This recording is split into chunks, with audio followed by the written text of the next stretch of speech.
Chapter 541. Xiao Yuan walked briskly, and said to Lord Yuga, Zhang Jun is an old man of Zeus group, so it's not surprising that he can participate in the god-making project. Haha. Lord Yuga lay in the cat bag and snorted. Don't be complacent, kid. Didn't you hear what Ren Xiaofeng said? People who participated in the plan disappeared one after another.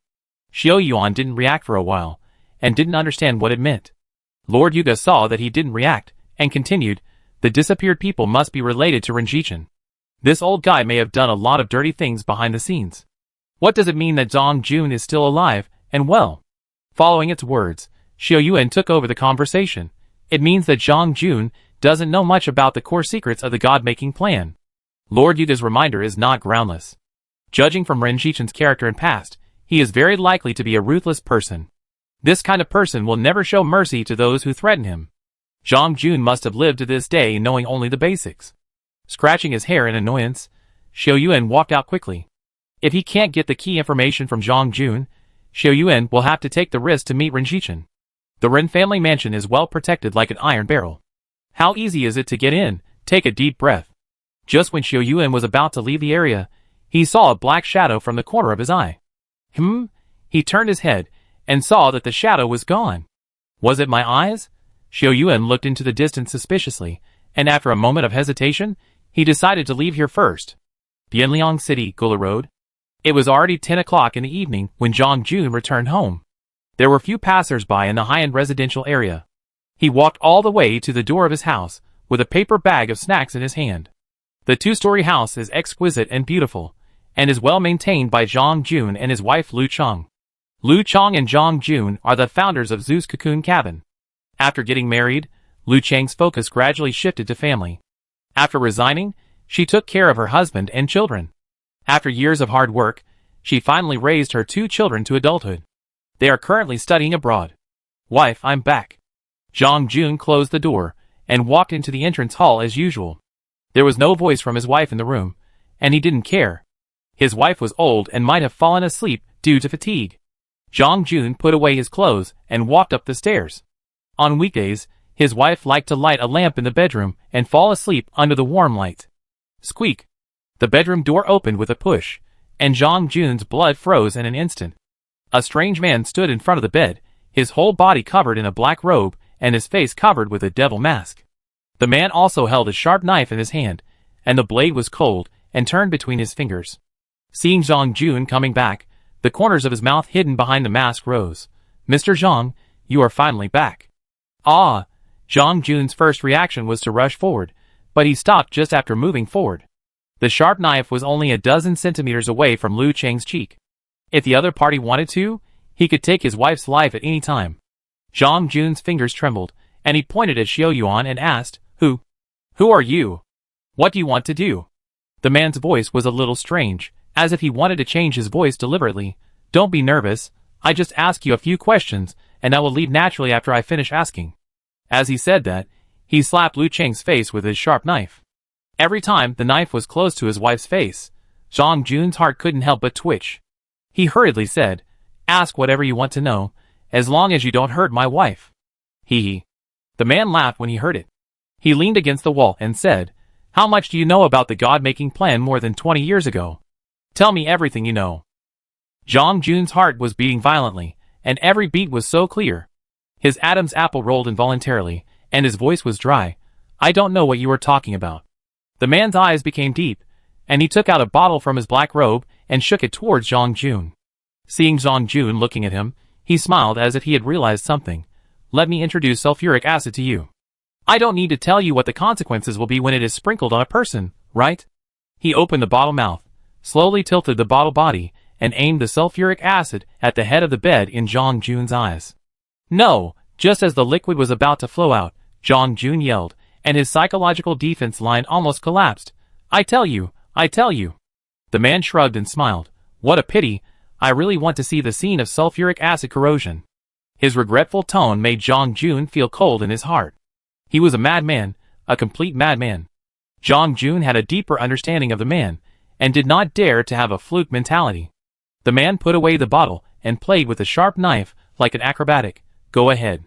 Due to nervousness, Zhang Jun's narration was intermittent, and he began to talk about the God-making plan that he remembered had a far-reaching impact on the Zeus group. The God-making plan was a plan led by the founder of Zeus. The plan was initially to recruit personnel in the name of technological innovation, but most of the recruits, except for 2 mechanical experts, were biologists, biochemists, and even theologians. At that time, Jong Jun was an employee of Zeus Group, and was not as glorious as he is now. His job was more to provide the laboratory experts with the necessary materials. He did a job that did not seem to have a bright future very well, and Jong Jun was diligent and studious, and had a good relationship with several researchers there. Gradually, Jong Jun also felt the special nature of the plan. As the plan progressed, the Zeus Group and the consortium, which was still the ZWA Group at the time, became more and more closely connected. Many times, the ZWA Group delivered materials to the Research Institute late at night. Jong Jun didn't know what was inside, but judging from the strict guard, it must be very important. Days passed one by one, and Jong Jun got used to his work until one night something big happened in the laboratory. In Jong Jun's memory, a large piece of blue clouds and light appeared above the laboratory that night. The clouds condensed and did not disperse, and there seemed to be living things inside. After the strange phenomenon lasted for a few minutes, the cloud swooped down from the sky to the location of the laboratory. That night, the laboratory was completely blocked until the afternoon of the next day. Many experimental personnel died, and Zeus Group later paid a huge sum of money. The God-making plan was also suspended, and Jong Jun returned to the group as a clerk from a material manager. After that, he spent several years in a trough period, and only began to emerge until the establishment of the game department of Zeus Group. He had kept the incident that happened several years ago hidden in his heart until the mysterious man came. The man seemed dissatisfied with his statement and said, "That's all?" Jong Jun nodded quickly and said, "That's all. I've told you everything I know." The man could not deny it and raised his chin at him. "What are the names of the researchers you know?" After trying to recall for a while, Jong Jun said, "Fei Yu, Li Fei, Zhou Tai."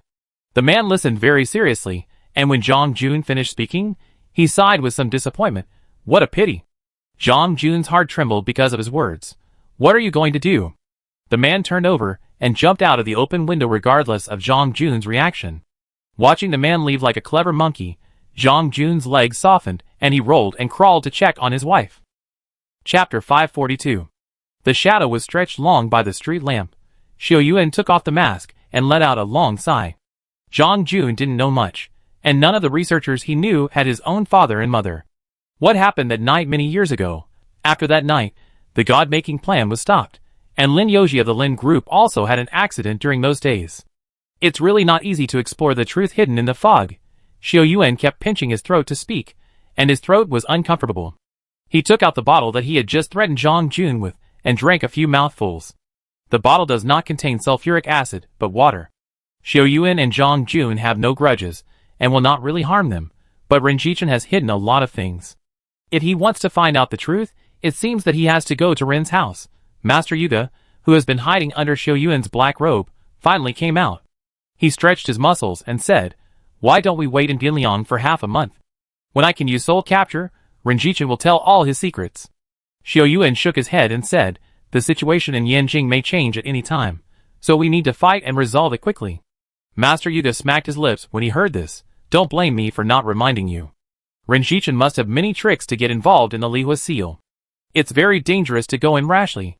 Feeling Master Yuga's concern, Xiao Yuan smiled and said, "Master, don't worry, I'm careful. If things get bad, I can still run away." Xiao Yuan was determined, and Master Yuga knew he couldn't persuade him, so he started jumping back and forth on the road. There was no one on the street at night, otherwise if someone saw it, they might think the duck was having a seizure. Xiao Yuan saw it jumping up and down and refused to stop, and couldn't help asking, "Sir, no one can see you dancing in the middle of the night?" Quack! After jumping dozens of times in a row, Master Yuga stopped, and he stuck out his butt and shouted, "Go on." Xiao Yuan subconsciously reached out his hand, and saw a green duck egg squeezed out from behind Master Yuga's duck butt. Xiao Yuan touched the warm and clean duck egg in his hand, and was amazed. It was the first time he had seen a male duck lay eggs in his life. Lord Yuga looked at him with contempt and explained, "Keep it well. Once you encounter an enemy that you can't escape from, inject elemental power into it, and it will buy you time to escape." Knowing that what Lord Yuga handed over was not an ordinary thing, Xiao Yuan carefully put it into his pocket. Needless to say, The friendship between the man and the duck. Xiao Yuan trusted Lord Yuga 100% after many life and death experiences. Xiao Yuan acted quickly, and Lord Yuga stayed outside to watch because of his size. Xiao Yuan quietly came to the wall of the Ren family mansion. If he could, he would never want to rashly enter the Ren family mansion. Unfortunately, time is running out. After tonight, what happened in Zhang Jun's house is likely to spread. Ren Jichen is very smart and knows that someone has dug deep into the past, so he will definitely strengthen the defense of his home. It will be more difficult for Xiao Yuan to sneak in here again. The Ren family mansion is actually as big as a manor, and the patrol teams are very dense everywhere. Xiao Yuan put his right hand on the wall and jumped lightly onto the top of the wall, and then landed on the tip of his toes. There was almost no sound during the whole process. He listened attentively for more than 10 seconds before he walked out of the shadows. Still remembering the route he took when he first came to Ren's house, Xiao Yuan stood up and walked towards the corridor not far away. When he reached the edge of the corridor, he heard footsteps, very light. Xiao Yuan looked around and finally hid under the corridor, listening to the patrolling guards passing by, and then quietly emerged after walking a long way. Last time, Xiao Yuan encountered 4 waves of guards in just a dozen minutes. When he finally approached the edge of the inner house, he couldn't help but breathe a sigh of relief. The guards at Ren's house were stronger than Xiao Yuan expected. He remembered that he didn't see so many guards when he came here last time. After finding a secluded spot, Xiao Yuan used the same trick to fly up to the top of the wall. When his toes just touched the wall, Xiao Yuan felt something was wrong. As he moved, 2 lights lit up around him at the same time. He was shocked, but the mask blocked the surprise on his face. He had clearly checked the wall and found no alarm device, so why did it still trigger? Woo, woo, woo. The alarm sounded louder and louder, and 2 red lights shot out from the darkness and attacked Xiao Yuan. He instinctively dodged and looked carefully. 2 humanoid machines jumped out from the corner of the inner house and attacked Xiao Yuan. Xiao Yuan snorted coldly and didn't fight back, rolling several times to avoid the attack. He had just escaped from the pursuit of the machine, and the 2 red lights that had just flown out actually chased him again. Xiao Yuan saw that he couldn't dodge, and the 2 nen flowing on his arm turned into pure black and wrapped around his fist under Xiao Yuan's intention. Open, he shouted and took the red light head-on. The 2 lights arrived at Xiao Yuan one after another, and he also saw the formation of this thing. It looked like the darts he played when he was a child, with a flame behind it. The moment they touched Xiao Yuan, the 2 darts exploded at the same time and blasted him far away before stopping. What a powerful gadget.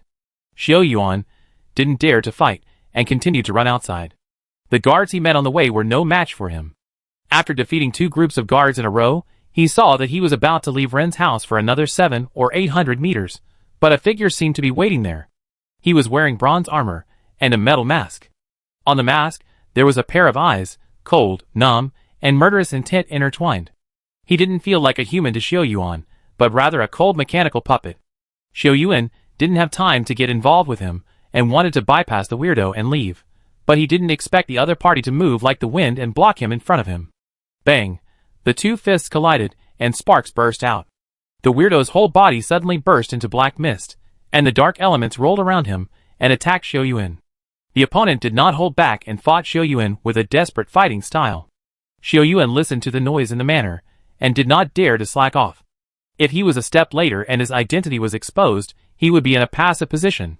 The fire element urged the boxing gloves to ignite a blazing flame, and Xiao Yuan instantly split into 3 fireballs. The flames rolled and attacked fiercely, and each fireball was incredibly powerful. The bronze monster did not retreat but advanced, entangled the 2 fireballs with dark elements, and rushed straight to the fireball in the middle to kill. Xiao Yuan was shocked. It was the first time he saw someone who dared to use the power of elements. His dark elements were entangled by 2 fireballs. How could he have spare power to deal with the attack in the middle? The bronze armor shone in the flames until it collided with the fireball.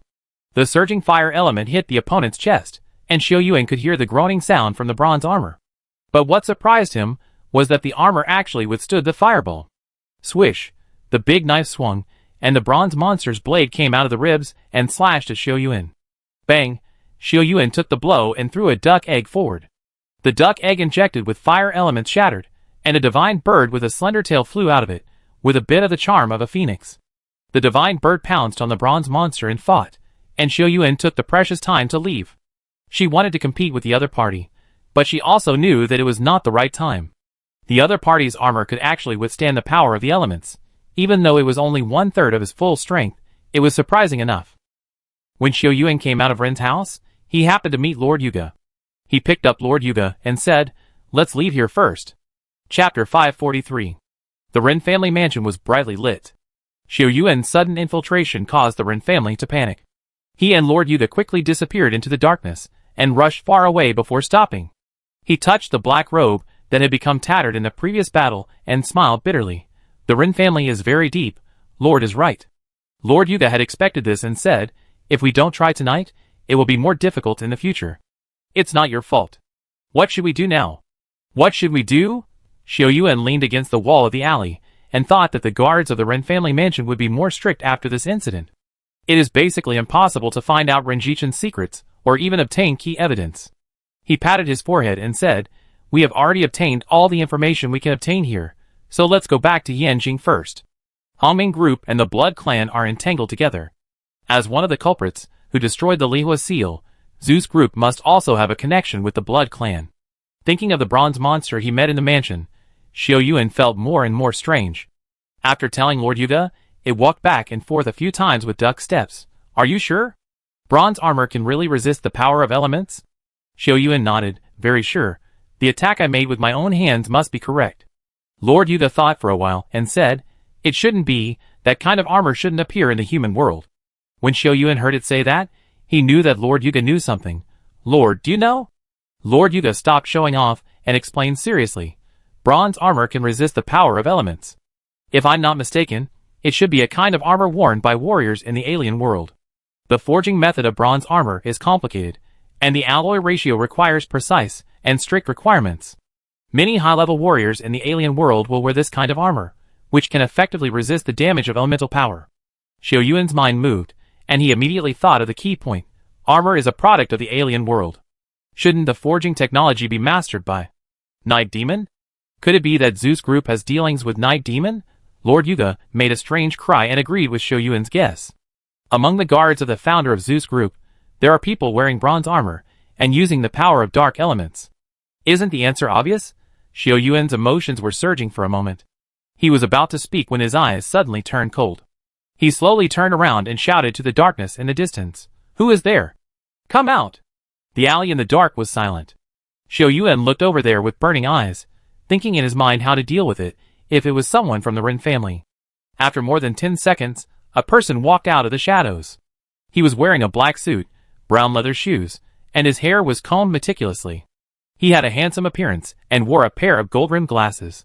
He put his hands in front of him and said, "Don't get me wrong, I have no ill intentions." Without him saying anything, Xiao Yuan also felt that the other party had no elemental power and was just an ordinary person. Xiao Yuan lowered his voice and asked, "You came here at night? I think you were waiting for me?" The young man smiled slightly and said, "Mr. Xiao, in fact, we have been secretly observing you." To Xiao Yuan, who was very cautious, the young man chose to get straight to the point. Seeing that the other party was so direct, Xiao Yuan raised his eyebrows. "Since when?" Xiao Yuan asked this question very skillfully, which was a test for the young man. "You said you have been secretly observing me, so tell me where I have been." The young man said calmly, "Since Mr. Xiao arrived at the fishing ground, we have been secretly observing you." No wonder. When Xiao Yuan settled Ren Feng and left, he felt someone was watching him. He thought he was seeing things, but it was them. Since the other party knew his whereabouts and identity, Xiao Yuan no longer concealed it. He simply took off his mask and said to the young man, "Since you have been secretly observing me, you must know what I did. Tell me, what is your purpose?" When he said this, Xiao Yuan had been observing the other person's expression, trying to find some clues from his expression. The other person knew what he did, but did not inform Renjichen in advance, so he was probably not from Zeus Group. Then their intention to contact him was obvious, and they must have some ulterior motive. The young man stepped forward and extended his hand very politely. "Let me introduce myself. Lin Tao, assistant to the general manager of Tokyo Jewelry." Tokyo Jewelry? Xiao Yuan shook hands with the young man, but he was muttering in his heart. He had heard of Tokyo Jewelry. After returning from Daminghai, Sunwan also told him about Tokyo Jewelry. Sunwan, Dongfang Huai, Liang Lu and others went to Tokyo Bianliang to investigate Ai Lu's identity, and got help from Lin Shi, the young master of Tokyo Jewelry. Lin Shi's current position is the general manager of Tokyo Jewelry. Xiao Yuan frowned and asked, "What does Master Lin mean by this? What's the point of sending someone to monitor my whereabouts?" Lin Tao knew that Xiao Yuan had misunderstood, and hurriedly explained, "Don't misunderstand. Mr. Xiao, we have always been monitoring Ren Chanfeng, but we just happened to see you in contact with him. The young master of Tokyo Jewelry is spying on Ren Chanfeng. What is the connection between Lin Shi and the Ren family? Tokyo Jewelry is the only one in the jewelry industry. It not only has no competition with Zeus Group, but also has many cooperations. There is no need to deliberately keep an eye on the other party." Xiao Yuan narrowed his eyes slightly and said, "Master Lin wants to see me today, right?" Lin Tao smiled and nodded, and replied, "That's right, the young master said that Mr. Xiao must go to have a chat." Xiao Yuan was a little hesitant in his heart. Lin Shi was not a simple jewelry merchant. He could tell from the fact that he could spy on Ren Chanfeng and himself for a long time without revealing his tracks. Will there be any hidden dangers in meeting him late at night? Seeing Xiao Yuan's hesitation, Lin Tao took out an envelope from his pocket and presented it with both hands. "The young master said that Mr. Xiao is cautious by nature and may hesitate to let me give this to you." Xiao Yuan took the envelope, not knowing what was in it. After opening the envelope, Xiao Yuan's face changed when he saw the contents clearly. There was a father and son on a slightly yellowed photo. The father was elegant, and the child was smart and good-looking. The little boy held his father's hand and looked at the screen with a smile. His eyes were big and round and very cute. The background of the photo of the father and son is in front of a villa. It can be seen that this is a father and son from a wealthy family. Xiao Yuan didn't care about the surrounding scenery, but set his eyes on the man. Elegant and steady, all the temperaments of an excellent and successful businessman can be seen from him. Lin Yoji. Xiao Yuan has seen the photo of Lin Yoji in the household registration information of country A, which is not much different from the one here. The Lin Yoji in the household registration information is younger and more immature, while the one here has too many years of precipitation. In the lower right corner of the photo were two words written, "Orphan." The handwriting was vigorous and powerful, and the writer used a lot of strength to write each stroke, which showed that his heart was not at peace. The handwriting looked very new, and it should have been written not long ago. Lin Shi wrote it? Lin Shi Lin Yoji. The file recorded that after Lin Yoji suddenly passed away, his wife and daughter were sent abroad to live, but his son disappeared inexplicably. The words orphan on the photo were a bit glaring, and they pierced Xiao Yuan's heart directly. Chapter 544. Everything has its cause and effect, like a big circle. After walking and stopping, the winding road finally returned to the starting point. Lin Shi was dressed in black, and even with the lighting, the gloom and depression on his face could not be dispelled. When Xiao Yuan walked into the quiet room, he was staring at a photo in a daze. In the photo, the happy family of four smiled happily in front of the camera. Who would have thought that this was the last photo of their family? "Master, Mr. Xiao Yuan is here." Lin Tao walked up and said respectfully, "Thank you for your hard work." Lin Shi said softly, then stood up and shook hands with Xiao Yuan. "Master Lin, nice to meet you." Xiao Yuan held his cold palm, feeling a little uncomfortable. Lin Shi's hand was too cold. "It's a bit abrupt to invite Mr. Xiao here today. Please forgive me," Lin Shi said after he and Xiao Yuan sat down. "It's just that I have something in my heart that has been accumulated for several years, and I really can't wait." "I understand Master Lin's feelings." Xiao Yuan returned the photo to Lin Shi. "I also heard about what happened back then, but I didn't expect to meet the descendants of Mr. Lin Yoji in Bianliang. Lin Yoji has a son and a daughter, and his son has disappeared for many years without any news. Wu Zhou, who is in a high position, has been investigating for a long time, but has not found him. Unexpectedly, he has become the young master of Tokyo Jewelry. To be honest with Mr. Xiao, we have placed a bug at the place where Ren Chanfeng was fishing, and happened to hear your conversation. If I hadn't known your attitude and that you were investigating my father, I would never dare to contact you rashly." Lin Shi's tone revealed helplessness. There must be other hidden reasons for Mr. Lin Yoji's death back then, but it's a pity that the Ren family is surrounded like an iron barrel, and I can't continue to investigate. Xiao Yuan sighed. "I'm afraid there will be no chance in the future. You came at a bad time. If you had come a month earlier, you would have had a great chance with your ability." "Oh!" Xiao Yuan understood the meaning of his words. "You mean the Ren residence has been under martial law for nearly a month?" "About the middle of last month, the Ren residence suddenly sent a lot of people to guard the inner house, and more people in the house were conducting investigations." Lin Shi's face was a little gloomy. "Two of my secret lines in the Ren family were broken, and now there is only one spy left. He dare not contact me easily, and is in a difficult situation. Master Lin, do you know what it is for? The last message from the secret agent is the final stage of the experiment, transfer. The final stage of the experiment, transfer. Xiao Yuan carefully pondered the meaning. Is the plan of Zeus Group to restart coming to an end? That's what we guessed. So we set up spies near Ren's house and Zeus Group headquarters, but they are very defensive and dare not get too close. Tokyo Jewelry is powerful. It is a local snake that has been rooted in Bianliang for 100 years. They have their shadow on all kinds of forces. Lin Shi spent a lot of effort to monitor Zeus Group without being discovered. He had been secretly observing Zeus Group, hoping to find its flaws and defeat Zeus Group so that he could help his father commit crimes. Otherwise, with the strength of Zeus Group and Hongming Group, he would never be able to defeat them in his lifetime. Xiao Yuan's appearance happened to be an opportunity for him to overthrow Ren Jichin. Master Lin, since you are the descendant of Mr. Lin Yoji, why didn't you go abroad with your mother back then? How did you get to the Lin family in Tokyo? Xiao Yuan activated the Dragon Soul to monitor Lin Shi's every move, heartbeat, breathing, eyes, and once he lied, Xiao Yuan would be able to detect it at the first time. It's a long story. Lin Shi was reluctant to talk about the past. It's just a coincidence that Uncle Lin and my father have the same surname. They knew each other when they were young. My father once saved Uncle Lin's life at the risk of his life. Later, he returned to the Lin family to take over the business. The two of them had been in contact privately, but few people knew about it. After my father got into trouble, my family received a letter. At this point, Lin Shi's breathing became heavy and his eyes turned red, a handwritten letter written by my father in advance. What did Mr. Lin Yoji say? Xiao Yuan's heartbeat quickened. He felt that the truth was within reach. In the letter, my father said that the people who cooperated with him were crazy. They were obsessed with power and immortality, and wanted to release the devil with their own hands. When my father wrote this letter, he had already anticipated that he might not come back, but he reserved a letter to prevent the truth from burying him. Ren Jichin and Zui Yang, who opened the underground seal, are both complete lunatics. They disregarded the lives of millions of people, and only thought about themselves. My father said that he would end it all, even if it cost him his life. Zui Yang, Ren Jichin, it's really them. Xiao Yuan recalled the grief of Ren Jichin when he first went to Ren's house, and felt chilled. After receiving the letter, I left home overnight and contacted Uncle Lin.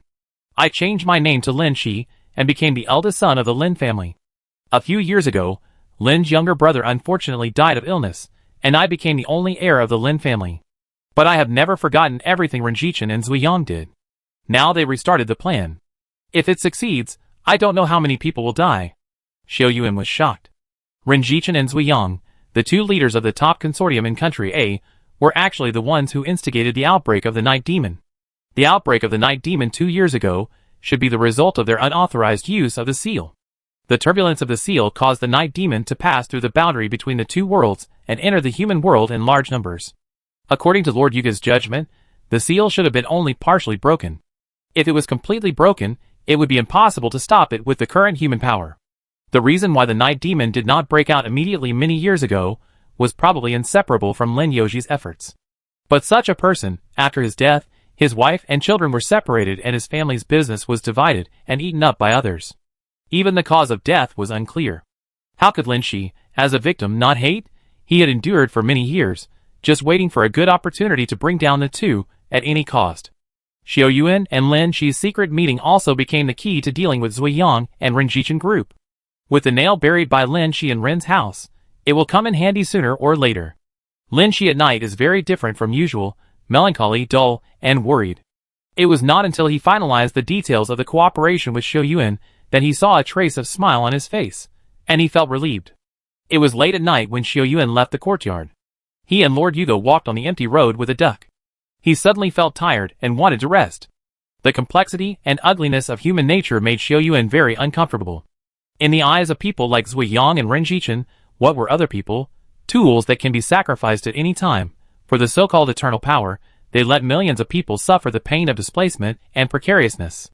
What is the difference between them and the night demons? The stars are twinkling, and the night wind is cool. Xiao Yuan only hopes that the long night will pass sooner, but there is still a hard battle to fight before dawn. He knew in his heart that he must return to Yanjing as soon as possible. All the answers are hidden in the Hongming No. 3 Science and Technology Park. Chapter 545. Yanjing, Judicial Department. Hu Ji looked at the man sitting on the chair. He was in his early 40s, dressed in a suit and leather shoes, and exuded the temperament of a business elite. His calm appearance was inconsistent with the cold room, and one hand tapped the chair intentionally or unintentionally. Mr. Guan, I asked you to come here today to understand some relevant information. Hu Ji's tone was very polite, and there was no hint of interrogation. This kind of thing happened in the Science and Technology Park under my jurisdiction. Of course, I should cooperate with the work of the relevant departments. Team Leader Hu, please feel free to ask whatever you want to know, except for commercial secrets, of course. Okay, let's get started. Hu Ji had to admit that Guan Hongyuan was a charming person, and his elegant and humorous conversation made people feel comfortable. Who does Lu Qingsong usually interact closely within the group? Lu Qingsong doesn't like to socialize. He rarely participates in team building. I haven't heard of him having a very close relationship with anyone. Is that so? Hu Ji didn't seem satisfied with this answer. Does Lu Qingsong usually have any abnormal behavior in the company? He is a quiet person. He has good abilities, but rarely communicates with others. Otherwise, he would have been promoted long ago with his business ability. Guan Hongyuan thought for a while, and added, Lu Qingsong asked for leave half a month ago. Took leave? He worked diligently and rarely asked for leave after joining the company, so I have a deep impression of him. Apart from that, there is nothing special. Guan Hongyuan was articulate and clear-minded, and answered all the questions asked by Hu Ji one by one. In just over 10 minutes, Hu Ji finished asking all the questions. Guan Hongyuan seemed to know that Hu Ji had no problem, and said with a smile, Team Leader Hu, if there is no problem, I would like to return to the Science Park. There is a project waiting for me to go back and lead. Pa, Hu Ji put the folder on the table, and his tone became a little colder. We have finished talking about Lu Qingsong's affairs, and now it's time to talk about your affairs. My affairs? Guan Hongyuan's eyes moved behind the lenses, and his tone was calm. What does Team Leader Hu want to say? I don't quite understand. Hu Ji smiled slightly, and winked at Wale. After Wale left, he continued, an old friend of yours wants to meet you and talk about the past. Guan Hongyuan's breathing became faster, and he couldn't help but laugh. Team Leader Hu, I have made many friends over the years. Which one are you talking about? Guan Hongyuan already knew the other party's identity vaguely, and he glanced at the door from time to time. A few minutes later, slow footsteps were heard outside, and Zhou Jianli walked in with the support of Zhou Fangwe. He was weak, and walked very slowly. Zhou Jianli's whole body trembled when he saw Guan Hongyuan after looking around, and he shouted loudly, Guan Hongyuan! You are still alive in the world! Zhou Jianli's tone was full of resentment and accusation, and his weak fingers trembled with anger. Guan Hongyuan's reaction was unexpected by Hu Ji and others. He stood up in surprise at first, then looked carefully, and seemed to not believe his eyes. Brother Jianli? Guan Hongyuan was surprised and happy, as if he had met a longtime friend and wanted to go up and hug Zhou Jianli. Zhou Fangwe stood in front of her father, full of vigilance. What do you want to do? Zhou Jianli's surprise froze on his face, and asked, Brother Jianli, what does this mean? Hu Ji watched carefully from the side, and felt that Guan Hongyuan's acting skills were really perfect. Fortunately, they had already prepared evidence in secret, otherwise his acting skills would be there, and no one could do anything to him if he refused to admit it. Zhou Jianli calmed down after a while, and said after sitting down, Guan Hongyuan, I came here today to confront you and explain the bloody incident that happened in Daminghai. Guan Hongyuan looked at Hu Ji, then at the aggressive Zhou Jianli, and realized that the highlight of today was here. He had been wondering why Zhou Jianli had kept his 2 trump cards hidden, since the other party had Lu Qingsong in his hands. Brother Jianli, do we have any misunderstandings? There are no misunderstandings. Guan Hongyuan, are you saying these words now to justify the people who died on the expedition team? Zhou Jianli was so excited that he started coughing violently. 60 lives, all of them were lost in Daminghai. Have you never felt guilty all these years? Mr. Zhou, don't get excited. Hu Ji soothed him, his tone calm. We have a lot of time today. Slowly clear up this old matter. Mr. Guan, on behalf of the Judicial Department of the Parliament of Country A, I formally inform you that due to the request of Zhou Jianli, the victim of the Daminghai robbery, we will start an investigation against you from now on. During this period, you are not allowed to leave the urban area of Yanjing City. That's no problem, but I want to explain in advance that there is a misunderstanding in this matter. Guan Hongyuan slowly sat back in his chair, seemingly not worried about being investigated. Most of the exploration team that went out to sea the year were killed or injured. Except for the fleet led by Guan Hongyuan that returned to Daning Port in Country A, everyone else died in the ocean. He never thought that Zhou Jianli would survive and live in the ocean for so long. Maybe he was lucky enough to be washed up on a small island and survive like those savages? Guan Hongyuan knew the news of Zhou Jianli's return in advance, but he had already erased the clues and knew what was going on. Otherwise, he would not have walked into the judicial department so openly and performed a big drama with Zhou Jianli here. According to the information provided by Mr. Zhou, pirates appeared at sea and attacked the expedition team. Do you agree with this, Mr. Guan? This? Guan Hongyuan hesitated for a moment and did not answer immediately. After returning to Country A, he announced to the public that the expedition team had encountered a shipwreck.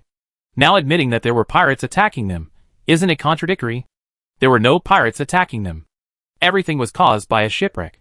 You are talking nonsense.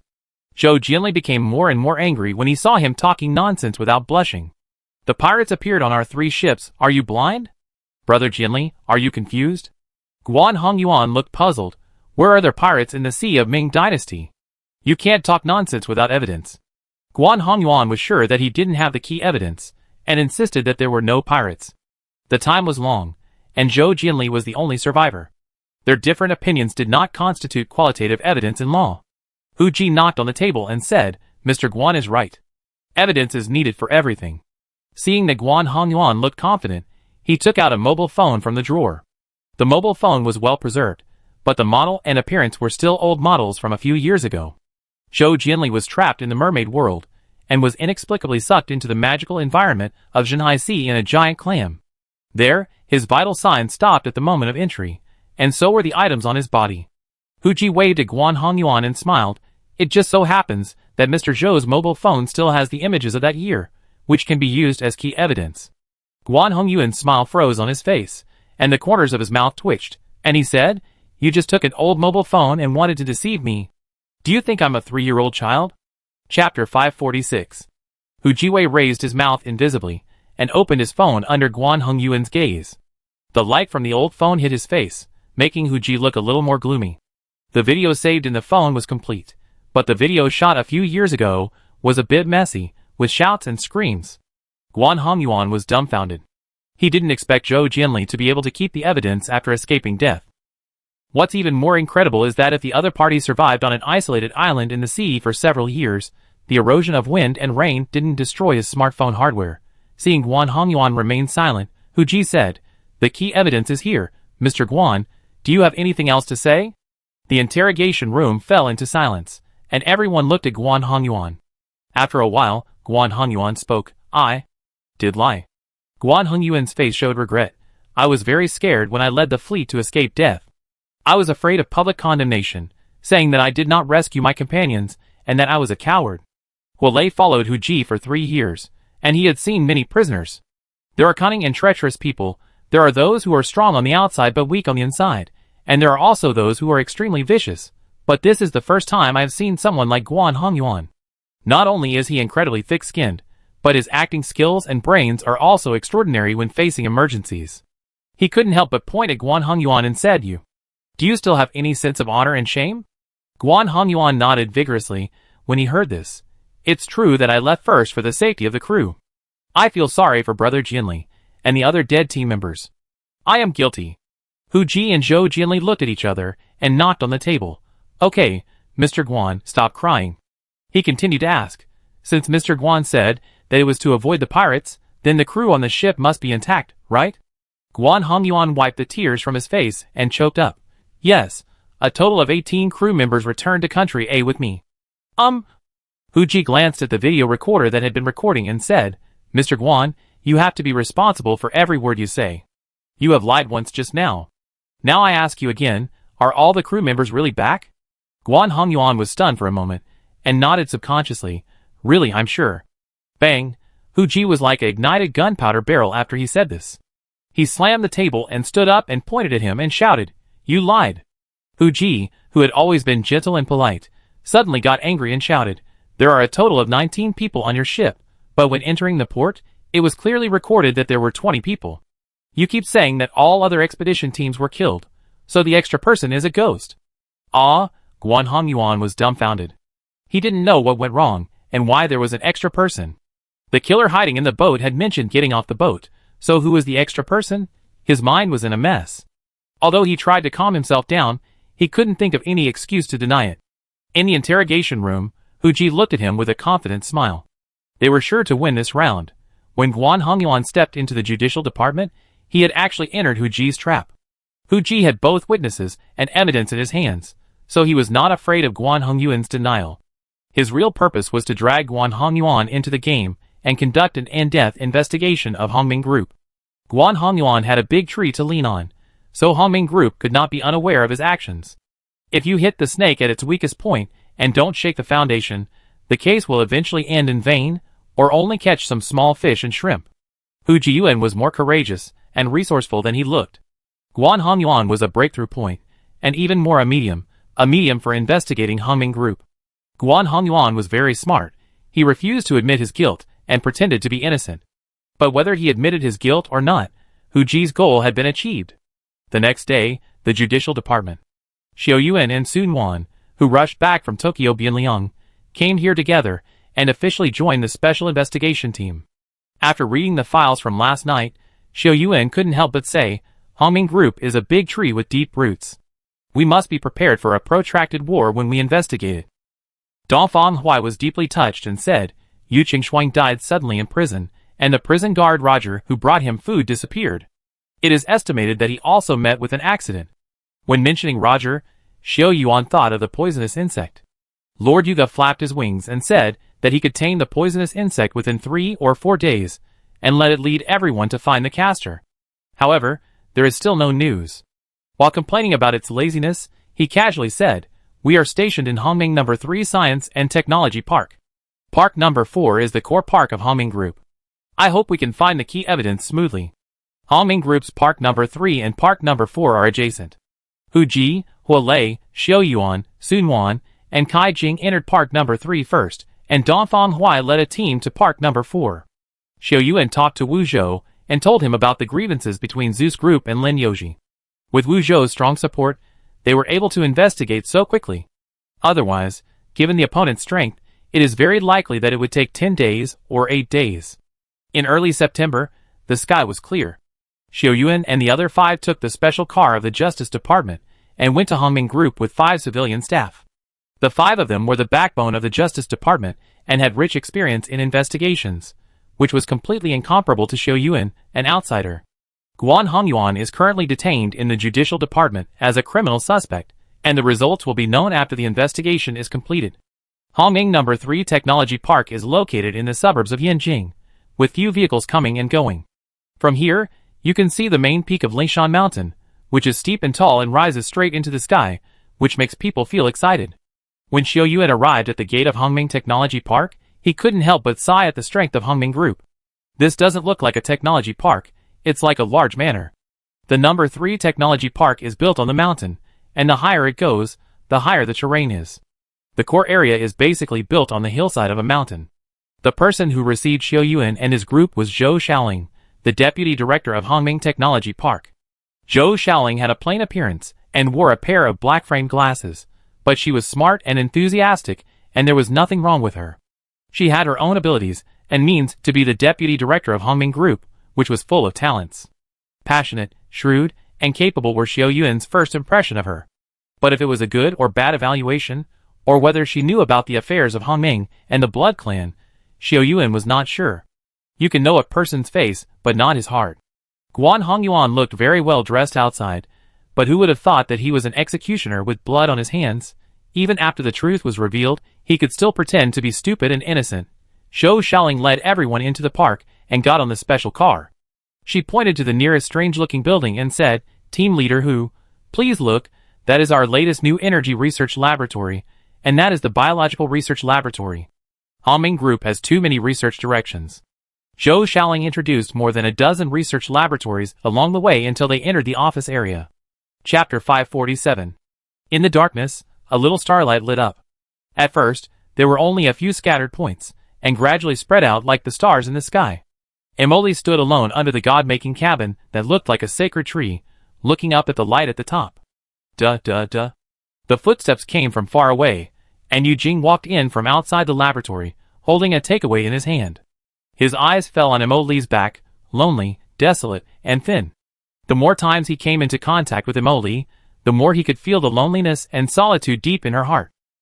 It was like a person who appeared out of thin air in the world, without parents, siblings, friends, or even a past and future. When he was a child, Eugene lived in the mountains. It was Renjichin who changed his life. He didn't remember many things in the past, but he only remembered the night before he left the mountain village. The sky was full of stars, and the mountain wind was blowing. For the first time, Eugene became interested in something called the future. The volunteer who took him away told him that the future was beautiful and foreshadowed hope. The volunteer's words were blown away by the mountain wind and rubbed into the starry sky. Even after many years, he still remembered the feeling at that time. There is a future, so there is hope. But some people come to the world, and they don't even deserve a future, so how can they talk about hope? Emily always likes to wear a black dress, and her brown eyes are full of spirit, and she likes to stare at people.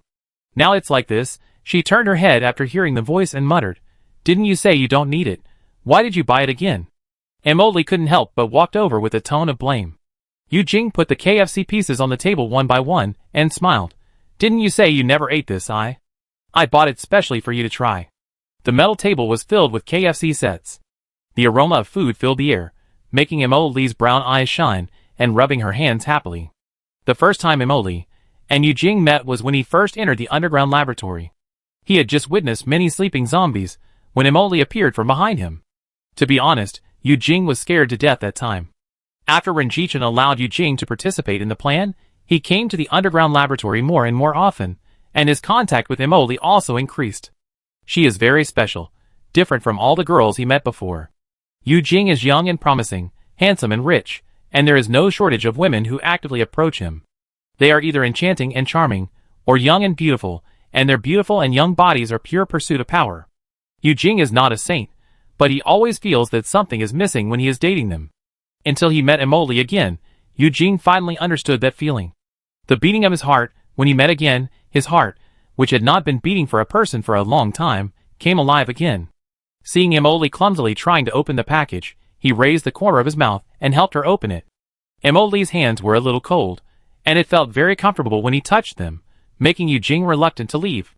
Fried chicken legs, hamburgers, cola, French fries, Emily was exposed to these novel things for the first time in her life. Seeing her eating enthusiastically, Eugene said, "Eat slowly. If you like it, I will buy it for you tomorrow." Hee. Hearing him say this, Emily ate more enthusiastically, muttering, "Tomorrow? Maybe tomorrow I will leave here and never eat such delicious food again." Her tone was brisk, without any dissatisfaction. However, Eugene truly understood the meaning of leave in her words.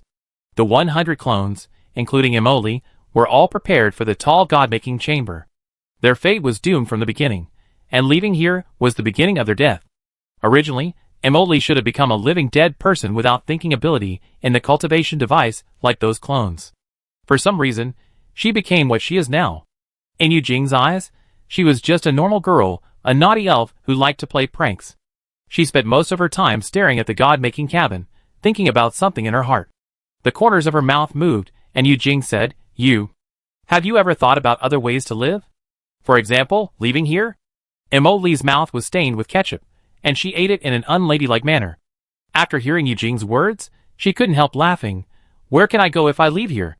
Besides, he can't fail to notice that one person is missing." The power that Renjichin secretly cultivated was far more powerful than Eugene knew. With the bronze warriors coming from Yanjing, who could resist? Eugene grabbed Emily's hand and said, "I take you away. We can go abroad." Emily's beautiful eyes flickered slightly. She looked at Eugene's hand without saying anything. After a while, she whispered, "Do you like me?" Bang, bang, bang. Eugene's heart was beating violently, just like the first time he saw a girl wearing a beautiful little skirt sitting next to him in the city. Emily gently broke free from Eugene's hand and continued to eat the burger in his hand. Eugene woke up from a dream, like a young boy who had just fallen in love. I like you." His words echoed in the laboratory, and only the two of them heard them. Emily's eyes flashed with tenderness. "Thank you.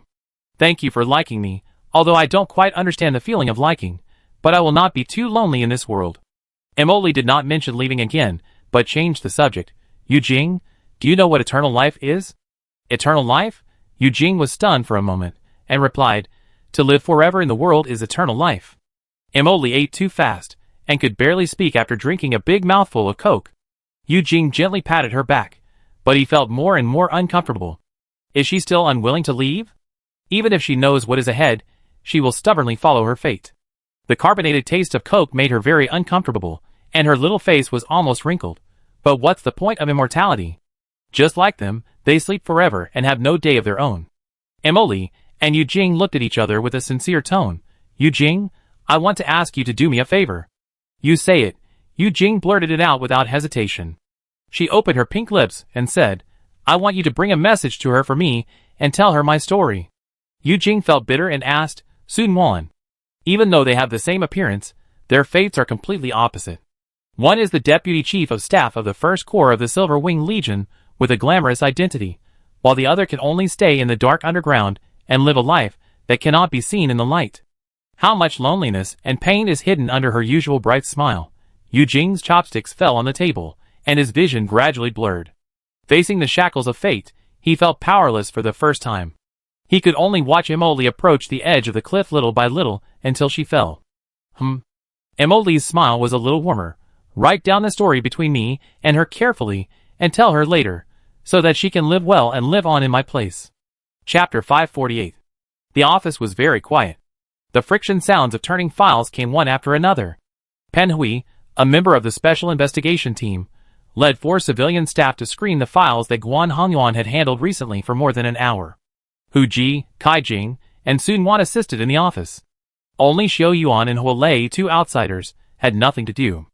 Guan Hongyuan's office was very close, with solid wood tables and chairs, and it was bright and elegant. Behind his desk was a tall bookshelf, with 4 layers full of books. After Xiao Yuan got closer, he found that most of the books were management and finance books. But there were still some interesting books in it, such as A Brief History of Time, Unsolved Mysteries of the World, Exploration of Extraterritorial Civilizations, Secrets of Immortality, World Myths and Legends, etc.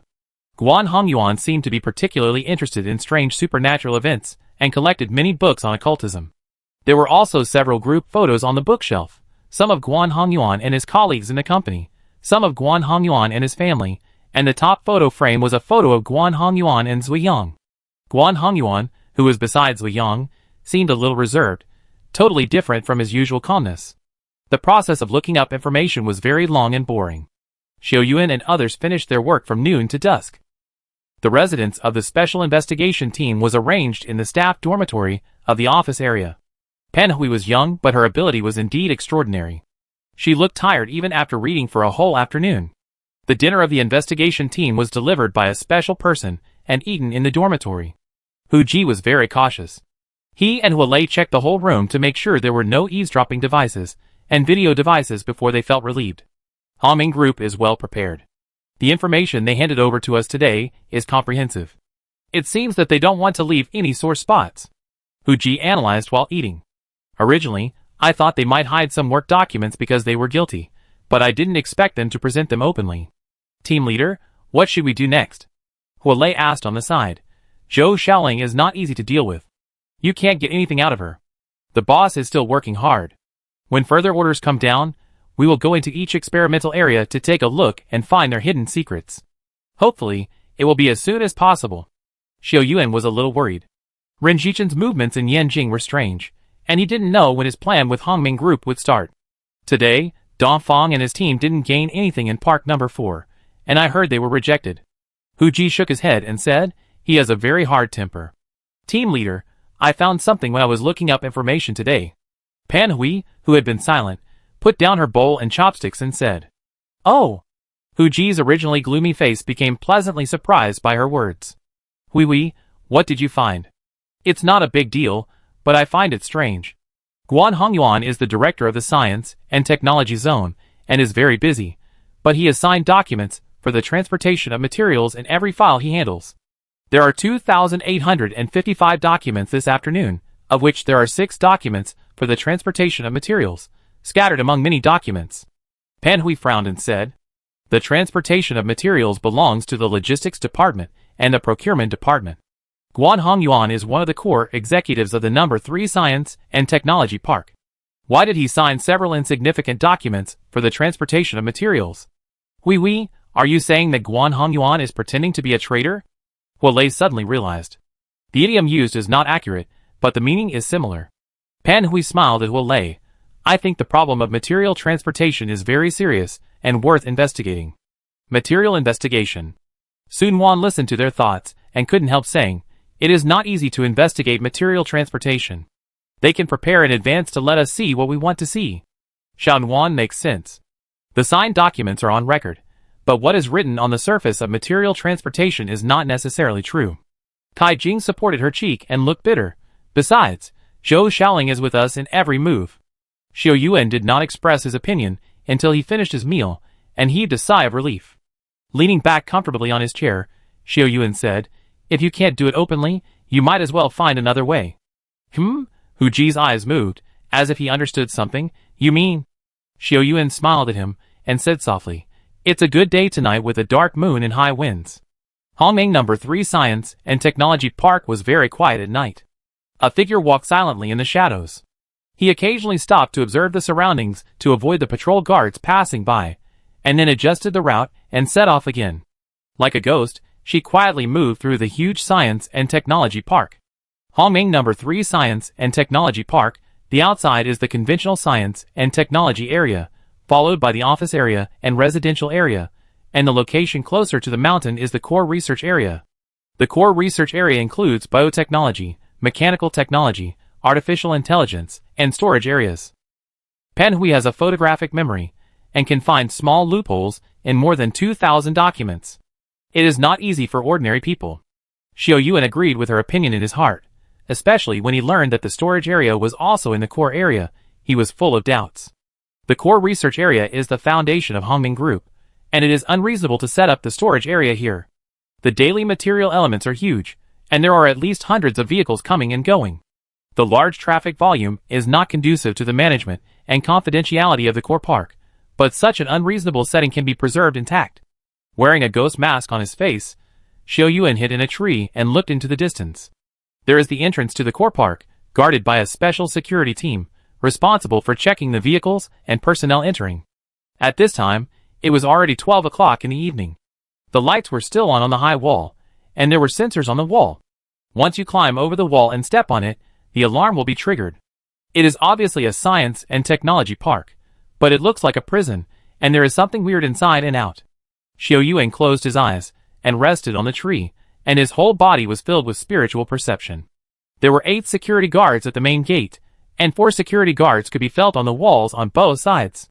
It was unknown how many people were inside. It was unrealistic to force through the guards. Xiao Yuan could easily break through a dozen ordinary people, but if the alarm was triggered, he would fail. Even Hongming Group can use the excuse of illegal elements breaking into the park to hinder the work of the special investigation team. Xiao Yuan was very patient, and sat on the tree waiting. Now he was waiting. If luck was on his side, it would be best if he had a chance to enter tonight. If not, he might as well explore the surroundings to find loopholes in the defense, and wait for an opportunity to sneak in.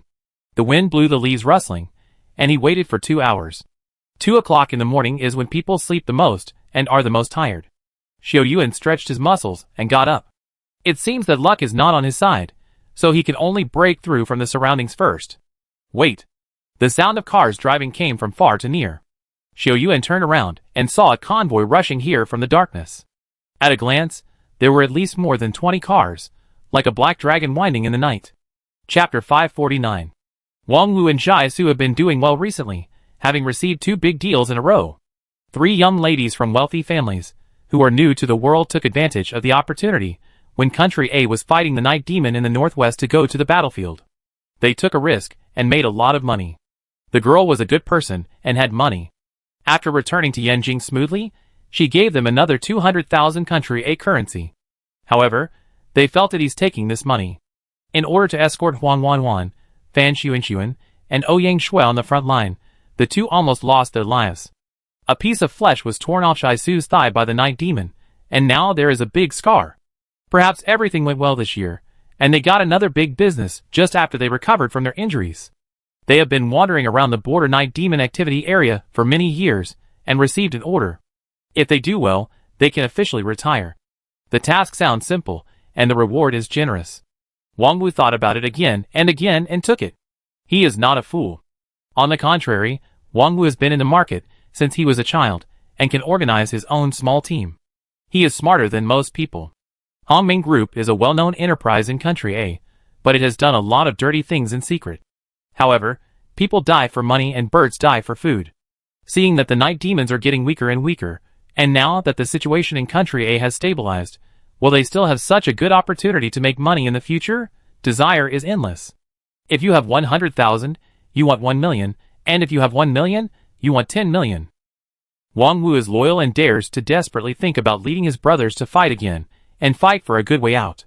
Even if all the night demons disappear in the future, and those who wander in the gray area lose their jobs, everyone can have a good destination with the capital they have saved. They were originally a group of poor people who were frustrated and downtrodden. Wang Wu wanted everyone to live a better life. Lighting a cigarette, Wang Wu said to Jaisu, who was driving, "Be smart when you get to the entrance. Don't act silly like last time." Hee. Jaisu smiled on his fat face and agreed straightforwardly, "Don't worry, boss, I will definitely not talk nonsense." He looked at the tightly guarded entrance to the core area of Hongming Technology Park in front of him, and couldn't help but sigh. Their core park is bigger than our town, so generous. Wang Wu snorted and said, "Are you still thinking about the town? I don't want to go back to that broken place forever." Jaisu blinked his dry eyes, raised a silly smile, and said, "I want to go back. Xiao Chui, who lives opposite my house, chatted with me a few days ago." Seeing Jaisu's bright smile, Wang Wu also felt warm in his heart and muttered, "Let's go back together after finishing this order. I haven't been home for many years." Wang Wu seemed to remember the past, and leaned back in a chair in a daze. A gust of wind blew away the cigarette ash on his fingertips, and he seemed to catch a black shadow in his peripheral vision. "What?" Wang Wu subconsciously looked out the window and said, "Did you see anything just now?" Jaisu was stunned by what he said. "No, boss, don't scare me. I'm most afraid of ghosts, you know." Wang Wu was full of doubts, but out of caution, he picked up the walkie-talkie and shouted, "Lin Qin, did you see anything unusual around you just now?" The intercom hissed twice, and a clear and crisp female voice came.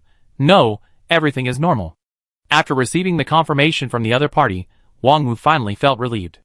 Lin Qin's car was behind them, and if there was anything abnormal, he should be able to find it immediately. He shook himself and looked forward, ready to deal with the next inspection. The captain of the team responsible for guarding the entrance to the core area had a dark face, and stood there like a spirited gorilla. Wang Wu got out of the car, and came to him with Jaisu. "Captain Zhou, this is the purchase list and permission certificate for this time." Wang Wu handed over the documents and the list in a polite voice. "Nothing strange happened along the way?" Zhou Chengwang had a dark face and a fierce look. "No. Absolutely not." Wang Wu felt a sense of fear every time he faced Zhou Chengwang, and there was a murderous aura on him. "Well, someone has been investigating in the park recently. You should also be careful, understand?" "Understood." Wang Wu smiled. "We have qualified documents and identities outside. Please rest assured." "Okay, go in." Zhou Chengwang waved his hand after checking the documents, not wanting to say a word to him. Wang Wu's flattering smile froze on his face, and a fierce look flashed in his eyes.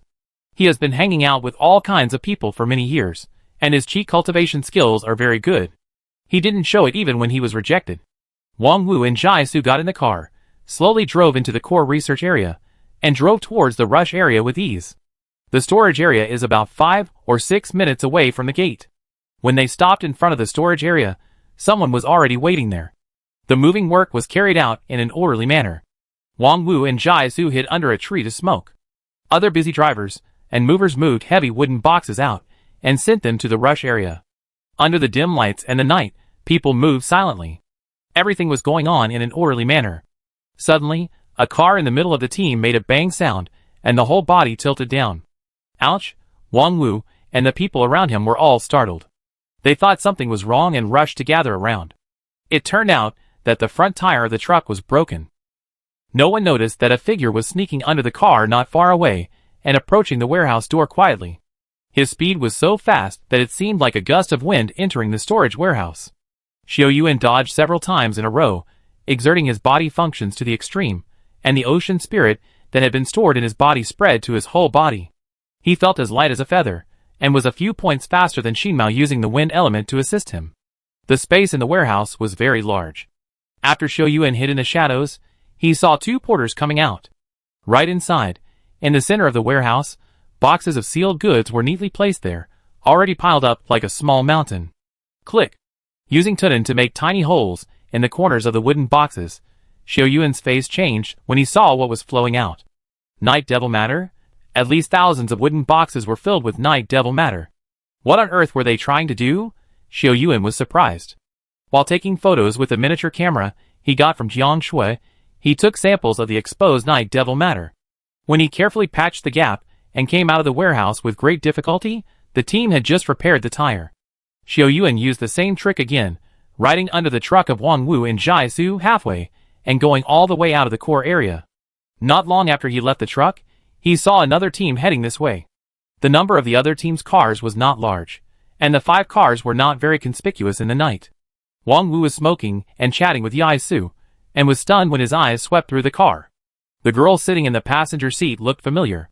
After a little thought, he suddenly remembered her identity. They were saved by Wei Yan and Lian Lu during the battle in Hangjin City. After the battle, Wang Wu and Jai Su were considered to be great professionals, and they would be held responsible if they were investigated. Fortunately, a girl named Sun Wan helped them. Now, she sat there quietly with a frighteningly cold face. Chapter 550.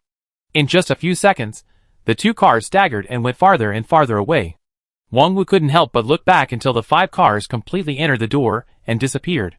Sun Wan? Why did she appear here? Are the Silver Wing Army and the Hongming Army also related? Seeing him looking back frequently, Jai Su asked curiously, "Boss, what are you looking at?" Wang Wu retracted his gaze and rolled his eyes at him. "Drive well, we have another business to run tomorrow." Jai Su shrank his neck in dismay. "I have been running for a month, and I don't know why Hongming hoarded that thing." He rubbed his stomach and said, "Boss, how about we go eat hot pot later? I'm really hungry." Wang Wu put out the cigarette in his hand and scolded with a smile. "You kid will never forget to eat, right?" The truck went farther and farther away, and the voices of Wang Wu and Jai Su disappeared in the wind. Xiao Yuan quietly left the car. He hid in the shadows in the bushes and looked at the convoy of Wang Wu and his group. A plan gradually came to his mind. The next day, Hongming No. 3 Science and Technology Park. The investigation of Hongming Group is still going on. Pan Hui and 4 civilian staff are like human-shaped reading machines. In one morning, they had browsed through nearly 3,000 documents. At the current speed, the first phase of the investigation will be officially completed in 2 days. Wu Zhou, Song Yijin, and Zhou Dingfeng have been pushing forward the in-depth investigation order, but they have encountered considerable obstacles. Guan Hongyuan's case was further examined. He refused to plead guilty. Although the evidence held by the Department of Justice can open up a gap in the investigation, it is only aimed at Guan Hongyuan personally. If you want to push forward the investigation order, new evidence must appear to complete it quickly. Hu Ji was flipping through the documents, but his mind was already far away. He secretly prayed that Xiao Yuan's plan could be successfully implemented. Xiao Yuan sat in the hotel lobby, waiting quietly. About 10 minutes later, Xiong Zhong and Cheng Yu led a team of security guards in, led by Feng Luan, Xiao Yuan's old acquaintance. Feng Luan looked much better after not seeing him for many days, and shook Xiao Yuan's hand enthusiastically. "Captain Xiao, long time no see, long time no see." Xiao Yuan officially took up the post of Deputy Commander of the 1st Corps of the Silver Wing Corps, and his status and position rose. Feng Luan's attitude also changed a lot. Xiao Yuan smiled secretly in his heart, but he didn't care. "Long time no see, Director Feng, let's get down to business first." Feng Luan slapped his forehead and laughed. "Look at my memory, I was so happy to see you that I forgot about the business." He waved to the security guard behind him. "Action." The identity information of Wang Wu and Jai Su is recorded in the household registration information of Country A. After Xiao Yuan checked the other party's information in advance, it was easy to use the official system to find out the hotel where the other party stayed. Wang Wu's real name is Wang Taizhu, a very rustic name, but he is quite famous. He was a man of justice and strong ability, so he organized a small team to join the wave of brokers. The outbreak of the Night Demon provided a good opportunity for those who wandered in the gray area, and Wang Wu's team also grew to 8 people.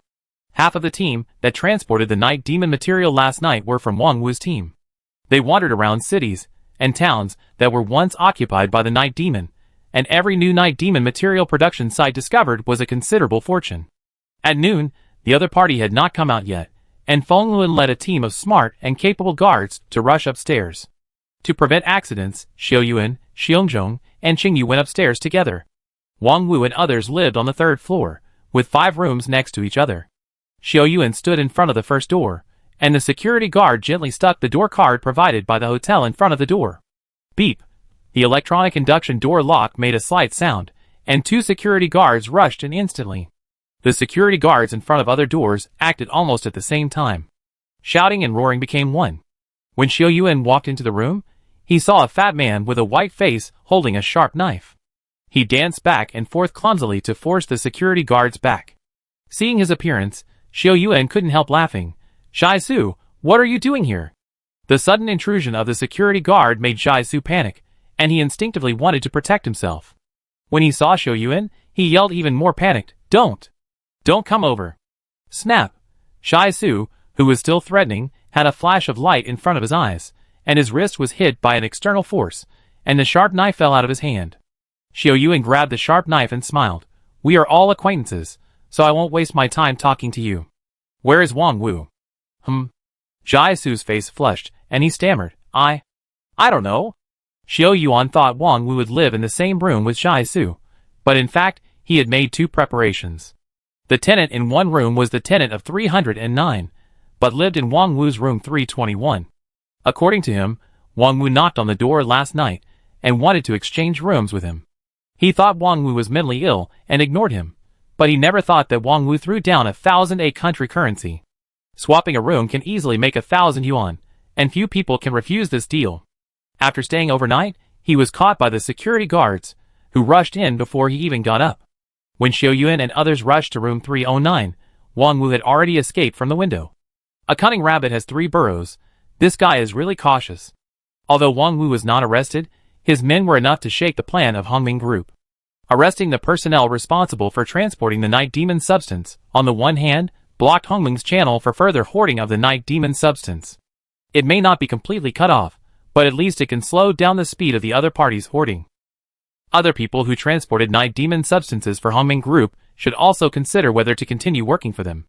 It is better to remove the firewood from the bottom of the pot than to add more water to stop the boiling water. This move finally gave Xiao Yuan the upper hand. However, Xiao Yuan was very depressed that the people who arrested Wang Wu's team let Wang Wu escape. According to the people in the team, Wang Wu usually had a chat with people in Hongming Group alone, and no one else knew his identity. Now Wang Wu disappeared, and it would not be easy to catch him again with his cunning character. Xiao Yuan stepped up the interrogation of the team members, while secretly hunting down Wang Wu and submitting evidence to the country parliament. Just as the transfer order was being issued, Wang Wu was hiding in a dilapidated unfinished building. He was panting, and wearing a coat that didn't fit him very well. He touched his pocket, and found only some change. Alas! Wang Wu didn't know what bad luck he had. He could collect all the rewards tonight after the last delivery, but he encountered such a thing. Fortunately, he had his mobile phone with him. He thought about it, and dialed a number. The phone rang several times before it was connected. "Hello? Brother Wang, what do you want to talk to me about?" Wang Wu subconsciously lowered his voice and said, "Xiangzi, I'm in trouble, and I have to go to your place to take shelter. Just listen to me, and I tell you slowly." After explaining the matter in general, Wang Wu and the person on the phone agreed on a time. He suffered a lot on the way out of the hotel, and even this dress was stolen temporarily. Slowly sitting in the corner of the unfinished building, Wang Wu felt like the end of the world. The team he had worked so hard to run was probably going to be disbanded, and his brother was also arrested. I wonder how Zhai Su is doing now. He turned off his phone and stared blankly ahead until a few car horns were heard outside the building. Wang Wu shuddered and quietly found a place to look around. After seeing the familiar car clearly, he felt relieved and walked down quickly. Chapter 551. Brother Wang, tell me what happened. Gao Chong said to Wang Wu, who was a little fidgety, holding a half-smoked cigarette. Today is a disaster. The place where we live was stabbed by the police this morning. This? Gao Chong's eyelids twitched. Have you been in trouble recently? How can we be clean in our line of work? There are so many people who secretly dig up the night demon substance. Why is it our turn? I guess it has something to do with Hongming Group. Wang Wu slapped his thigh hard. Hongming Group is a big tree that attracts the wind. If someone wants to move it, they can only start with us. It's really a fight between the gods and the devils. Brother Wang, don't be too anxious. Let's take a look at the recent situation before making plans. Gao Chong said, driving the car into a small courtyard. The two-story building is old, but it is well maintained. Gao Chong's family was also wealthy, but later the family fell into poverty and his parents died in an accident. The Gao family, which was once glorious, fell into decline. The property was auctioned off and the debt was paid off. Only the house in front of him was left. Gao Chong and Wang Wu met because they both started smuggling after the night demon broke out. They were like-minded and both were frustrated and downtrodden, so they got along well with each other. It had been 4 years since they met, and Wang Wu trusted him. Gao Chong carefully closed the gate and looked around cautiously. This area was full of small Western-style buildings like Gao Chong's, separated by a little distance and green trees. After a quick look, he and Wang Wu walked into the house together after not seeing anything unusual. Gao Chong's house was very clean and tidy, and he didn't look like a man living alone. When he opened the door and entered, he was stunned for a moment, grabbed Wang Wu's arm, and whispered, "Wait!" Wang Wu hid like a stray dog, and finally found a place to stay before dark. He was happy in his heart, but he was suddenly nervous when he heard his words. He looked around subconsciously. What's going on? Gao Chong looked at the tiny mark he made when he left home, and his back felt cold. It took him only over an hour to find his home. Who found his home?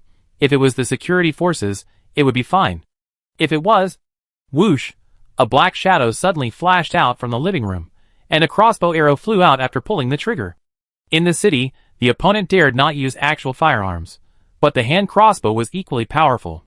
Gao Chong has learned a few tricks in the gray area over the years, and pulled Wang Wu back to avoid the crossbow arrow attack. The opponent hid in the blind spot and wanted to attack by surprise, but he was discovered by Gao Chong, so he simply stopped waiting and rushed out directly. Crossbow arrows flew past them, and Gao Chong and Wang Wu retreated to the side of the car at the same time. Just as Wang Wu opened the car door, he saw 2 people jumping down from the second-floor window.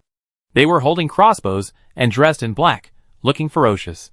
Wang Wu and Gao Chong had no weapons in their hands, so how could they be their opponents? Crossbow arrows flew, and Gao Chong half of his body was in the car and felt a sharp pain.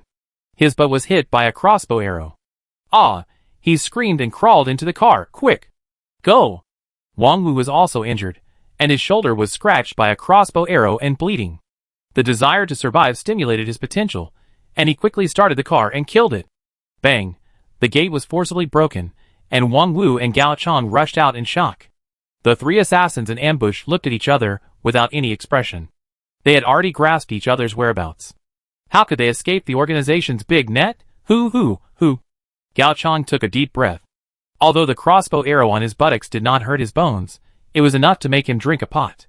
He hummed and said, "Brother Wang, who have you offended?" Many people know that Gao Chong and Wang Wu have a good relationship, but why can the other party be sure that Wang Wu will come to his house? After hearing his doubts, Wang Wu smiled bitterly and said, "I guess the other party must have cast a wide net to catch big fish, and set up surveillance on people who are on good terms with me. Xiangzi, I'm sorry for you." Wang Wu felt guilty. Gao Chong had nothing to do with this matter, but now he dragged him into it, causing him to take risks with him. Gao Chong was open-minded, covering the edge of the wound and groaning, "Brother Wang, you are being too polite. If you hadn't saved me 2 years ago, I would have died in Tor Town." He raised his head slightly and looked around, saying, "Do you want to go to the city center?" Wang Wu nodded and said, "The other party is strong and has deployed more control points. It will be more and more dangerous for us to continue to stay in the sparsely populated areas on the edge of the city. They obviously want to silence us, so I have an idea." Gao Chong was quick-witted, and he realized as soon as Wang Wu said this, "Do you want to cooperate with the security bureau?" Hee. Wang Wu casually threw the phone to Gao Chong and said a number. "Call her. She is the only person who can be trusted and has the ability to help us now." Gao Chong turned on the phone and dialed the number. After one ring, someone picked up the phone. It was a soft female voice. "Hello? Excuse me. Is this Miss Su?" Wang Wu said to the phone. "Are you Wang Taiyu?" Sun Wan was a little unsure whether it was Wang Wu, although the number saved in the address book did show him. "Miss Su, just call me Wang Wu. I'm in some trouble now, and want to take the initiative to cooperate with you. Where are you now? We find you right away." Soon Wan on the other end of the phone realized something and said hurriedly, "I'm heading to the city center now. Can we meet under the statue at Tiananmen Square?" "Okay, keep in touch. We be there soon." "Okay." Wang Wu ended the call with Soon Wan and leaned back in his chair as if he had just experienced a fierce battle. Speaking of his acquaintance with Soon Wan, Wang Wu always felt very lucky. At the beginning, he, Zhai Su, Wang Wanwan and others faced legal sanctions after being rescued. However, Soon Wan helped them at this time. The Silver Wing Army, which was in the midst of a fierce battle, had too many things to deal with. Wang Wu and Zhai Su did some smuggling, but they were not vicious people in nature. Even when Huang Wanwan, Fan Xuanxuan, and Ouyang Shui were threatened with death, they stepped forward to protect them. It was because of this that Soon Wan lent a hand to Wang Wu and Zhai Su. With her protection, Wei Yan and Liang Lu also made a big deal out of a small matter and did not pursue it any further. Wang Wu and Gao Chong were both injured, especially Gao Chong, whose face turned pale with pain even though his wound was not serious. Along the way, Wang Wu drove at the highest speed, not noticing that there was a small instrument at the rear of the car that was jumping. The tracker was exposing their position to the other party's location. There was no conversation along the way. When they arrived at Tiananmen Square more than 10 minutes later, a grand celebration was being held there. Every year in early September, people in Yanjing pray for the arrival of autumn. Performers walking on stilts and wearing big-headed doll masks were active in the square. Wang Wu parked the car and walked down alone. Chapter 552. Tiananmen Square, the statue of the goddess. Sun Wan and Xiao Yuan waited under the statue, looking around from time to time. 2 teams of security guards were deployed around the square. When they saw Wang Wu, they were on guard against emergencies and moved closer to him. "Here he comes." Xiao Yuan's eyes lit up, and he walked quickly towards Wang Wu.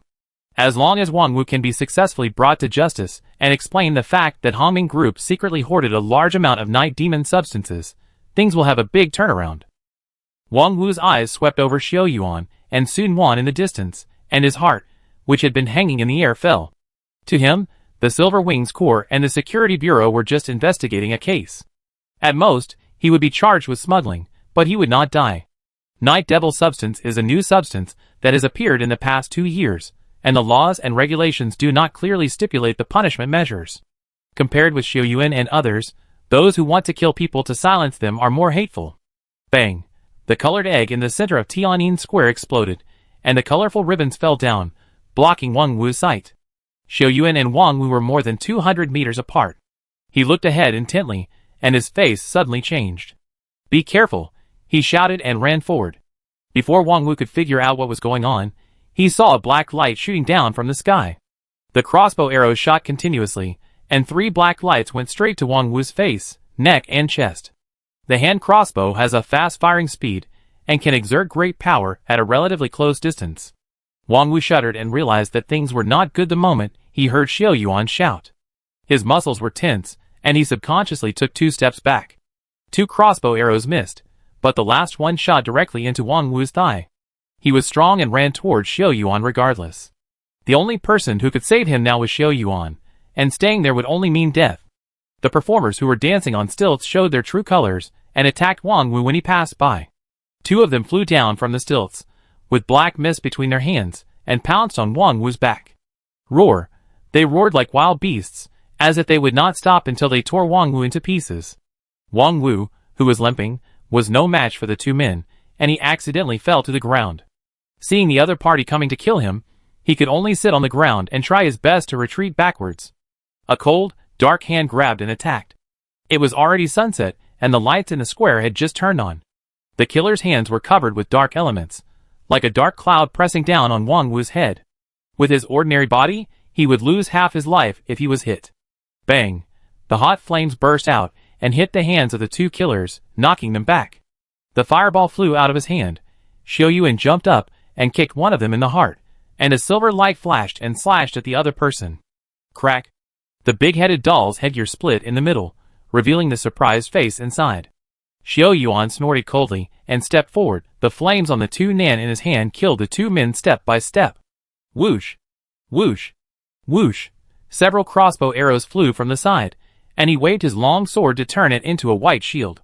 There was a clanging sound on the field, and all the crossbow arrows were blocked by Xiao Yuan. "Murder!" someone in the square shouted, and the people who had already noticed the abnormality here screamed. People fled in all directions, like headless flies. Swish!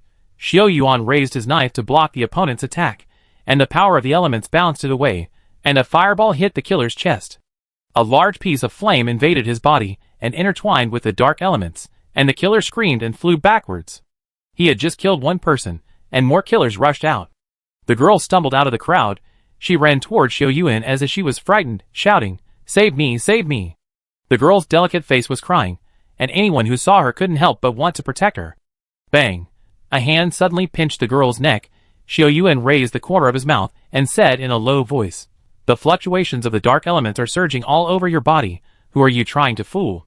With his sword in hand, Xiao Yuan slashed at the girl. Just when she was about to die under the sword, something strange happened. A large area of black mist and bloody energy erupted with her as the center, and Xiao Yuan was the first to be hit. The girl turned into a bat and flew into the sky, leaving behind an attack composed of almost all of her energy. Xiao Yuan felt like he was in a space full of blades, and every collection of black mist and blood mist was attacking him. Buzz, the power of the elements was released, forming a circle of flames around Xiao Yuan. Under the guidance of his thoughts, the flames gradually flowed, and finally formed a whirlwind-shaped flame that kept rotating. "Break!" he shouted loudly, and all the flames were released to break the siege of the blood mist, knocking down 2 vampires. The long sword guided the flames to dance, and the entire Tiananmen Square was like a dragon riding forward. The flames of about 4 meters long were like a swimming dragon, repelling the vampires, who tried to attack one by one. After defeating 6 people in a row, the opponent finally retreated, and a large number of vampires were completely wiped out in the battle. Their bodies turned into a ball of black mist, leaving no corpses behind.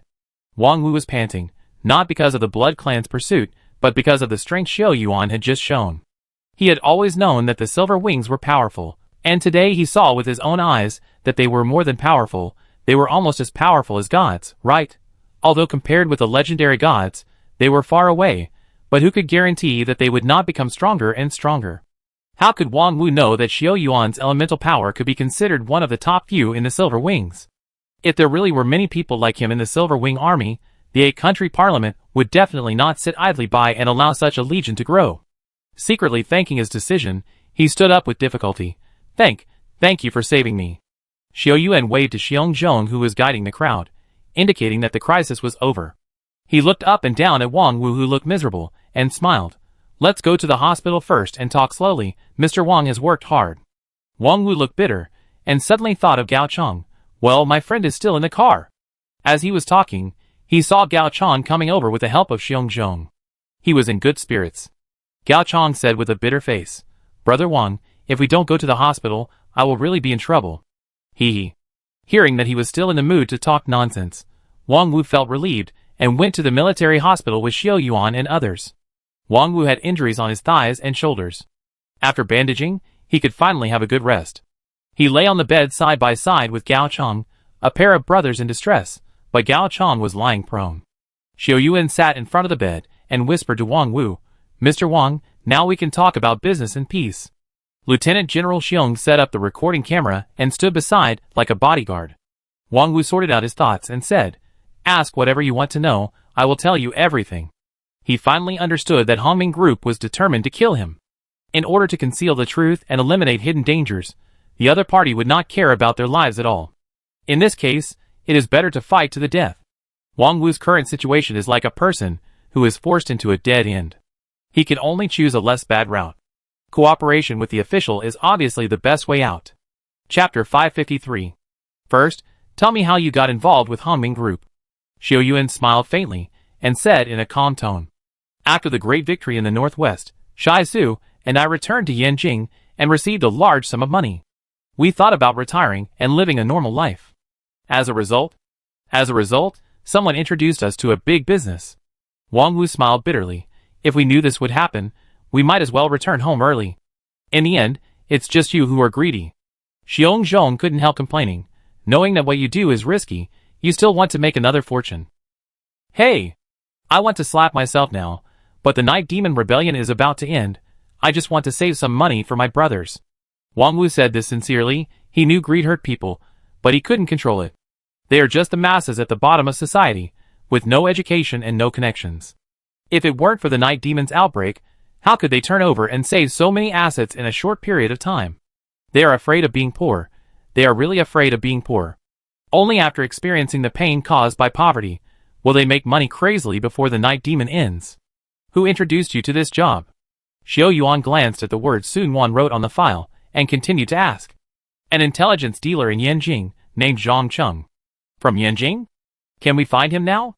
Well, I'm afraid it's too late. He is always slippery and cunning. If he hears something wrong, he will definitely run faster than a rabbit. Wang Wu didn't have much hope of finding Zhang Cheng. What Brother Wang said makes sense. Gao Cheng, who was lying on another bed, echoed, that grandson probably ran away a long time ago. Big Bear, tell Jingjing to post a missing person notice in the security system to see if he can be found in Yanjing or nearby cities. Xiao Yuan thought about it and decided to give it a try. Okay. Who is the person in charge of Hongming Group that you have been in contact with? We are only responsible for transporting goods and always enter the Science and Technology Park through the side door at night. We have never seen any big managers, but I saw a person in the warehouse when I was delivering goods once. He looked like a leader. Oh! Xiao Yuan was delighted and said, do you remember what he looks like? He's about 40, with a slick back hair and a suit, looking like a boss in a TV show. Wang Wu's description was vague, but he looked a bit like Guan Hongyuan. Xiao Yuan simply put Guan Hongyuan's photo in front of him and asked him to identify it carefully without any ambiguity. Wang Wu looked at it carefully for a while and muttered, it's the same person, but the chin in the photo seems to be a lot sharper. He must have used beauty filters. With Wang Wu's testimony, Xiao Yuan felt relieved. Guan Hongyuan, who had been detained in the judicial department, was tight-lipped and would always say the same thing no matter how he was interrogated. With Wang Wu's testimony, how could he still argue? The interrogation lasted for 2 hours. After handling the matter, Xiao Yuan saw that Wang Wu was really tired, so he took people out of the ward and let them have a good rest. This testimony and video recording, plus the video of his night visit to the number 3 Science and Technology Park and the evidence of the samples he submitted, were one step closer to the truth. The next day, Hongming number 3 Science and Technology Park. Hu Ji excitedly raised the investigation warrant in his hand, and he was happy no matter how he looked at it. Previously, the special investigation team could only investigate Guan Hongyuan personally, but now they can legitimately investigate other departments. The fact that Hongming Group hoarded a large amount of night demon substances also officially surfaced. Night demon substances became well known with the release of 2 popular night demon cosmetics worldwide. Hongming Group did not involve the beauty industry, but secretly hoarded a large amount of night demon substances. What is their purpose? In addition, Lu Qingsong has dealings with the Blood Clan, so everything is moving in a direction that is not favorable to Hongming Group. Hongming Group seems to be slow to react to the recent events, and only issued an announcement this morning, September 5, 2079. The general meaning of the announcement is that Hongming Group has always been law-abiding and committed to exploring new technologies to serve the general public. They will actively cooperate with the investigation to clarify the suspicion as soon as possible. The public relations are well done, both sensational and reassuring, but in the eyes of many people, this announcement does not say a single truthful word, and is full of evasive routines. Since the research sites within Hongming Group are too complex, everyone has to act separately. Xiao Yuan and Kai Jing are in a group, and they are responsible for going to the mechanical technology zone to understand the situation. Xiao Yuan actually has a feeling of uneasiness in his heart. As time goes by, Lin Shi secretly tells him a lot about the situation in Dianliang. Ren Zhichen's actions are becoming more and more obvious. Since he sent a team to Yanjing a few days ago, he has been preparing for something in the past few days. Unfortunately, Lin Shi's power is limited, and he cannot confront head-on. He wants to find opportunities in secret, but the other party's defense is impeccable. Zeus Group and Hongming Group are secretly communicating. If the latter group starts to take action, Xiao Yuan estimates that Zeus Group should also start. But he has not found any clues about the priest's temple so far. Where is the 1,000-year-old monument hidden in the Science and Technology Park? Seeing that he frowned, Kai Jing asked quietly, Xiao Yuan, are you okay? Are you feeling unwell? Her voice interrupted Xiao Yuan, and he came back to his senses, shook his head and said, I am impressed that this place is really big. It is incredible that a mechanical technology park has such a large scale. The young man who led the way for the two of them was tall and handsome. Hearing Xiao Yuan's words, he explained, The Hongming Mechanical Technology Department was established at the beginning of this century, and next year is the 80th anniversary of the department. His eyes lit up when he said this, and he looked proud. Kai Jing liked this handsome young man named Sheng Bai very much, and said softly, "Do you like it here?" Of course. Sheng Bai looked around and said in a tone of expression, "The research projects here are all for the better future life of mankind. It can help many people, such as me." "You?" Kai Jing couldn't help but look at him curiously. "What can I help you with?" Sheng Bai didn't say much, and gently tapped the wrist of his left hand with his right hand. The next scene made Kai Jing's eyes pop out. His left hand slowly changed color, from the original skin color to metal, and the lines all over it could be seen. The complex and precise electrical lines were hidden under the translucent metal, and it was a fake hand. Sheng Bai was very satisfied with Kai Jing's performance, and he used the fingerprint to tap the left hand again, and it returned to its original state. Kai Jing was amazed, and touched Sheng Bai's left hand carefully. Soft, warm. Sheng Bai's left hand returned to its original state, no different from an ordinary person's hand, and even more flexible and strong. He explained to Xiao Yuan and Kai Jing, "This is the technical bottleneck that the company broke through at the beginning of this year. It was not officially applied to the human body until the middle of the year, and it can perfectly combine the human body and the machine together. Many people are disabled for various reasons, and cannot live like ordinary people. After the promotion of this technology of Hongming Group, it will help thousands of people regain their lives." Chapter 554. Knowing the inside story of the seal, Xiao Yuan had no good impression of Zui Yang or even the entire Hongming Group. However, he had to say that Hongming Group's technology could indeed help many people in need. Sheng Bai had worked at Hongming Group for 3 years, and his left hand was forced to be amputated due to an accident. When Hongming Group's technology matured, internal employees were fortunate to become the first group of people to receive free treatment. Sheng Bai was grateful, and admired Hongming Group from the bottom of his heart. The mechanical experimental area is also divided into several sections, including the core technology area, mechanical display area, finished product inventory area, weapon testing area, office area. One experimental area is equivalent to the size of a park of other ordinary enterprises. It is not without reason that Hongming Group is called rich enough to rival a country. Sheng Bai led Xiao Yuan and Kai Jing to the mechanical display area. What came into view was a robot the size of a transformer, standing at the entrance of the display area. This big guy looks majestic, but it has no technological content. It was cast by Hongming employees using waste materials. The mechanical display area mainly includes the most cutting-edge mechanical technology, with various robots being the most numerous. Xiao Yuan personally saw a robot that could transform its entire body into the size of a palm. After pressing the switch, it transformed into a desk lamp within a few seconds, with the functions of a speaker, radio, and telephone. Kai Jing was excited to see the prey, and stood in front of each novel machine without moving a step. Woof, woof, woof. She stretched out her hand, and waved it in front of the mechanical dog, and the little thing was like a real dog, acting like a spoiled child and rolling around. Xiao Yuan's eyes scanned the surroundings, and finally landed on the gate leading to the core research area. He walked behind Kai Jing, and nudged her with his elbow, saying seriously, "We have seen a lot here, and it is time to go to the core research area to take a look." Oh, Kai Jing then remembered the purpose of their trip. The main purpose of the transfer order was to go deep into various research departments to find the underground ruins hidden here. The entrance to the ruins is most likely hidden in the core of each research area. Sheng Bai's smile faded a little, and he said, "You need the deputy director's approval pass to enter the core research area, which may delay some time." Xiao Yuan smiled and said firmly, "It's okay, we can wait." Sheng Bai nodded silently and said, then, "Miss Kai Jing, please go with me to Deputy Director Zhou." The two of them left, and Xiao Yuan was arranged in the rest area. Hongming Group's rest area is rich and magnificent, with first-class decorations, drinks, and snacks. Quietly closing his eyes, the dragon soul at Xiao Yuan's brow surged and extended, sweeping across the tables, chairs, drinks, and walls, getting farther and farther. With him as the center, the range of spiritual perception gradually spread in all directions. With the warmth of the sea spirit, Xiao Yuan's body and spiritual perception grew rapidly. Even without using his eyes to see, he could still clearly perceive the surroundings. This is a very wonderful state. The color of objects, people's appearance and voice, and even the sound of their heartbeats will be clearly reflected in the mind. Wait a minute. A person suddenly appeared in Xiao Yuan's spiritual perception range. She was quietly hiding in a secret place and watching the side. She had long hair like a waterfall, brown eyes, and a black dress. She stared at this side without blinking. Xiao Yuan? Xiao Yuan laughed in his heart. Didn't she go to another experimental area? Why did she come here?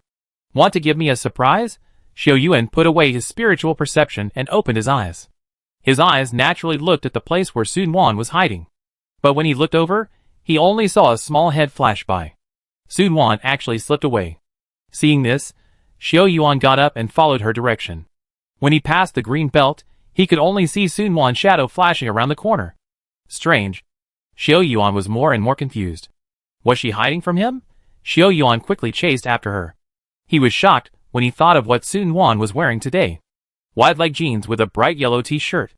It was impossible for her to change clothes halfway. Then there was only one possibility. The one who was secretly watching him just now was not Sun Wan, but the girl she had mentioned before, Emily, who has the same appearance as Sun Wan, advised her to leave Yanjing as far as possible. Xiao Yuan followed her all the way to a long distance, and when he saw her entering an area, he chased her without thinking. At the entrance of the area, it was written weapon testing area. A wide venue, somewhat similar to the setting of the Roman Colosseum, surrounded by a circle of high stands. At the end of the venue, a huge statue stood there. Xiao Yuan looked at it for a while, and found that it was a strange-looking general, holding a sharp weapon, and no head, with 2 eyes on his chest, and a big mouth on his navel. Xingtian. Xingtian in the ancient mythology of Country A, with a height of more than 10 meters, is absolutely shocking. Xiao Yuan glanced at the back of the statue and said loudly, "I know, you are inside now." There was no response from the statue. He continued, "Emily, I want to talk to you about some things that may still have a chance to turn around." Emily and Sun Wanqing are exactly the same, and reminded her that she must have known about Hongming Group's plan before leaving Yanjing. If she can join their side, it will be a fatal blow to Hongming Group. Unfortunately, Emily seemed to have not heard his words and said nothing. The test site was so small, and Xiao Yuan did not see any exit except the one behind him. Where else could she run to? Seeing that Emily did not speak, Xiao Yuan simply took a step and walked towards the statue of Xingtian. When he walked into the center of the test site, he suddenly heard a long whistle. Weapon test, start. Xiao Yuan raised his eyebrows, and before he could react, a device slowly rose from the ground in front of him. The device was square, and after it stabilized, the switch was turned on, and a well-proportioned girl walked out of it. The girl had gentle eyebrows and a smile on her lips, and her long hair was tied into a ponytail, looking young and beautiful. After seeing Xiao Yuan, she politely lowered her head slightly and said, "Hongming Group number 2079091, the latest combat weapon has begun testing." Xiao Yuan thought she was a human at first, but the more he listened, the more something was wrong. He waved his hand and explained, "Robot. Sister, there is a misunderstanding here. I am not here to help you test." Bang! The girl kicked the ground with her back foot, making a heavy sound and rushing towards Xiao Yuan like a swift cheetah. She didn't listen to Xiao Yuan's explanation and started fighting. Xiao Yuan knew that it was useless to talk more, so he gathered his energy and fought with all his heart. The girl's small fist actually made a faint sound of breaking wind and hit Xiao Yuan's face. Xiao Yuan wanted to test the opponent's strength and changed his fist into a palm to catch the opponent's attack. But when he touched her, Xiao Yuan still felt that he underestimated her. He took 3 steps back to resolve the girl's attack. Xiao Yuan held the opponent's wrist with one hand and kicked the girl's belly. Unexpectedly, she didn't dodge at all and was hit hard by Xiao Yuan. Bang! There was a shoe print on her clothes, but she didn't suffer any substantial damage. Xiao Yuan felt that he kicked someone, but then he felt a resistance. The girl's body was made of mechanical parts, so how could she be afraid of him? She took 2 steps back and smiled, saying, "Activate the 2nd level and continue testing." Chapter 555. Click. As the girl finished speaking, 2 sharp long knives slowly emerged from her fists. Her momentum suddenly changed, and the smile on her face disappeared. Swish! The girl wielded 2 knives and rushed towards Xiao Yuan. Her knife skills were obviously trained. Xiao Yuan didn't know how the robot's knife skills were trained. However, whether it was her thousands of times of polishing or the programming of artificial intelligence, it was enough to give him a headache. The girl's attack angles and moves were tricky and strange, and there were almost no deviations or mistakes in every knife. Xiao Yuan didn't want to make a move in Hongming Technology Park, as Hongming Group knew too much of his cards, but it seemed that he had to make a move today. Clang! He casually transformed his long sword and blocked the girl's double sword attack. Kaka, kaka, kaka. While blocking the double swords, he took the opportunity to look at the girl's cheek, with only murderous intent in his gloomy and cold eyes. It seems that her expression and demeanor will change at different stages, which is too amazing, right? The girl's attack was blocked and she roared, and all her strength was pressed on the double swords, hoping to defeat Xiao Yuan with the power of the machine. Xiao Yuan gathered all his strength and was ready to compete. After the two of them had been deadlocked for more than 10 seconds, Xiao Yuan took the lead in changing his tactics and suddenly retreated. Seeing him retreat, the girl felt that she had the upper hand and took advantage of the situation to chase him. The sharp knife was only 20 centimeters away from Xiao Yuan's head. Buzz! The girl's legs made a buzzing sound, and her already extremely fast speed increased to a higher level. The sharp knife was pulled closer, and was about to pierce Xiao Yuan's head. Even if he was protected by the power of elements, he would inevitably be seriously injured with the opponent's strange power. Clang! The white shield resisted the blade at the last moment, and the powerful impact made Xiao Yuan retreat again and again. After stopping, Xiao Yuan's low voice came from behind the white shield. So you really want to kill me? He had been testing to see if this robot girl would really kill people, or just stop at a certain point. Now it seems that her program setting is not to hold back, or the person who controlled her wanted to kill him from the beginning. The dragon eye on the white shield lit up, and the elemental power was transmitted from the body to the shield. A strong force surged out, and knocked the girl away, and the ordinary double swords in her hands were shattered in an instant. Weapons without the fusion of Mingyi were very fragile under the attack of elemental power. The girl and a pile of broken blades flew far away and fell to the ground. Xiao Yuan felt a little sorry for her thin body. He moved away the shield and whispered, "You can't beat me, forget it." The girl didn't speak.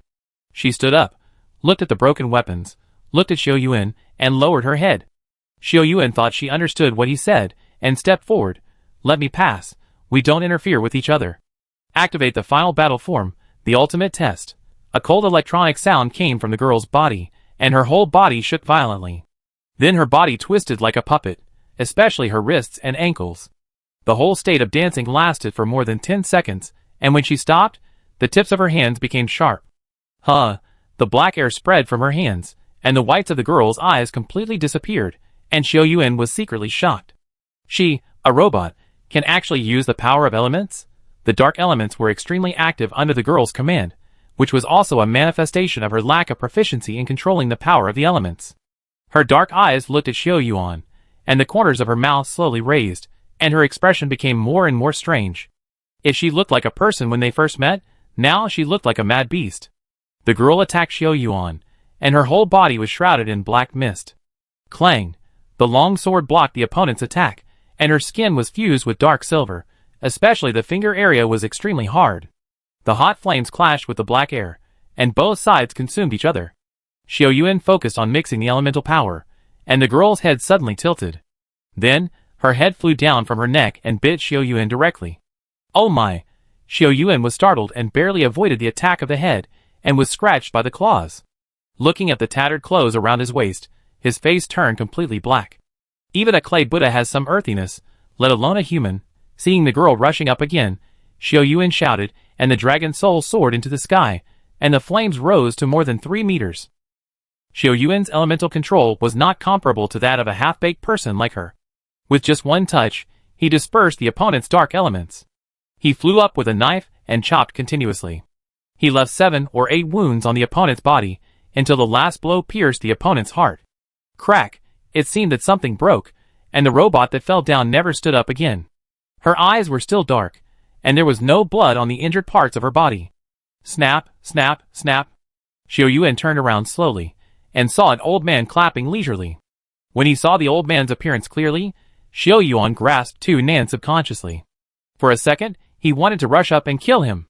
Zui Yang, the current leader of Hongming Group, the mastermind behind the collapse of the Zhongyuan Lihua seal, is now standing in front of him.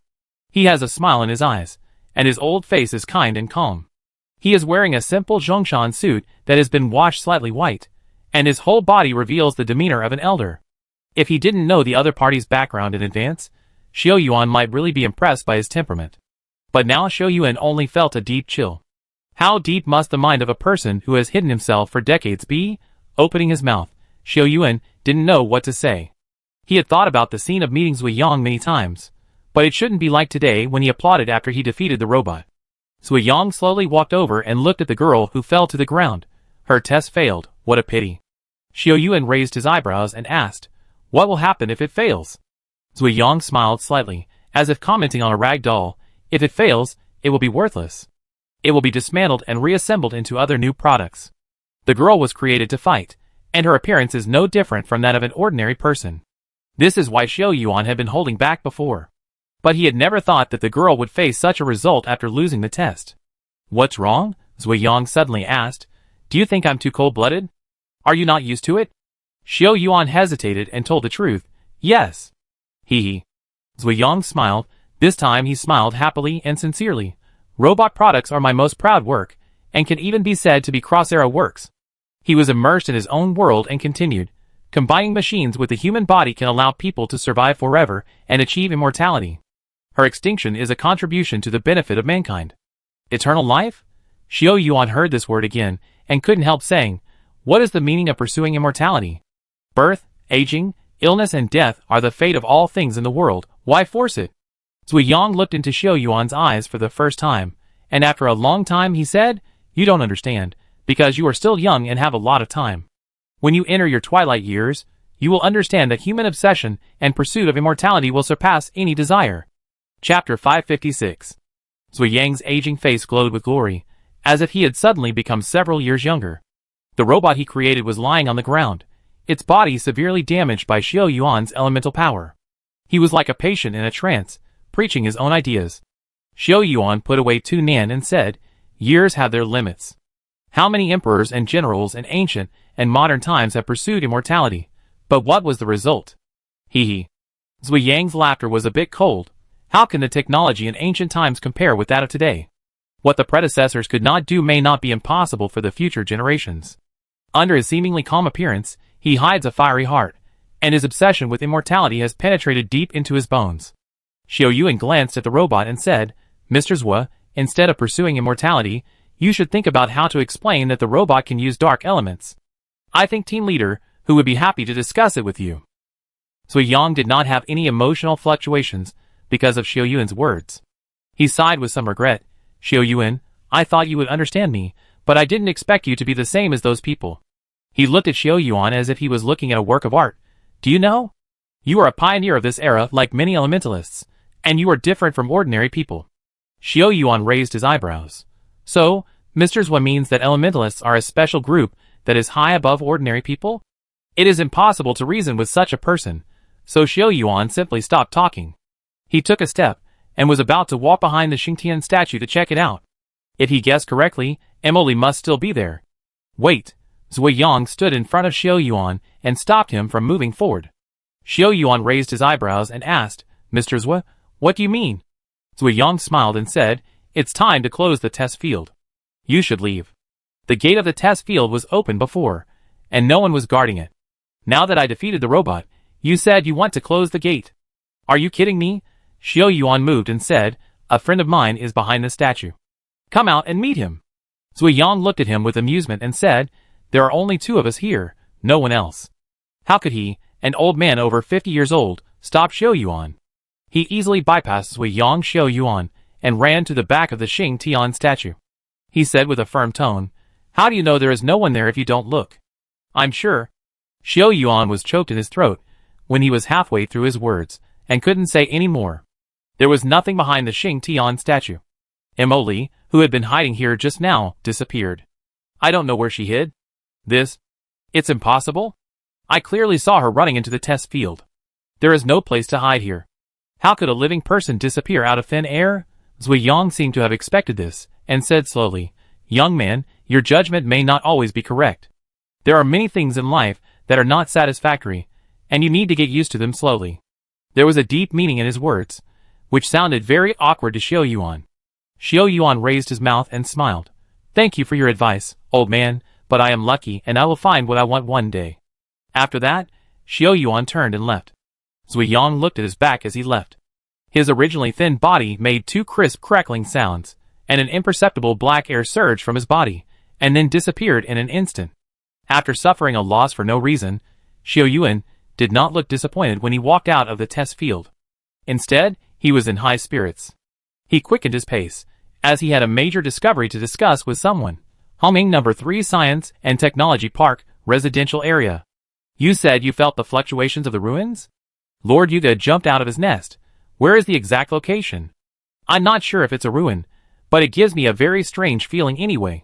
Xiao Yuan recalled the feeling when fighting with the robot.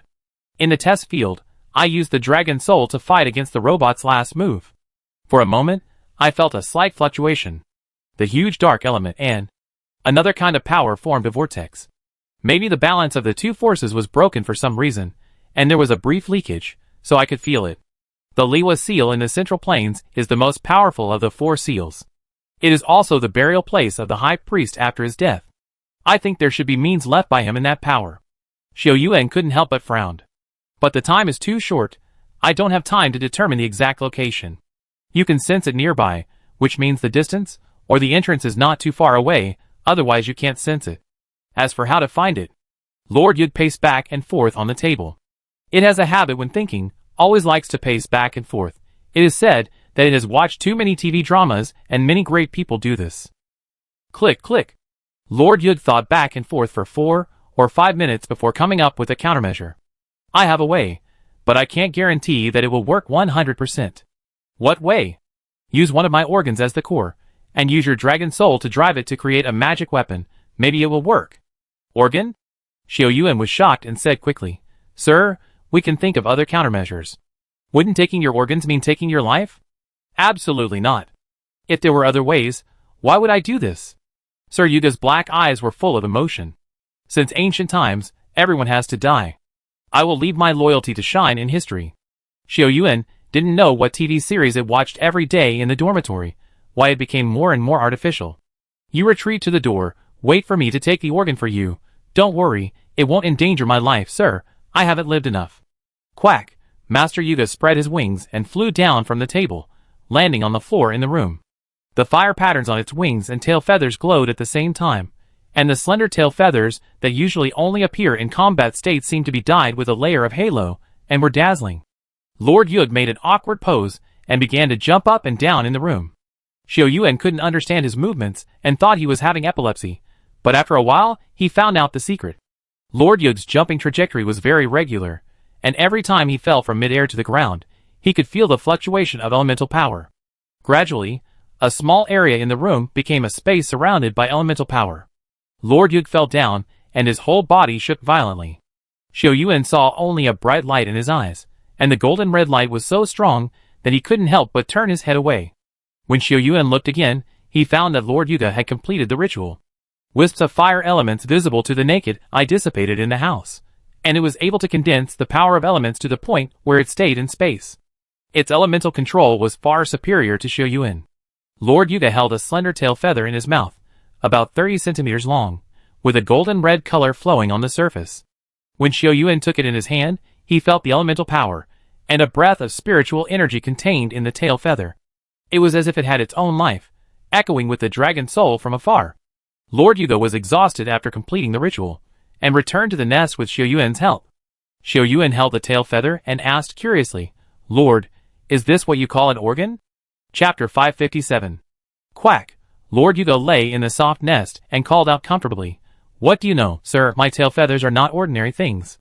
They are more precious than my eyes. Its waving claws and teeth looked a little funny. Xiao Yuan knew that it had wasted a lot of energy, and did not argue with it. He complimented it. Your Excellency is selfless, and is really a role model for ducks in the world. I just don't know how to use the tail feathers. Lord Yuga's tail feathers are not ordinary things. Its original body is one of the 3 pillars of the other world. It is also extraordinary to become a duck in this world. Xiao Yuan followed its command, and injected elemental power into the tail feather, and the dragon soul interacted and merged with it. A strange thing happened. The tail feather flew from Xiao Yuan's hand, and floated in the room. Xiao Yuan moved his mind, and the tail feather fell back into his hand, but the tail feather could only move up and down, and not sideways. Lord Yuga explained, the tracking range of the tail feather is not large. Even with the help of the dragon soul, it can't be expanded much. If it is not near the seal, it may not work. Lord Yuga knew this method long ago, but unfortunately it was limited by the tracking range. If Xiao Yuan hadn't accidentally noticed the approximate location of the seal, his method would not be useful. Xiao Yuan didn't know whether Emily was monitoring him or deliberately exposing the seal location. She was like a cloud of fog, with the same appearance as Sun Wan, but hiding in the dark. The day's search ended quickly, and when night fell, everyone held a summary meeting after dinner. Xiao Yuan recounted what he had discovered at the test site today, and finally said, "The robots developed by Hongming Group can actually use dark elements, and we must investigate in detail. The power of elements has always been a unique ability of humans. Zui Yang can create robots that use the power of elements, and he will be able to create more and more robots in the future. If they form a steel army with ill intentions, it will pose a great threat to the safety of Country A." Hu Ji agreed with his point of view and said, "In fact, this afternoon, Mr. Zui Yang took the initiative to talk to me about this matter and revealed some things about the robot." "Oh," Xiao Yuan didn't expect Zui Yang to act so quickly. "What did he say?" Hu Ji stroked his chin and said slowly, "The robot you fought with in the test field this morning is Hongmeng's latest product. Do you still remember the huge amount of night demon matter in the warehouse?" Sun Wan's eyes lit up and she said, "Is there a connection between night devil matter and the ability of robots to use dark elements?" Snap! Hu Ji snapped his fingers. "Smart! Zui Yang told me this afternoon that they hoarded a large amount of night devil matter in order to develop a combination of new robots and dark elements. Dark elements are the easiest to control among the several elemental powers, and they are also the best to fuse with Mingyin." What really surprised Xiao Yuan was that Hongming Group's technology was progressing so rapidly. It has only been more than 2 years since the outbreak of Night Demon, and their technical bottleneck has developed too quickly. Xiao Yuan suspected that Hongming Group had been researching related technologies before the outbreak of Night Demon. Kai Jing said on the side, "Brother Shengbai and I went to get the license. When we came back, we saw that Xiao Yuan was gone, and we were very anxious. As a result, you broke their product." Xiao Yuan smiled bitterly and defended, "How could I want to break it? It was clearly the robot who wanted to kill me first. The 3 forms of the robot are more ferocious than the previous one. When it reaches the 3rd level, it gives Xiao Yuan the feeling of a humanoid weapon. A robot that is painless, emotionless and only knows how to obey orders, and can also use dark elements, which makes everyone afraid." Fortunately, Hu Ji and Dongfang Huai reported the matter to the Parliament of Country A, and will further send an investigation team to investigate. It is not just the problem of the Blood Clan. The Parliament of Country A has also officially intervened in the investigation of the robot technology. Hongming Group is indeed a leading consortium, but when it develops a weapon that is enough to shake the country, the Parliament will never leave a time bomb. It was not until 10 o'clock in the evening that everyone dispersed after finalizing the details of tomorrow's work. Xiao Yuan and Sun Wan also received a formal wedding invitation. Li Jun and Wu Mushi's wedding will be held on September 9th of this month, and many core members of the A country parliament and the new army corps have been invited to participate. From acquaintance to understanding, the two finally came together despite the prejudices and obstacles of the world. In order to gain fame, and not let Wu Mushi be looked down upon by others, Li Jun led the army to fight against the night demons several times, and fought for his life. The invitation was exquisite, and when it was opened, it was printed with photos of Li Jun and Wu Mushi. The two of them had happy smiles on their faces. There are many things in the world that are worth being happy about, but nothing compares to the phrase lovers finally get married. Xiao Yuan put away the invitation and said, "We have to speed up the investigation and hope to settle the case before the wedding." Sun Wan smiled playfully and said, "It doesn't matter if we take a day off even if the case is not settled.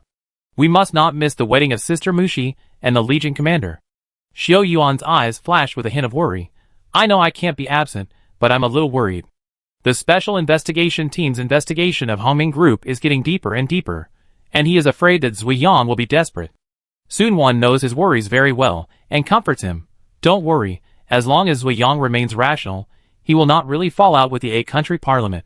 At least, he won't dare to blatantly hurt the members of the Special Investigation Team. Let's hope."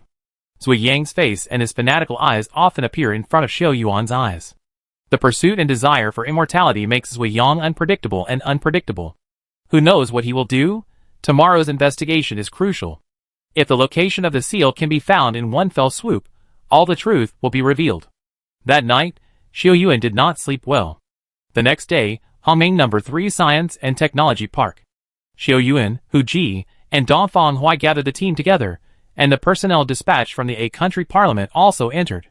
The new investigators mainly conduct research on the robot project to prevent future threats to the safety of a country. Buzz, the gate of the test field opened, and Xiao Yuan walked in first. The statue of Xingtian stood majestically, and the traces of his previous battle with the robot were completely erased, as if it had never happened. Dongfang Hui knew Xiao Yuan's plan, but when he got here, he still asked, "Xiao Yuan, are you sure you can find the entrance?" He searched for several days in the fourth park, but found nothing. When he first heard Xiao Yuan's plan, he felt it was a fairy tale. It was hard to believe that he could find the entrance to the secret room with just a tail feather. Xiao Yuan raised his lips, and said cheerfully, "Not sure." Ah, Dongfang Hui's eyes almost popped out. He held it in for a long time, but couldn't say a word. Hu Ji patted Dongfang Hui on the shoulder and said with a smile, "Brother Dongfang, there is no such thing as 100% sure in the world. Do your best and leave it to fate." Dongfang Hui is on the front line of the ranger work. Any small mistake or uncertainty will cause casualties. He has developed a habit of being cautious for a long time. While the two were talking, Xiao Yuan had already walked to the center of the venue, where he and the robot fought for the last time. Zhou Shaoling, accompanied by several staff members, stood in the distance and watched, and was also very curious about what Xiao Yuan wanted to do. Until she saw Xiao Yuan take out a slender and beautiful tail feather from the wooden box. Chapter 558. Ah! Zhou Shaoling looked at Wei Yu in surprise, and felt like laughing. So the special investigation team is full of people like this, a charlatan. Zhang Bai beside her was silent, but a sense of anticipation rose in his heart. He had never seen Xiao Yuan's ability with his own eyes, but Zhang Bai had heard about him breaking into the test area yesterday. The robot warriors in the test area contain the hard work of thousands of researchers, and the guys who can defeat the robots head-on should never be underestimated. Huh! A gust of wind suddenly blew in the test field, blowing from the center of the field to the surroundings. Xiao Yuan stood in the center of the wind, holding the tail feathers with both hands, and slowly closed his eyes. The elemental power and the tail feathers connected. The moment the wind stopped, a layer of fluorescence appeared on the surface of the tail feathers, and finally flew up. The fluorescence of the tail feathers gradually changed, and when the dragon soul sensed it, the tail feathers all turned fiery red. It rose like a ball of flame, reaching a position more than 5 meters above the ground. Circling, floating. Wei Yu and Xiao Yuan maintained a constant distance, constantly exploring and searching for information around them. However, the information it explored was more obscure, and was the fluctuations revealed after the two huge forces entangled with each other. 1 minute, 2 minutes, 3 minutes. 10 minutes. Time passed by minute, and everyone at the edge of the test field was waiting for him, waiting for his results. Xiong Zhong rubbed his gloves a little irritably, and said, "Xiao Yuan has not moved for almost 20 minutes. Is it possible that we can't find him?" Kai Jing touched him gently and said, "Don't talk nonsense. How can it be called a secret place if it is so easy to find? Wait patiently." Xiong Zhong's words spoke the thoughts of many people. Xiao Yuan's search method was mysterious and incredible, and it was hard to convince people. Lord Yuga's tail feathers are more sensitive than Mingyin, and are easy to merge with elemental power. After it took off the tail feathers, it cleared the elemental power contained in it, and only retained its spirituality. When the new elemental power and dragon soul lifted it to a balanced state, it was like a pool of calm water. When there is a fluctuation of elemental power in the outside world, the tail feathers can clearly sense it and find the way. When the time reached half an hour, everyone thought that the pursuit had failed, but Xiao Yuan suddenly moved. The tail feathers on his head flew slowly in one direction without wind. Oh, the crowd was in an uproar, and Hua Lei jumped excitedly. "It's done! It's done!" Xiao Yuan focused all his attention on the tail feathers. It was difficult to keep the tail feathers balanced, especially for a long time. He took a step and followed the tail feather out of the gate of the test area. He walked out of several areas along the way, with the tail feather hanging above his head and a large group of people following him. In a secret room of Hongming Group, Zui Yang was staring at Xiao Yuan on the monitor. He sighed slightly and said, "It was about to be completed, but now there are complications." The young man standing behind Zui Yang heard this and stepped forward. "Mr. Zui, what do you think we should do?" Zui Yang was silent for a while and said, "You go over first and hold him back, and prepare to implement Plan B." "Yes," the young man responded straightforwardly and walked out quickly. Zui Yang's old face looked even paler in the reflection on the screen, and his voice was extremely firm. "No one can block my way. No." "Here!" Xiao Yuan stood at the door of a building and shouted loudly. There was an iron plate at the door of the building, Biotechnology Research Center. The door of the Biotechnology Research Center was very large, so large that it seemed to be prepared for a giant 3 meters tall. The floating tail feathers became more and more active, and kept floating in front of the door. Zhou Xiaoling followed the crowd forward, and her face became uglier as she got closer. She quickly stood in front of Xiao Yuan. Seeing the gleam in his eyes, she subconsciously took a step back and said, "This is a key scientific research site, outsiders. Outsiders cannot enter." Hee hee. Hu Ji laughed and said, "Miss Zhou is confused, right? The Special Investigation Team has the right to investigate any suspicious building without recording and investigating the core scientific and technological data of Hongming Group." The more abnormal Zhou Xiaoling's behavior was, the more Hu Ji felt that they were on the right track. She knew she was in the wrong but still refused to give in, insisting, "If you want to enter the Biotechnology Research Center, you need the chairman's approval, otherwise no one can enter." Her rogue look was annoying, and her fists, as big as sandbags in the bear, were clenched and made crackling sounds, and she looked like she might attack at any time. Xiao Yuan retracted his tail feathers, smiled at her and said, "Miss Zhou is brave, but it's useless." Ah! Before Zhou Xiaoling understood what he meant, she felt a cold wind blowing over her body. When she opened her eyes again, Xiao Yuan was behind her and stretched out his hand to push the door. The door opened with a bang, but it was not Xiao Yuan who opened it. He was stunned for a moment, then dodged because a cold water arrow shot out and went straight to his face. A young man walked out of the door. He had a white face and ordinary appearance, but his eyes were bright. After he walked out of the door closed again, covering the long corridor. Seeing him, Zhou Xiaoling shouted as if she had seen a relative, Manager Zhang. Hu Ji's face was very ugly.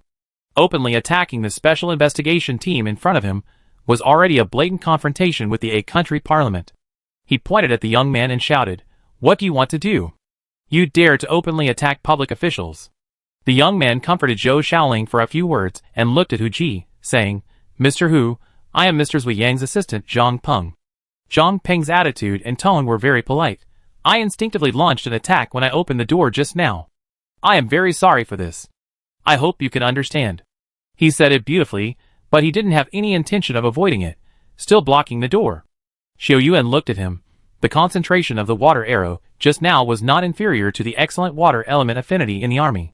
Xiao Yuan walked to the door and was only 2 meters away from him, and said straight to the point, "Since it is a misunderstanding, Mr. Zhang, please move aside and let us go in to investigate." Zhang Peng still did not move away, smiling kindly. "I'm afraid not. I can only move aside if I get an order from Mr. Zhou." Hee hee. Xiao Yuan laughed, and was angry at them. 2 people came to block us, but this had never happened before, which meant that our search was in the right direction. 2 Nan slowly began to glow silver, and Xiao Yuan narrowed his eyes. "Mr. Zhang, are you stalling for time? What are you waiting for? Waiting for someone to come and rescue us, or for us to stop investigating?" Zhang Peng's face changed slightly, and he smiled. "Mr. Xiao, you are joking, I don't." Before he finished speaking, a silver light had already flown over, and the flames rose to the top the moment 2 Nan shot out. Hot, fiery red, the fire element became clearer in Zhang Peng's pupils. "Ah!" He cried out as if he had just woken up from a dream, and hurriedly used the water element to block the opponent's attack. In this move, he felt Xiao Yuan's killing intention. For the truth that was so close, Xiao Yuan did not hold back at all. He had to break through Zhang Peng's obstruction before the opponent's plan succeeded. This was a once-in-a-lifetime opportunity, and the truth was right in front of him. Chapter 559. Bang! The attack of elemental power exploded, and the airflow surged. Zhou Xiaoling, who was hiding behind Zhang Peng, screamed in fear and quickly hid far away. Tunin penetrated the water curtain, breaking a large number of water elements and shooting straight into his eyes. Zhang Peng lost the opportunity and had to dodge first. The protection composed of water elements dissipated after he left, and Xiao Yuan took back Tunin. Buzz! Zhang Peng's waist hummed, and then he drew a soft sword from his waist. The weapons designed by Hongming Technology are very clever. They can be hidden in the belt and pulled out by turning on the button when fighting. The soft sword was long and sharp, and when Zhang Peng injected the water elemental power into the sword body showed a watery blue color. Clang! When the swords intersected, Xiao Yuan felt that the hardness of the soft sword had changed strangely. When it was just drawn out, the soft sword was very flexible, but now it has become a sharp and hard sword that can compete with Tunin head-on. In just a few seconds, I don't know whether it was the special forging technology of the weapon itself or the blessing of the water element. On the field, swords were raised, and Xiao Yuan and Zhang Peng fought quickly. Xiao Yuan took the lead, and the elemental power surged. A fire snake flew out from the tip of the knife and went straight to Zhang Peng's chest. Zhang Peng did not dodge. He was very confident in his elemental power. With his arms crossed, the silver bracelet on his wrist burst out water elements, forming a water curtain about half a meter wide in front of Zhang Peng. Hiss, hiss, hiss. The water vapor churned and rose, and in the confrontation between water and fire, Xiao Yuan and Zhang Peng were soon surrounded by thick steam. From the outside, the two people's figures were looming, as if they were trapped in another world. The water curtain, which was originally half a meter wide, gradually disappeared, 30 centimeters, 20 centimeters, 10 centimeters. When the water curtain was less than 10 centimeters thick, Zhang Peng could see the other party's eyes through the water curtain, and the dragon eye symbol was already shining. Open! Xiao Yuan shouted loudly, and the elemental power was raised to a higher level and broke through Zhang Peng's last defense. The rolling elemental power exploded, knocking Zhang Peng far away. He rolled to the ground and groaned, but his eyes were fixed on Xiao Yuan, who was about to kill him again. Blood foamed from his mouth, but he laughed and said in a serious tone, "Do you think you have won now?" Xiao Yuan took a step forward, and after he finished speaking, he suddenly felt that he could not move. He looked down and saw that at some point, the water droplets scattered on the ground connected into a piece of ice crystals and froze his feet. How is it possible? Zhang Peng could control the water element from such a distance. His strength should be far from this level. Ahem. Zhang Peng's chest was injured and his internal organs were aching slightly, and he said, "Do you think you can rest assured just because you are strong? Today I will let you see that there are people who are better than you." He pressed both his hands on the ground at the same time, and Xiao Yuan noticed a piece of dark silver metal on the ground. Install the silver on the ground in advance, and then lay a silver line to control the elemental power? Xiao Yuan didn't know how long ago the other party installed this thing here. If it was a long time ago, it can only be said that they were too careful and prepared everything perfectly. Humph. Zhang Peng said no more and melted all the elemental power into it. Steam and water droplets quickly gathered into ice walls. Xiao Yuan was trapped inside, and what was even more terrifying was the sharp ice cones extending from the ice walls on all sides. Die! Zhang Peng shouted, startling the people who had been hiding around. Cheng Yu raised his weapon and was about to step forward, but was pulled back by Dongfang Huai. Don't move. Cheng Yu's brows were almost wrinkled into a small lump, and he said, "Team leader, Xiao Yuan is in danger." Dongfang Huai shook his head at him. "We are all members of the A country parliament.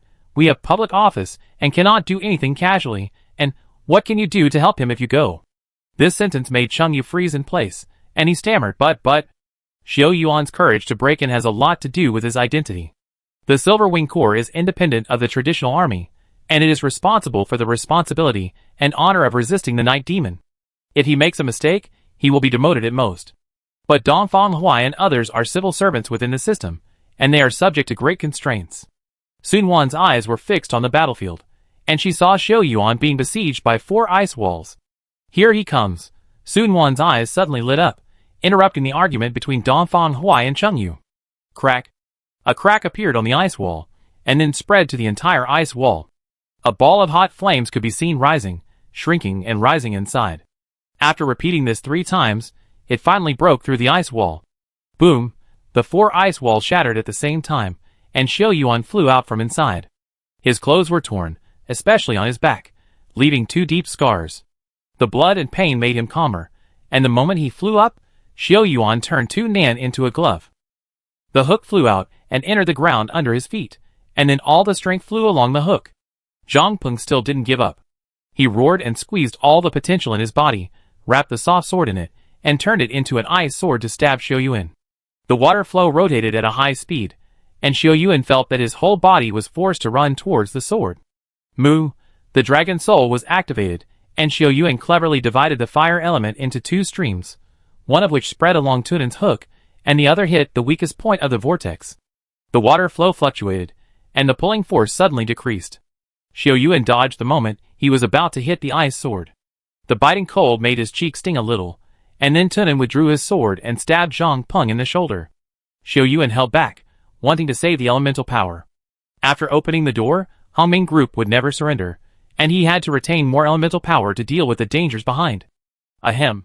Zhang Peng was sweating in pain, and the soft sword fell to the ground with a clang. The elemental power in his body was exhausted, and he was now unable to resist. However, Zhang Peng did not feel disappointed at all. He lay on the ground and looked at Xiao Yuan and said word by word, "I told you, you can't win." Zhang Peng's look of certainty of victory fell into Xiao Yuan's eyes, which made Xiao Yuan's heart sink. He couldn't help but frown. "What do you think?" Zhang Peng suddenly smiled, ignoring the wound on his shoulder. Time should be enough. Xiao Yuan was about to ask him, but suddenly heard a loud noise, which was 10 or 100 times louder than the collision of elemental forces. Boom! Boom! Boom! More than 1,000 meters away from the Biological Research Center, a building exploded. Then, thick green gas spread in the sky. Alarm sounded. The biochemical gas laboratory is leaking. Please evacuate the park immediately. The biochemical gas laboratory is leaking. Please evacuate the park immediately. Go, Hu Ji shouted loudly, and Sun Wan also grabbed Xiao Yuan's wrist. Xiao Yuan, get out of here. But, Xiao Yuan looked back and saw the door of the biotechnology laboratory was right in front of him, but he couldn't open it. Zhang Peng also ran out with the help of Zhou Shaoling and others. Seeing their panic, they were really scared. Xiao Yuan's fists clenched and made a crisp sound. He hated Zhang Peng in his heart. Noticing Xiao Yuan's gaze, Zhang Peng, who was already extremely weak, grinned at him, with a smile of victory in his eyes. Humph! Xiao Yuan snorted coldly and left quickly with Sun Wan and others. He was unwilling, but he had to leave. He would only investigate after the situation here was over. Chapter 560. On September 6, 2079, a serious biochemical gas and material leakage accident occurred in Hongming Group's No. 3 Science Park. Due to the researchers' operational errors, the storage tank storing a large amount of biochemical gas exploded, killing several researchers. The leakage of biochemical gas and material forced the No. 3 Science Park to be blocked and all personnel evacuated quickly. In addition to the deaths, 5 people inhaled biochemical gas and are now all placed in Yanjing First Hospital for treatment. Xiao Yuan listened to the news one by one, his face gloomy. After reading all the official news, Sun Wan said, Hongming No. 3 Science and Technology Park has been blocked, and it will take at least a week to check the leaked materials and clear the dangerous areas. 1 week. Xiao Yuan didn't expect Zui Yang to be so cruel and use a strategy that would hurt both sides. Zhang Peng was delaying his side to buy time for the detonation of the biochemical laboratory. Zui Yang should have prepared this move long ago. Seeing that he was just one step away from the truth, but missed it, not only Xiao Yuan was angry, but others were also angry. Hu Ji's usually steady and modest face was covered with dark clouds. He slammed the table and cursed, "You take human life lightly, how shameless!" Several people died on the spot, and many others were in the intensive care unit. If they had not evacuated in time, they would have died there. Hu Ji knew that Zui Yang was ruthless, otherwise he would not have built the group to its current size. Every step he took was mixed with the blood and tears of others. Zui Yang rarely appeared in public when he was older.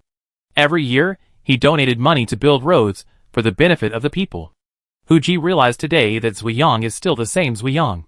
He has restrained his claws and transformed into a kind and gentle image, but he has not changed at all under the skin.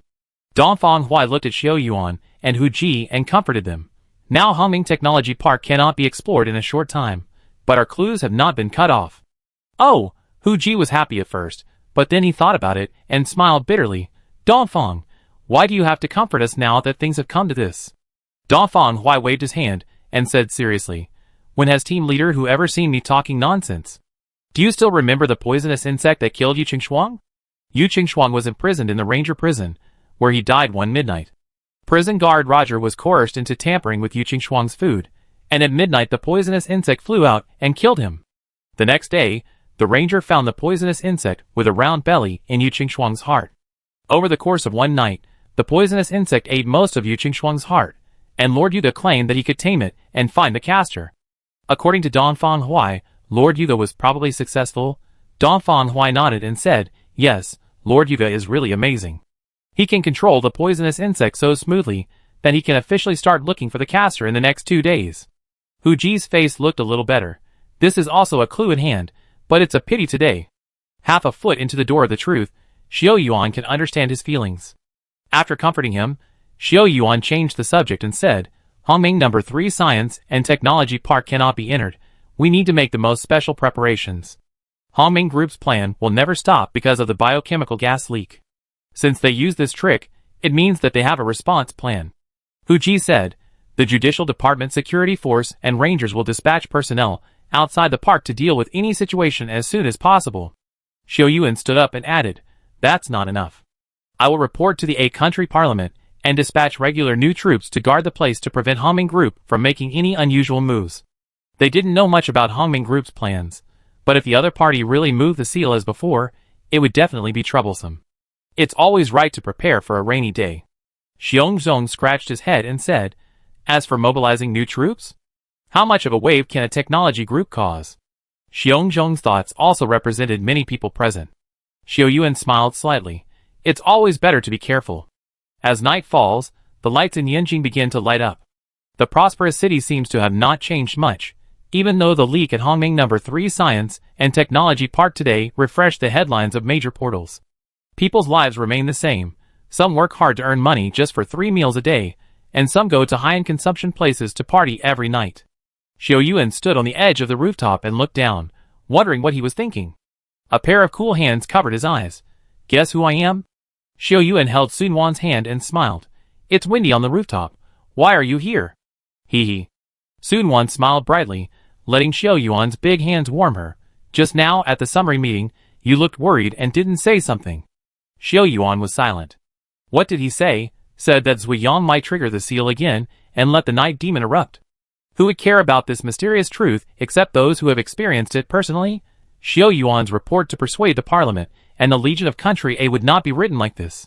It is more reliable and effective to prevent the Hongming Group's robot plan and biochemical plan from threatening Yanjing. He gently held Sun Wan's shoulders, and the warm body temperature calmed him down. Brother Legion just called me and asked us to go to the Wu family mansion tonight. Sun Wan was a little surprised and said, the wedding is on September 9th. Isn't it too hasty? Xiao Yuan smiled helplessly and explained. He said that Sister Mushi has some anxiety before marriage, and wants you to go and accompany her. Wu Mushi has been spoiled since she was a child, and she is a real daughter of heaven, who was born with a silver spoon in her mouth. She has been smooth sailing in her life for more than 20 years, living in the center of everyone's realization. Many talented men from noble families, who admired Wu Mushi were rejected by her. Finally, she was about to enter the palace of marriage with Li Jun, but she was also anxious. Sun Wan couldn't help but let out a silver bell-like laugh and said, then we have to go to see Sister Mushi quickly. Be careful that she will regret not marrying. When Xiao Yuan and his group arrived at the Wu family mansion, it was already 10 o'clock in the evening. Xiao Yuan, Sun Wan, Liang Lu, Xiao Zheng, and Xi and Mao all came to the Wu family mansion. Dongfang Huai and Hu Ji were still in charge of the work of Hongming No. 3 Science and Technology Park. As soon as he entered the door, Xiao Yuan saw a young man coming out quickly. Wu Jiao was very enthusiastic to see him. Perhaps because Wu Mushi's big day was coming, the introverted Wu Jiao became more talkative. He led everyone into the inner house, and Xiao Yuan saw Li Jun, Siyu, Shang Weigua, and Jin Chao chatting in the courtyard. Shang Weigua, Siyu, and Jin Chao were all people who participated in the attack and defense of A City, so Xiao Yuan was not surprised to see them here. But Zui Shu and Zhang Tiansheng were also there, which was beyond Xiao Yuan's expectation. He was slightly startled but still went forward to greet everyone. The female family members were led by Wu Jiao to Wu Mushi's residence, leaving only Xiao Yuan and Xi and Mao behind. Zhang Tiansheng looked Xiao Yuan up and down and said with a smile, the last time I saw Xiao Yuan was at the commendation meeting. He has become more and more heroic. Zui Shu's fiancée Huang Wanwan had been helped by Xiao Yuan and others, and had a good impression of him. Hearing this, Zui Shu laughed. To be able to serve as the deputy commander of the Silver Wing Corps at the age of 24, he is the best in our new army. His words are very interesting, and he used the term our new army. The new army is independent of the traditional troops, and has gradually become a rising new force. No wonder the two came so early. It turned out that they had the intention of making friends. Xiao Yuan smiled slightly and said, you two Legion commanders are too kind. It's just good luck. Chapter 561.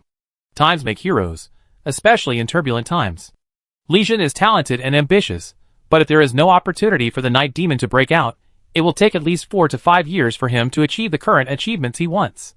The leaders of 3 of the 4 new Army Corps, the Silver Wing Corps, the Northwest Corps, the Great Wall Corps, and the Storm Corps, gathered together.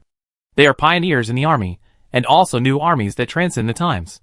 The Storm Corps is far away from the northern border, and the Northwest Corps is stationed in the Northwest Great Wall Corps. The Great Wall Corps was established not long ago, and its combat effectiveness is not high. Among the 4 legions, only the Silver Wing Legion stands out. The combat power and tactical qualities of the personnel are accumulated through life and death battles. He married the eldest daughter of the Wu family, so his future is naturally bright. Zhang Tiansheng is over 40 years old, and sees the situation more innocently than most people. Li Jun and Wu Muxi love each other deeply. With the support of the Wu family, Li Jun will definitely become the leader of the new army in the future. The new army seems to be prosperous, but in fact it is cautious. There are many people in the traditional army who hate them. The disbanding of the traditional army that began last year has infringed on the interests of many people. Their new army can only survive if they work together. He and Zhuoshu both understand this principle. Even the commander of the Storm Legion, who is unable to escape from the border, sent a valuable gift. After a round of greetings, everyone sat down. Xiao Yuan noticed that there was a young man sitting next to Zhang Tiansheng. He was extremely handsome with colorful eyebrows and bright eyes, like a star god. What Xiao Yuan was more concerned about was his faint fluctuation of elemental power. Especially when Xiao Yuan looked at him, the fluctuation became stronger. Zhang Tiansheng and Zhuoshu were present, so Xiao Yuan was not able to talk to Li Jun about many things. The topic of the conversation among the few people revolved around the recent night demons, which had disappeared after the defeat in the northwest. The white fog scattered across country A was also broken one by one. Now there are only 3 hard bones left, which can be dealt with in another month. Li Jun picked up the teacup, his eyes deep. After the battle in the northwest, the night demon leader escaped and has not been arrested yet, so it is far from time to rest easy. Zhuoshu deeply understood his words. The surprise attack on Shirley was largely due to luck. Shirley and the demon eye joined forces to attack the seal. She used all her strength to do it, so she failed to resist the attack. In the Northwest War, it seemed that the United Army won, but in fact the opponent's goal had been achieved, but the price paid was far beyond their expectations. Lighting a cigarette, Zhuoshu said, "The training has been going on recently, but someone in the A country parliament proposed to disband the new army. What a short-sighted person." Zhang Tiansheng sighed. He had also heard what Zhuoshu said. The night demons have temporarily stopped their movements. How could those who dislike us not take the opportunity to come out and make trouble? Humph. Zhuoshu snorted coldly. They hid in Yanjing and pretended to be dead during the war. Now that the night demons have retreated, they want to get rid of them. They are wishful thinking. Zhuoshu and Zhang Tiansheng are different from Li Jun. One of them has participated in the Ryukyu War and the Goryeo War, and the other is a pioneer of the new army, and now a son-in-law of the Wu family. He is just a branch of the Zhou family, and he can't get much help from the main Zhou family. His recent rise in the Zhou family is ultimately dependent on the growing combat power and status of the Northwest Army. Those who have ulterior motives for the new army want to move the new army, which is to move his life. Li Jun heard his tone full of hostility and advised, "Brother Zhou, why do you have to be angry with the villain? We know the combat power of the new army best. It is also a general trend for country A to promote the new army, which cannot be stopped by 1 or 2 clowns." Zhuoshu took a deep breath and laughed at himself. "I was so angry with them that I lost my mind. Please forgive me." Xiao Yuan listened to their discussion without saying anything. Zhang Tiansheng paid attention to him for a long time and suddenly said, "Xiao Yuan, I heard that you have the title of God of War in the Silver Wing Corps." "God of War?" Xiao Yuan said with a smile. "Captain Zhang, please don't shiver me. I am unworthy of this title. I don't know who spread it out by rumor." Li Jun also laughed and explained, You have been away from the Corps for too long. You should go back and give lessons to the new recruits. Otherwise, everyone will think you are supernatural." Ha ha ha. Realizing that he had indeed been away from the army for a long time, Xiao Yuan felt a little embarrassed. After recovering Sierra City, Xiao Yuan rushed to the Dragon Cave in Changbai Mountain. Later, when the Dragon Cave incident was over, he went to Daminghai. Roughly speaking, he had not returned to the army for nearly 2 months. Xiao Yuan wiped his nose and smiled. "I didn't expect that I would become a little famous." Zhang Tianxing followed his words and said, "More than that? You are involved in many of the actual combat cases explained in the army now, so my nephew insisted on coming with me today." He patted the shoulder of the young man beside him. "Zhang Danyan, my nephew in the clan admires you very much." Zhang Danyan's eyes lit up, and he said, "I have long wanted to meet with the commander of the Xiao Yuan Corps. I want to test how far my ability has come. As soon as he opened his mouth, the original atmosphere was filled with gunpowder, and Zhang Tianqing's smile froze instantly. Zhang Tiansheng winked at him and whispered, Dan Yin, what are you talking about? Sit down quickly. Li Jin quietly looked at Zhang Danyan, who was full of fighting spirit, and then looked at Xiao Yuan. The two of them had a tacit understanding, and Xiao Yuan immediately understood what Li Jin meant. Unexpectedly, do you want to fight him? Xiao Yuan shrugged his shoulders and looked indifferent. Zhang Danyan's elemental power was very strong, but his control was obviously inferior. Zhang Danyan kept looking at Xiao Yuan and said, Uncle, I just want to fight with Captain Xiao Yuan, a simple competition. This is a martial arts fanatic. Li Jin saw the shadow of someone obsessed with elemental power in Zhang Danyan, just like the people in the history of Country A who were obsessed with martial arts. It seems that it is impossible to prevent him from getting humiliated today. Li Jin thought about it and smiled. It is not a big deal for the legions to exchange ideas with each other, but we must stop at a certain point and not hurt their lives. Zhang Tiansheng was very depressed. Zhang Danyan was his nephew, who was taciturn since childhood. This kid has always been unknown and taciturn. Zhang Tiansheng saw that he was not welcomed in the family and brought him into the army. Zhang Danyan didn't think much. He trained hard and had good results in all aspects. It was a pity that his communication skills were not good, so he could only be a small captain in the army. After the outbreak of the Night Demon, with the popularization of the second generation of gene potions, Zhang Danyan emerged as a dark horse and became an earth element affinity. His extraordinary talent and down-to-earth character soon made him one of the top people in the Great Wall Army. Zhang Tiansheng was very satisfied with his nephew and regarded him as his right-hand man and brought him to his side to train him, but he didn't expect that this young man wanted to compete as soon as he opened his mouth. Xiao Yuan and Li Jin were not stingy people, but if there was an injury, it would not look good for both sides. The courtyard was wide, and Xiao Yuan and Zhang Danyan stood 10 meters apart. He coughed and said, Brother Zhang, please. Zhang Danyan also saluted, be careful. Bang!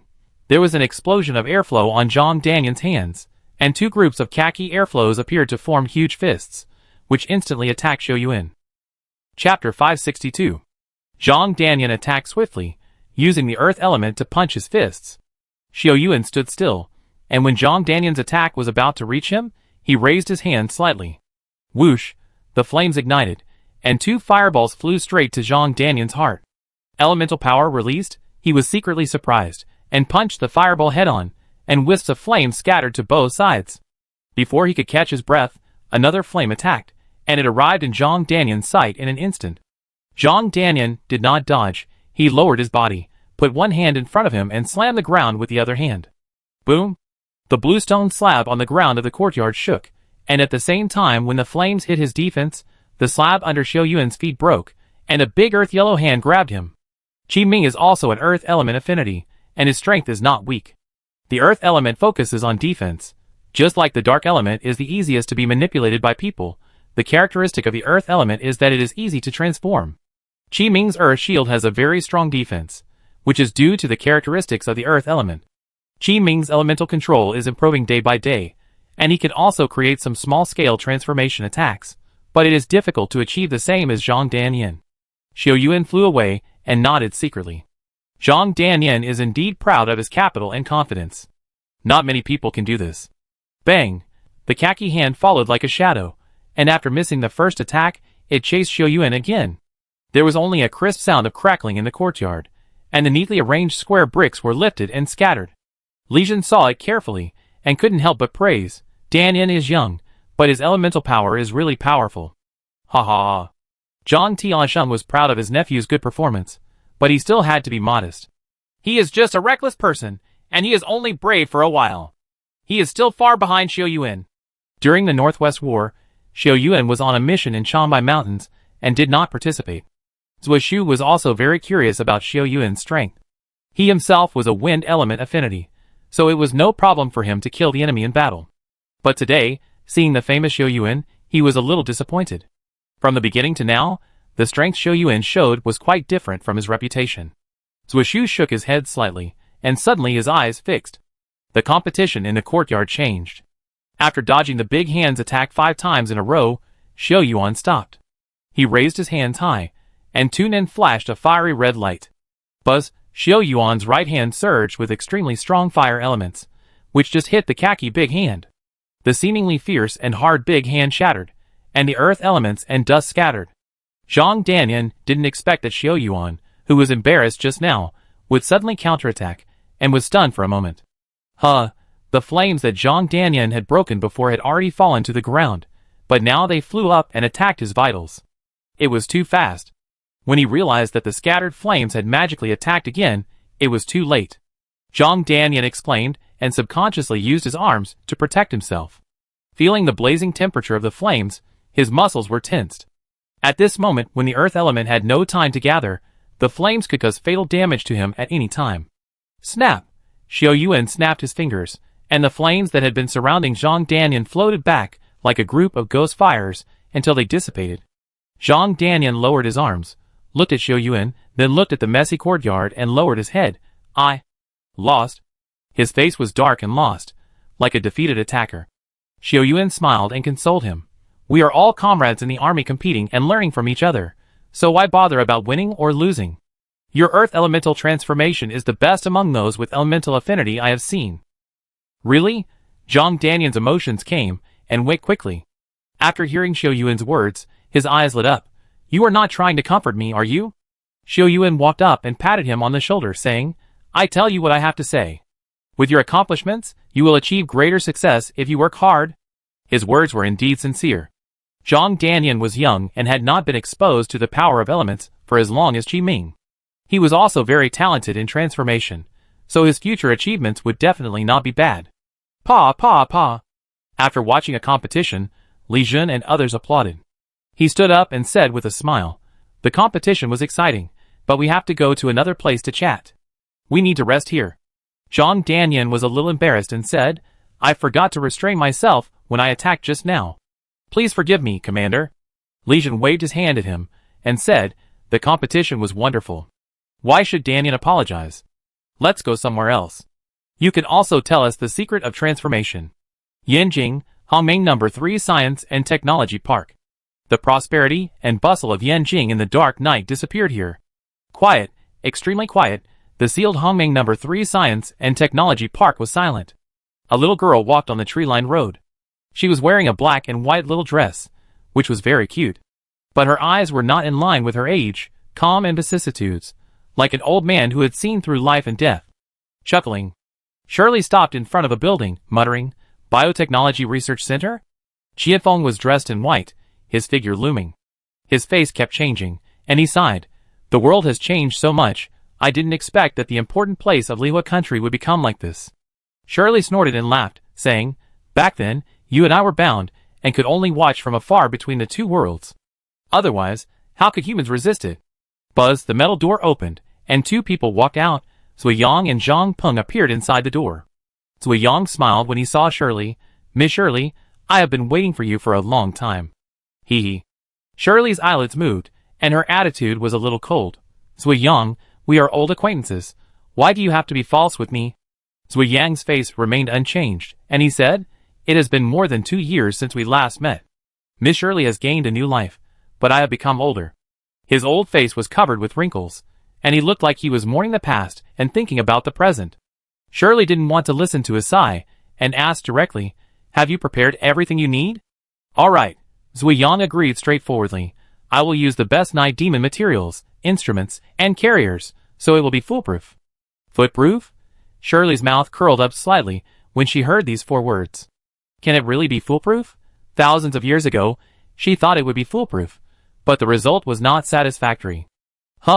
Black mist surged around Shirley, and the dark elements wrapped her whole body and flew into the sky. Flying to a height of more than 10 meters, Shirley could overlook half of the Science and Technology Park, and a hint of blue flashed in her eyes. The plan that was once unfinished was finally going to be started again. A thick dark cloud appeared above Shirley's head, as dark as ink. Zui Yang looked up at the sky, and there were wisps of dark blue flashing in the center, where the dark clouds gradually gathered. His eyes flashed with enthusiasm and excitement, and his ambition that did not match his age was obvious. Zui Yang's mouth cracked into an exaggerated arc, like a madman. This is divine power. This is eternal life. Chapter 563. September 8, 2079 Yanjing. The Wu family mansion, Tiandi Hotel, and the Yinjing base of the Silver Wing Corps were all very busy on this day. The wedding of Li Xin, the leader of the Silver Wing Corps, and Wu Mushi, the eldest daughter of the Wu family, has become a household news in recent days. The news from Country A's super blog, traditional paper media, and major portals was overwhelming. Li Xin, who was in the vortex, had no time to pay attention to the news and calmed down to deal with the tedious affairs.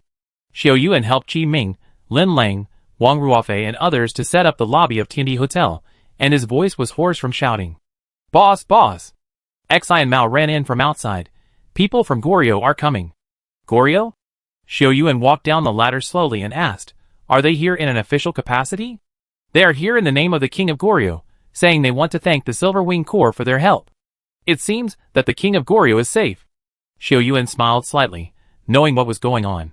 The Zhenhai Pearl is a rare treasure in the world, and it is no problem to save the life of the King of Goryeo. At that time, Xiao Yuan released the message in the name of the Silver Wing Corps. The other party knew that it was the pearl that they risked their lives to get, but they never said anything. They just came at the time when the head of the Silver Wing Corps got married. It was very interesting. First, he took the opportunity to build a relationship with the Silver Wings Corps and express his gratitude. Second, he told Xiao Yuan that we know your efforts, but cannot thank you openly. The reason is simple. If a king of a country needs to be treated by foreigners, where is the dignity?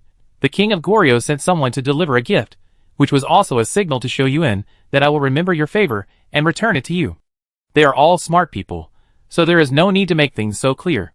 Xiao Yuan got his guarantee, and he was more confident when he went to Goryeo to help Li Xian and her daughter come to Country A in the future. Brother Zhengqian. Long time no see. Xiao Yuan saw an acquaintance, Park Zhengqian, as soon as he walked out of the hotel gate, still with a sour face. Don't say we are very familiar with each other. This time, I am responsible for escorting the gifts. Park Zhengqian rolled his eyelids, and it can be seen that he was reluctant from the hair to the soles of his feet. Brother Zhengqian, you are joking. With your ability, who can you protect? Xiao Yuan shook hands with Park Zhengqian and said with a fake smile. You? Zhengqian, don't be rude to Mr. Xiao. Li Mingan's deep voice came from behind, and he nodded to Xiao Yuan. Li Mingan would like to thank Mr. Xiao for his generosity. My king asked me to express my gratitude to you. Li Mingan is a real man, and all his words come from the heart. Although the Goryeo king has lost a lot of power in modern society, and has gradually become a symbol of honor and spirit of a country, his status in the hearts of the Goryeo people is still high. It is not easy for Xiao Yuan to give up a Zhenhai Pearl. Although he said that Li Xian also helped a lot, who doesn't know how capable Li Xian is? Xiao Yuan is the most meritorious person in entering the mermaid world to seize the pearl. Li Mingan saw that the Goryeo king was gradually recovering, and his gratitude was also from the heart. Brother Mingan, you are too polite. Zhenhai Pearl is not a vulgar thing. It is the best use of it to help those in need. Xiao Yuan greeted him and looked back, but did not see the person he wanted to see. Ahem. Li Mingan coughed and said, Xian, bring up the gift. As soon as he finished speaking, a girl came out from the crowd.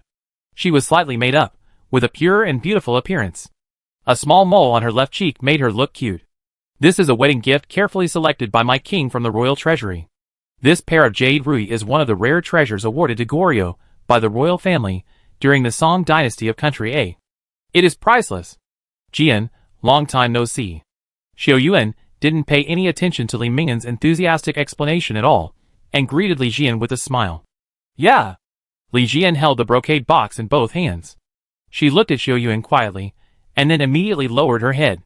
It was difficult to say more in front of everyone, so she simply answered with one word. This pair of jade rui is engraved with auspicious beasts, flowers and birds.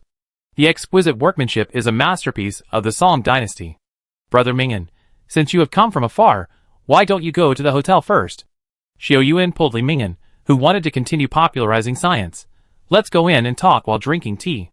The gift chosen by the King of Goryeo was carefully crafted, a pair of rui made by top craftsmen in the Song dynasty, and handled by the royal family, so the value of the royal family is beyond words.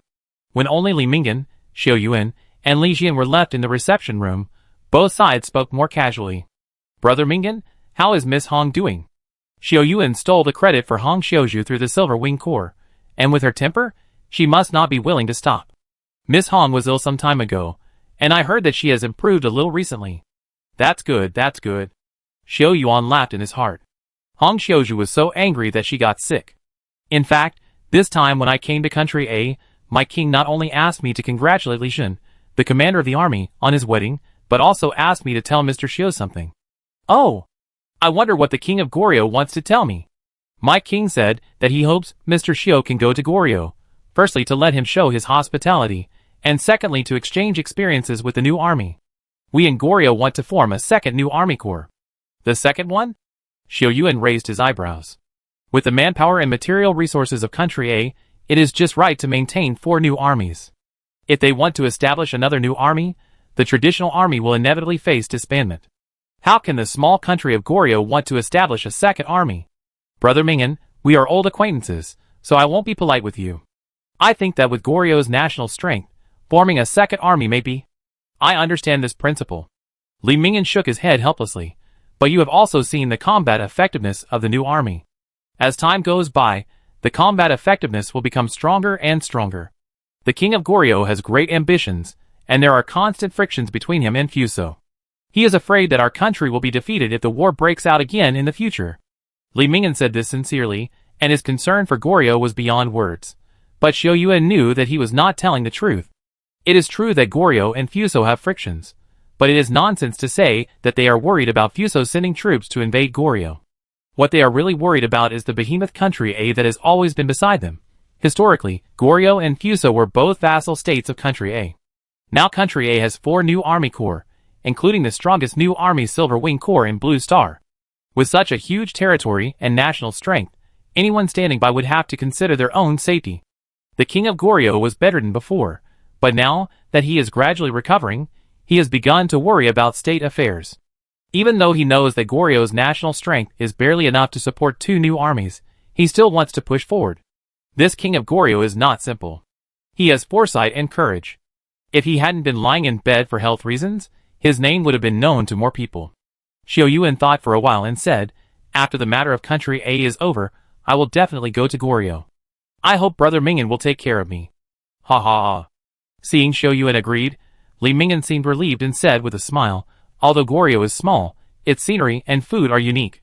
If Mr. Xiao comes, I will drink with you until we are drunk. Chapter 564.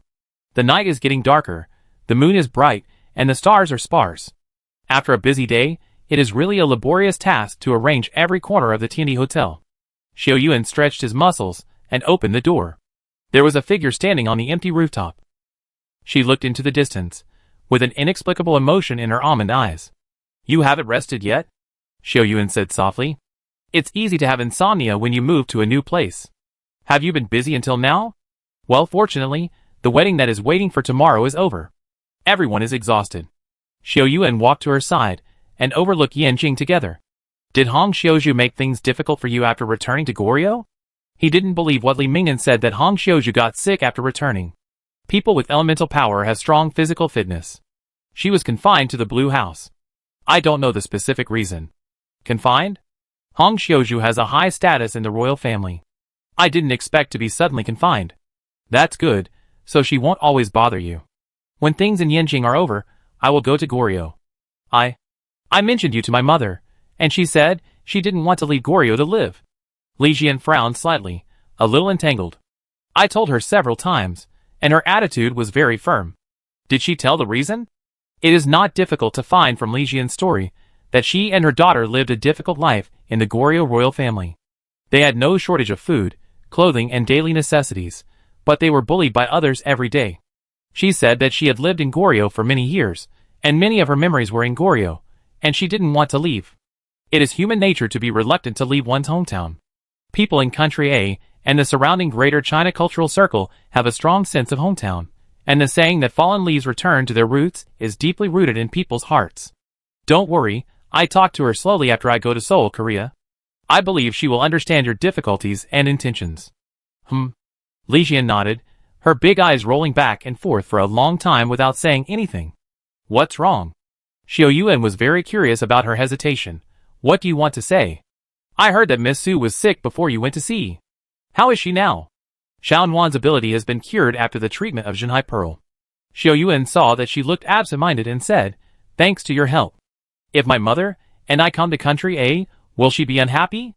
Li Jian twisted her fingers together, and her tone became lower and lower. Of course not. Xiao Yuan answered very straightforwardly.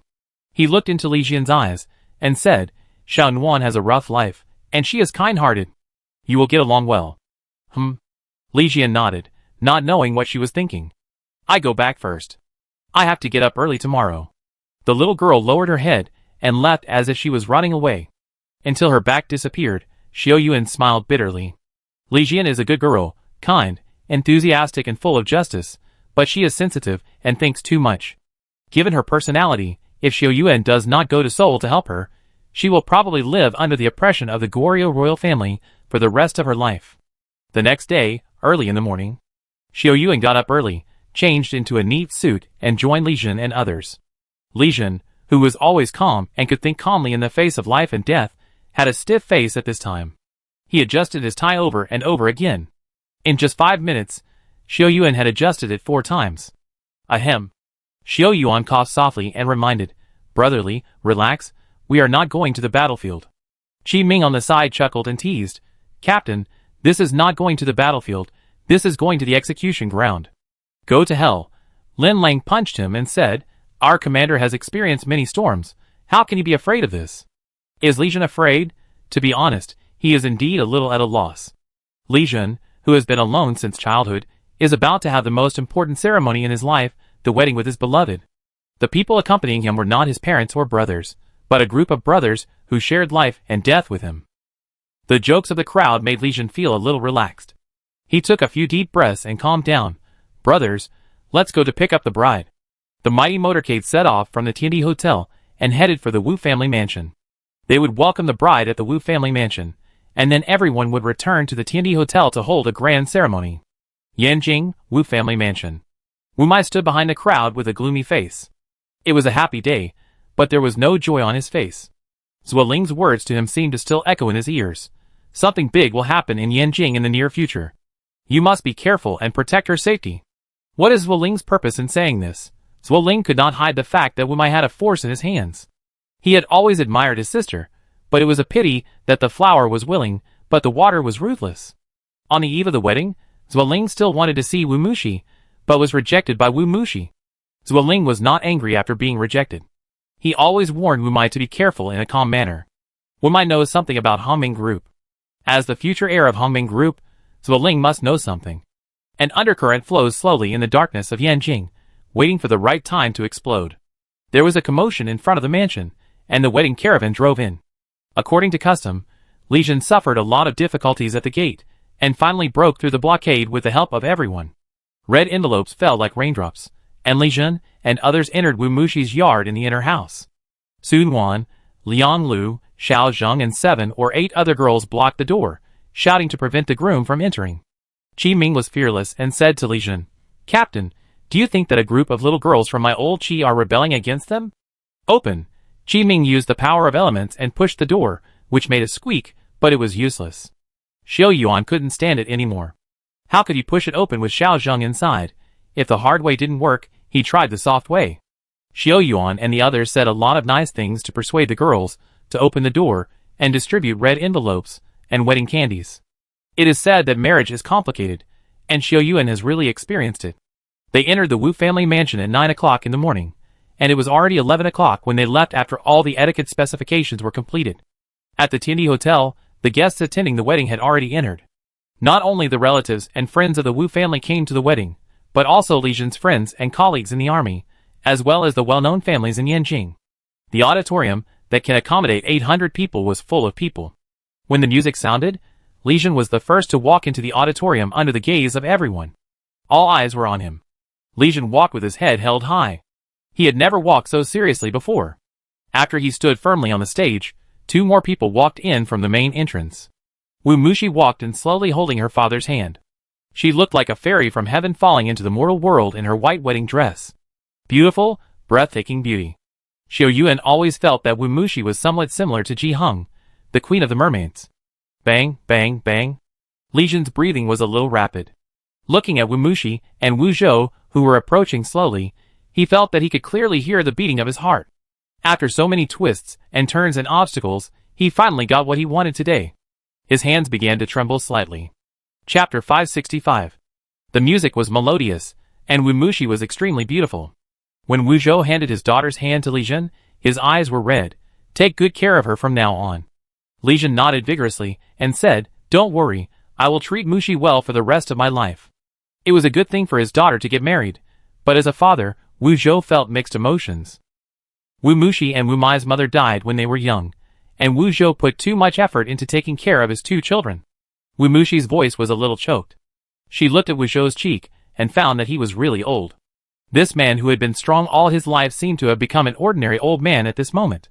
He was no longer a core member of the country parliament, no longer a high-ranking member, but just an ordinary father. Dad? Wu Mushi opened her mouth, but saw Wu Zhou nodded slightly at her. Wu Mushi resisted the urge, and when Wu Zhou walked off the stage, she and Li Jun exchanged wedding rings. Wu! There were cheers and applause from the audience, mostly from young generals in the army. Li Jun gently lifted Wu Mushi's cheek and kissed her pink lips. After overcoming many obstacles, lovers finally got married. Xiao Yuan standing in the audience couldn't help but cheer for them. There are too many things in this world that are helpless. There are too many examples of people who like someone but cannot be together. Just when the music sounded again in the auditorium, the light suddenly dimmed. Xiao Yuan subconsciously looked at the light above his head and saw nothing changed. When he looked outside, his eyebrows raised. At some point, the entire sky over Yanjing was covered by dark clouds, which were so dark and gloomy that they seemed to be dripping with water.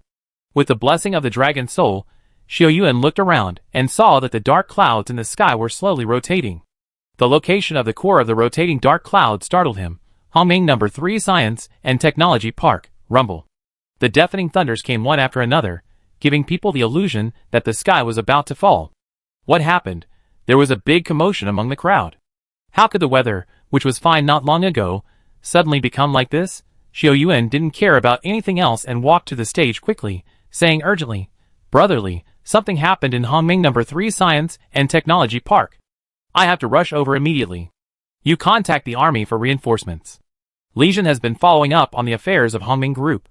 Hearing what Xiao Yuan said, he nodded and said, Go, I will notify the other garrisons to come together. Boom, another thunderclap. Xiao Yuan led Qi Ming, Lin Lang, Wang Ruofei, and Xian Mao to quickly leave the venue. Sun Wan and others changed into formal wear, and the equipment and clothes used for combat were stored downstairs, so they followed out. Click. After changing into the uniform of the Silver Wings army as quickly as possible, Xiao Yuan grabbed the handle of the Mingyin knife and set off immediately. A few minutes after Xiao Yuan and the others left, a slender figure walked out from the guests. She was 1.7 meters tall, with big curly hair and heavy makeup, looking very hot. After walking straight to the center of the hall, she looked around at the people around her and suddenly laughed out loud. Ha ha ha ha.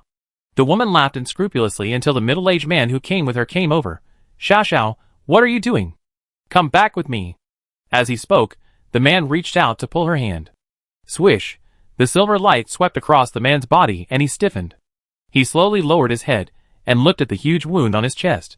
His voice was hoarse. Xiao Xiao you.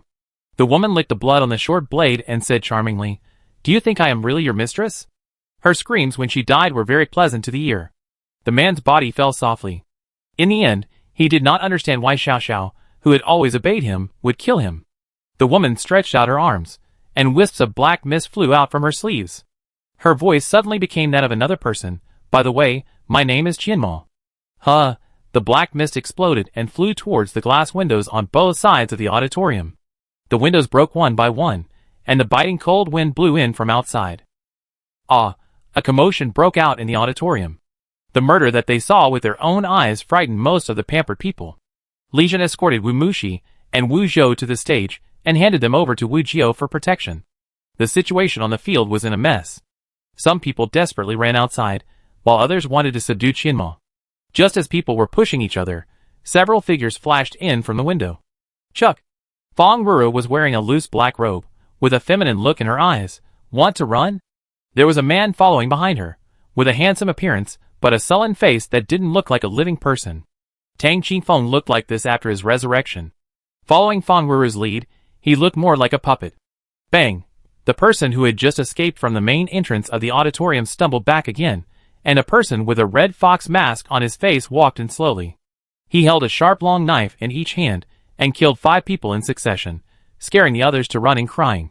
Li Jun, Zui Shu, Siyu, Shang Weigui and Zhang Tianqing's uncle and nephew were the most powerful people in the new army present. But except Zui Shu and Zhang Danyan, the others were all literary generals. They could fight against ordinary soldiers, but they were far behind against elemental affinity.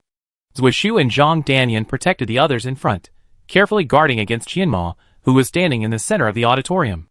Qianma now became extremely hideous, her whole body covered with semi-colloidal black matter, like an evil ghost crawling out of hell. The whole process lasted about half a minute, and Qianmo's body gradually stabilized. Looking at her again, she looked exactly like Wu Mushi. Li Jun glanced at Fang Ruru and Tang Qifeng, and said, thoughtfully, "Are you veterans who defected from the Silver Wing Corps?"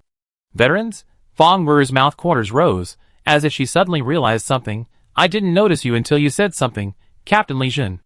Long time no see." Her hands were on Tang Qifeng's body, like a boneless venomous snake. Li Jun was weighing each other's strength in his heart. Xiao Yuan and Sun Wan each led a team out. Sun Wan and the others should be back soon.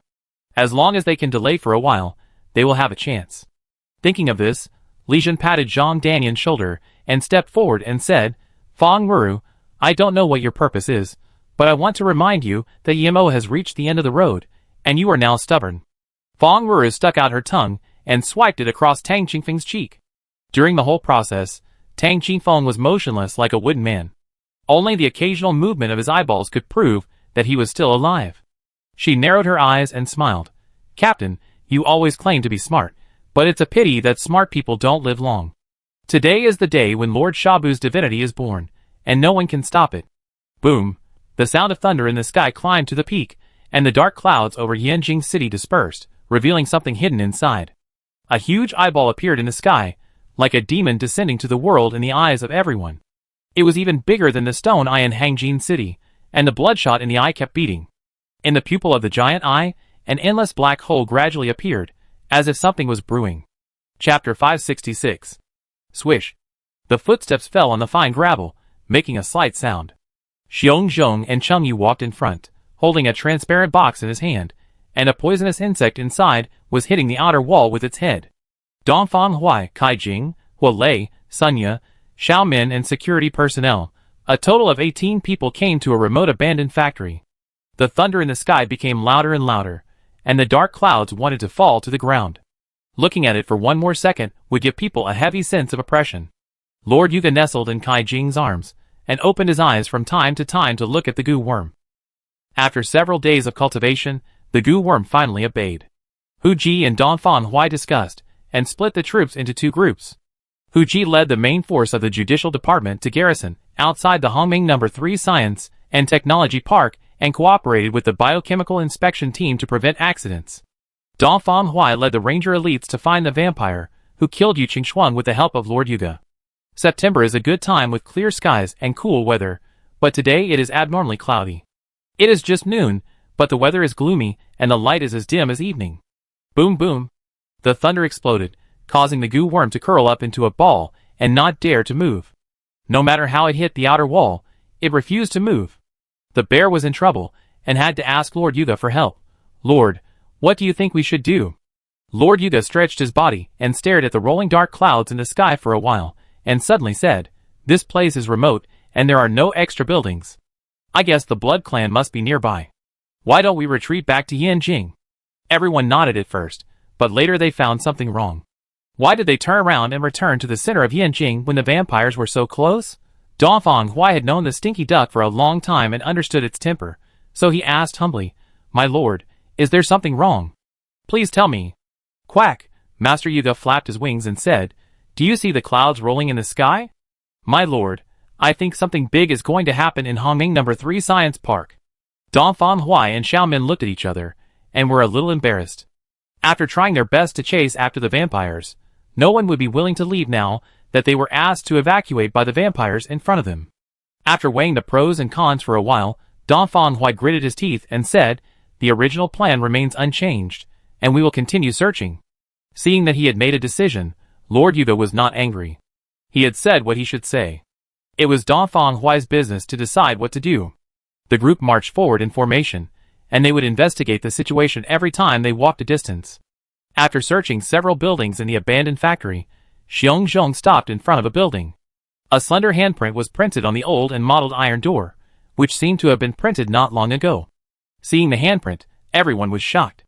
The vampires were cunning and difficult to catch. The war between the Rangers and the Blood Clan was fought hundreds of times, both overtly and covertly, with many casualties on both sides. The Rangers' hatred for the Blood Clan accumulated with each bloodshed and sacrifice, until the moment of outbreak. Xiongzhong and Chengyu led the way, each holding a leather shield. Squeak! The big iron door made a harsh sound, and the corridor, which had been in disrepair for a long time, was empty with a lot of dead grass, gravel and cement scattered around. No one? The two were ready for battle and were tense, but they didn't expect that there was no one here. Dongfang Huai and Hualei followed behind them to support them, but they didn't see anyone until they checked the entire first floor. Dongfang Huai still didn't give up, and led people to check the second and third floors, but the result was the same as before. Nothing was found. Dongfang Huai, who was full of confidence, felt a little frustrated and said, "Check again, let's check the fourth floor." The faces of others were a little discouraged. They thought that finding a handprint was a key clue, but they still found nothing. Maybe the handprint was left by the other party deliberately to create confusion. Xiongzhong picked up his shield and walked up the stairs lightly. When he saw the scene upstairs, he froze in his place and couldn't move his remaining steps. "Big Bear, what's wrong?"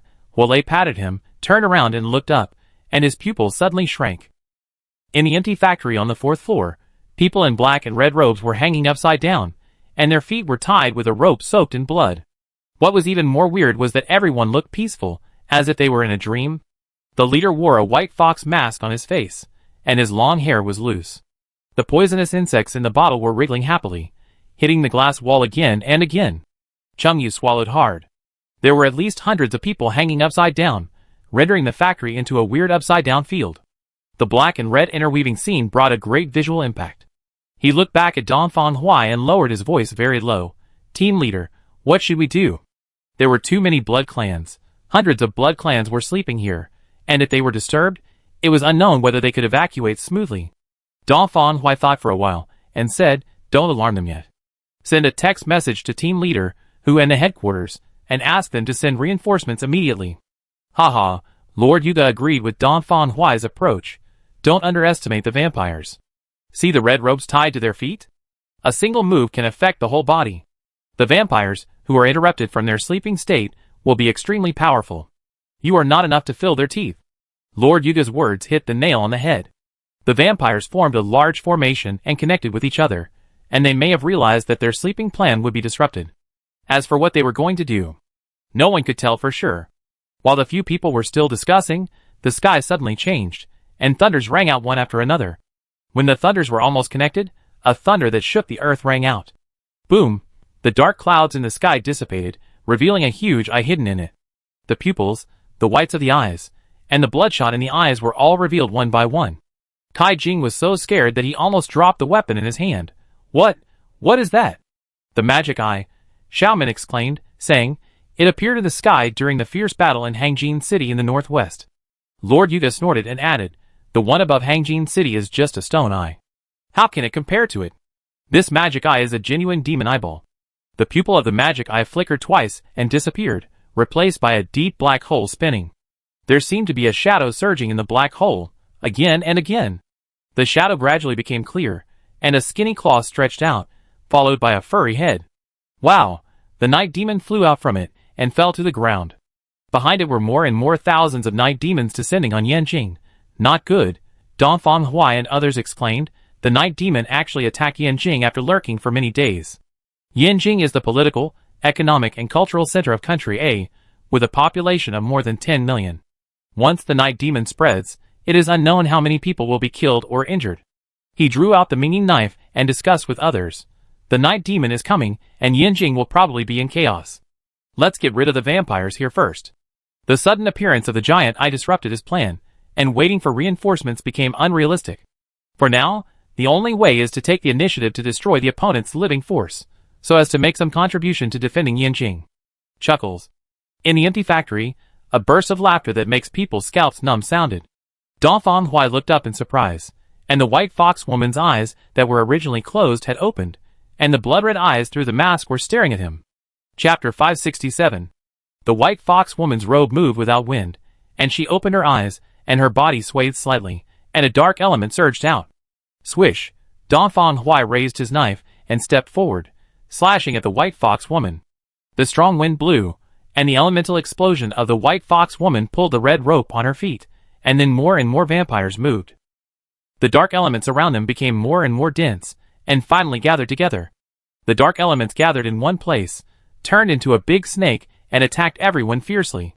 Xiong Zhong collides his fists, forming a thick earth shield to block the attack of the snake. He hears a bang as the snake and the earth shield collide and push him back more than 2 meters. Donfang Hui and Hualei's attacks are not smooth either, as the dark elements around the white fox woman are constantly flowing. They can't get close to her body, no matter how hard they try, and even the silver bullets become less powerful under the swallowing of the black fog. Bang! Bang! Bang! Sunya shoots at the snake while shouting, Donfang, it's impossible to rely on just a few of us. Once the other vampires wake up, we won't be able to take advantage. Silver bullets have a strong inhibitory effect on dark elements. Every time a bullet hits the snake's head, the black fog on the snake's head will dissipate. However, before the next round of attacks begins, the black fog pours out from the Blood Clan and replenishes the snake. After resisting the impact of the snake 5 times, Xiong Zhong's earth shield broke, and he had to cover everyone's retreat. Hiss, hiss, hiss. The white fox woman's eyes glowed red, and all the elemental power of the Blood Clan seemed to be under her control.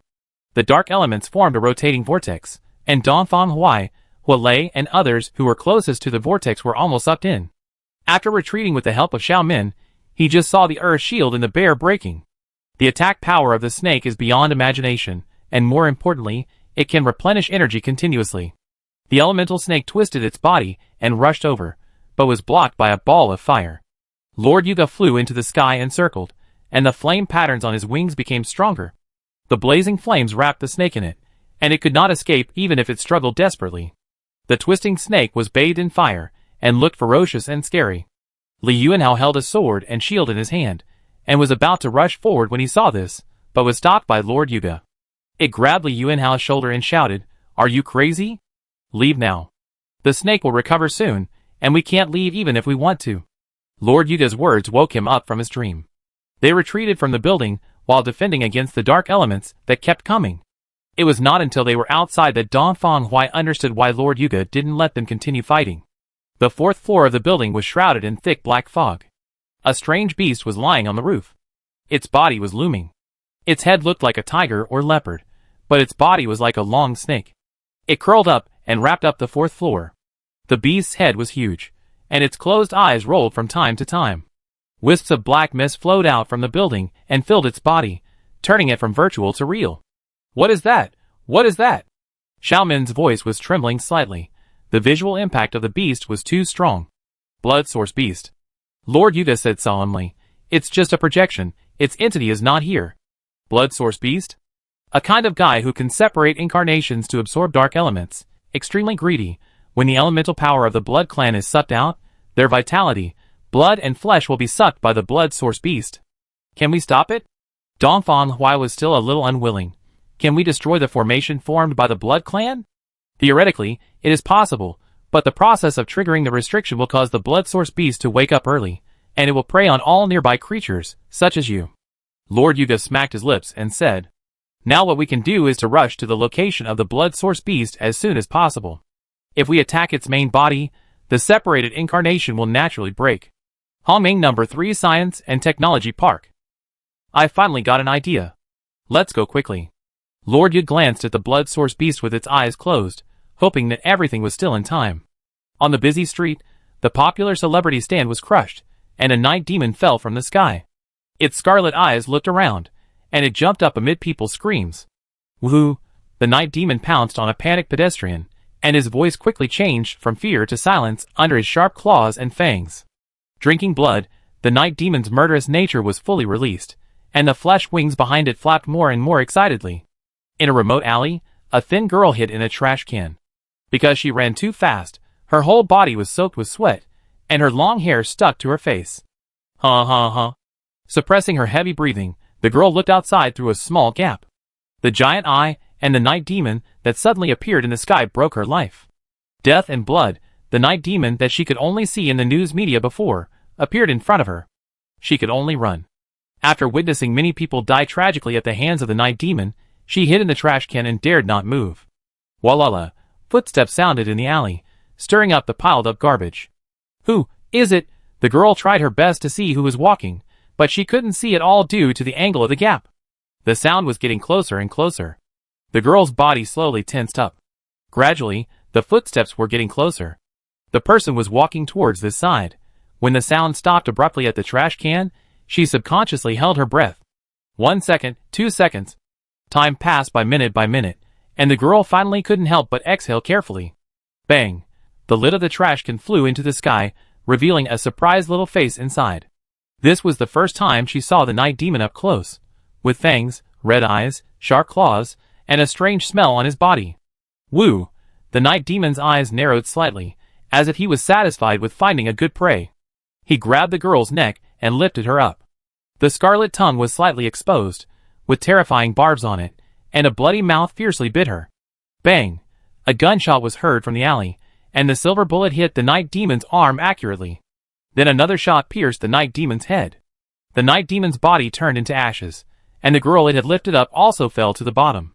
She had escaped death and reacted after a while, hugging the female team member, who comforted her and burst into tears.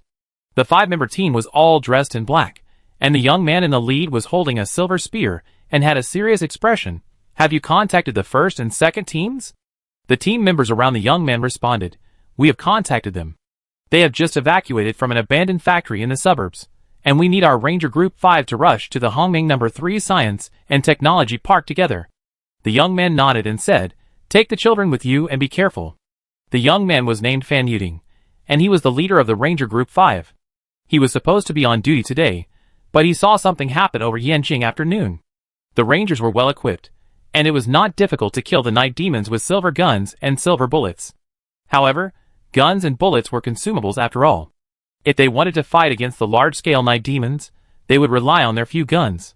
There were many people being chased by night demons in the city like the girl, and Fan Yuding could only try to rescue them. He changed the magazine and moved forward cautiously. He didn't know how many people in Yanqing would be killed or injured in today's catastrophe. Chapter 568. Woo! The overwhelming night demons descended on Yanqing. They hunted and killed people one by one.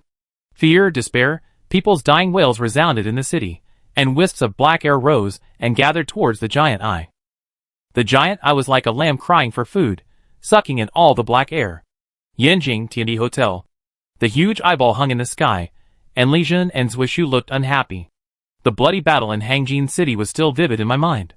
At that time, a huge stone eyeball also appeared in the sky, but it was much smaller than the one in the sky now. A large number of night demons fell like snowflakes, and Li Jun gritted his teeth secretly. He stepped forward and said loudly, Since you are veterans of the Silver Wing Corps, you should know that these night demons are just turtles in a jar.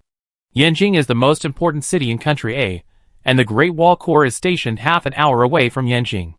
As long as the Great Wall Corps arrives to stabilize the situation, the siege of Yanqing will naturally be solved when other corps and reinforcements arrive. Fong Rui did not refute. She left Tang Qifeng reluctantly and raised her face. Before the army arrived, Yanqing was already a sure field. Did the corps commander see the devil's eye in the sky? She looked obsessed, like a devout believer. How magnificent! All people's fears, resentments, struggles, insecurities, and souls who died in pain will be sucked into it. When my God comes, no matter how many armies there are, they will be nothing but ants. Noticing that Li Jun's eyes were looking at the main entrance from time to time, Fong Rui couldn't help but raise the corners of her mouth. Are you still waiting for Sun Wan and the other bitches? They are probably downstairs and can't protect themselves. They can't come. Fong Rui and others planned very carefully and made many efforts. The Silver Wings are powerful, but what's the use of being powerful? After the battle in Hangjin City, the main forces of the Silver Wings returned to the base camp in A City, and less than 1,000 people were stationed in Yanqing. From the beginning, our side was able to summon a large number of night demons through the magic eye and took the initiative. Fong Rui laughed more and more wantonly, and the dark silver knife turned black in her hand. One by one, the night demons fell to the window under her summons. Woo wow, woo wow! They rushed in one after another, their red eyes wandering around the glamorous people, and their saliva dripped, scaring many women to the ground. Fong Ruru's eyes showed contempt, and she said to herself, "Humans are such fragile and cowardly creatures. Kill." At her command, the man wearing the red fox mask, Qianma, and many night demons started at the same time. The fierce battle started in an instant, and Fong Ruru flew and rushed towards Li Jin. The Minging knife, which was once one of the symbols of the Silver Wing Corps, turned black in her hand and stabbed directly at Li Jin. Clang! The Minging knife was blocked by a short blade, and Zhang Danyan raised his left fist and covered it with a yellowish-brown airflow and smashed it down. The fist made a sound of breaking wind, forcing Fong Ruru to pull away and dodge. Swish! She had just taken a step back when Zwishu's attack followed. The attack of the wind element affinity was fast and tricky. The black mist dissolved Zwishu's attack, and a black shadow suddenly emerged from under Fong Ruru's black robe. The black shadow crawled towards Zwishu's feet along the ground, and when he could see clearly, it was already in front of him. A slender black snake, with black mist all over its body. It was so fast that it was about to touch Zwishu's feet, but was hit by Zhang Danyan's heavy punch. The ground shook violently, and the force of his punch smashed the black snake to pieces. However, at the moment when he smashed the black snake, Tang Qifeng, who had been standing behind Fong Ruru, moved. Veins popped out on his iron-green face, and only the desire to kill and the burning fighting spirit remained in his eyes. "Hey!" Tang Qifeng roared, and he was several levels higher than before with his two swords in his hands after being resurrected from the dead. The dark element was in Tang Qifeng's hands, and a thick black mist gradually appeared as the two swords danced. Zwishu and Zhang Danyan were suppressed by the black fog and could only resist with the power of elements. However, Tang Qifeng was too strong and suppressed them so much that they could not raise their heads. Zhang Danyan felt like there was a huge stone on his body, making his bones creak slightly. Tang Qifeng was resurrected. In fact, it was Fong Ruru who signed a dead soul contract. Fong Ruru and Wei An were both human servants selected by Shirley in Country A. Don't underestimate human servants. Due to the suppression across the boundaries of the world, Shirley could only create 4 human servants. Qianling, Qianyi, Wei An, and Fong Ruru were the 4 people she selected. Fong Ruru and the other 4 had the opportunity to sign a dead soul contract once, which could revive a person. The resurrected person retained the fighting consciousness and ability, but lost the basic human emotions. This was the case with Tang Qifeng, who still had his memories before his death, but lost the ability to perceive emotions. The reborn body was half mortal and half death, without the resistance that humans usually have, and could perfectly exert the power of the dark element. The air flow was agitated, and the elements were flying. Taking advantage of Tang Qifeng's opportunity to suppress the two, Fong Ruru rushed to Li Jin in 2 steps. Li Jin's martial arts were not bad, but compared with ordinary people. He was defeated by Fong Ruru's dark elements in 2 moves, and was picked up by her and locked by the neck. Hee hee. Fong Ruru smiled brightly, and seemed very satisfied with Li Jin's embarrassed look. "Look at you, the high and mighty Legion commander has also come to this day." Brother Jin. Wu Mushi wanted to step forward despite Wu Zhou's obstruction, but fortunately Wu Jiao grabbed her arm. The hall was in chaos, with the night demons and humans fighting and the sounds of fighting.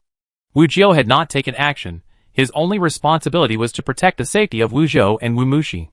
Fong Ruru's eyes turned to Wu Mushi and she smiled. "If you hadn't said anything, I would have almost forgotten that today's bride, Wu Mushi. She has a pretty face, but it's really annoying."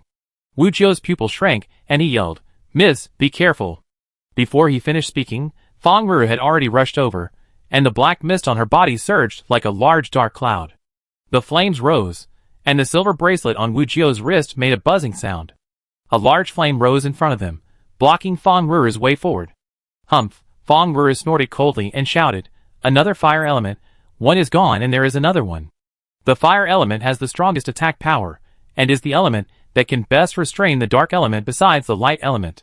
Seeing Fong Ruru stop, Wu Jiao's sleeves clicked, and a glass ball the size of a fingernail flew out. "What is it?"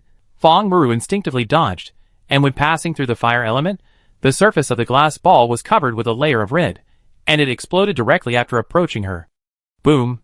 The small glass ball was incredibly powerful, and the flames ejected after the explosion forced Fong Ruru back a long way. Fong Ruru retreated all the way to behind Tang Qifeng before stopping, and had to look at Wu Jiao who came out. Wu Jiao was different from the people participating in this wedding banquet. He had always been responsible for protecting the Wu family, and he carried a lot of weapons and trump cards with him. Bang! After the explosion, the floor under Zhang Danyan's feet suddenly shattered. The strong pressure made him unbearable, and his body reached the limit. Zhang Danyan's elemental power moved, and the fragile balance between the three was broken. Zuishu was also impacted. Puff! Zuishu spurted blood from his mouth and flew backwards. The moment the balance disappeared, a large amount of dark elements invaded, making him lose his combat ability. Fong Ruru threw Li Jin to her feet, and stepped hard on him. She once fought against the Night Demon for others, but after gaining great power, she lost her original intention, and turned into a monster that was more like the Night Demon than the Night Demon. Chapter 569. Ahem. Zhang Danyan took 2 steps back. The dark element entering his body was not pleasant. Wu Jiao walked to his side, and stood shoulder to shoulder with him. The hot fire element began to surround him. Wu Jiao turned 2 small glass balls in his hand, and each turn made a crackling sound. Fong Ruru smiled teasingly and said, "If you try to stop a chariot with your arms, everyone here will die today." Bang! As Fong Ruru finished speaking, someone suddenly bumped into the big door of the auditorium. A few seconds later, there was another heavy blow, and the door shattered. Ha ha ha. Liang Lu panted slightly, the dark silver knife in her hand flashed coldly, and behind her was Sun Quan. The two looked like they had experienced a hard battle, and the silver wing army cloaks behind them were damaged in many places. Fong Ruru turned around in surprise at first, and her eyes became deep when she saw Sun Quan and Liang Lu. She handed Li Jin to Tang Qifeng on the side, with a cold expression. "Sun Quan, Liang Lu, long time no see." Liang Lu could feel her resentment and madness from the bottom of her heart. "Fong Ruru, why are you here?" After Fong Ruru and Tang Qifeng's bodies disappeared, Wei Yan also disappeared. Liang Lu vaguely guessed their relationship with Night Demon, but she didn't expect to meet them again here. When her eyes fell on Tang Qifeng's face, she was shocked. "Tang Qifeng?"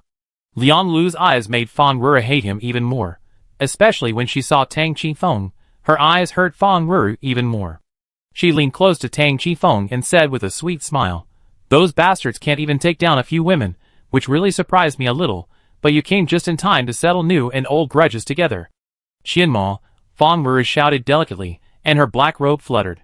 Liang Lu was not to be feared, but she knew Sun Wan's ability very well. The reason why they came here was simple: to kill everyone.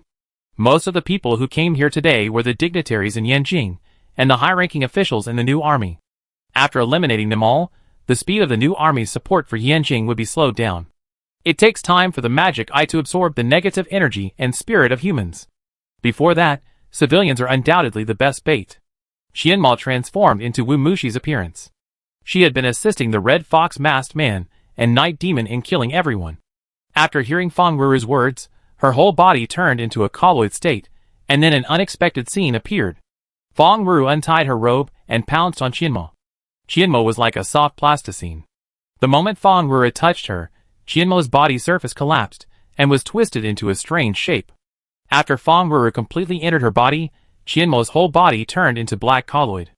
Wriggling, winding, reshaping, Qianma completely attached to Fong Ruru's body surface and merged with her. Ha ha ha. Fong Ruru laughed wantonly, her mouth stretched into an exaggerated arc, revealing her white teeth. "Liang Lu, I will eat you inch by inch, and make you disappear from this world forever." Swoosh! Fong Ruru jumped up, and her body changed rapidly in midair. 2 dark flesh wings grew on her back, and the wind blew up as the flesh wings fluttered, and it pounced on Liang Lu like a cannonball. Tang Qifeng held Li Jin hostage with one hand, and continued to attack Zhang Danyan and others with the help of the Red Fox masked man and the Night Demon. The giant eye in the sky slowly turned, absorbing the negative emotions and spirits of the entire city. Until the critical point, for black lines appeared in the giant eye. The black lines spread and twisted around the eyeball with the pupil as the center, like earthworms attached to the eyeball. Woo wow! The scream swept the entire auditorium, and Fong Ruru, who turned into a half-human and half-demon, crashed into the water curtain and started a desperate fight. Yanjing, Hongming No. 3 Science Park. When Xiao Yuan and others arrived, Hu Ji was commanding the troops to resist the attack of the Night Demons. The first batch of Night Demons that fell into Yanjing was about 5,000, and 5,000 was still bearable in such a large city. Xiao Yuan looked at the black lines around the pupil in the sky, and his heart became more and more uneasy. The change in the giant eye meant that the opponent's backup plan was about to be revealed, and they had to speed up. Team leader Hu, what's the situation? Xiao Yuan walked quickly to his side. The road leading to the Biotechnology Research Center is currently occupied by night demons. The leader of Ranger Group 5 has just come over. He is leading his team members and the security team to try to break through the night demons' obstruction. Group 5? Fan Yuding? Xiao Yuan's eyes flashed with Fan Yuding's appearance. Xiao Yuan had met him once at the Ranger headquarters. And Hu Ji grabbed Xiao Yuan and said, "A little girl ran over here and insisted on rushing in, saying that her mother was inside." "What?" "She said her name was Yubile, and her mother kept calling her." "Is it true that she said she knew you?" "Team leader Hu, take Yubile with you to protect her safety, and tell her not to worry. We will definitely rescue her mother." Xiao Yuan quickly organized his words. "I have sent a distress signal to the comrades of the Silver Wing Corps in Yanjing. You must organize everyone to not panic and move forward steadily." After giving the instructions, Xiao Yuan didn't care about being polite and led Lin Lang and others into the park. It took only 10 minutes to get from here to the Biotechnology Research Center. Xiao Yuan soon saw the hundreds of security forces and Fan Yuding. Fan Yuding held a shield in one hand and shot with a silver spear in the other. His spear skills were so accurate that he could hit the target every time, but unfortunately there were too many night demons. From behind, Xiao Yuan looked like he weighed no less than 1,000. Woohoo! Woohoo! The moment Xiao Yuan stepped into the defense range, the night demons seemed to sense something and made strange noises. A large group of at least hundreds of night demons flew up and attacked this side. Fan Yuding was also surprised. When he saw Xiao Yuan behind him, he couldn't help but say, "Xiao Yuan, we can't get through. When can your Silver Wing army get here?" Xiao Yuan walked faster and faster and drew his silver knife. "It will take at least half an hour for the brothers in the base to come over. We must get rid of them first and enter the research center." "Break in by force?" Fan Yuding looked at the densely packed night demons and couldn't help sweating. "Are you kidding?" He was not afraid of death. As a ranger team leader, he faced too many dangers, but people who had not undergone professional training and war were naturally timid about night demons, especially hundreds of night demons. Xiao Yuan stepped on the sandbag and said loudly, "If we don't buy time and wait for the big eyes in the sky to take action, no one will survive. Flame bombs cover." The security forces had plenty of flame bombs and kerosene, and they fired them after hearing Xiao Yuan's words. Shells exploded one after another, and Xiao Yuan flew into the group of night demons with his white shield to block the impact in the flames. Fan Yuding, who was far behind, was stunned and muttered, "Crazy, you are all crazy." He gritted his teeth and roared, "Brothers, follow me." With his order, the ranger team and the security team under him rushed up one by one. With Xiao Yuan, Lin Lang, Qi Ming, Xian Mao, and Wang Ruofei in front, they also found the backbone. The Silver Wing army had experienced hundreds of battles and defeated the night demons several times. With them in front, everyone was full of courage and blood boiling, and through the previous timidity behind. Chapter 570. Bang! Bang! Bang! The fire bombs, like popping beans, connected together, covering the night demons in a sea of fire. Xiao Yuan was about to fall in midair, when suddenly a crack appeared in the ground, and the earth element lifted him up with a 5-meter-high earth column. Swoosh! The alloy claw shot out, and Xiao Yuan flew to the place where the night demons were most concentrated in front. 3 khaki balls flew out of his hands, and Xiao Yuan then withdrew. After the 3 balls flew far away, Xiao Yuan shouted loudly, and 3 flames shot out from the front of the blade. The flames chased the ball like a dragon and disappeared suddenly. About 4 or 5 seconds later, when they reached the night demon, they exploded. Although the new incendiary bomb developed by Penguin Motor was not as powerful as the purple incendiary bomb, it was fortunate that it could maintain a small production volume. At least 500 night demons were affected by the flames, and one by one, they were swallowed by the flames and turned into ashes. It worked. Xiao Yuan was delighted and his body fell rapidly. In midair, he twisted his body with the anti-gravity maneuvering device and flew back to the earth pillar. He gave Qi Ming a thumbs up and praised, "Old Qi, well done." Qi Ming was wielding a long sword and fighting the night demon. "Boss, we clear the way, you hurry in and don't let Zui Yang succeed." Qi Ming and Wang Ruofei stayed here to help Fan Yuding deal with the night demon and protect the safety of the passage, while Xiao Yuan led Xian Mao and Lin Lang to continue running forward. Swish! The dark silver sword merged with the flames. Xiao Yuan turned his body to avoid the sneak attack of a night demon and then killed it with his backhand. After killing more than a dozen night demons in a row, the gate of the Biotechnology Research Center finally appeared in front. Here, the metal door was closed, just like many days ago. The scene of Xiao Yuan defeating Zhang Chong here that day was still vivid in his mind, and even the traces left behind had not changed much. From the outside, there seemed to be nothing here, but Xiao Yuan knew that there was something behind the door. After the dragon soul and his body were perfectly integrated, Xiao Yuan's spiritual perception could be extended to detect far away, not to mention that the two people behind the door did not know how to conceal themselves. The surging dark elemental power was like two bright lights in the darkness. Xiao Yuan raised the silver knife and walked towards the metal door step by step. The closer he got, the clearer he could feel.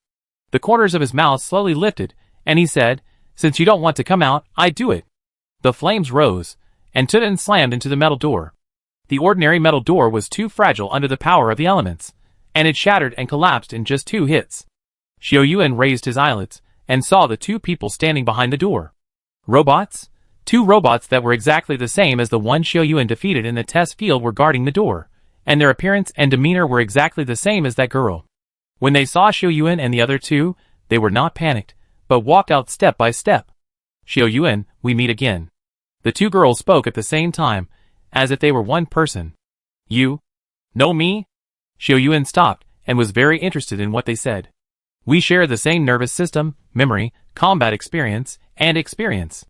We will not lose to you this time. Memories can be shared?" Xi Mao secretly smacked his lips. "Boss, are they telling the truth?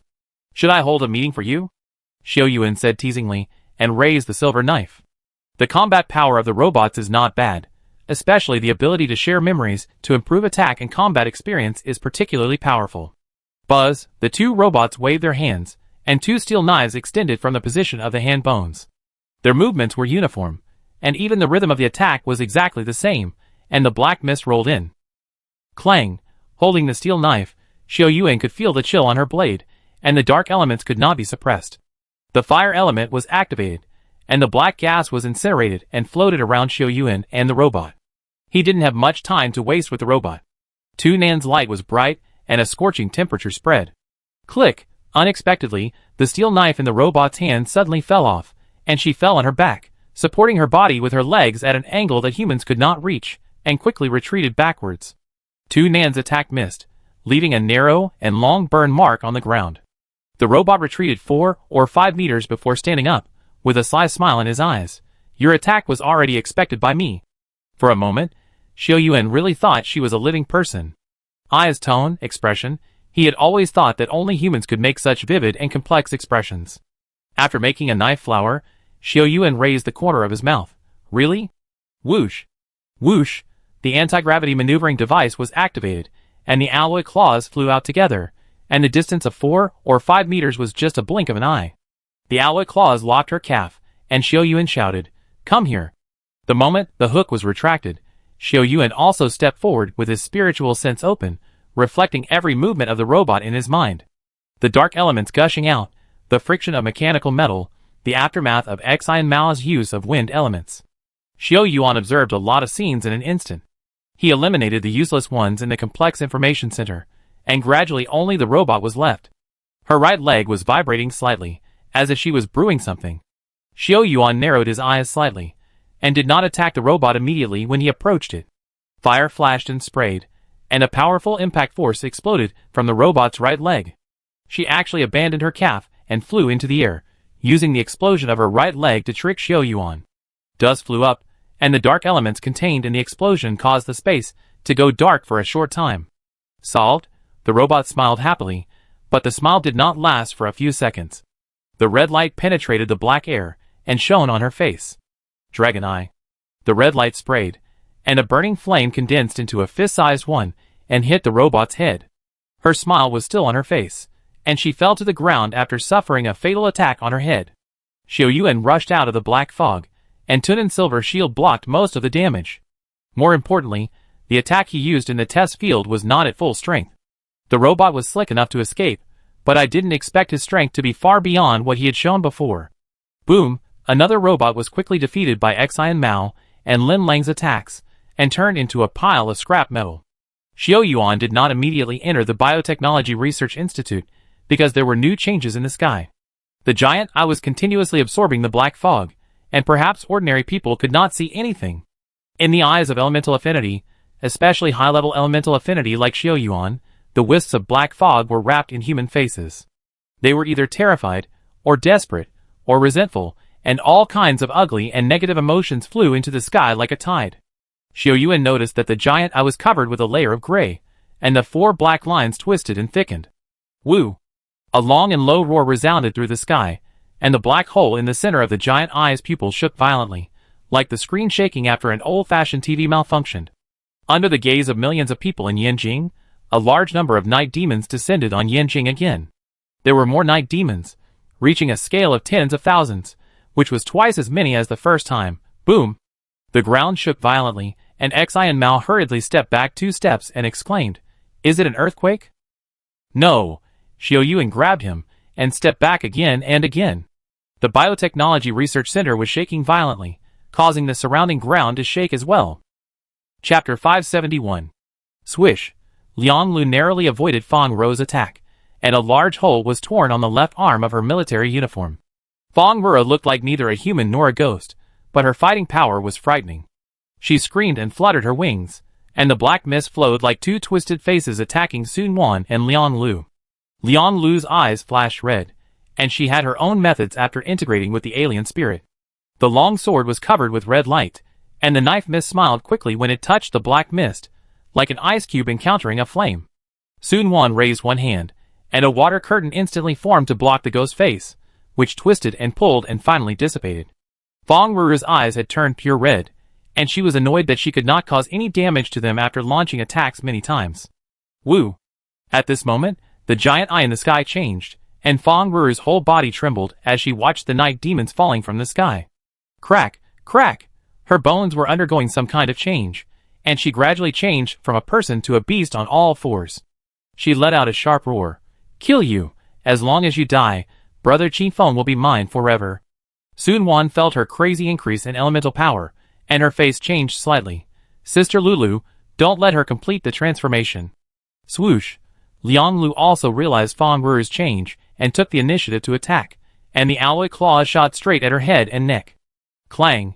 Fang Ruo's whole body was shaking violently, and she swung her claws violently to knock it down, when the alloy claws flew in front of her. In this short time, Sun Wan has already bent the bow and shot the arrow in one go. The ice blue feather arrow was fully drawn on the longbow, and she moved her mind, and the water element evenly surrounded the feather arrow. Whoosh! The feather arrow shot out, and the strong element fluctuations even blew her hair up. Crack! Fang Ruo, who had reached the final stage of transformation, had just shot down the alloy claws.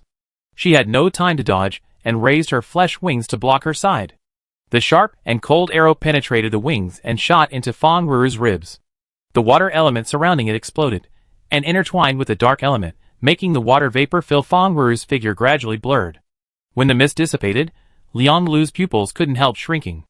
Fang Ruo now looked like a terrifying beast, the legendary Queen Mother of the West with a beast body and a human head, in charge of the evil spirits of the sky and the 5 remnants. Fang Ruo looked about 70% similar to the Queen Mother of the West recorded in the classic of mountains and seas. She grabbed the tail of the feather arrow and pulled it out without thinking. There were water elements left on Fang Ruo's wound, which was difficult to heal, but it quickly disappeared under the wrapping of the dark elements. "See how charming you are? Kill her, and you will get what you want if you kill her." Qianmo attached himself to Fang Ruo, and his voice was charming. "Liang Lu, I said you would die here today, and I keep my word." Fang Ruo became more and more crazy after hearing Qianmo's words. Her mind was constantly losing, and the only thought left in her mind was to kill Liang Lu. She suddenly moved, and her speed was much faster than before.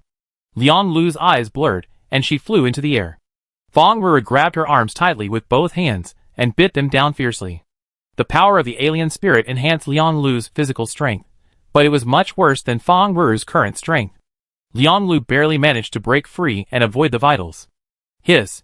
She screamed in pain, and 2 deep teeth marks were left on her shoulders, and the bones were almost visible. The blood and Liang Lu's screams made Fang Ruo even crazier. She lifted Liang Lu up and bit her again. Things happened too quickly, and Liang Lu had been lifted up by the time Sun Wan reacted. Whoosh! Whoosh! The arrow shot straight at Fang Ruo's vitals, but she was so eager to kill Liang Lu that she had to take Liang Lu's life first despite Sun Wan's attack. Bang! Just when Liang Lu was about to die in her mouth, a water curtain magically appeared between Liang Lu and her. A silver light flashed, and Li Xian rushed out from the crowd and slashed at Feng Wuru's arm. Feng Wuru was caught off guard by her. Li Xian, who had been hiding, was looking for a key opportunity, and she waited for it. The treasure that suppressed the elemental power in her body was taken off, and a faint blue light was faintly revealed in her eyes. The water element exploded, forcibly separating Feng Wuru and Liang Lu. Li Xian protected Liang Lu and retreated behind Sun Wan. Liang Lu's face was pale. Feng Wuru bit down, and a large amount of dark elements entered her body. Liang Lu's physique was different from that of ordinary people, but she couldn't withstand so many dark elements. The two forces collided in her body. If she couldn't receive treatment in time, she would not live for more than 2 hours. Feng Wuru saw that the cooked duck was about to fly away, and she was furious. Li Xian and Sun Wan protected Liang Lu on the left and right, and activated the power of elements at the same time, and the water blue ripples spread out. In the auditorium, a refreshing coolness was spreading. The elemental powers of Sun Wan and Li Xian actually merged together after the intersection, which was something they had not expected. Go to hell! Feng Wuru's whole body burst out with a powerful impact, and black flames ignited on her flesh wings. She was covered in black flames and shouted, "My God is about to come, and all of you will become sacrifices." The black flame soared into the sky, but gave people a sense of coldness. The water curtain woven by Sun Wan and Li Xian suddenly shrank, and the water elements that had been rippling out before were like a dense net, just locking Feng Wuru in it. Sun Wan raised her finger, and the elemental power continued to merge into the net. No matter how Feng Wuru struggled, she could not escape. The black flames and the elemental power continued to fight, and were mostly extinguished. She gritted her teeth and shouted, "Liang Lu, you must die today." After that, her whole body shrank like a magic trick. The water element net took advantage of the situation to shrink, further compressing her space, but it was expanded several times in the next second. Feng Wuru's body was like a balloon. Looking closely, it turned out to be composed of black elemental power. Her complexion quickly returned to normal, and she allowed the elemental power to expand and explode. Boom!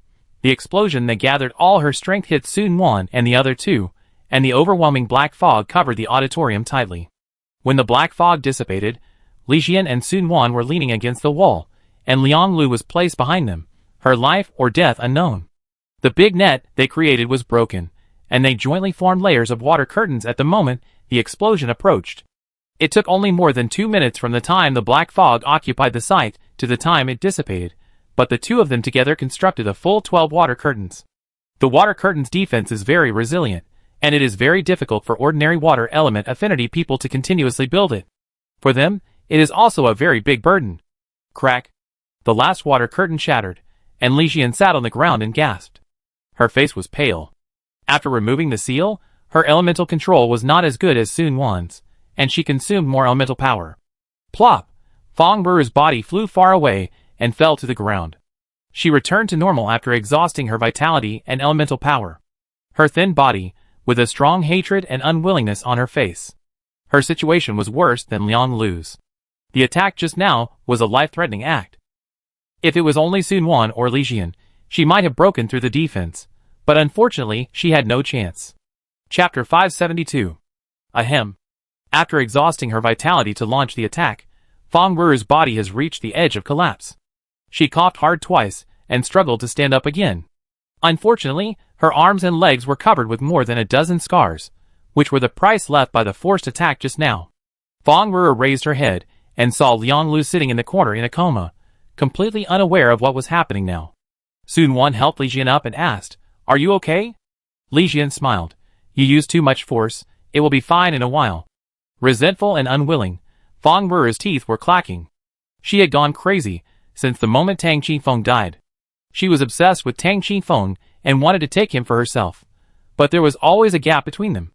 In the past it was Luo Xiaoya, and later it was Liang Lu. Tang Qifeng died to save Liang Lu, and Feng Wuru assigned a death contract to bring him back to the world.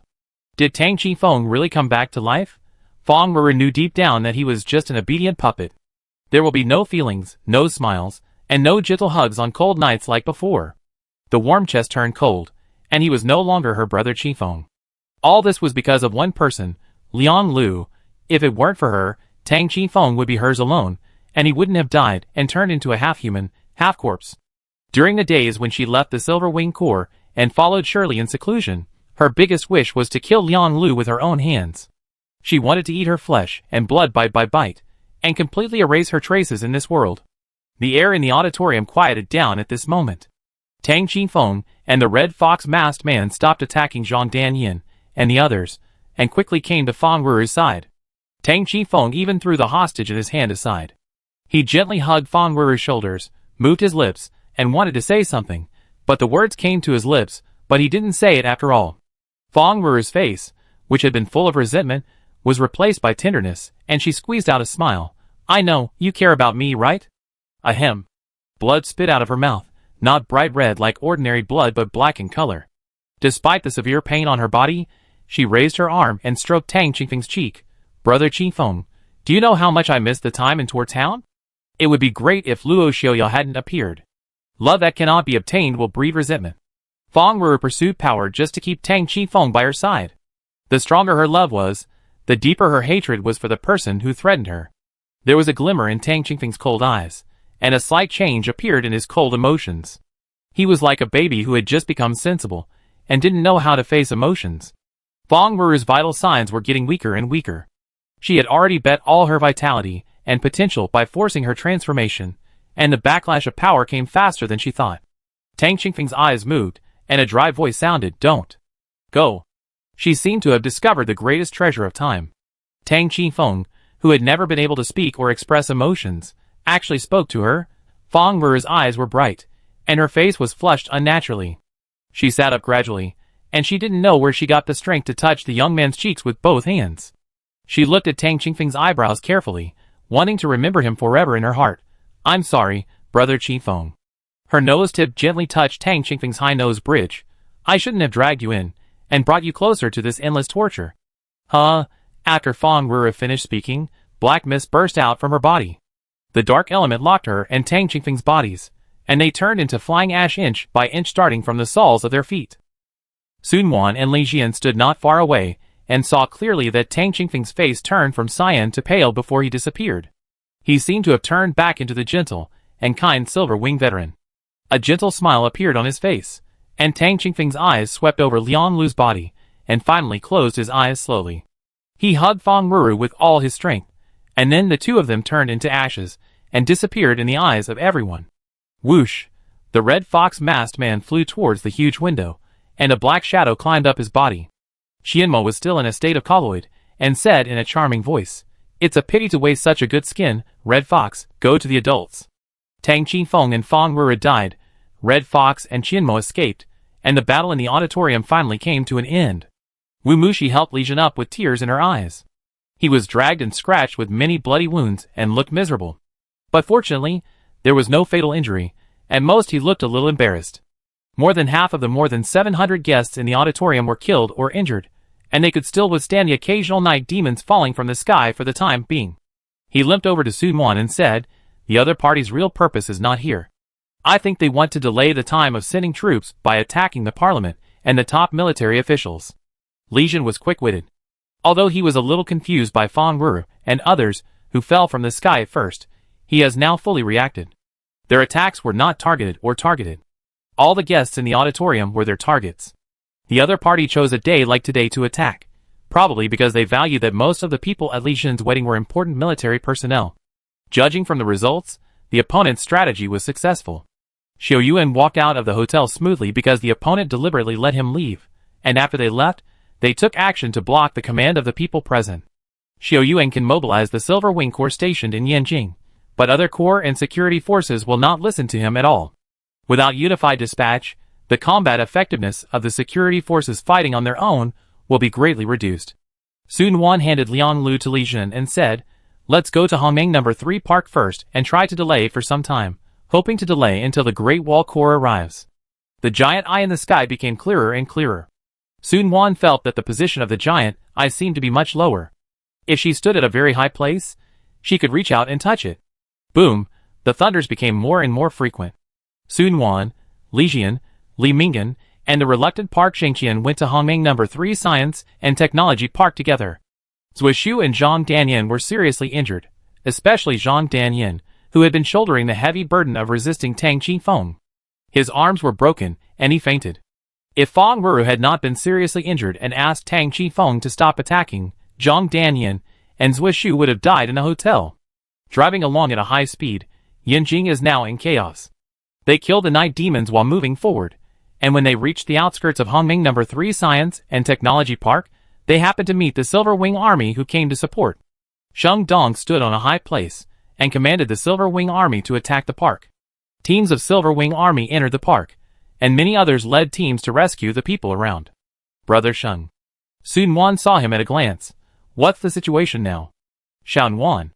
Sheng Dong was stunned for a moment, and quickly reacted. Xiao Yuan and others are trapped in the park. There is a local ground vibration inside, which is very dangerous.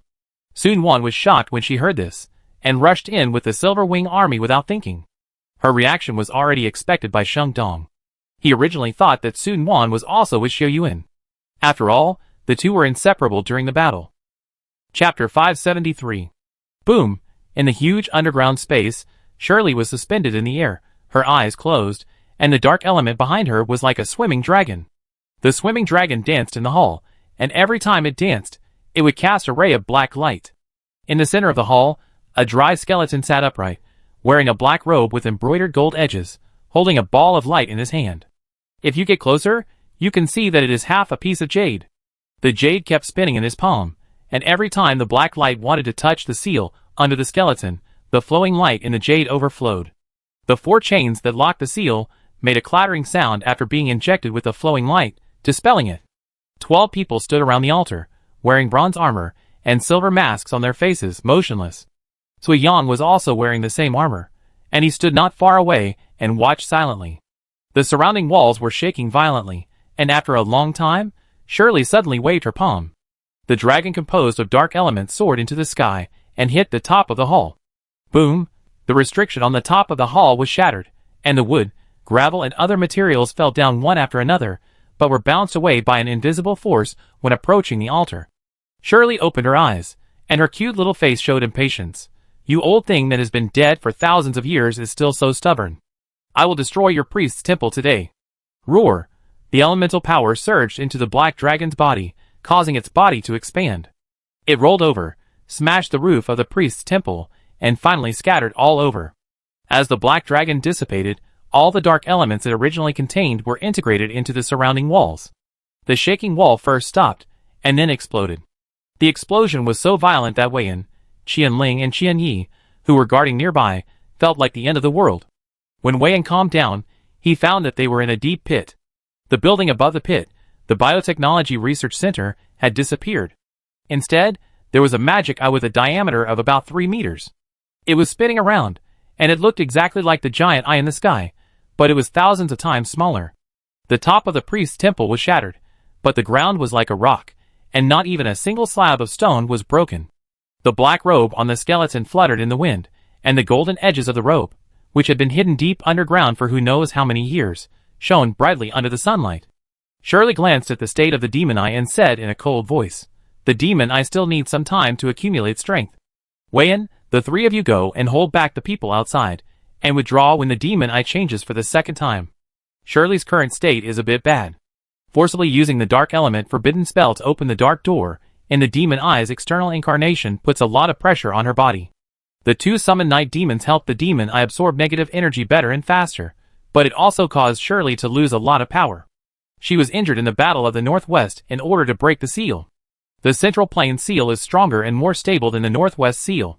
If Zui Yang and others had not destroyed half of the soul-suppressing jade many years ago, she would have had no chance to break the seal. However, Shirley's smile became brighter and brighter. Human greed is endless. They want to pursue immortality, but they don't know that when the godhood of Lord Shabu is released, the dominance of this world will also change hands. She didn't notice Wei Yang's expression. The muscles on his face trembled from time to time, and his excitement were beyond words.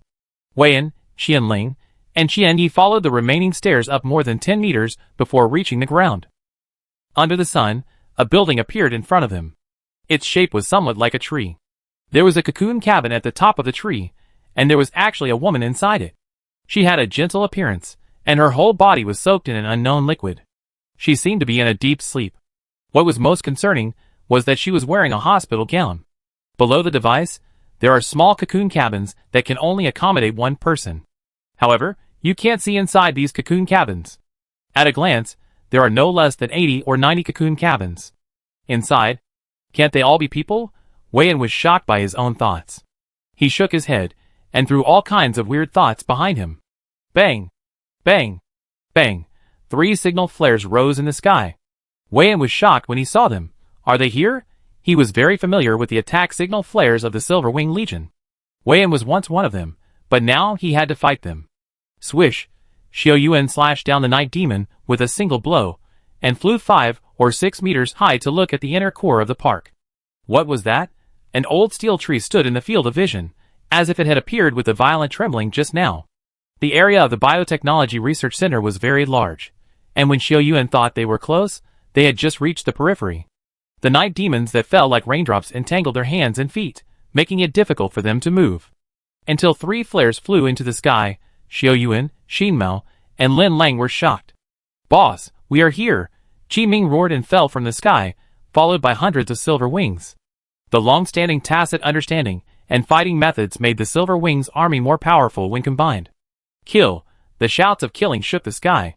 Facing the surging night demon, Xiao Yuan no longer defended, but took the initiative to attack.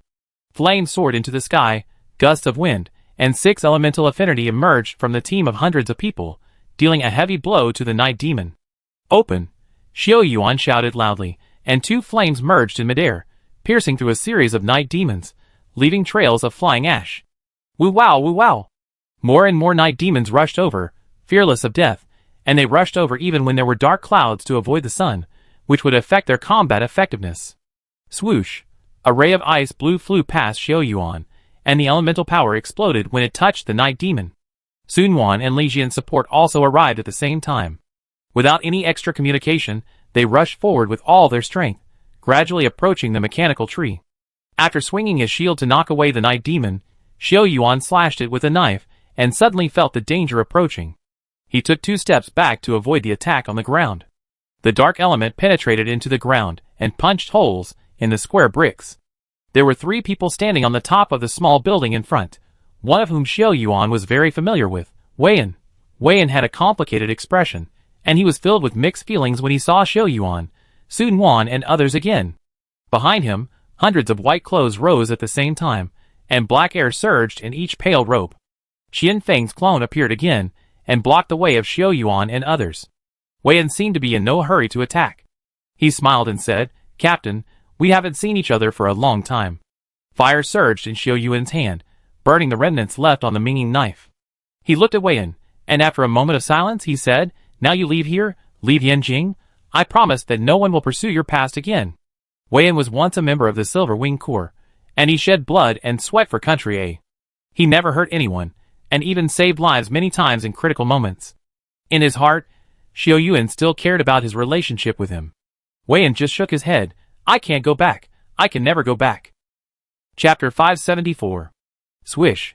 The long sword was unsheathed, and Wei-Yin raised the blade towards Xiao Yuan. The meaning was very clear.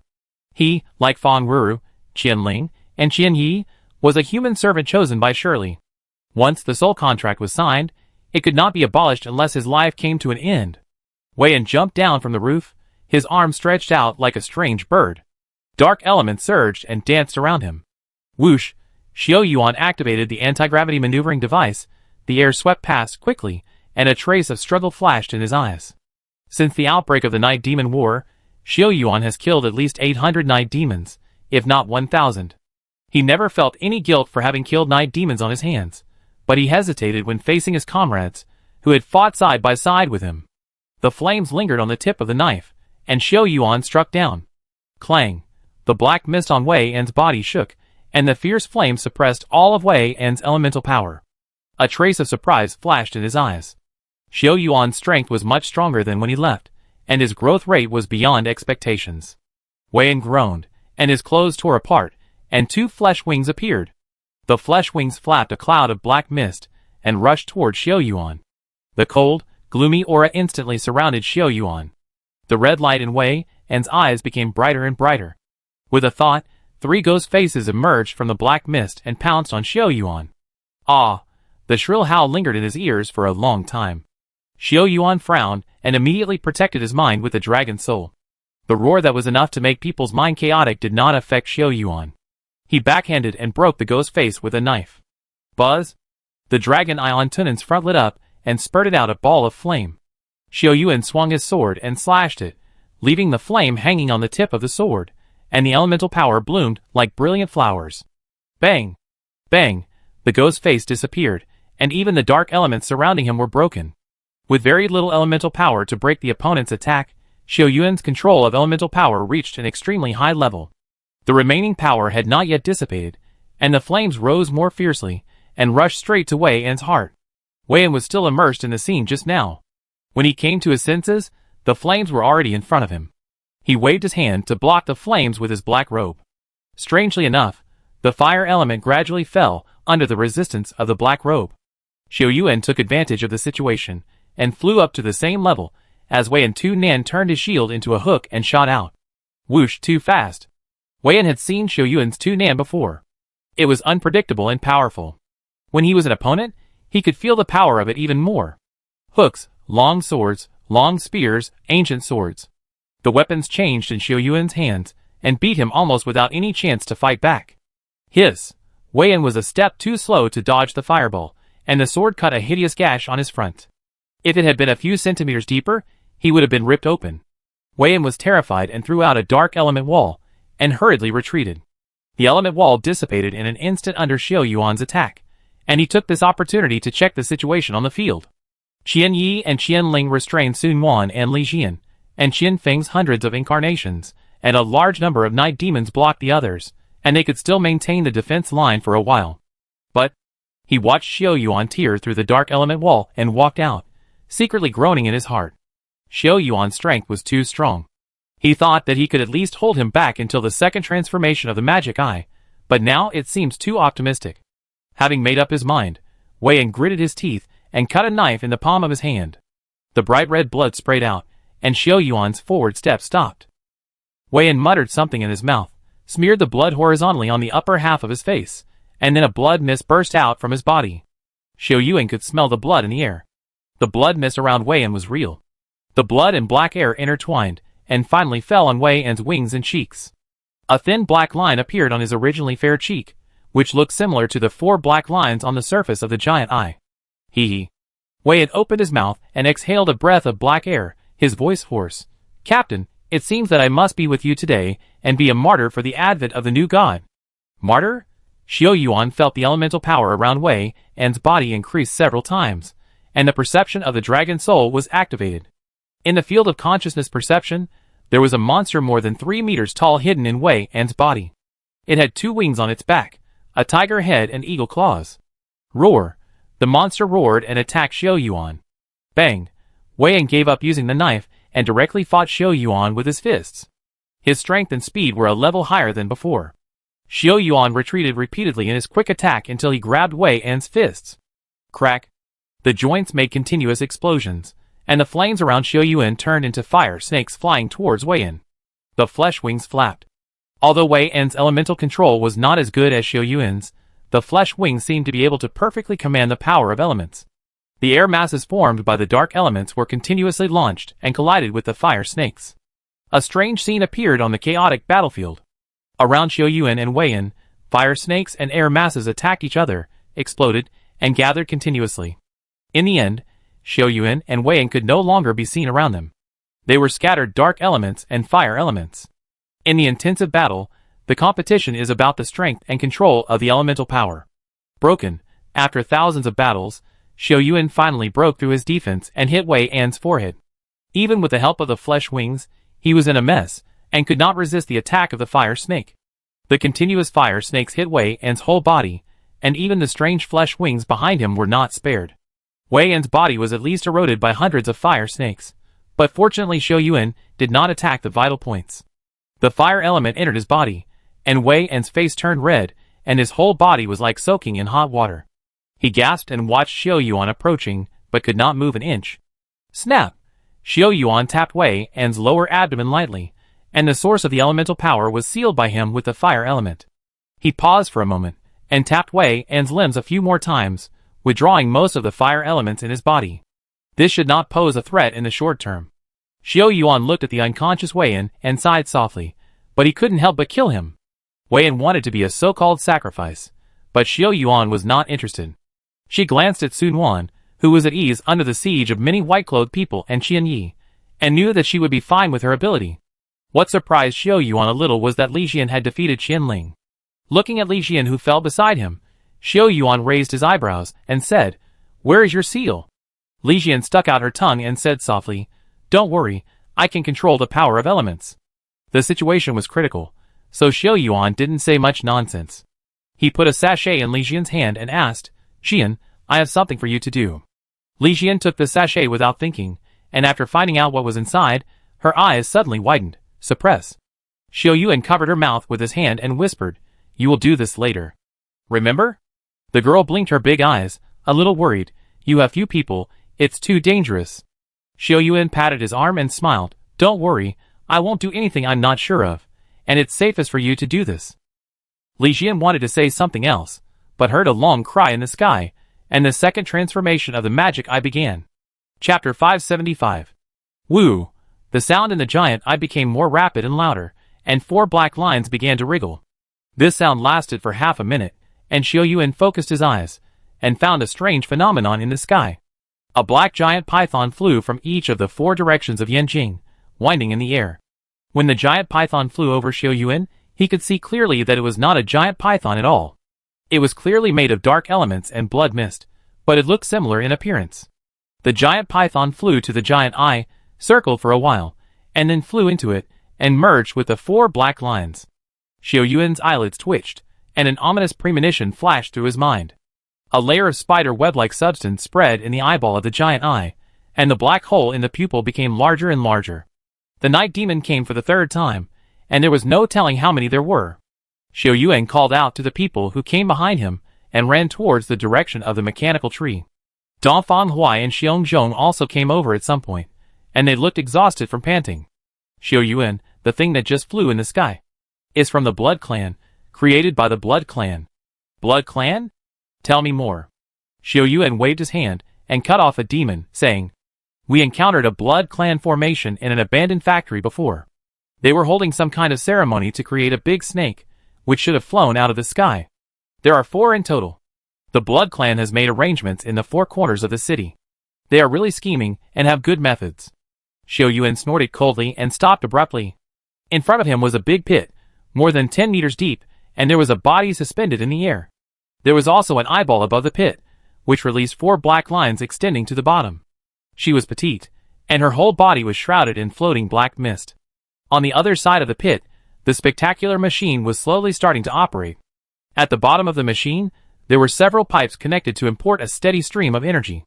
However, none of these were as shocking as when Xiao Yuan saw the person in the cocoon cabin at the top of the mechanical tree.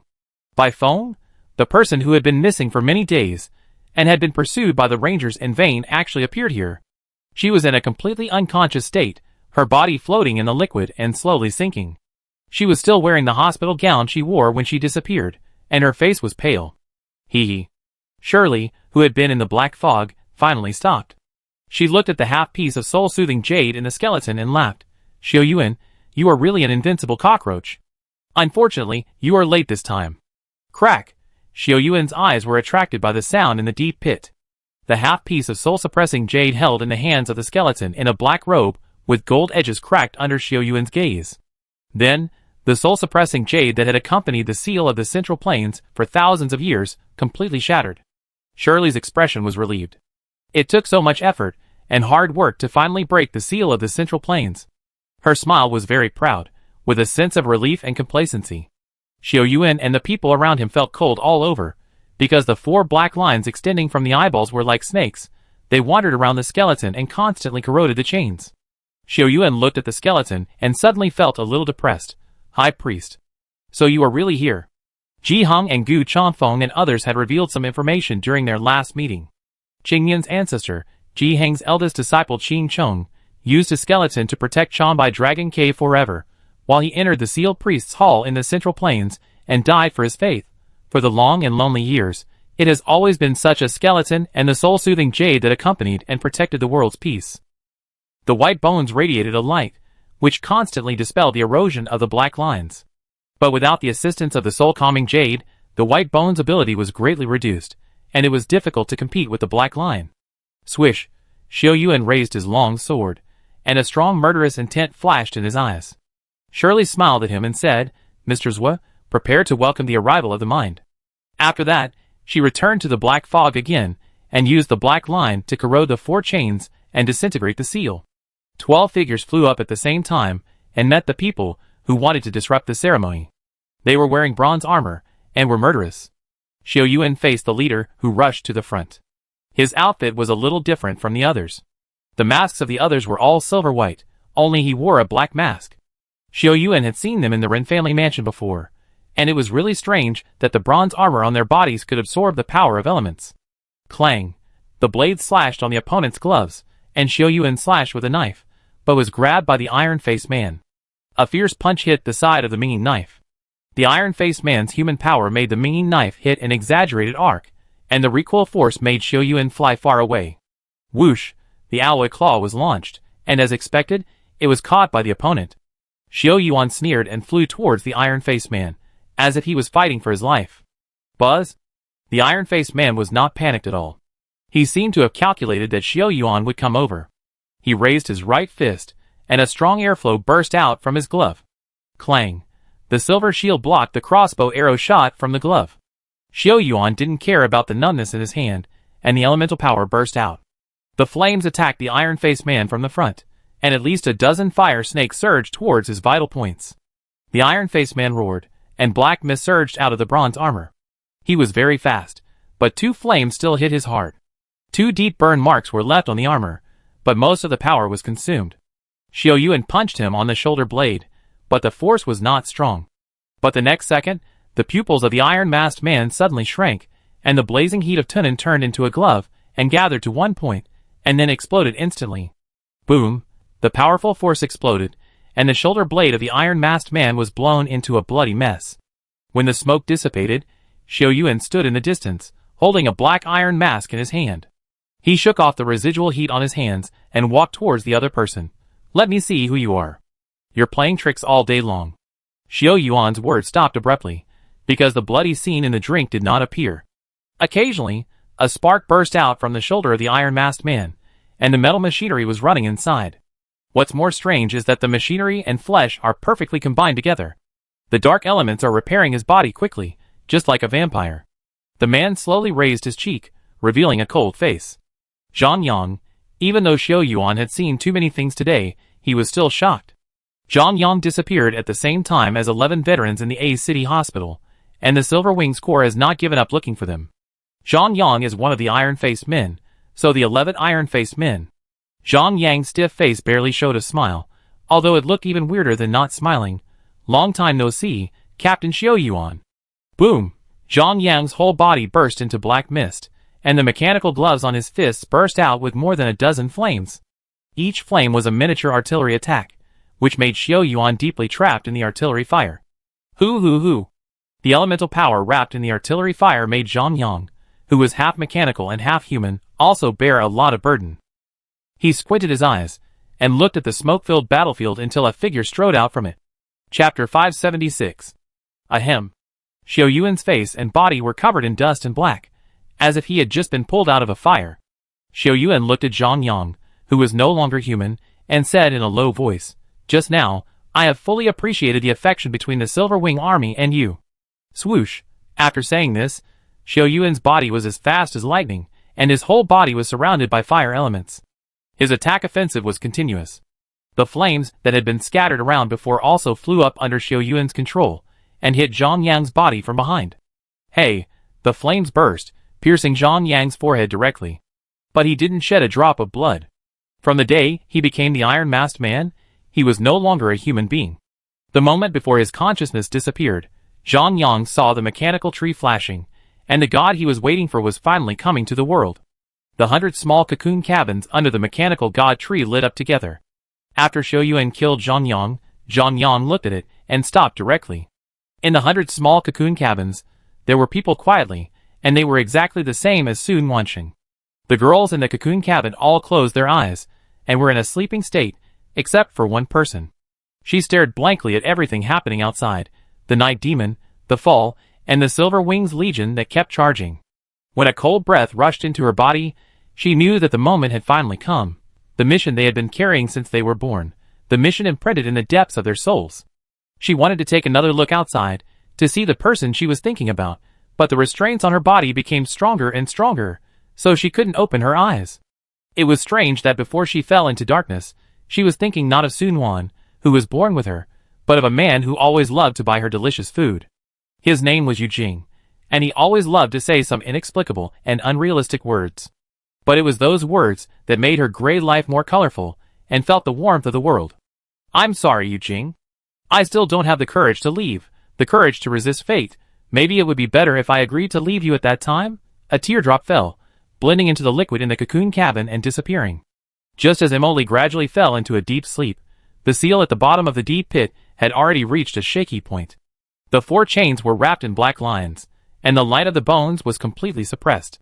The seal under it cracked layer by layer, and a dark, shapeless object slowly floated out. The mechanical tree sensed its appearance, and the absorption device that had been prepared fell and touched it. What is that? Xiao Yuan's whole body was cold and stiff. The moment he saw the thing, he felt that his whole body was immersed in ice water, as if it contained all the malice and evil thoughts in the world. Under the action of the instrument and Shirley's promotion, the black substance was dispersed into 100 small cocoon cabins. Including Emily, 100 girls all turned into a group of human-shaped containers.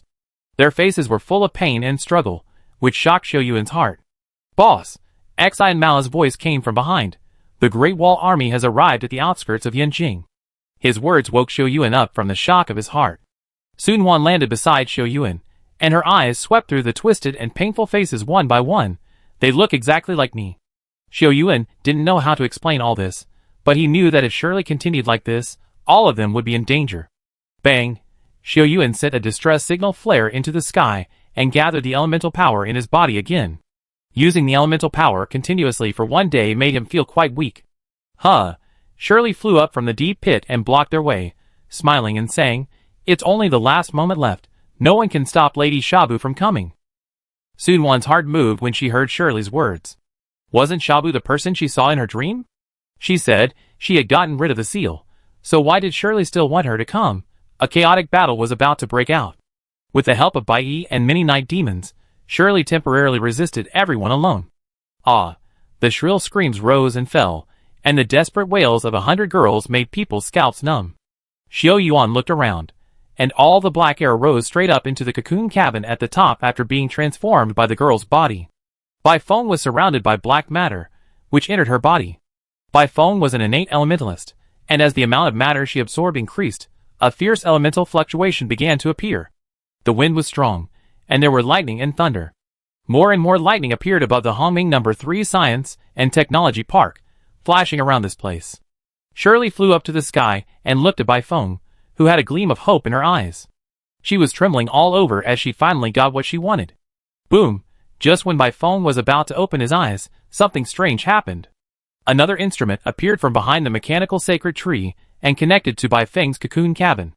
A large amount of black matter and energy were sucked into it, and the whole process took only a dozen seconds. What happened? Shirley was shocked, and she looked at the collapsed Bai Feng, and her heart was filled with turmoil. Bai Feng was the body she chose that was most suitable for the godhood to descend, which could allow Shabu to adapt to the environment of the human world and exert unimaginable divine power. But Shirley screamed and flew straight to the cocoon cabin behind to interrupt the activities going on inside. Boom! Xiao Yuan had just killed 4 white-clothed people when he heard a deafening sound. When he looked again, Shirley had fallen from the sky and slid on the ground for more than 10 meters before stopping. Shirley was so angry that she even ignored Xiao Yuan and others standing behind her, and shouted at the top of her lungs, "Zui Yang! You treacherous bastard!" Squeak! The cocoon cabin door opened, and Zui Yang, wearing bronze armor, walked out, or should we say flew out. He was not wearing a mask, revealing an unusually smooth face, looking like a young man in his early 20s. Ha ha! Ha ha! Zui Yang laughed unscrupulously. He looked at his white and tender hands, and felt that his whole body had returned to his youth. Dark air surged in his eyes, and a murderous intent slowly surged into his heart. Success. I succeeded? Shirley got up from the ground, her body covered with scars. What benefits did you promise Renjichin? He actually betrayed me. Zui Yang waved his hands, and the armor on his body exploded, and the elemental power contained in it made Xiao Yuan secretly shocked. He landed lightly on the ground, with black air lingering around him. Betrayal? Do you think you really understand humans? Renjichin. As Zui Yang finished speaking, a device rose from behind the mechanical sacred tree. The device was transparent, and Renjichin slowly appeared, pushing a hospital bed. The woman on the bed was holding half a piece of soul-soothing jade in her hand, with gentle and moving eyebrows. Renjichin's excited voice trembled. Mr. Zua, you said you would help me after you get the godhood. Indeed. Zui Yang smiled at him, and the powerful elemental power surged to a height of more than 10 meters, and fell suddenly. Xiao Yuan sensed the murderous intent and shouted, "Be careful." Poor Renjichin was still waiting happily in his heart, hoping that Zui Yang would save his wife. Boom! The elemental power fell on the soul-suppressing jade and shattered it, and Qinlan's body was also turned into ashes. Zui Yang's cruel voice sounded, "I forgot to tell you that she is the 102nd sacrifice." Chapter 577. Qinlan's body dissipated, and a dark bead emerged from it, slowly flying into Zui Yang's hand.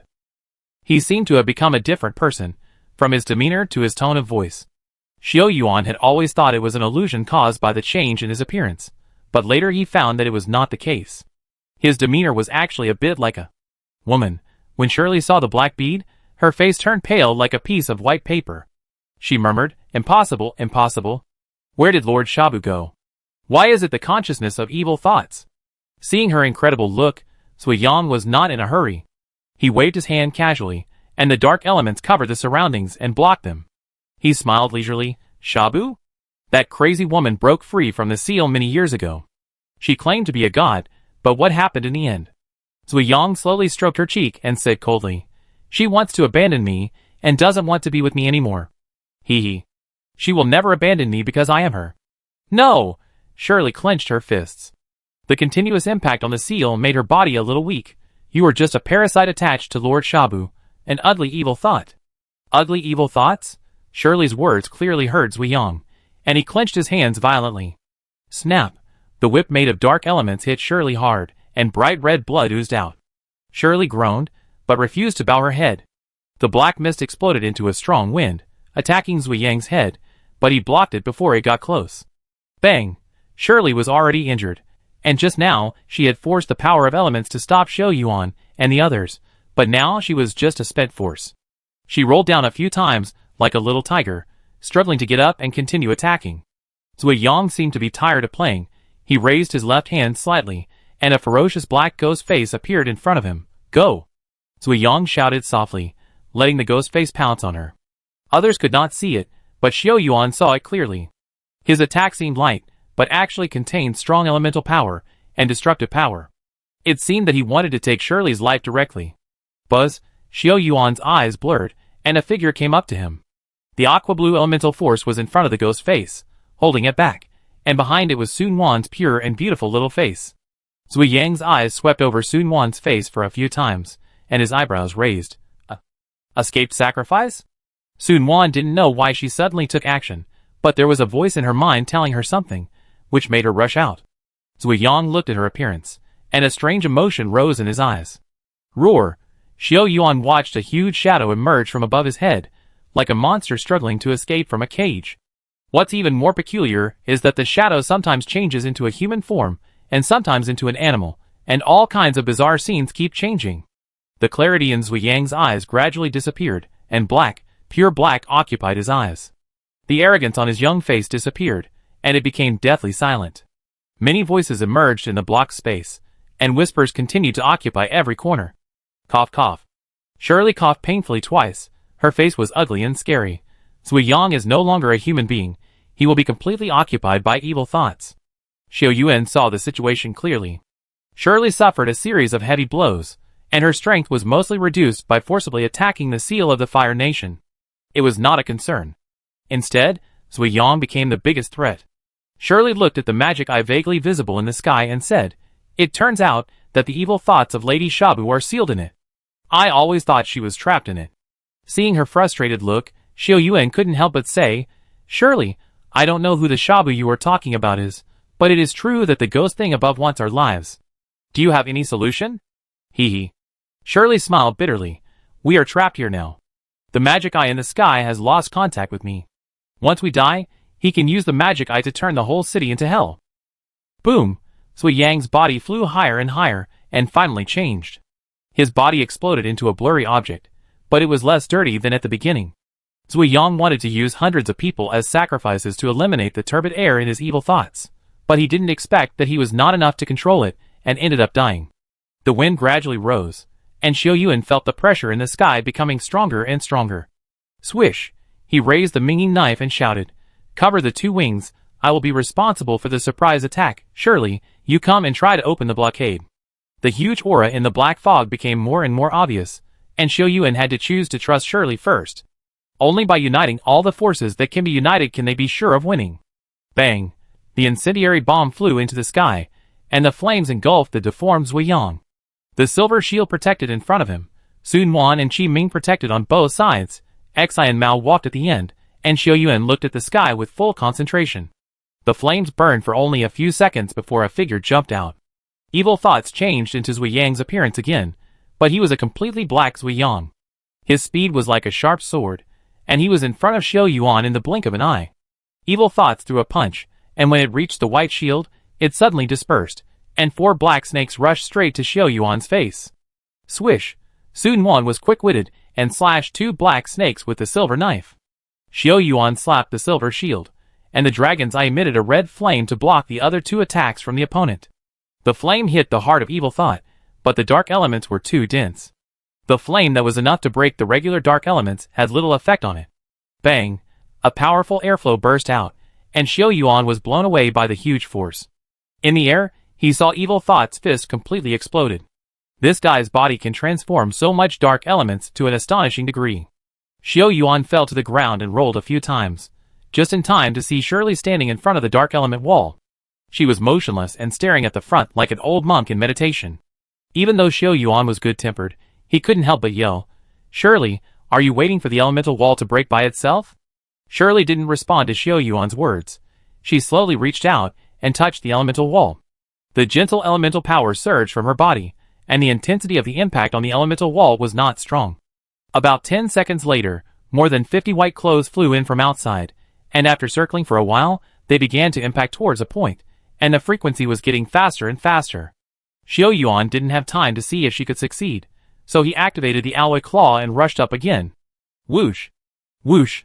Sun Wan fired 2 arrows at the same time, and a large piece of water element trapped Evil Thought in it. The water element gradually formed ice crystals, and Evil Thought rushed left and right in it, and suddenly his whole body expanded several times. Crack! Black air rolled, and Evil Thought broke through Sun Wan's confinement in a very short time. It just rushed out, and was hit hard by Xiao Yuan. A several-meter-long fire dragon flew, and hit Evil Thought's face.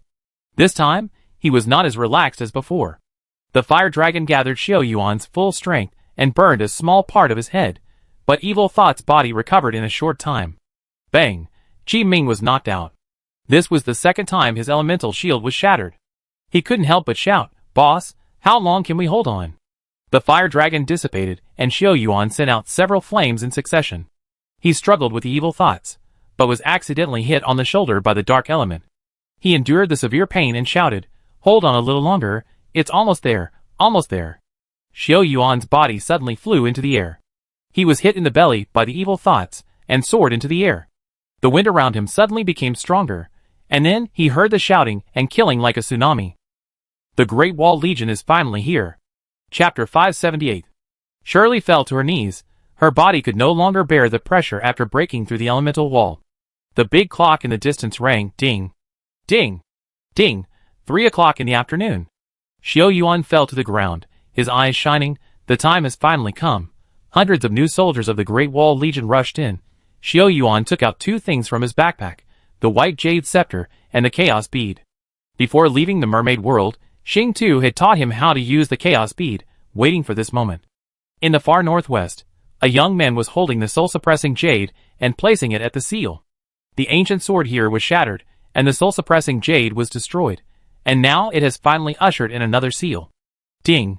The soul-suppressing jade merged into the seal, and then a beam of light shot up into the sky. Yanjing, the central plane seal. The evil thought seemed to sense something, and it suddenly retreated backwards and wanted to fly into the sky, but was suddenly restrained by something. It flew up to 7 or 8 meters in the air, and could no longer move.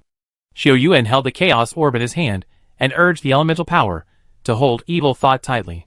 His evil thought suddenly shed a layer of dark matter, and the human form he had maintained lost control again. The violent elemental power fell from his body, and each group of elemental power was like a black knife. As long as it fell on a person, there would be casualties. In an instant, dozens of soldiers from the Great Wall Legion who rushed up fell. Xiao Yuan raised the scepter in one hand, and held the chaos orb in the other hand, and fought a tug-of-war with evil thought. A figure nimbly flipped down the deep pit, and quickly approached the seal. Just as she stepped onto the altar, several black lights fell from the sky. Whoosh! Whoosh! Whoosh! Each dark light was as sharp as a knife, and what was even more terrifying was that the light was endless. Evil thoughts discovered Li Jin's movements and instinctively wanted to stop her. The aqua-blue light curtain was propped up, and Li Jin walked in the altar with difficulty. Dozens of black lights fell with every step. She tore off the sealed talisman and threw it aside, releasing all the elemental power, and moved forward towards the thousands of black lights. Gradually, her ears began to buzz, and her vision was blurred. Overuse of elemental power pushed Li Jin's body to its limit. 1 step, 2 steps. She was still desperately holding on, with only one belief in her heart. Return the soul-soothing jade to the skeleton. With the evil thoughts in the sky as the center of the circle, countless black lights were thrown out by it. Qi Ming raised the earth shield to block Xiao Yuan, and his gums were bleeding. Get up!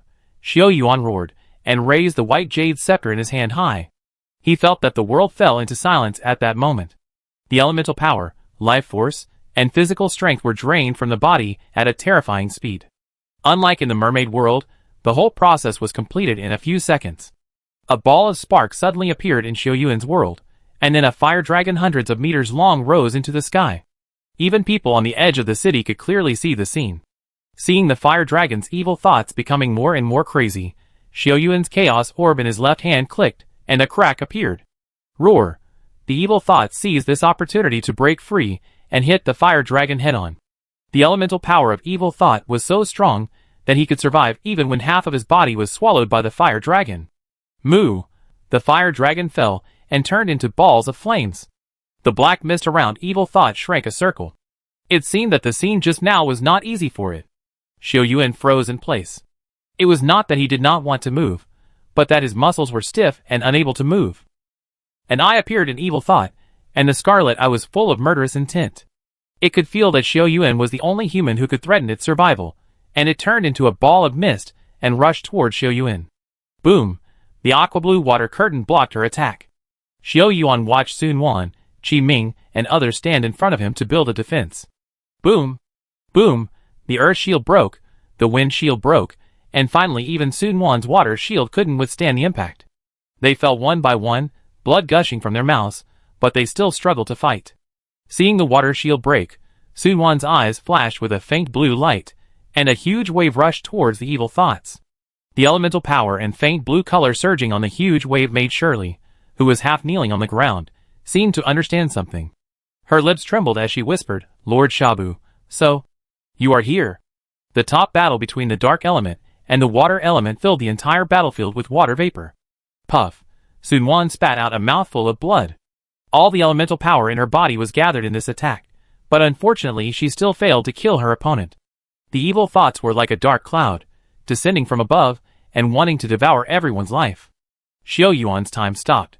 He saw the trajectory of the blood flower in Sun Wan's mouth, saw Qi Ming Ximao, who was fearless, saw Shirley who rushed to Sun Wan desperately to protect her, and saw Li Jin who slowly fell. Is everything going to end? Xiao Yuan slowly closed his eyes. A city, Sierra City, from land to deep sea, from the southernmost to the northernmost of country A, is it going to end here? Ding! A crisp sound came from my ears, and Li Jin fell down. The soul-calming jade in her hand fell on the bones of the high priest. A soft light flew up and fell on everyone. Even the body of the evil thought temporarily stopped.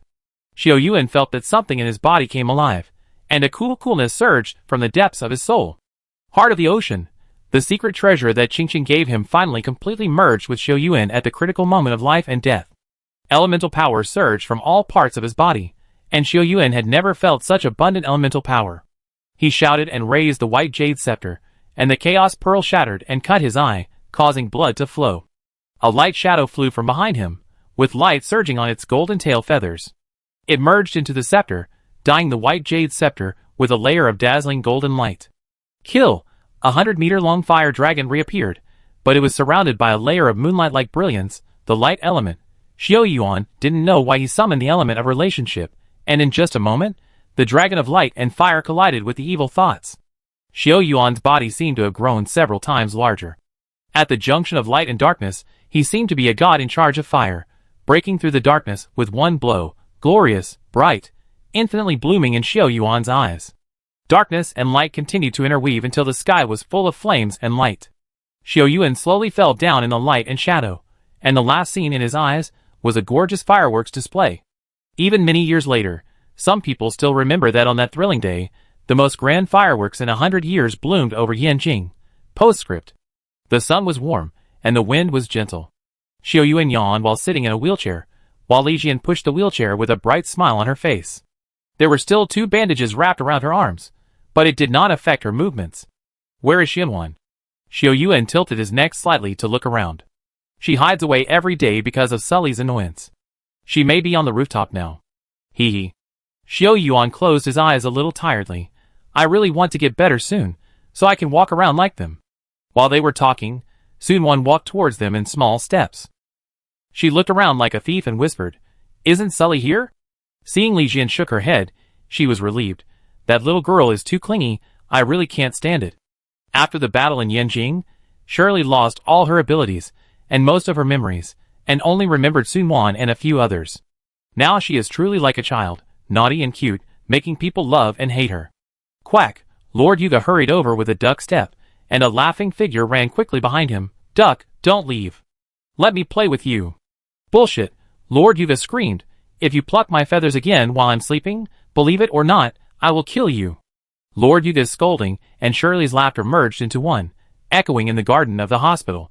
Xiao Yuan slowly closed his eyes. The sun was just right today. He enjoyed this pleasant time, and cherished the hard-won peace of mankind. He suddenly remembered an ancient poem he learned in high school, and couldn't help whispering. Gambling on books makes the tea fragrance disappear, and at that time I thought it was normal. Chapter 579 Extra 1. Boom! The black air descended from the sky, like a tumbling dragon, and landed on his wife. Renjichen's breathing stagnated. Time seemed to stand still at this moment, and then the soul-soothing jade in Shenlan's hand exploded, and her body turned into ashes. Woo woo woo! The wind was blowing hard, and there were lightning and thunder. Renjichen's world gradually darkened, and the hope he had worked hard for decades was dashed when he saw the dawn. From heaven to hell, it only took a moment. Renjichen rushed to the bed like crazy, struggling desperately to grab something. But there was nothing on the bed except ashes. He roared and looked at Zui Yang in the sky. He had completely changed. He was lying to me. He was lying to me from beginning to end. Finally realizing that he was deceived, Renjichen bit his gums until blood oozed out. Hating Zui Yang so much, he pulled out the pistol from his waist and shot upwards. But unfortunately, in the turbulent battlefield, his attack did not splash a single drop of water. Bang! Renjichen's head was suddenly hit hard, and he fell down softly before he could look back to see what it was. Resentment, revenge. All kinds of emotions rolled in his mind, and stopped as the light in his eyes disappeared. Renjichen had a dream, a very long and beautiful dream. In the dream, his wife Qinlan was still young and beautiful, but he was already an old man over 50 years old. The two held hands and walked together on the path they loved most when they were young. The fragrance of flowers filled the air. Qinlan smiled brightly in the warm sunlight. She smiled and said something to Renjichen. Perhaps because of his age, Renjichen could not hear clearly. He tried to get close to Qinlan's cheek. Her eyes were bright, and seemed to have stars in them. Jichen, it's time to wake up. Wake up! Renjichen subconsciously held her hand tightly. Are you leaving? Lan, please don't leave me, okay? Be good, live well, take good care of Chanfeng, and take good care of yourself. Qinlan's eyes were misty, and she smiled faintly, with both reluctance and relief. Chen Lan's body turned into a stream of light and dissipated, flying into the sky between Renjichen's fingers. The sky turned from clear to dark, and finally fell into endless darkness. Renjichen could only see the stream of light that Chen had transformed into, and he chased after it desperately, trying to catch a ray of light. After running for an unknown period of time, a crack appeared in the darkness. Renjichen looked inside, and the darkness faded away, revealing a white wall and a concerned face. "Father? Father, you finally woke up!" Ren Changfeng cried out with tears in his eyes. "Doctor, my father is awake!" Renjichen didn't know how long he had been lying there. He slightly moved his stiff arms, and felt his throat dry and painful. After a while, Ren Changfeng brought the doctor and the nurse to the ward. After a round of examination, the doctor announced with relief, "He is out of danger." After sending the doctor away with many thanks, Ren Changfeng had not even had time to catch his breath when an uninvited guest arrived. Xiao Yuan sat in a wheelchair and was pushed into the ward by Sun Wan. He looked miserable at this time, with gauze wrapped around his arms and legs, bruises on his face, and gauze wrapped around his chest for who knows how many times. Lord Yuga lay beside Xiao Yuan and lazily took a ride. Hee hee. "It's good to see that Mr. Run is out of danger." Xiao Yuan raised his lips to congratulate symbolically. He had a lot of complaints about Renjichen in his heart. The first time he and Li Jun went to his house, he was deceived by this old guy, and the second time he visited the Ren family mansion at night, he also returned empty-handed. "Xiao Yuan." Renjichen looked at Xiao Yuan. If he didn't die, it meant Zuyang's plan had failed. Zuyang spent a lot of effort and planned for many years, but he didn't expect to be defeated by a young boy like you. Xiao Yuan looked at Renjichen's condescending look, but he was not angry. He spread his hands and smiled. "Whatever you say, the winners are the kings and the losers are the bandits since ancient times, but I have something I want to verify with Mr. Run." "What do you want to know?" Renjichen knew that he had failed miserably, so he didn't act pretentiously. Anyway, he would spend the rest of his life in prison, so it would be better to speak out many things than to keep them in his stomach. Mr. Ren is straightforward, so I won't keep you in suspense. First of all, how did you get that half-piece of soul-calming jade? What did Zuyang promise you to make you cooperate with him? Renjichen Zhu's technology is strong, and is a local boss in Bianliang. Even a powerful company like Hongming Group has to follow their lead when it comes to Bianliang. Renjichen couldn't have been coerced by Zuyang's power. He must have a deeper secret. After a long silence, Renjichen's brows were almost wrinkled into a small lump. Just when Xiao Yuan thought he had fallen asleep with his eyes closed, he suddenly started to talk about what happened many years ago. Chen is Renjichen's first wife. She was born in an educated family and married the poor Renjichen. Together, they worked hard to establish Zeus Group. The name of Zeus Group was also Chen idea. She likes reading, especially mythological stories. Naming the company Zeus expresses Chen earnest expectations for it. Unfortunately, there are unexpected events and people are subject to misfortunes at any time. Chen was diagnosed with cancer when Zeus Group was developing well. Even today, when medicine is more developed, cancer is an insurmountable problem, not to mention more than 20 years ago. Renjichen couldn't accept this fact. He sought medical treatment and medicine from many places, but none of them worked. Seeing his wife's vital signs weakening day by day, Renjichen was heartbroken. When he was in despair, an opportunity appeared before him. The mysterious project launched by Zuyang, Lin Yoji, and others was recruiting, and Renjichen learned the inside story from Zuyang. The remains of God, the mystery of eternal life. These 8 characters gave Renjichen a great temptation. People came into the world in a haze, but died unwillingly. The fear of death makes humans instinctively want to reproduce.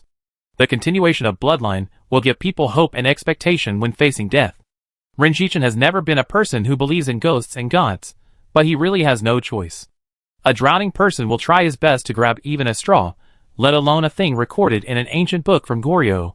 Renjichen joined them like a ghost, and after many twists and turns, they finally found the ancient ruins buried underground. Renjichen still can't forget the scene of opening the stone door. There are 3 strange ancient characters carved on a huge stone tablet at the entrance, but unfortunately they don't recognize them at all. The dragon head-shaped furnace is placed in the middle, and the weapons are made all around. I don't know how many years have passed, and it is still as good as new. When Renjichen talked about the stone tablet, Xiao Yuan had already guessed it in his heart, and now he is more certain. The place they found was the top-secret place where the Lihua Kingdom stored dragon fire, and used it to make magic weapons. Tying Gongfeng. Chapter 580 Extra 2. Xiao Yuan was moved and asked, "Where are you?" Have you seen anything like fire? Flame? Renjichin thought for a while, shook his head and said, there is no fire, but there are many traps leading to the innermost layer. At that time, we lost dozens of people and finally entered the deep pit in the Hongming No. 3 park. How did you break the soul-suppressing jade in half? That piece of jade? Renjichin sighed slightly. There are many restrictions around the skeleton. I don't quite understand why Zui Yang and Lin Yoji are in charge. But Lin Yu later died a violent death. I'm sorry for him. Renjichin spoke the truth from the bottom of his heart at this moment, without any hypocrisy. Lin Yoji is a true gentleman. After he found out that something was wrong, he wanted to stop the plan, but Zui Yang and others refused. He wanted the secret of immortality. At that time, I listened to Zui Yang's words in order to save my wife's life. Renjichin's breathing suddenly became rapid, and he murmured, Lanlan's condition has worsened, and she will not live for more than 2 months. I can only save her. At this point, his strength seemed to be drained, but I never expected that the half-piece of soul-suppressing jade that Zui Yang promised to give me would save her life, but make her a living dead. Zui Yang designed to let Lin Yoji die, and after joining forces with Renjichin, he gave him half of the soul-suppressing jade to prevent Shenlan from dying. Zui Yang bought the land in that area, not only using the legacy left by the Lihua kingdom to create Minging weapons to earn sky-high profits, but also constantly trying to unlock the seal. He believed that the seal contained the power of God. As long as the power was transferred to him, he could glimpse the secret of eternal life and become the god of this world. Madness and obsession, the two intentions intertwined, made him almost a well-hidden madman. Haha, after listening for a long time, Lord Yuga finally spoke. If my guess is correct, Lin Yoji should have temporarily stabilized the seal in the end, right? The soul-suppressing jade was broken. Half of it was used to seal Shenlan's body, and the other half was left in the hands of the high priest's skeleton. The seal should have cracked at that time. However, the night demon did not break out more than 20 years ago, but appeared many years later, which is enough to explain the problem. Lin Yoji knew that he was going to die, so he sacrificed himself to the seal formation, which allowed the seal to last for another 20 years. Renjichin couldn't help but clench his fists when he recalled the situation back then. He is a hero. Xiao Yuan was silent. Such a hero was slandered after his death. His wife and children were separated, and even the family property that had been passed down for generations was eaten up and divided. If Lin Shi hadn't known the truth and secretly contacted Xiao Yuan, he would still have been kept in the dark. Mr. Ren, since you are the core figure of the whole plan, can you explain Xiao Nuan, Mo Li, and the 99 clones now? Sun Wan had been standing quietly behind him, lowering her eyes. When she heard this, she finally set her sights on Renjichin, with mixed emotions in her brown eyes. Sun Wan has always been pursuing the mystery of her life. But when it really came to this point, she began to get nervous again, and her little hands couldn't help but clench until a warm palm covered them. The warm and soft feeling gradually eased Sun Wan's uneasy mood. Renjichin's voice was a little hoarse, like a storyteller telling the mystery of Sun Wan's life experience. Half of the soul-suppressing jade was broken, and in addition to the dark elements that could not be suppressed from leaking out, a consciousness also appeared. This consciousness attached to the soul-suppressing jade, constantly consuming the energy in it. At that time, Lin Yoji had just sacrificed himself to the seal formation. Zui Yang and Renjichin focused their attention on this consciousness, thinking about how to peel it off. They selected the 2 most suitable girls from the information they had, and finally chose 2 of the most suitable girls as test subjects. The first girl was responsible for providing a body to carry this consciousness, or soul. The second girl was responsible for providing a soul to serve as a harmonizer between the soul on the soul-calming jade and the new body. Harmonizer? Xiao Yuan was horrified and couldn't help saying, if the second girl's soul is used as a harmonizer, won't her body die? Renjichin nodded. He glanced at Sun Wan and said, the first girl's body accepted the consciousness in the soul-calming jade and underwent strange changes. Her appearance and body shape changed dramatically in a short period of time, and became what she is now. Miss Sun Wan is the original body of all the clones, and is the one who truly carries the personality. You know a lot. Lord Yuga curled his lips. What else is recorded in that broken book? Why don't you tell us everything? What is sealed in the seal? Isn't it just to lock the passage between the human world and the other world? Haha, it's more than that. Lord Yuga kept it a secret. Since Nuanyuan is the original body, what's the point of you creating so many clones? In order to prevent the emergence of new consciousness, when the seal is opened in the future, Zui Yang and I finalized the GM plan. The whole process should be God-make, and the core is to study how to use clones to carry the divine power that surges out of the seal. But something happened in Miss Su's body. She developed her own consciousness, and two of them. Renjichin couldn't help but exclaimed. I never thought that two consciousnesses would appear in a person's body, and later one of the consciousnesses miraculously went to the other clone. Mo-Li, is that the clone? Sun-Wan's voice was very low. Yes, she is also the only one with intelligence among the 100 clones. She is in our plan. Does the girl who provides you with Soul Regulator live in a small town? Sun-Wan asked before he finished. Indeed, do you still remember? Impossible, you can't remember anything about her. It's just some scattered memories. Sun-Wan finally understood why her memory always had deviations and inexplicable fragments. She lived in a small town. One day, Zeus Group came to the town for a free trial. Almost all the residents went there. I guess your experimental data was collected from that time, right? Sun-Wan's eyes were slightly red, and her voice suddenly raised a tone. You use other people's lives to achieve your goals, Renjichin, you are shameless. Shameless.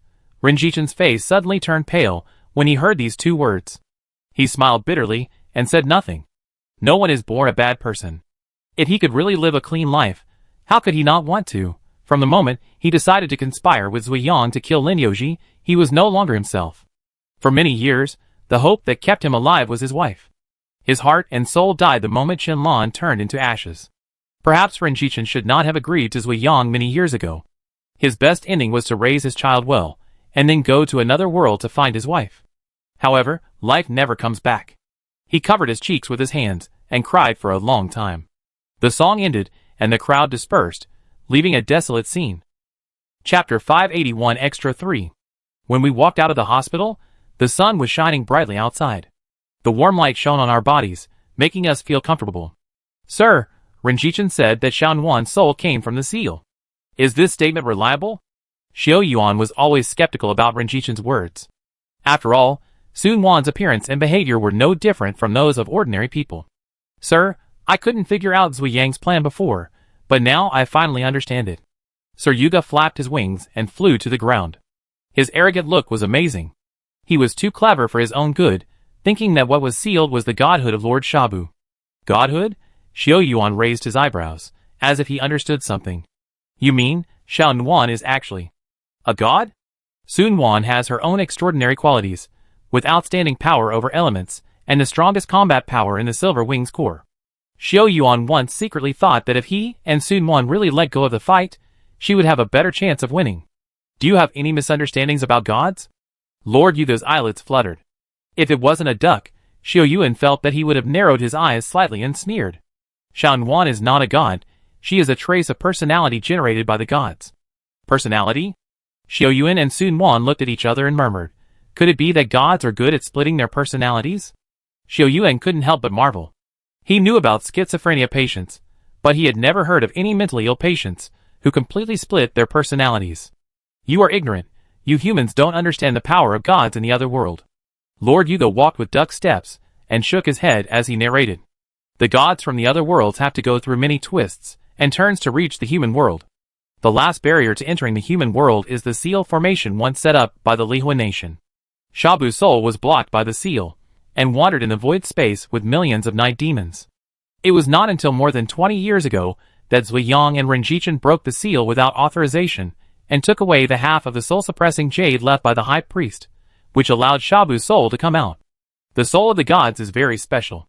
In the words of Lord Yug, it has a physical body, and can change at will, which is extremely complex. The soul of the gods gradually changed in the long void space. The good side of the soul turned into personality, and the evil side became malice. They gradually grew over time, and finally separated from the body under the promotion of the godhead of Shabu. So, I am the incarnation of that personality? Sun-Wan finally understood her own origins, and she couldn't tell what she felt in her heart. You are not just the incarnation of personality, you have your own emotions and consciousness, and you are a real living being. Lord Yuga smacked his lips. As for the evil thoughts, it is probably manipulated by Lord Shabu's divinity that it is left in the seal. The personality and the divinity came out together, hiding somewhere in your body. Zui Yang wanted to steal the divinity to change his fate, but he didn't know that what he got was pure evil thoughts. No wonder Zui Yang became a different person after receiving all the energy, and even didn't let Shenlong go. Shenlong? Lord Yuga sneered and said, "Do you still think that woman is Chinlan? I can see clearly that her soul has long since decayed. The reason why her body is not decayed and not dead is because some evil thoughts are hidden inside." Ah? Xiao Yuan was stunned and couldn't speak clearly. No. No way, I see that she looks young and beautiful like a living person. If there is no half piece of soul-suppressing jade to lock it, the evil thoughts inside would have escaped long ago. How could it wait until now to explode? Lord Yuga, didn't you say in the ward just now that you were afraid of making Renjichin despair? Sun Quan gently touched Lord Yuga's feathers and couldn't help but laugh. He, that old guy is old and has been discouraged after this incident. He will spend the rest of his life in prison. Lord, I am too lazy to look for bad luck with him again. Lord Yuga always has a sharp tongue but a soft heart. In the decisive battle of Hongmeng No. 3 Science and Technology Park, Lord Yuga tried his best to help Xiao Yuan at the last moment. After defeating Zui Yang, he woke up 3 days later. Xiao Yuan looked at it and complimented it. Lord Yuga was the most impressed by this. After receiving the compliment, he kept talking and shaking his head. Sir, the godhead staying in Xiao Yuan's body will not have any negative impact on her, right? It will have an impact, but it's not a bad one. Oh! Sun Quan looked at herself subconsciously and asked, what will the impact be? First, it can make your elemental affinity far beyond that of ordinary people, and your reaction speed and various combat indicators are outstanding. Can you tell us something we don't know? Xiao Yuan couldn't help but complain. Second, it can keep you young forever and make your life longer than that of ordinary humans. How long? Xiao Yuan felt something was wrong the more he listened, and asked with a smile on his face. Not long, about 300 or 400 years. You still call this not long? Xiao Yuan looked at Sun Quan, who looked innocent, and opened his mouth, not knowing what to say. Thinking of how Sun Quan looked like when he was 30, and how Sun Quan would still look like this when he was 70 or 80, he felt depressed. The lifespan of an ordinary person is only 100 years, but Sun Quan can live to 300 or 400 years old. Doesn't that mean she can see countless generations of her descendants?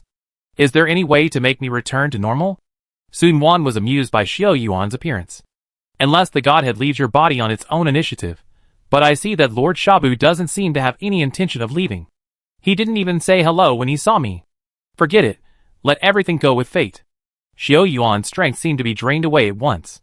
He leaned on the wheelchair and murmured, when I'm 70 or 80 years old, Xiao Yuan will think she's pushing her grandfather when she pushes me again. Hee hee. Sun Quan couldn't help but laugh. Grandpa, do you want steamed sea base or ham, lotus seeds and tofu soup tonight? Children make choices, I want them all. Xiao Yuan gritted his teeth and said, as if he wanted to use food to make up for the depression in his heart. Boy, the adults are teasing you. Lord Yuga walked in front and said calmly, what about living for 300 or 400 years is fake? Ah? Xiao Yuan was refreshed when he heard the words. I said, how could there be such an outrageous thing? Xiao Yuan's lifespan is at least 500 years. What's the big deal about 300 or 400 years? You?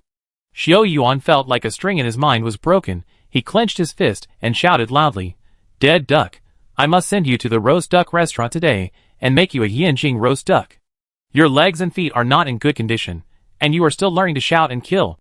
Lord Yuga didn't care about Xiao Yuan's aggressive movements at all. He walked forward step by step and muttered, I ignore you. I have to go back and watch the drama. Do you know it should be green, fat, red and thin will update the 27th and 28th episodes today. The Lord has no time to pay attention to you. Fat duck, you wait. Looking at the arrogant appearance of the fat duck shaking its tail and leaving, Xiao Yuan shouted half threateningly and half helplessly from behind. Sun Quan covered her mouth and laughed, her eyes like a pair of crescent moons enjoying this great time. Chapter 582 Extra 4. The night sky, the stars, countless night demons descending over the city. It was the 12th day of the battle to defend A's city, and Wei Yan didn't know when such days would end. Drawing his sword and raising his shield, he had already lost count of how many times he had performed these two actions. Bang! Bang! Bang! Countless flares and signal flares lit up over the city, and the war between the Silver Wing Army and the Night Demons had just begun when night fell.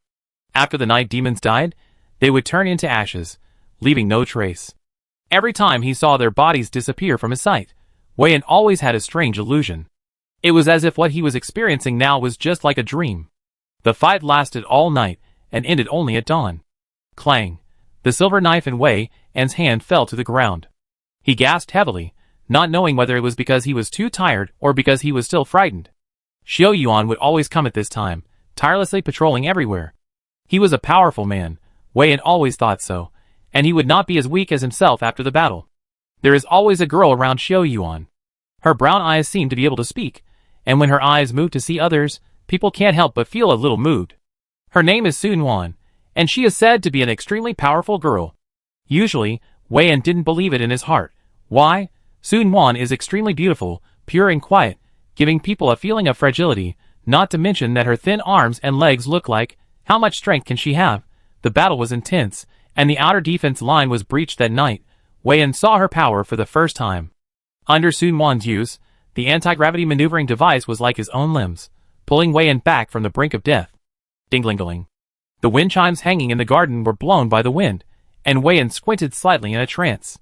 Sun Wan, Liang Lu, and a young man in black walked in together. Wei Yan is very weak now.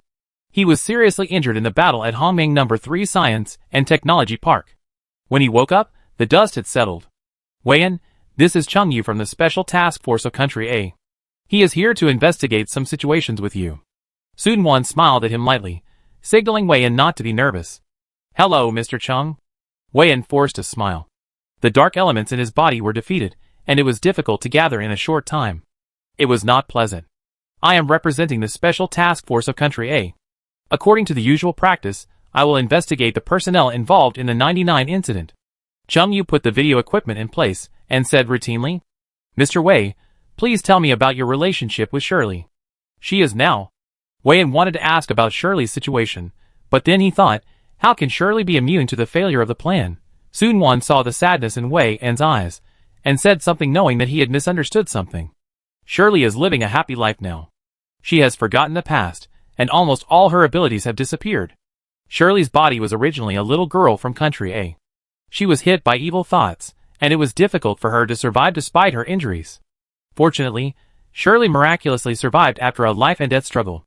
She may be the only pure human in the world who can use dark elements. Wei Yan smiled gratefully at Sun Wan. He thought for a moment and spoke slowly. She and I are master and servant. We have signed a master-servant relationship called the Undead Contract. Undead Contract? A soul contract. I was already signed by her during the defense of Ace City. Fong Muru too? Cheng Yu carefully recorded what Wei Yan said, and continued to ask. Yes, in addition to the two of us, Qian Ling and Qian Yi are all humans who have gone through the Undead Contract. So, you and Fong Muru have been lurking inside the Silver Wing Core. Was it instructed by Shirley? What is her purpose? To be honest, I didn't understand her before, but now I probably know. Wei Yan recalled everything that happened between him and Shirley, and only now did he have a glimmer of understanding. Except for the night when Captain Xiaobing first captured Nightmare, the two of us went to the Shandong team's base to kidnap Nightmare alive. We didn't take any extra actions. At least, I never received any instructions. Then, Liang Lu became more and more curious. Why did she keep you in the Silver Wing Army? Humanity. Wei Yan slowly raised his head. She can't understand humans, let alone what human emotions are, so she wants to find the answer from us. She once said that a main god she once served came to the human world to find the true meaning of life. She couldn't understand why the god did this. Lord Shabu? Sun Wan said subconsciously. Is Shirley's real purpose in coming to this world to find Shabu back? She said that Lord Shabu has endless life and divine power that can overturn the world, and can help her and her tribe break free from bondage. But she doesn't know why she came to this small world. But now it's good, she has forgotten the past and started a new life. It's good. Wei Yan smiled in the sun, and his feelings for Shirley were very complicated. The undead contract signed by Shirley made Wei Yan bid farewell to the bright life completely. The bond of the soul made Wei Yan not hate Shirley at all, and he was even a little happy when he heard that she could start anew. Shirley's condition is special, and the A country's special investigation team has discussed her treatment several times. One side believes that Shirley is extremely evil, and is an important promoter of the outbreak of the Night Demon, causing countless deaths, and should be punished accordingly. One side believes that Shirley is just an ordinary little girl now, and the soul in her body may have dissipated. It is too inhumane to put all the evil deeds done by another soul on an innocent little girl. The two sides are deadlocked and argue round after round. Wei Yan was weak, and when Cheng Yu finished questioning him, he could hardly lift his tired eyelids. Sun Wan and Liang Lu pushed the wheelchair together, and sent him back to the ward. How are Fang Ruru, Qianling, and Qianyi doing now? Wei Yan couldn't help but ask. Qianyi died in the battle, Qianling was seriously injured and captured, and I heard that she will meet her family soon. As for Fang Ruru, Sun Wan glanced at Liang Lu quietly. She turned into ashes with Tang Qifeng in the Tiandi Hotel. Is that so? Qianling is a girl with a good personality. It's good that she can meet her family. Wei Yan looked sad. Wei Yan closed his eyes. It seems that he was too tired. After Sun Wan and Liang Lu left the ward, he opened his tightly closed eyes. See you later, take care.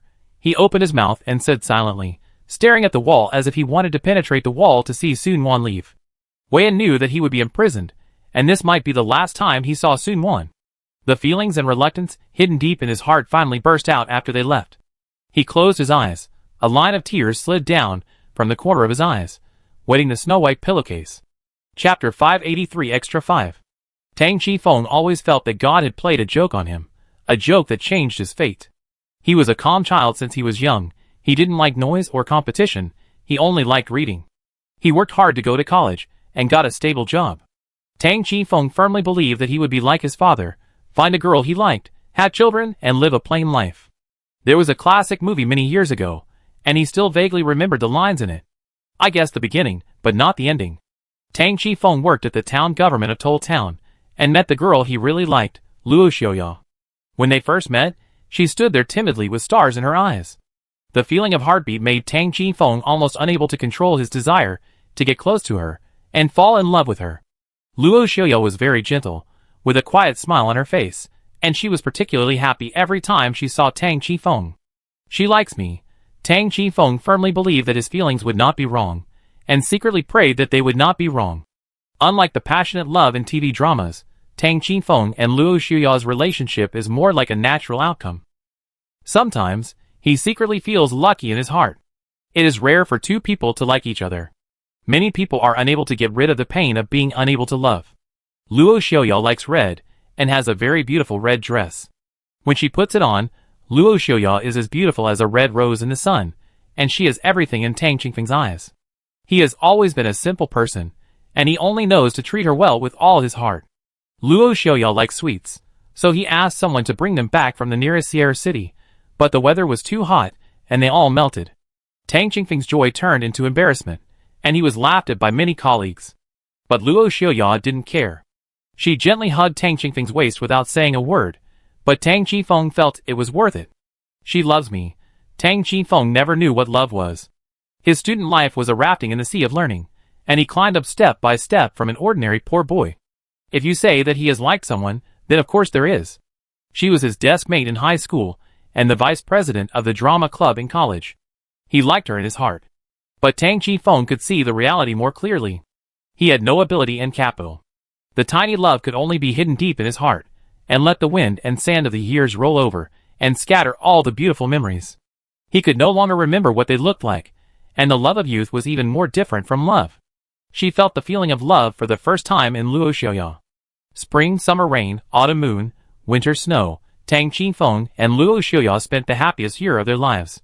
He thought that this kind of life would last forever, until both of them became white-haired old men. The night demon broke out suddenly and urgently. Shanghai City and Xishan City were successively lost in the attack of the night demon, and soon Sierra City was declared lost after a hard battle. Tang Qifeng didn't understand military affairs, and he felt despair and fear by instinct. The day before Sierra City fell, the emergency retreat order of Tor Town was also issued at the same time. At that time, he was angry with Luo Xiaoya. But when he wanted to find Luo Xiaoya in the evacuation team, he couldn't contact him. Anxious and worried, Tang Qifeng had been searching for her for a long time. Luo Xiaoya's parents died early, leaving only an elderly grandmother and sister to depend on. After the overall evacuation of Tor Town, the two people also disappeared. Tang Qifeng was depressed for a long time, until the Silver Wing Corps was established and began to recruit new soldiers. Tang Qifeng knew in his heart what it meant for a person to disappear in troubled times. However, he still had a glimmer of fantasy and hope. The Silver Wing Corps is a new army jointly established by the A-Country Parliament and the Joint Command Center, with great authority and responsibility. Through the relationship with the Silver Wing Corps, he hopes to find Luo Xiaoya and reunite with her one day. If he unfortunately dies on the battlefield, He is willing to kill a few more night demons. Fong Ru'er actually joined the new army, which surprised him. She has known Tang Chi-fong since she was a child. When she was young, she loved to cry all day long. Unexpectedly, she grew up to be a quiet and lovely girl. The training passed day by day, and the shadow of the night demon gradually approached in the tense preparations. Tang Chi-fong is not a person who loves the new and dislikes the old, but his injured and tired heart is getting better day by day under Fong Ru'er's care. He will always remember the first time he saw the girl. Her name is very nice, Liang Lu. Liang Lu is very similar to Luo Xiaoya, her expression, her tone, and especially her eyes. Tang Chi-fong has been wondering if Xiaoya played a joke on him and changed into someone else. Maybe one day, she will come back and tell him that everything is a joke. The battle to defend A city was extremely brutal, with most of Tang Chi-feng's team killed or wounded. That night, he thought he would die like tens of millions of new soldiers. After a hard battle, the Silver Wings Corps won the first victory of mankind over the night demons, blocking their rampage outside the last fortress in the southeast.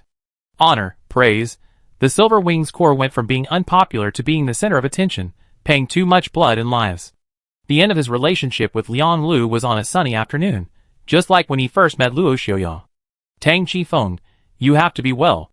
Liang Lu left the last words, then turned and left without looking back at him. At that moment, Tang Chi-fong felt that she was Luo Xiaoya. Some people died at the age of 20, and were not buried in the lus until they were 70 years old. Tang Chi-feng's heart was completely dead, and died in that warm moment of the sun. The next time I saw Liang Lu was in the defense of Hangjin City. Seeing her in danger, Tang Chi-fong almost instinctively wanted to protect her. Pain. Heart-wrenching pain came. Tang Chi-fong felt his whole body throbbing with pain, and it took a long time to stop. He could almost hear his own heavy breathing and sobbing. Fong Ru'er? He opened his eyes reluctantly and saw Fong Ru'er's delicate face, crying uncontrollably. Tang Chi-fong felt guilty about her. He didn't love Fong Ru'er and never had. Although Fong Ru'er had always been by his side, there was no throbbing in his heart, let alone much sweetness. He felt that he had became cold-blooded, and became more like a bastard. He wanted to say something, but his throat seemed to be blocked. He raised his hand, as if to touch her cheek, but he couldn't lift it up. The severe pain disappeared, and Tang Chi-fong felt unprecedented warmth and comfort. He could feel the loss of life. Is it finally over? A faint singing sounded in his ears. He remembered that song was Luo Xiaoya's favorite. She often sang in his ear. In his dying moments, Tang Chi-fong seemed to be 18 years old again. He ran on the path, with the admission letter raised high in his hand. Dad, Mom, I'm sorry. Xiaoya, I'm sorry. Ru'er, I'm sorry. The debt of this life can only be repaid in the next life. The light in his world gradually dissipated, and finally only the boundless darkness remained, shrouding Tang Chi-fong in darkness, and never seeing the light of day. Chapter 584. This is a vast land, and the soil is extremely black.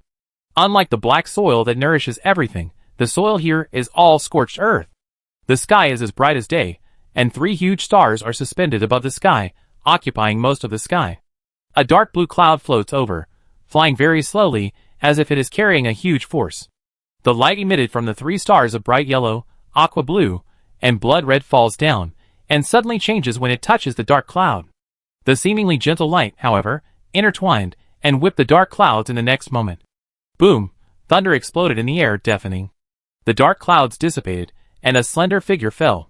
She fell into the scorched earth with her face buried in the ground, and she climbed up after a long time. The girl was only 28 years old and was pretty, but the red light burning in her eyes, and the pair of wings behind her showed a different identity. Surely you still don't give up? The companion who had been watching from below was a little helpless. He had seen such things countless times. What do you know? Shirley's face was black and white, but she still refused to give in. I will smash the 3 ghosts in the sky sooner or later. You are talking nonsense again. The boy yawned and said, I heard that you were chosen as the new waiter. When will you leave? I will listen to the chief, but I heard that Lord Shabu is very gentle and easy to serve. He is not as cruel as Lord Nyara, nor as weird as Lord Yug. Since you have become a waiter, you will have great responsibilities in the future, but don't forget to come back often. The boy scratched his head and reminded. My clan leader, and I will dry some fish every year, and keep them for you. Then you must not eat them secretly. It's a deal. The boy patted his chest and agreed. His smile became more and more ethereal in the red light, and finally disappeared in the brilliant sunset. Shirley woke up from the dream, panting heavily. Her body was cold and soaked with cold sweat. Why did she dream about him again? Buck, the boy who grew up with him, had the strongest physique and wings in the entire tribe, as bright as the sun. What is the sun like? Shirley didn't know. She only heard the word sun from the old man. It was said to be extremely warm, bright, and harmless. If it shines on your body, your whole body will feel comfortable. Shirley's curiosity was aroused by the fact that there is such a good thing in the world. She often looked it up when she helped Lord Shabu manage the library. When she finally found the record in the ancient book, she was so excited that she couldn't sleep all night. Of course, there is no night in this vast world. Whenever the creatures living in the other world look up at the sky, they can see 3 stars. They bind the power of all creatures, and bring down light and heat that can destroy everything. Finally, 30 years after Shirley entered Valhalla, a disaster befell the place where she had lived since childhood. The chief grandfather, Buck, Shwama, and the 3-headed dog that she and Buck had raised since childhood, all the things she was familiar with were razed to the ground. The village that she had worked so hard to build, and the food that could fill her stomach on the scorched earth, all disappeared. Shirley cried until she fainted. She didn't know why this happened. Was it because of her ignorance when she was a child that angered the stars? If that was the case, why didn't they punish her, but implicated innocent people instead? Some things, no matter how much you think about them, will never work out. For the first time, Shirley mustered up the courage to ask Lady Shabu about her doubts. Lady Shabu, why do we live on this land and in this world? Lady Shabu looked very beautiful. Shirley felt that there was no creature in the world more beautiful than her.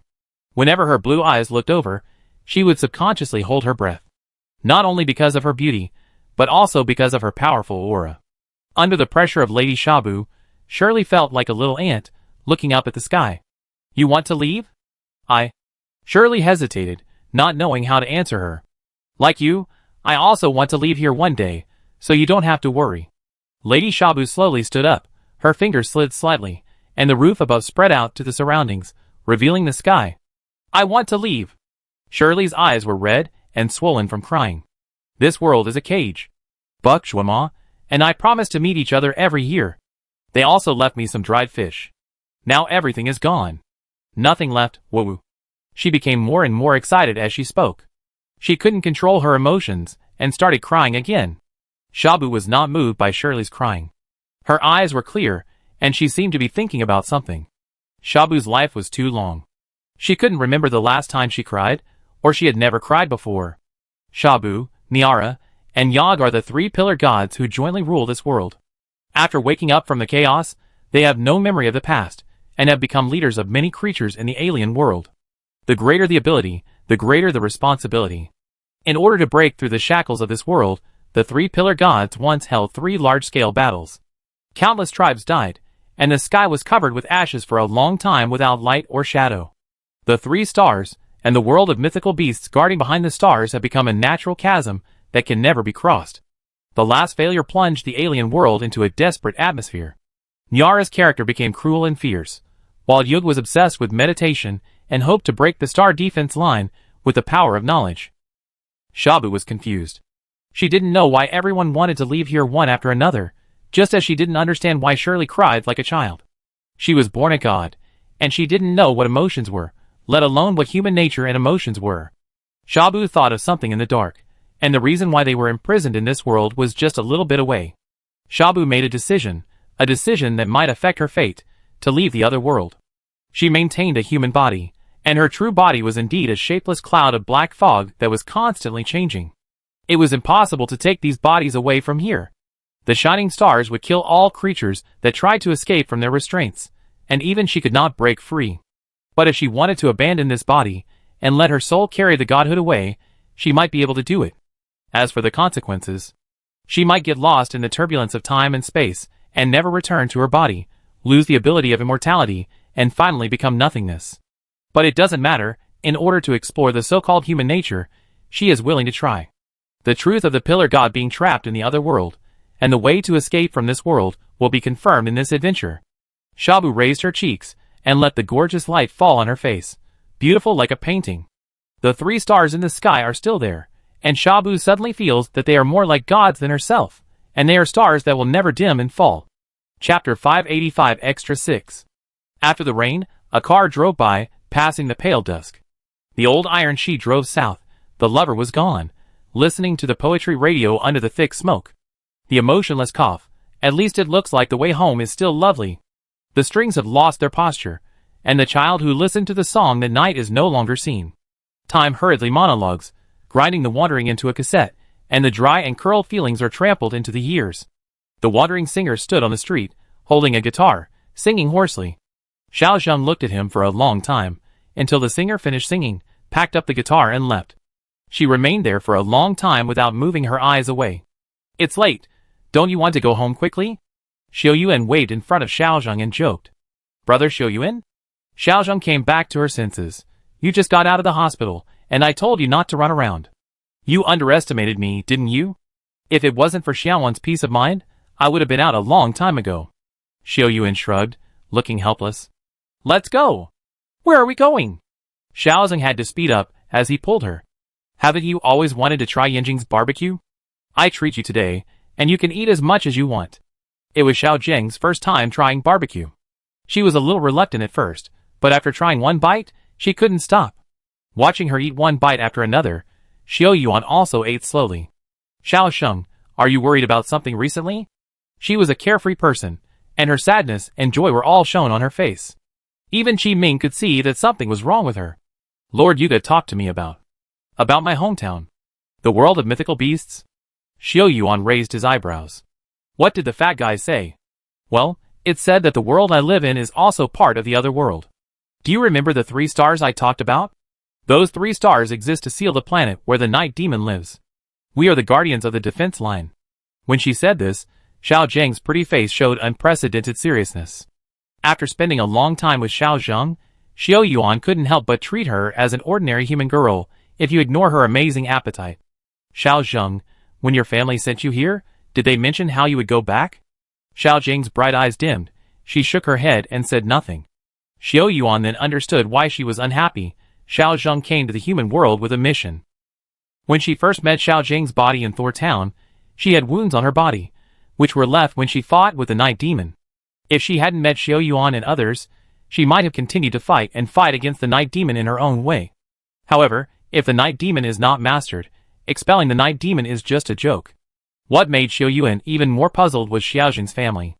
Why did they send Xiao Zheng to the human world alone? If they wanted to rely on her alone, a not yet fully adult monster, to change the situation, no one would believe it. Rather than sending Xiao Zheng to stop the night demon, it was more like exile. Xiao Zheng ate barbecue with big mouthfuls, and drank a sip of iced cola from time to time, her mouth full of oil. Putting the guess in his heart, Xiao Yuan comforted her. "In fact, your way back is not hopeless. Brother Xiao Yuan, do you have a solution?" Xiao Zheng finally stopped eating and asked vaguely. After all, she is not from this world. She had been fighting the night demon in the wind and rain every day, and could not take care of too much. Now, the night demon has been sealed again, and the world has gradually stabilized. Once Xiao Zheng has some free time, she can't suppress her homesickness, and she is depressed because she doesn't know how to go back. "I went to the Hall of Heroes with Lord Yuga again a few days ago. He said that according to the ancient books inside, there may be a way for you to go back." "Really?" Xiao Zheng's eyes were full of joy, and she suddenly became alert. You are not trying to comfort me, are you? When did your IQ increase?" Xiao Yuan almost didn't catch her words, and calmed down and continued to speak without blushing or panting. "This is true. Lord Yuga did say that it is possible to find a way back. It's just that the possibility is very small. Xiao Zheng, you rarely talk about the world of mythical beasts. Tell me about it. It's great there." Xiao Zheng became excited when talking about her hometown, and said, "There is a big waterfall in our tribe, about the size of the training base in the suburbs. When I was young, I often went out to play with other children in the tribe secretly. Later, the adults found out and gave me a good scolding. Is you afraid of water?" In Xiao Yuan's memory, although Xiao Zheng didn't like to touch water, she would not be affected much in the water. There is a big fish in the water that likes to prey on living things. Even adult is not immune. So powerful. Xiao Yuan has seen Xiao Zheng transform into a beast. After adulthood, Xiao Zheng should be 2 times bigger. Xiao Yuan thinks that the zhe that can prey on adult animals are mostly whales. Xiao Zheng drank a few glasses of wine, and gradually became more talkative, dragging Xiao Yuan to talk endlessly. There is a towering tree above the waterfall, the kind that stretches as far as the eye can see. Legend has it that you can climb up the tree to the moon. Has anyone climbed up there? Someone tried. Many years ago, many people tried to climb to the top, but they all failed.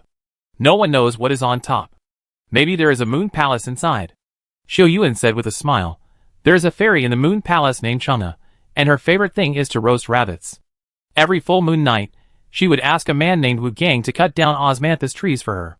The fallen trees were used to make fire, and the poor little rabbits were roasted and eaten.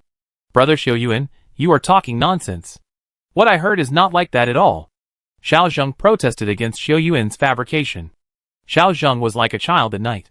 She drank a lot and ate even more, which made the diners sitting around look at her sideways, wondering if there was a black hole in the stomach of this little girl. It was already past 10 o'clock in the evening when Xiao Yuan carried the confused Xiao Zheng out of the barbecue restaurant. Yanjing was bustling at this time, and young men and women went out of their homes to enjoy the wonderful nightlife. Xiao Yuan was a little uncomfortable with the environment here. In comparison, he preferred the neatness, order and silence in the military camp. The small zither on his back made a slight sound, as if saying something. Xiao Yuan listened carefully, and only heard a few words such as home and miss. People far away from home are like duckweed in the wind. Without roots, they always feel insecure. Sierra City, maybe I should go back. As Xiao Yuan thought about this, he could not help but think of the old neighborhood and the neighbors who liked to get together and gossip. Everything that was once peaceful was destroyed. I heard that many people have returned to their hometowns. He prayed secretly in his heart, not only for himself but also for Xiao Zheng, hoping that Lord Yuga could find a way to let Xiao Zheng go home and send her back. Xiao Yuan and Xiao Zheng walked farther and farther under the streetlights. The old factory, whose shadow was pulled by the streetlights, finally disappeared at the end of their sight. Chapter 586 Extra 7. Survival and death are a topic that can never be avoided. Humans are afraid of death, so they vigorously develop medicine. Humans are afraid of death, so they pursue immortality.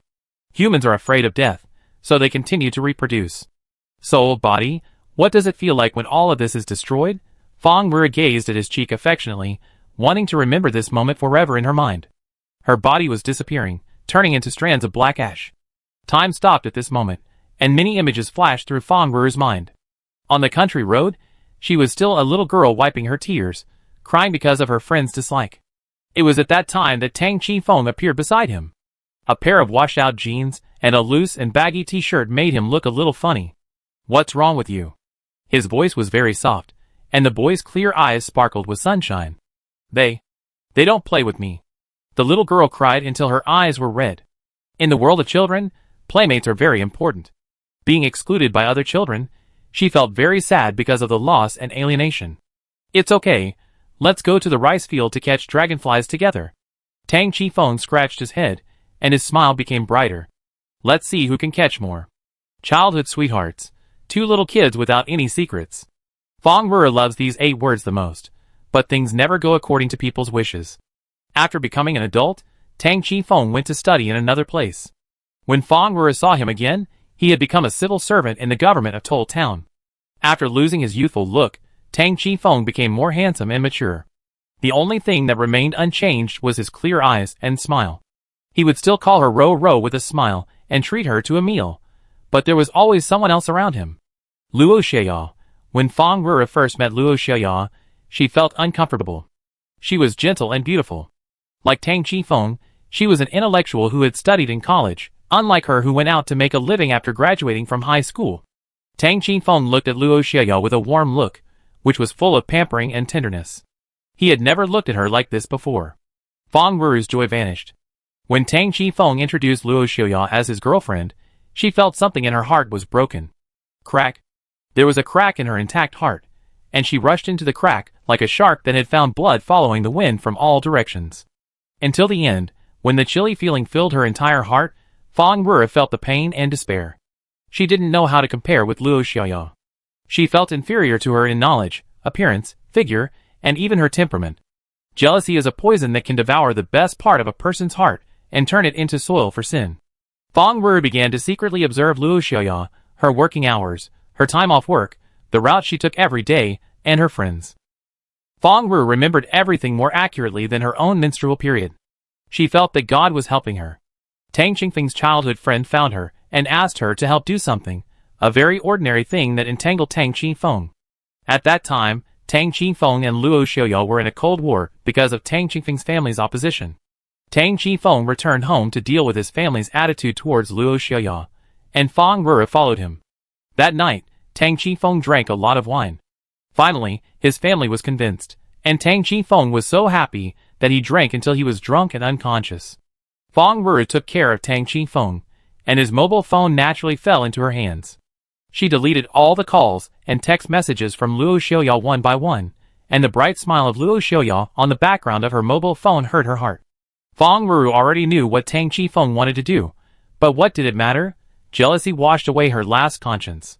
After completely deleting the messages and phone records sent by Luo Xiaoyao that night, Fang Rura knew that she would soon have Tang Qingfeng. She had a long time to get along with Tang Qingfeng. It is true that he was not a philandering man, but he had to choose someone to spend his life with. Sincerity can move mountains. She was willing to spend the rest of her life to warm Tang Qingfeng and make him fall in love with her. Sure enough, Luo Xiaoyao disappeared after that night. She disappeared silently from the world, and no matter how hard Tang Qingfeng looked for her, he could not find her.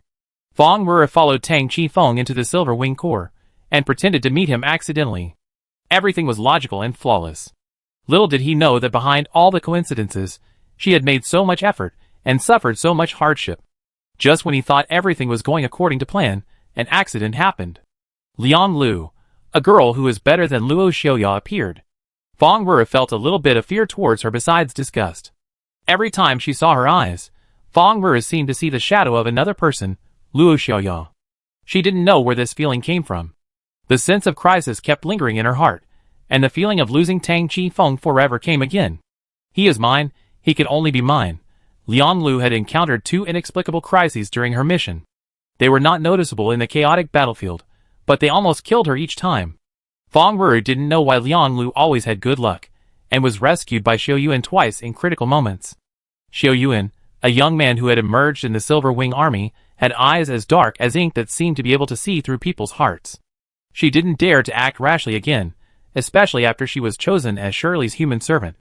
After signing the Dead Soul contract, Fang Rura felt that she had been reborn.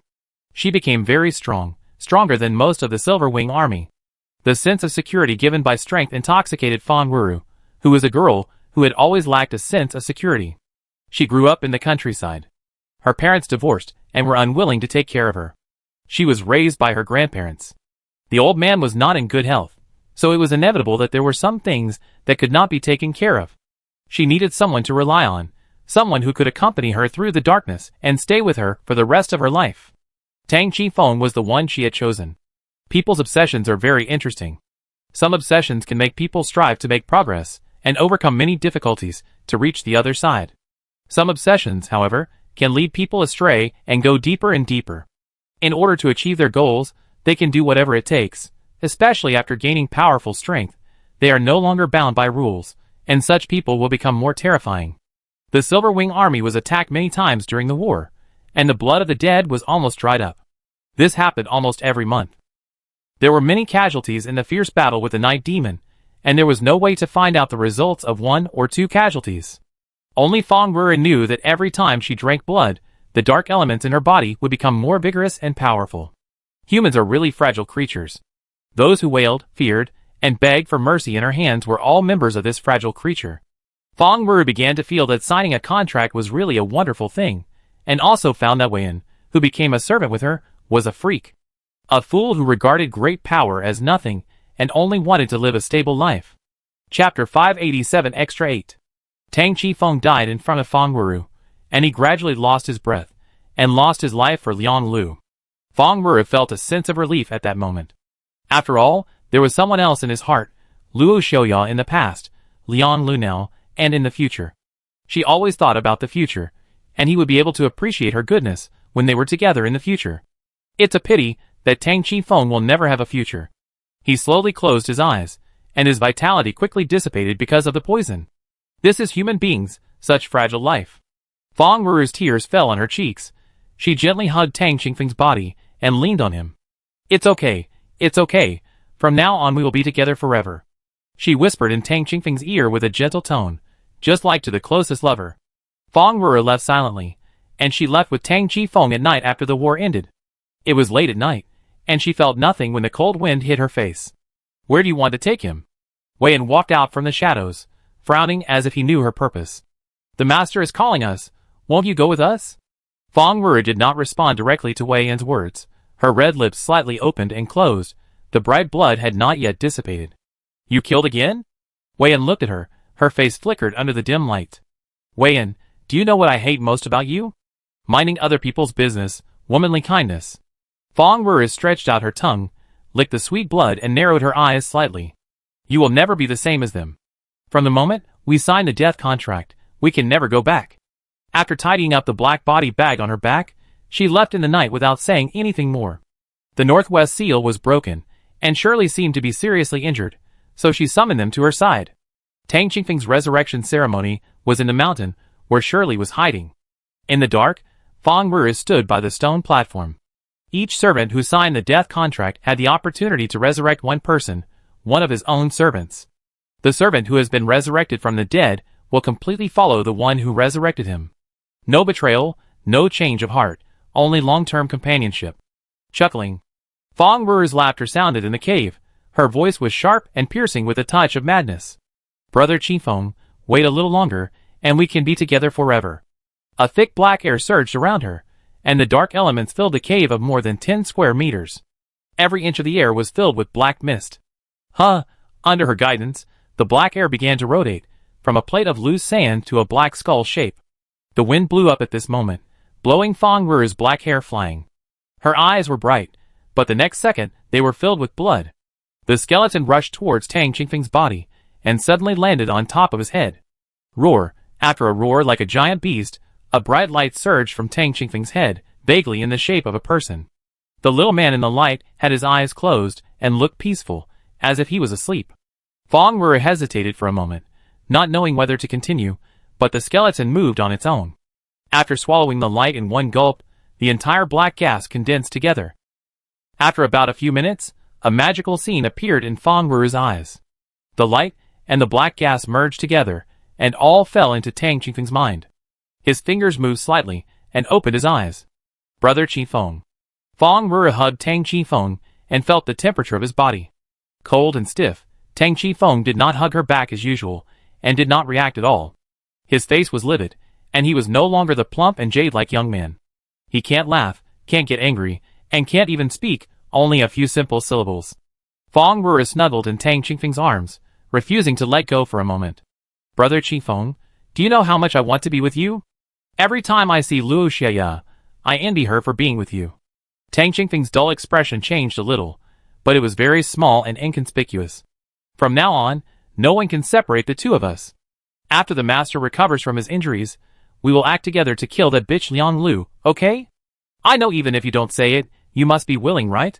In the empty cave, only Fang Ru'er was talking to herself, but she continued to talk tirelessly. The joy and satisfaction in her heart were beyond words. He was mine. What was it like to have a broken soul? Fang Ru'er had never thought about this question, but at this moment she truly felt it. A feeling of emptiness, an indescribable feeling of emptiness spread to all her perceptions, and she could deeply feel that the most precious thing in life was passing away. It was like an hourglass without a bottom, allowing the limited sand to flow down, but unable to store it. Tang Qifeng hugged Fang Ru'er's body tightly, and he was also disappearing like Fang Ru'er. It must be very sad, right? Fang Ru'er looked at Tang Qifeng with heartache. Until the moment before, she did not regret everything she had done. But when she saw Tang Qingfeng's iron-blue face began to blur, her heart, which had been as hard as iron, began to hurt again. I'm so sorry for letting you die twice. She no longer had the strength to look anywhere else. The only thing she could do was to stay close to Tang Qifeng. The black ash swirled around, and their bodies also dissipated. Sun Wan looked at Tang Qingfeng's slowly dissipating body with a complicated look, and at the last moment his eyes seemed to regain clarity. No longer turbid white, just like the eyes of the kind young man, clear and pure. Fang Ru'er realized her dream. She and Tang Qifeng dissipated together, even the ashes were entangled together, and disappeared with the wind. Clang! An iron plate fell to the ground, on which was written the code and basic information of Tang Qingfeng's initial joining of the Silver Wing Corps. Does he always carry his military badge with him? Sun Quan picked up the military badge and put it away carefully. Fong Ru's actions were indeed hateful, but also lamentable and pathetic. For the sake of love, she turned herself into a ghost, and even dragged Tang Chi-feng into the abyss. This kind of love that was twisted to the extreme. I don't know if it was because she signed a death contract or because of her nature. She was lonely and helpless since she was a child, and her parents didn't give her much love. After her grandparents passed away, she was the only one in the world, and Tang Chi-feng was her only support. Children of the poor have to grow up early, and lonely children are more likely to develop dependence and even inner obsession. She did not hesitate to hurt many innocent people for her obsession, and ended up with no trace of her body. All this is due to fate and personality. From the moment Fong Ru took the first step, her fate was already determined. Tang Qingfeng's cenotaph is located in the Loyalty Cemetery of the Silver Wing Corps, which contains photos of him and his teammates, his favorite clothes, and the military badge he always carried with him. Chapter 588 Extra 9. Bang! The gunshot sounded, and a fat hare flew far away. When it landed, it was already dead. Xiao Zheng ran over happily, picked up the hare, and smiled with eyes curved into crescents. Brother Qiuzhen, you are great. She shook the hare in her hand and praised it. Qiuzhen blushed and said proudly, "This is nothing. A few days ago, we hunted a wild boar that destroyed farmland." Ha ha ha. Wu Guang and Xiao Yuan walked side by side. Since he broke one of his arms and retired to the second line, he looked a little whiter. Brother Xiao Yuan said that when the night demon was pacified, it would be the day for us to reunite. I didn't expect it to happen so soon. After a long separation, Wu Guang and Qiuzhen were really happy from the bottom of their hearts. The mountain folks in the mountains were simple and honest. They had been through life and death together, and that was a friendship that was worth their lives. Wu Guang and Qiuzhen decided to take Xiao Yuan and the others to the mountains for a picnic and taste the wild game delicacies in Heixiazi Valley. Wild rabbits, pheasants, mountain mushrooms, as well as clear mountain spring water and wild vegetables. It took a lot of effort to pick them, but it was also novel and interesting. Especially Xiao Zheng, she originally lived in the world of mythical beasts, and was used to the wild scenery of high mountains and lakes. She was not used to staying in the city all day. When she arrived at Heixiazigu, the little girl was like a wild horse that had broken free from its reins, chasing small animals everywhere, and became the bully of this area. To be honest, I didn't expect it to be so fast. Xiao Yuan smiled as he breathed in the fresh air in the forest. When I return to Yanjing this time, I will set off for Goryeo. Is it for military exchanges? I saw this on the news. Wu Guangyuan was not isolated from the news in the border area. He also heard that Goryeo invited the elite and senior officers of the new army of Country A to exchange. I need to go for military affairs, and I also need to go for personal affairs. Xiao Yuan promised Li Jian to help her, and her mother come to Country A. Now is the best time. I am a rough man, but I still understand some truths. Wu Guang pointed to a vast forest in front of him. There are many animals in this forest. When faced with life-threatening dangers, they will help each other to overcome difficulties. But once the crisis is over, they will probably start fighting among themselves, right? Xiao Yuan listened to his analogy and felt it was very vivid. What Brother Wu said makes sense. All the countries in the Blue Star are desperately developing new armies with ulterior motives, trying to establish a powerful new army corps. Goryeo is weak, but still wants to establish a second new army. Will you be in danger if you go to Goryeo? Wu Guang couldn't help but start to worry. Those guys have no bottom line. You should be careful. They don't dare to do anything blatantly. Besides, there are many veterans with us. Don't worry. Xiao Yuan and Wu Guang talked as they walked, and helped Xiao Zheng and Qiuzhen carry a rabbit and a bag of wild fruits back to the camp. The grassland where the old tanks were parked has been transformed into a convenient and warm small camp. Sun Wan, Liang Lu, and Wang Ruoling are boiling water to prepare food. Qi Ming, Lin Lang, and Xi and Mao ran to the pond behind the camp to catch fish, shouting that they didn't know how many they caught. Wait a moment, I go get something good. Qiuzhen ran into the camp mysteriously, and soon took out a jar from the warehouse. What is it? Liang Lu walked up to him, and when she saw him open the jar, she smelled a refreshing fragrance. Honey! This is the wild honey we saved. When we roast the rabbit later, brush some honey on it to keep it delicious. Qiuzhen has been active in Heixiazigu for many years, and has done a lot of research on the cooking of wild game. After more than an hour of busy work, the meal officially started. The wild game and fresh fish tasted very delicious.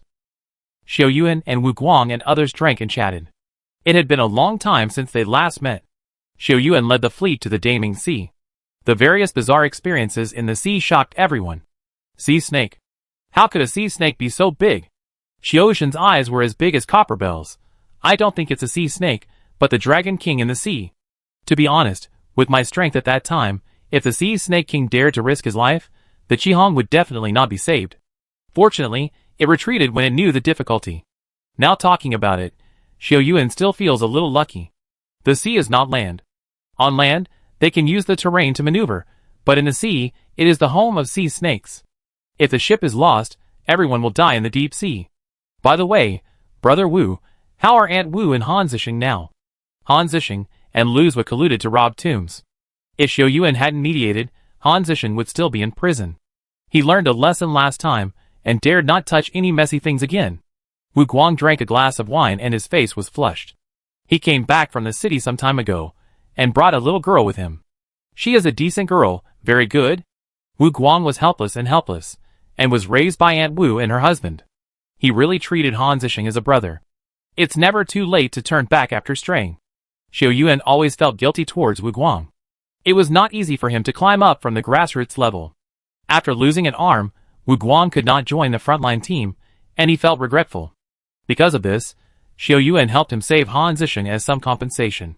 The night in the mountains was rested very early, and the villagers turned off the lights early, leaving only the stars in the sky.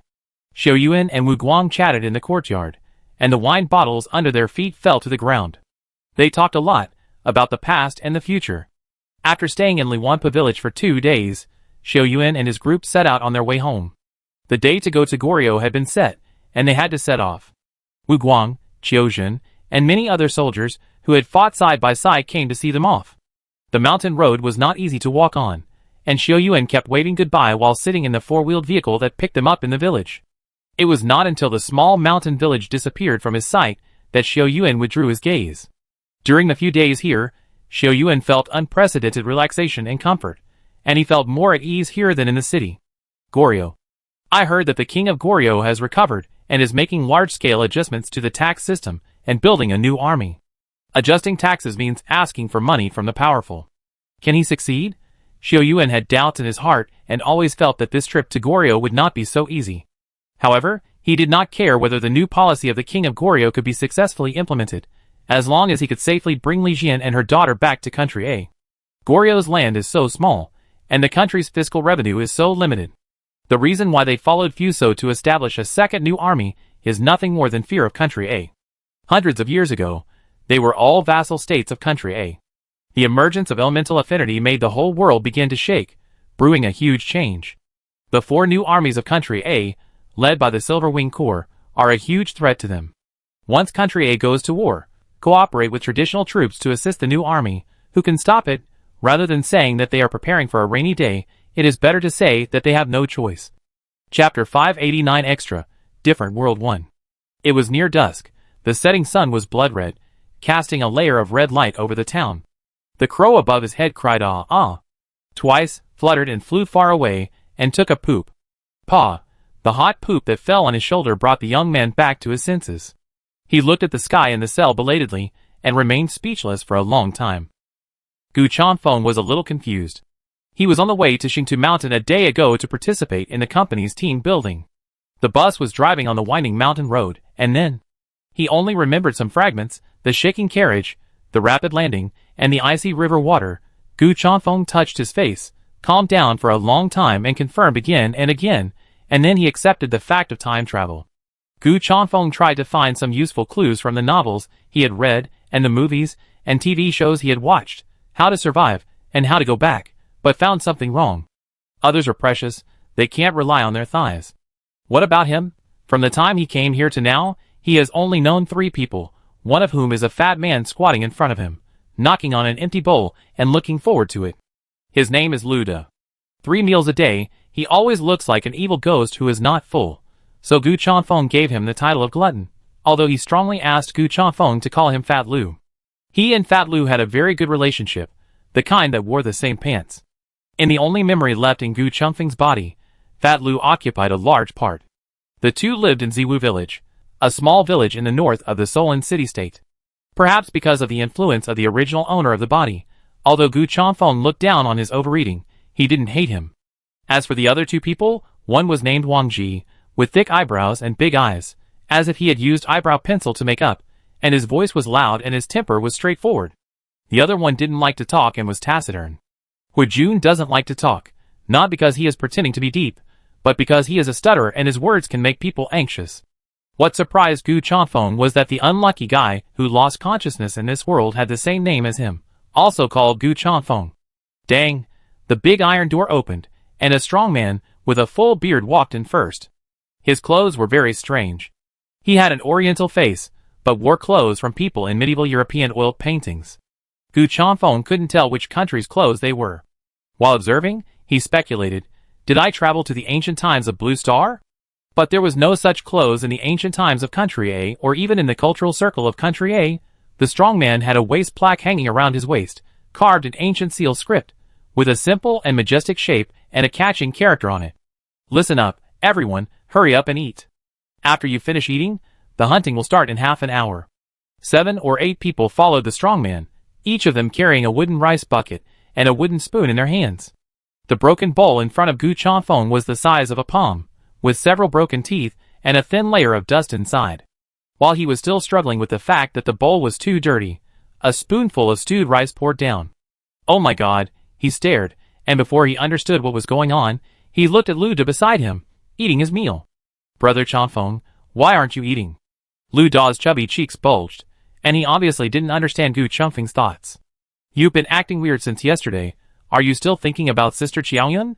Qiaoyun? The image of a woman appeared in front of Gu Changfeng, but it was too blurry to distinguish. Her figure was mixed in the sky of pear blossom petals, looming. Gu Changfeng was interrupted by the bearded man before he finished speaking. Some of you have come here several times, and some are here for the first time. I will only tell you the rules once, so listen carefully. The man looked serious and looked around at the 50 people in the cell. There are 500 people like you, from various untouchable villages, but they will not be your allies and brothers. Only a few people will survive in the end. Do everything you can to survive in 2 hours. The winner will receive 50 gross silver coins. The muscles on the man's face twitched. I wonder how many people in this cell can survive. Remember, don't trust others easily, hold your life firmly in your own hands. Master Zheng He, I wonder which nobles are coming to Jueming Town this time? A skinny middle-aged man next to Gu Changfeng asked, and he seemed to know the strong man. Zheng He's eyes swept over him, stayed for a few seconds and then stopped talking. Take care of yourself. The middle-aged man didn't care about being bored. Seeing Lu Da and Gu Changfeng looking at him, he smiled and showed his yellow teeth. Is this your first time here, young man? Gu Changfeng forced a smile, and began to think about Zheng He's words. A real-life version of Battle Royale? From what Zheng He and the middle-aged man said, this is a place called Death Town. Seeing that Gu Changfeng didn't say anything, and Lu Da was only focused on eating, the middle-aged man came closer to him familiarly. Don't get me wrong, we were all captured from Yuehua country, and I saw that you two get along well and want to help you.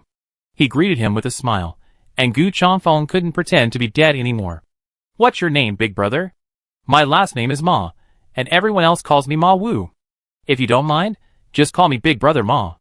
Ma Wu simply sat down, and the original color of his coarse cloth clothes could not be seen. Big Brother Ma, do you know that man just now? Lord Zheng He? Ma Wu raised his eyebrows. He is the patrolman of this death town, in charge of all the low-class people who enter to participate in the falconry, but he is a good person. Falconry is a game in the death town of the Sauron city-state, but this game is a bet on life. 500 untouchables from the untouchable village were imprisoned in 10 prisons in Jueming Town.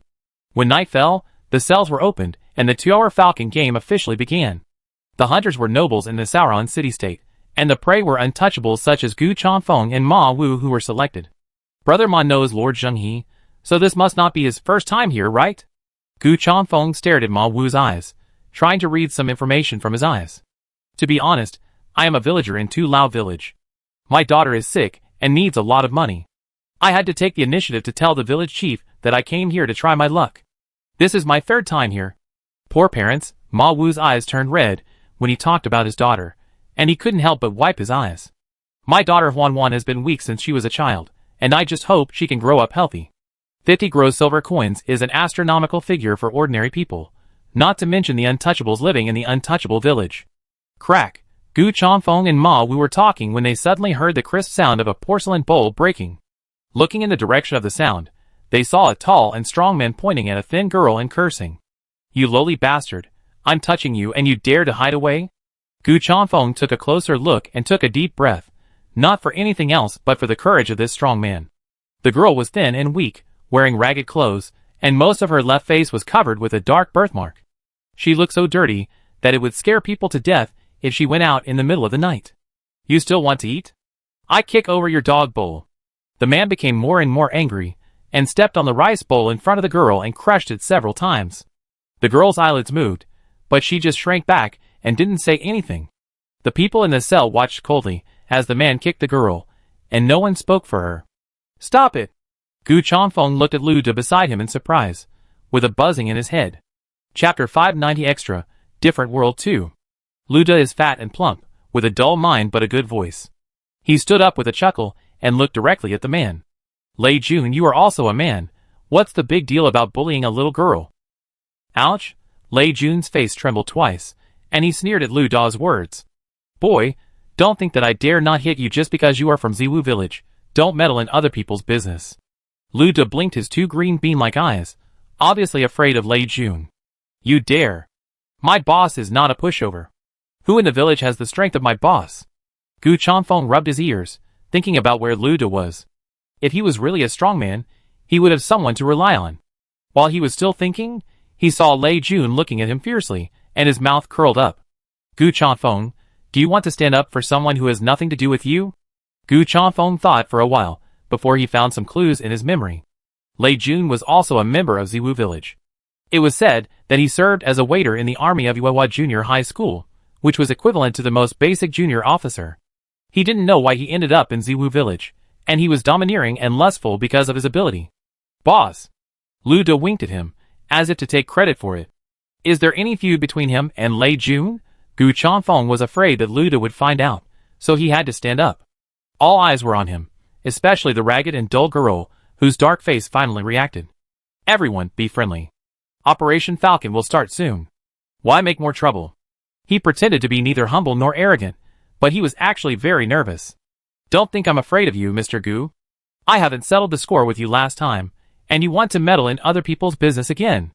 Lei Jun took a step forward, raised his fist as big as a sandbag, and looked ready to attack at any time. Lu De was frightened and quickly hid behind Gu Changfeng, whispering in his ear. "Boss, do you think we will get revenge for the last time he bullied Manor? I found a good opportunity, right?" "Yes, your sister." Gu Changfeng had already felt like 10,000 alpacas were running past him, and the dust they raised was about to make him explode. After crossing into a strange world, he wanted to investigate the situation honestly before making plans, but he had teammates who were like pigs. Crack, crack, crack. Lei Jun's joints made crisp sounds, and he was preparing to attack. He was unsure about fighting Gu Changfeng, who was famous in Ziwu village for his strange strength and had quite a few tricks. But in front of everyone, Lei Jun was unwilling to lose face. Bang! Lei Jun stepped on the ground, took a breath, and seemed to be a few centimeters taller, ready to attack. In the eyes of the crowd, Gu Changfeng seemed calm and indifferent. He seemed to have completely ignored Lei Jun, and only he knew the pain. The biggest fight Gu Changfeng had ever participated in a civilized society was a fight with a student from the same school in the first year of junior high school. Seeing Lei Jun getting ready, he instinctively felt his hands and feet go numb and didn't know what to do. Wait! Wait! A thin young man stood between the two of them, only about 1.7 meters tall, with a pale face. Lei Jun, if you take action now, you will break the law of Jueming Town. Be careful. Be careful that Captain Zheng will punish you. Hui Jun stuttered and finished his words, causing Lei Jun's face to change. Isn't this his first time here? How did he know all the rules in Death Town? Death Town, to put it bluntly, is a shabby place for the nobles of the Sauron city-state to have fun, and human life is worthless. But everything is rules, and if someone really comes to Zheng, Lei Jun will be the first to suffer. You know a lot, but the more smart people know, the shorter their life will be. Lei Jun said a harsh word, looked at Hui Jun, glared at Gu Changfeng, turned around and sat down. Don't worry, don't worry. Once you enter Death Town, there will be plenty of opportunities to seek revenge. When the time comes, you won't know how the surnamed Gu died.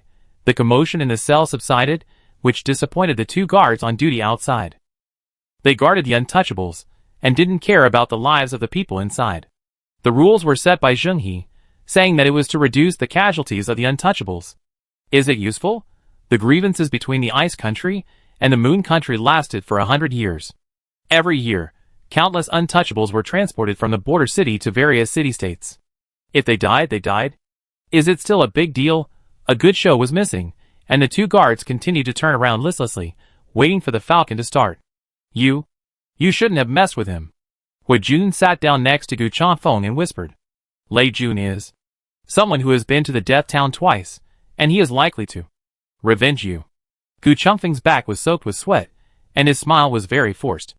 Seeing injustice on the road, draw your sword to help. His words made Hu Jun's eyes light up, and an unnatural blush appeared on his pale face. Ahem. Well said, draw your sword. Help. The stuttering Hu Jun sighed. In Gu Chanfeng's memory, Hu Jun had always been half dead. Go out. In a while let's cooperate. Cooperate? Gu Chanfeng looked at Hu Jun. A greedy fat man, a weak chicken who was sick all day, plus him, a time traveler with nothing but appearance, together to give away their heads? Believe me, we can only survive if we work together. Hu Jun chuckled, looking like a military strategist. Together we live, apart we die. I have a good brain, but no strength, and you have brute force, but no brains. That's just right. Lu De listened with great interest, and seemed to be very pleased with his evaluation, saying it was right. Why don't you stutter? Gu Chanfeng patted Lu De on the back of his head to shut him up, and was thinking about Hu Jun's words in his heart. He had no support when he first arrived, and Hu Jun seemed to know a lot about Jiuming Town, which was indeed a good choice. When I get excited, I won't stutter. Hu Lei smiled shyly, a little embarrassed. Since one more person means more strength, has Wang Ji considered joining us? The best candidate in Gu Chanfeng's memory is Wang Ji, who is not only full of vigor and excellent skills, but also smart. He wants to act alone. Hu Lei shook his head helplessly, puzzled by Wang Ji's inexplicable self-confidence. Why is there a better way to go, but why do you walk on the edge of the cliff? Dong dong dong. Half an hour passed quickly. After Hu Lei briefly described some of the situations in Jiuming Town, he heard the drums outside. The drum beats went from slow to fast, and finally almost became one. Dong. When the last drum beat fell, the guards outside the door opened the door, and handed each of them a small wooden sign. The small wooden sign is called the Life and Death sign, on which are engraved the names of each of them, and the pariah village where they live. Those who survived after 2 hours can receive 50 silver grow with the small wooden sign. Of course, if you have an extra wooden sign, you can get extra silver grow coins, which is equivalent to encouraging them to kill each other in disguise. The drum beats ended, and the horn roared.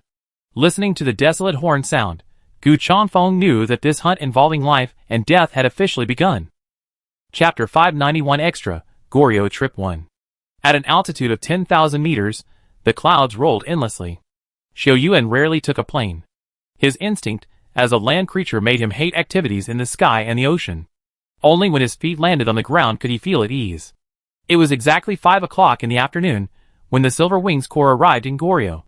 The person who came to the airport to greet Xiao Yuan was Li Mingyan, who was very familiar to Xiao Yuan. Li Mingyan was still the same, serious but thoughtful and proper. After arranging the Silver Wing Corps delegation at the Seoul Hotel, the dinner prepared by Li Mingyan also began. Li Jin and Jin Chao were the leaders of this delegation. Jiangxi, Xiao Yuan, Sheng Dong, and Peng Fei were also on the list as the elite soldiers in the army. As for Xiao Zheng and Xian Mao, they just wanted to avoid the mission in Country A and ran away. The Battle of Yanjing ended, and the main force of the Night Demon was basically destroyed in that battle, but many Night Demons still escaped. They were distributed in various places in Country A, hiding during the day and coming out at night, although the combat effectiveness of 1 or 2 Night Demons was not strong. However, ordinary people have absolutely no chance of survival after facing the Night Demon. The Silver Wing Corps, Storm Corps, Great Wall Corps, and Northwest Corps were divided into small teams and dispersed to various parts of Country A to clear out the Night Demon. Sun Quan became one of the leaders of the clearing work in the southeast region, and was busy in China. Captain Li, I toast you a glass since we first met, Li Mingyan said, and drank the wine in the glass without blushing or panting. "Please." Li Jin smiled slightly, and drank the wine in the glass, and said, "I heard about Brother Mingyan from Xiao Yuan. He thinks highly of you." "Oh." Li Mingyan's eyes lit up. "I didn't expect that Commander Li knew me. I'm honored. Li Jin is the founder of the new Army Corps. He has a high prestige in a country. Even in foreign countries, the new army admires him very much. There is no shortage of people who can add icing on the cake in the world, but there are too few people who can stand up in times of crisis, turn the tide, and support the collapsing building. Brother Mingyan, your country has always wanted to form a second new army corps. I wonder how it is now." Li Jin's words were not a test. He was really curious about Goryeo progress. The reformists headed by the Goryeo king believed that it was necessary to establish a second new army, and the new army would dominate the world in the future. However, the interest groups represented by the Goryeo chaebol did not agree with his cooking, saying that it was a waste of money and labor, and that it was a war of attrition, and the two sides were deadlocked. In summary, the core of the opposition was two words: waste of money. Country A had a vast territory, and dozens of times more human and material resources than Goryeo, so it could form 4 legions one after another under the attack of the Night Demon. Each of the 4 legions is a money-burning machine, including the Mingyan sword, anti-gravity maneuvering device, military uniforms, military pay, subsidies, logistical supplies. The total cost of each legion is an astronomical figure. Even after the Battle of Sierra City, many people still called for the disbanding of the Silver Wing Legion and the Storm Legion that was formed one after another. What is the reason? Are they stupid? Even a fool can see that the new army is the key to the survival of mankind and the barrier to block the Night Demon. It is impossible to disband it. The reason for the publicity was to pave the way for the disbanding of the new army after the war. Humans are selfish creatures after all. Once they have wealth, they want to accumulate more wealth, and this endless desire will expand more and more. It destroys humanity and conscience, and the country and the world are nothing. As long as they can make money, they can lie with their eyes open in the open. Everything that happened in Goryeo now is because of this. Alas! Li Mingyan shook his head, looking a little discouraged. The current progress is very slow, and your majesty is facing a lot of resistance.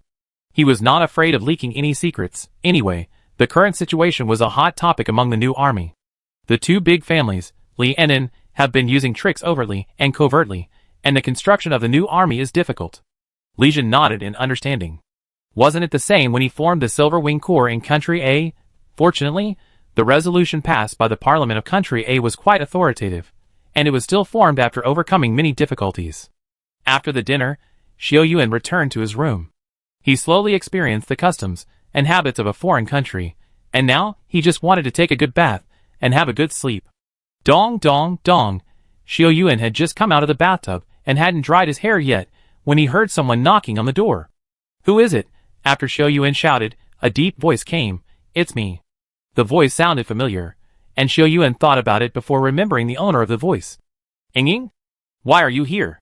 Xiao Yuan opened the door and saw the little girl standing at the door in a light yellow skirt, looking worried. "Sister June is missing." "What?" The towel in his hand fell to the ground, and Xiao Yuan hurriedly pulled her into the house. "What happened? Tell me clearly. We talked on the phone this afternoon." Pei Ying pouted and looked very anxious. This evening, Sister June said she went to a nearby fried chicken shop to buy fried chicken, and she never came back. I asked the uncle in the fried chicken shop, and he said Sister June went there and left after buying fried chicken. Xiao Yuan knew something was wrong. Li Jian must have been in trouble. "Did you call the police?" "I just came out of the police station, and came here when I knew you were here." Although Pei Ying was a stone spirit who had lived for many years, she didn't know much about the human world and was very anxious. "Don't worry, since we called the police, they will help find it. I will contact Li Mingyan immediately to ask him to help us." Xiao Yuan didn't care about the water droplets on his hair. He quickly changed his clothes and went to Li Mingyan's room with Pei Ying. As soon as he walked to the door, he saw a tall and thin young man coming out. Park Shengqian? The relationship between the two has always been bad, but Park Shengqian is a foul-mouthed person who likes to say nonsense, but he is a real person. If he hates you, he will hate you, and he will never keep it in his heart. "Why are you here?" Park Shengqian rolled his eyes at him, and his tone was very bad. "Mingyan has fallen asleep, don't disturb him." Xiao Yuan ignored Park Shengqian, who was making a fuss, walked around him and walked into the house, making Park Shengqian jump in anger. Xiao Yuan? Why are you here so late? And there was a little girl beside him. Brother Mingyan, I need your help. Hearing the urgency in Xiao Yuan's tone, his face straightened. You said, I will help you as long as I can. Xiao Yuan briefly told Li Mingyan about the matter, and his face became solemn after listening. Li Jiyun's identity is special. First of all, she is a member of the royal family. Although her identity is not so glorious, her blood relationship cannot be changed. Secondly, Li Jiyun is the company commander of the Sejong Corps, and has performed well recently.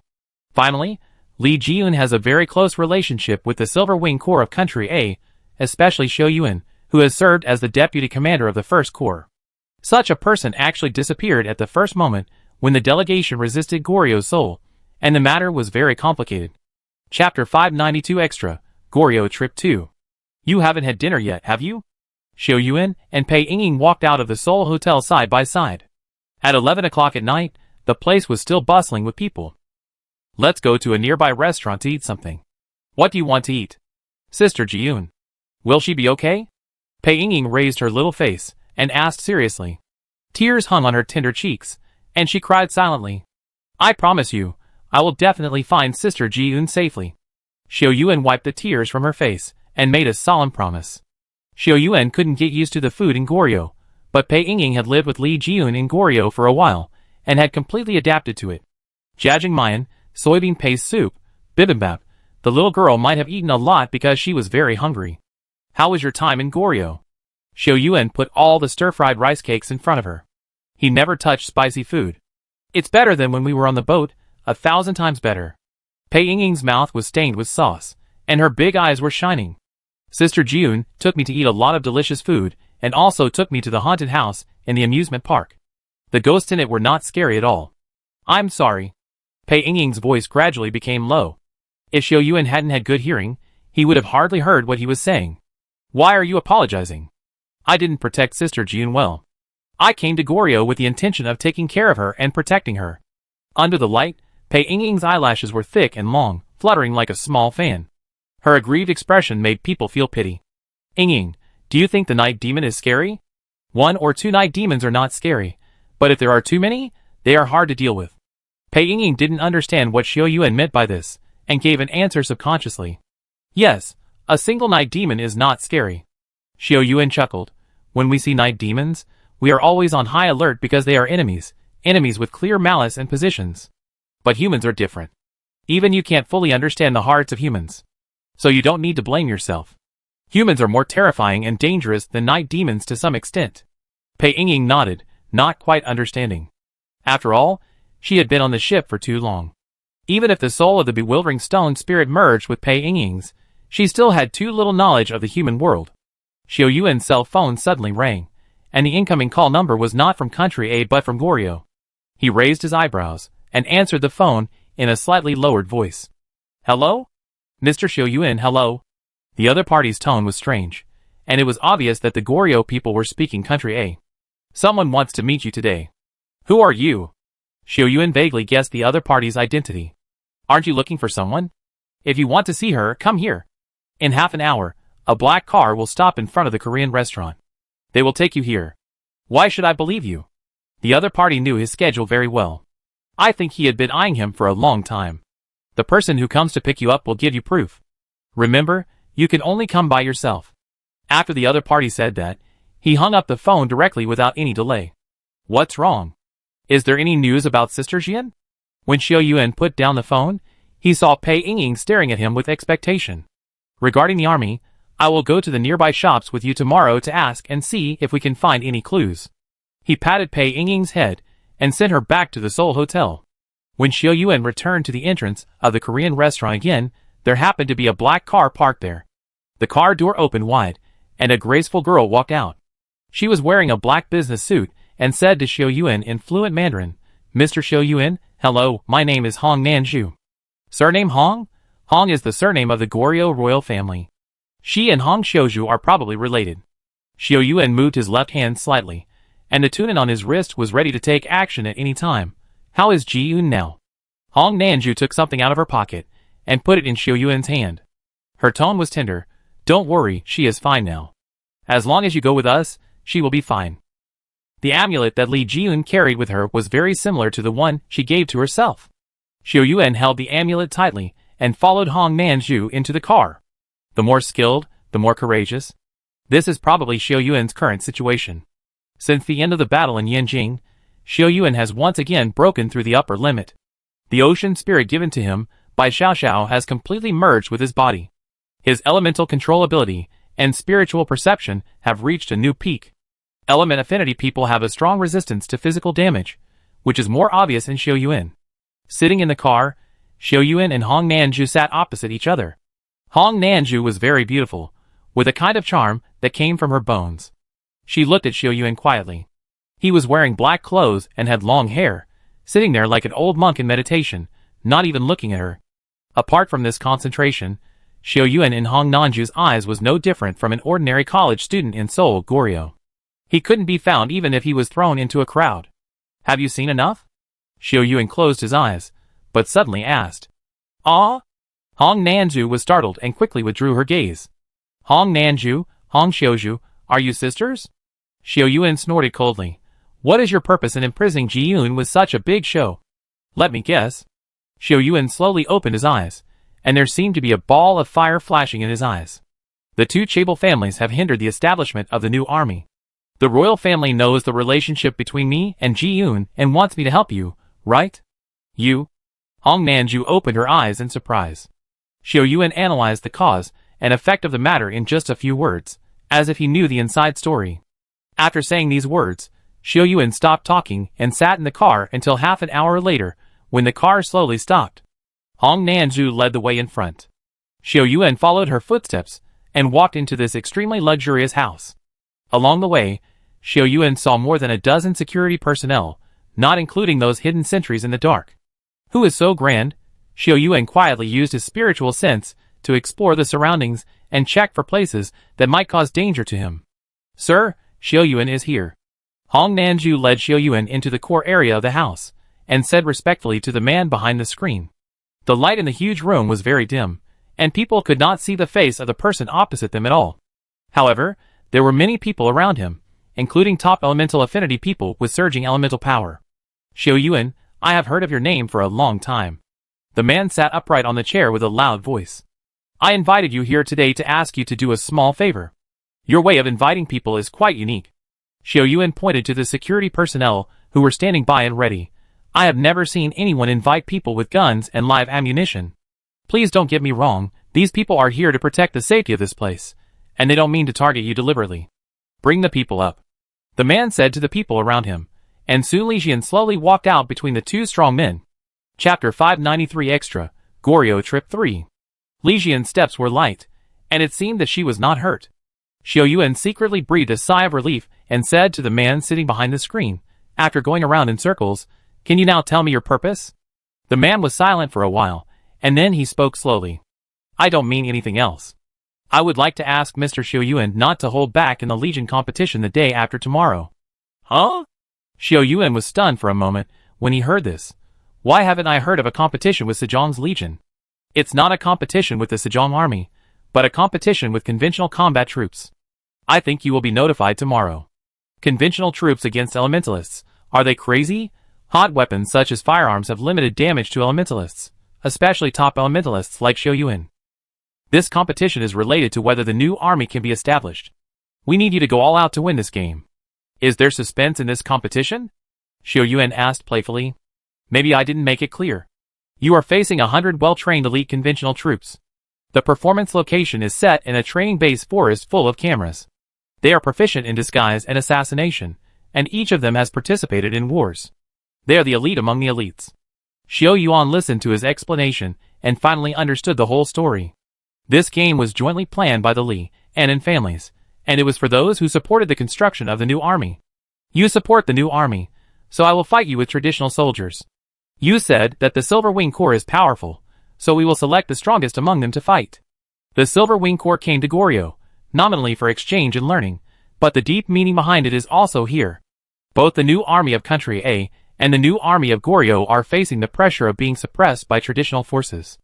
Especially after the Night Demon was purged. Without external pressure, the Chable forces have become more and more strict with the money spent on the new army headed by the Silver Wing Corps. In the past, I couldn't do anything to you when the Night Demon existed, but now that the Night Demon is gone, it's time to take action. If the momentum of Goryo's formation of a new army is defeated, then the Chables who have tasted the sweetness will follow suit and squeeze the living space of the new army of Country A. From this point of view, the game the day after tomorrow is meaningful. Of course, Mr. Xiaoyuan's efforts will be rewarded. This is a check for 10 million A country currency. After the matter is completed, there will be another 10 million. In addition, the man paused and looked at Li Jian. Li Jian and her mother will return to a country with you safely. Goryo will never pursue any responsibility. Mr. Xiaoyuan, do you want to take this business or not? Li Jian looked at Xiaoyuan quietly, waiting for his answer. Her mother was in the hands of the other party, and she dared not act rashly even if she had great ability. Xiaoyuan was different. Having seen his actual combat strength in Yanjing, Li Jian knew that as long as he wanted, everyone in the courtyard would not be able to survive. It seems to be a good deal. Xiaoyuan took the check and threw it into his pocket without even looking at it. I hope we can have a pleasant cooperation, and I hope you can keep your promise. Happy cooperation. Goryo Seoul Hotel. Xiaoyuan took out the gauze and gently bandaged the wound on Li Jian's calf. There were bruises on her cheeks, and it seemed that she had suffered a lot. Why do you look so miserable every time I see you?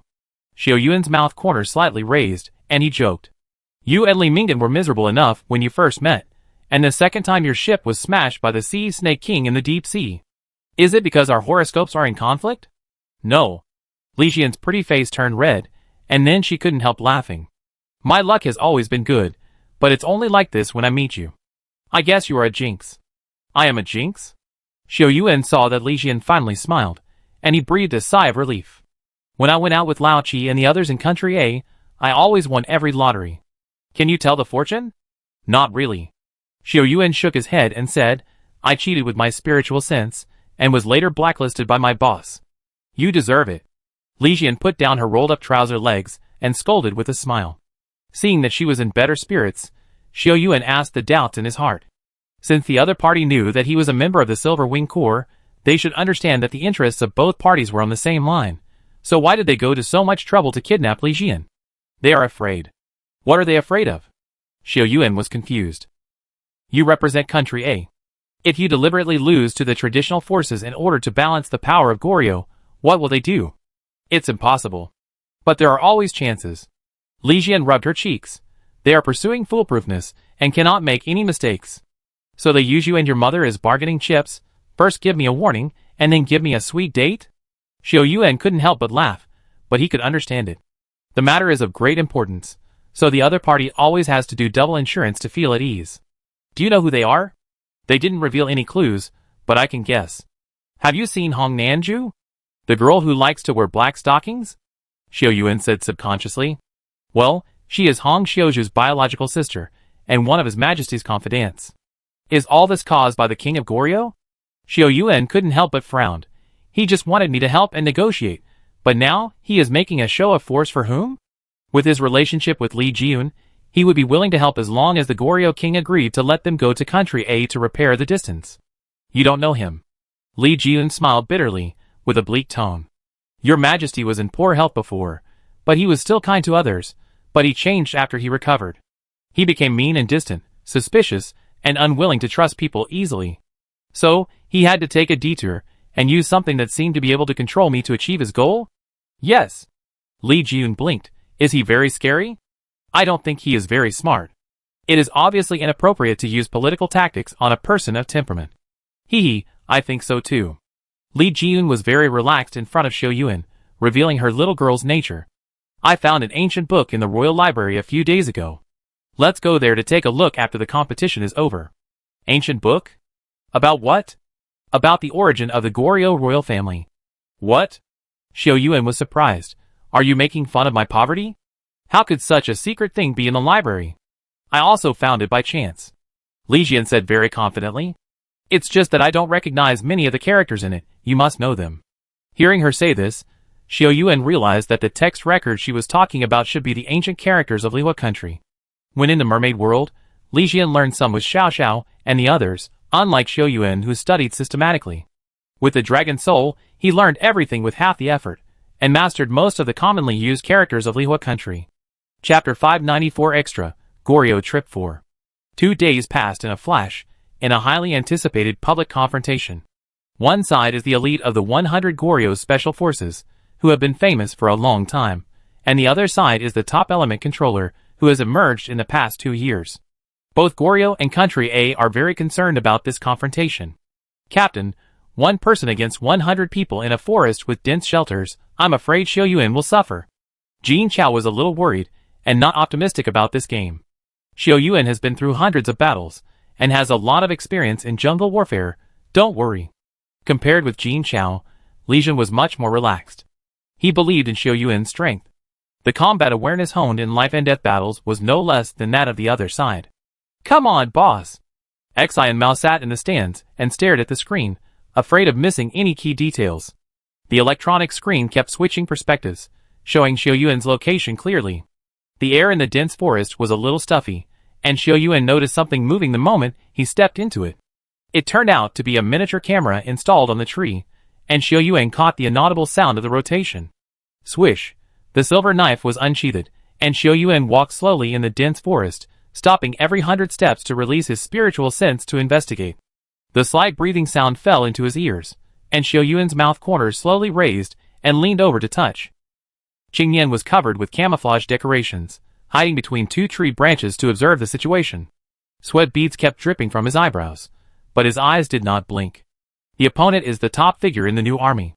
It is nonsense to say that most people are not afraid.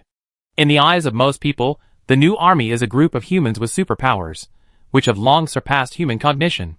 Even among the people of Goryeo, many organizations centered on worshipping elemental affinity have emerged, and they are recruiting members to make money. However, those who can be selected to participate in this competition are all elites and naturally have their own pride and plans. If they can defeat Xiao Yuan head-on, their future will be bright. Who cannot try their best to become famous today? He was staring at the situation around him, his thoughts surging, and suddenly he felt a cold wind blowing behind him. Not good. As soon as the young man had this thought, he was covered by someone's mouth. Xiao Yuan broke the life test device on the young man's chest without seeing how hard he used. The broken life test device indicated that the young man was dead and lost the qualification to compete. After Xiao Yuan left, he sat there blankly, still thinking about how the other party found him. After solving 4 secret sentinels in a row, Xiao Yuan stopped. There are 3 sentries ahead, and they are not far from each other. If one of them is moved, the other 2 will issue a warning. After thinking for a while, Xiao Yuan prepared to bypass this place and rush in from the side. Bang! He was about to leave when he suddenly heard a gunshot from the direction. Xiao Yuan moved to the side by instinct, and a bullet hit the position where he just stood. A deep scar was left on the tree, and Xiao Yuan grinned. Sniper rifle? The other party prepared a lot of things, and it would be uncomfortable even if he was hit by this thing. He quickly moved under the cover of the bushes, and a series of flares exploded above his head. The quiet jungle suddenly exploded, and the elite soldiers hiding nearby fired bullets at Xiao Yuan. Clang! The stray bullet hit Tunan and flew far away. Xiao Yuan made several continuous advances, and finally got rid of the enemy's firepower coverage. Whoosh! The alloy claw flew out and shot down a soldier who wanted to sneak attack him. After Xiao Yuan killed him a few times, he saw that he was about the same size as himself and came up with a plan. A few minutes later, the young man left with the judge with a sad face, leaving only a vest and shorts on his body, muttering, "Let's compete. Why are you stripping people's clothes?" Let alone how the young man complained. Xiao Yuan changed his clothes and took the young man's guns and equipment and headed towards the core area. "Stop! Which team are you from?" The soldier in charge of guarding the core came up to check. "The captain has already said that we are not allowed to move around and need to stick to it. Don't you know?" Xiao Yuan was only 7 or 8 steps away from the other party, and he walked in with his head down without saying anything. He didn't speak Korean well, and he would be exposed as soon as he opened his mouth. Seeing him continue to move forward, the 3 guards also felt something was wrong, raised their guns, and shouted loudly, "I say it one last time, stop, otherwise I..." Before he finished speaking, he felt that he flew out in a flash. Xiao Yuan's speed was too fast as a gust of wind hitting the chest of the 2 young men in front. Crack! The life device was broken, and the other 2 young men were not much better, but they sent a warning signal before being knocked down. Bang! Fireworks burst, and soldiers from all directions rushed here quickly. Shoot the horse first when shooting a person, and capture the leader first when capturing a thief. Xiao Yuanjian was already exposed and no longer hid. He held the Minging knife in one hand and held up the shield in the other hand and rushed in. In his spiritual perception, there were at least more than 30 people gathered in front, which seemed to be the opponent's command center. Bullets were fired head-on, making Xiao Yuan feel for the first time what a real hail of bullets was like. More than 30 guns were firing at the same time, but Xiao Yuan still couldn't stop. Bending slightly with Tunin protecting most of his body, Xiao Yuan rushed forward like a human bulldozer. Occasionally, stray bullets hit his body, but they were all dissolved by the power of elements and fell to the ground. Swish! Finally, he rushed to the front of the soldier, raised his long sword, and Xiao Yuan's eyes were bloodshot. After being suppressed and beaten for a long time, his anger was released at this time. The blade cut the gun barrel off, and Xiao Yuan kicked the young man in the chest, and kicked him 4 or 5 meters away. Xiao Yuan was an expert in using a knife, and his knife skills on the battlefield never had any fancy moves. Every strike and every use of force was purposeful to kill the opponent. In a short while, Xiao Yuan killed 7 or 8 people with a series of slashes and cuts, like a tiger coming down the mountain. Only those who were in the center of the battlefield could experience the horror and despair. The guns they had always relied on were no problem for hitting others, and they were no match for them in close combat. How could they fight? Boom! Just when Xiao Yuan defeated the last person, a deafening sound came from behind him. The speed of the gun was too fast, and Xiao Yuan had no time to dodge, and was hit in the back. A ball of fire exploded, accompanied by fragments of his clothes. In the smoke, all the people watching stared at the screen. Is he really going to lose? Just when Xiao Yuan rushed into the enemy camp, he was like a Tai Sui who fell into the world, and the people who saw it were excited. But now? Li Jian clenched her hands tightly nervously, and her knuckles turned white. Only Pei Yingying narrowed her eyes, and smiled silently. Xiao Yuan would be fine. She was very sure of this. The smoke on the screen gradually dissipated, revealing Xiao Yuan's body. In his torn clothes, there was a thin layer of stone armor, and he was still unscathed after being attacked by sniper bullets. Chapter 595 Extra, Goryo Trip 5. Shoot! The commander who had been hiding in the dark was the first to react, shouting orders at the top of his lungs. The muzzle of the gun sprayed flames, blooming in Xiao Yuan's eyes. The sniper rifle's bullet rotated at a terrifying speed and shot at Xiao Yuan's heart. At this moment, time became abnormally slow. The leaves were penetrated by the bullet, the commander opened his mouth and spit out saliva, and the bullet was about to reach his heart. Huh! Xiao Yuan took a long breath, and the elemental power in his body was compressed to the extreme and then exploded. Unlike the conventional use of elemental power, the elemental power of each place was distributed in various places just right under Xiao Yuan's deployment. The flame shot up to the sky above the battlefield, and the hot flames drove the airflow to affect people more than 10 meters away. The screen in front of the people who were watching the battlefield suddenly turned black, and all the micro cameras were damaged by the impact of Xiao Yuan's elemental power. Ahem. The commander who gave the order fell to the ground in pain, gasping for breath. Xiao Yuan's elemental power was deliberately avoiding people, but the aftermath was still terrifying. He felt the air in his lungs being forcibly sucked out, and he had to try his best to breathe every time. Putting his cheek close to the ground, he saw a pair of military boots stopped in front of him.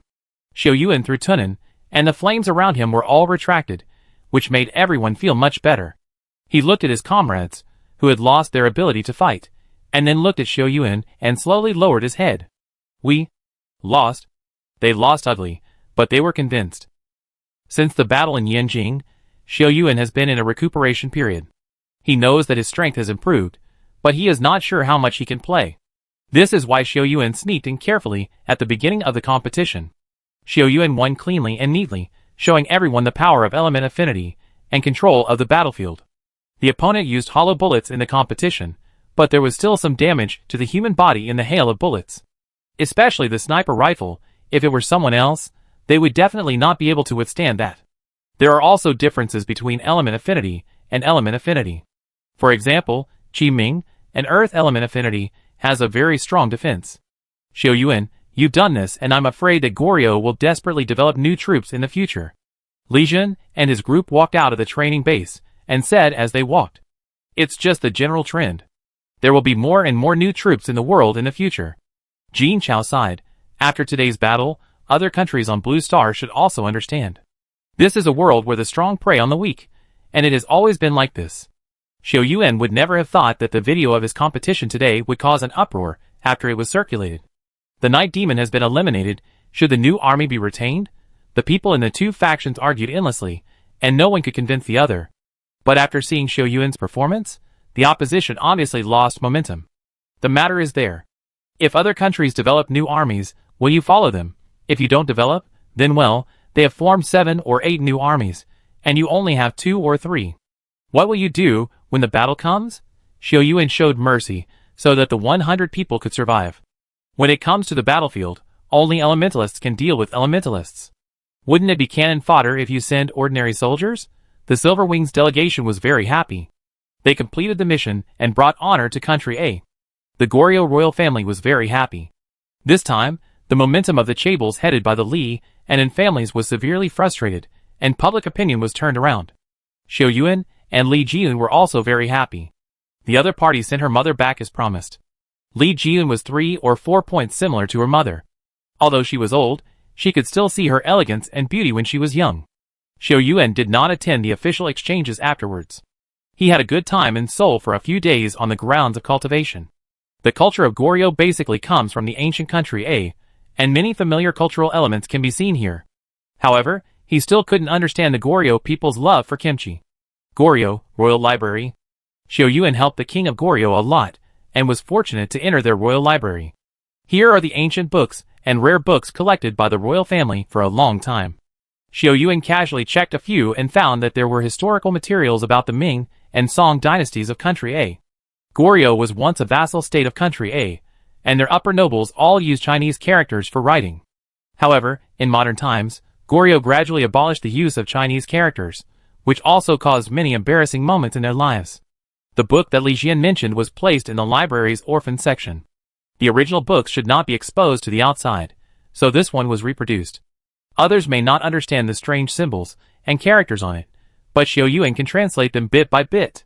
He and Li Jian sat in the library in the afternoon and uncovered a piece of history that had been sealed in the years. After the Lihua kingdom was cursed, their descendants continued to bear the curse. Before the high priest died, he arranged a team to go to Goryeo, and the leader of the team was the royal family of Lihua. With sharp weapons and elite soldiers, this team pacified the backward Goryeo at that time and became the ruler here. Time passed, until more than 100 years later, due to the constant entanglement of the curse and internal reasons of the dynasty, the Lihua kingdom was destroyed and replaced by a new dynasty. The descendants of the Lihua kingdom, who lived in a corner, became a fire seed inheritance, but the dynasty changed and the years passed. After a coup, the royal family of Lihua was hit and fell into trouble, and was forced to hide their names and change their surnames to Hong. Perhaps it was fate that after more than 200 years, the Hong family regained power and took back the throne of the Goryeo king. The surname that had lasted for 200 years was not changed back and became the current Goryeo royal family. Things are unpredictable. Xiao Yuan once dreamed of returning to the Lihua kingdom and had many memories with the people there. He couldn't help but touch the soul-collecting bead in his arms, wondering when the soul inside could be fully nurtured. All the old friends of that year turned into dry bones in the tomb, and the corpse of the high priest remained in the seal of the central plains. After the battle that day, the soul-collecting bead in Xiao Yuan's arm suddenly shone brightly. A beam of light shot out from the skeleton of the high priest, and when Xiao Yuan checked again, he found a small figure inside. The soul-gathering pearl can contain souls, and the facial features of the little man are somewhat similar to those of the high priest. Xiao Yuan was confused and suddenly remembered what the high priest had said to Ji Heng. Wait for me to come back. Could it be that he had already calculated this day? Xiao Yuan always thought that the high priest was a strange man. He was like a fog that made people unable to see through. All kinds of strange things happened to him one after another, making people thousands of years later run around in circles. Xiao Yuan followed his arrangement and ran from the central plains to the northeastern border and then to the deep sea. Everything was within his calculations. This old guy, Xiao Yuan, was angry and amused. I don't know what to say. However, he was looking forward to it. When the high priest really comes back, perhaps more mysteries will be completely solved. Xiao Yuan closed the solitary book and walked out of the royal library with Li Jian. Maybe I should go to the Daming Sea. The promise with Xiao Xiao was still vivid in my mind. The night demon was eliminated, and the seal that trapped the mermaids for 1,000 years should also be lifted. Chapter 596 Extra 10. Blue sea and blue sky, a great sight. Xiao Yuan stood at the bow and watched. The waves rolled under the 9-story sacred tree. After more than 10 seconds, a wave rushed up to the sky. The waves scattered, forming a beautiful rainbow in the sky. Woo! Xiao Xiao flew out of the waves and splashed water at Xiao Yuan when she landed on the sea. Brother Xiao Yuan. Qingqing swam happily and jumped onto the bow. The barrier in the mermaid world is slowly dissipating. I knew you were coming soon. You look fatter than before. Have you not been training hard recently? How could that be? Qingqing pinched her cheeks.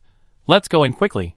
Elder Zhongli has been holding a big banquet in the elder's house for 3 days. Zhongli has lived in the elder's house for a long time, and has always disliked any noise. How could he hold a buffet? The great elder said that the barrier will be broken soon. It's a great happy event. When Xiao Yuan returned to the mermaid world with Qingqing, he clearly felt the changes in the nebula illusion. The psychedelic nebulae that lingered in it became much thinner, and their speed was more than twice as fast as last time. Buzz, when Xiao Yuan and others came out of the Stargate, they found that the scene of the mermaid world had also changed. Originally, the sky of the mermaid world was very dark, but now it was bright.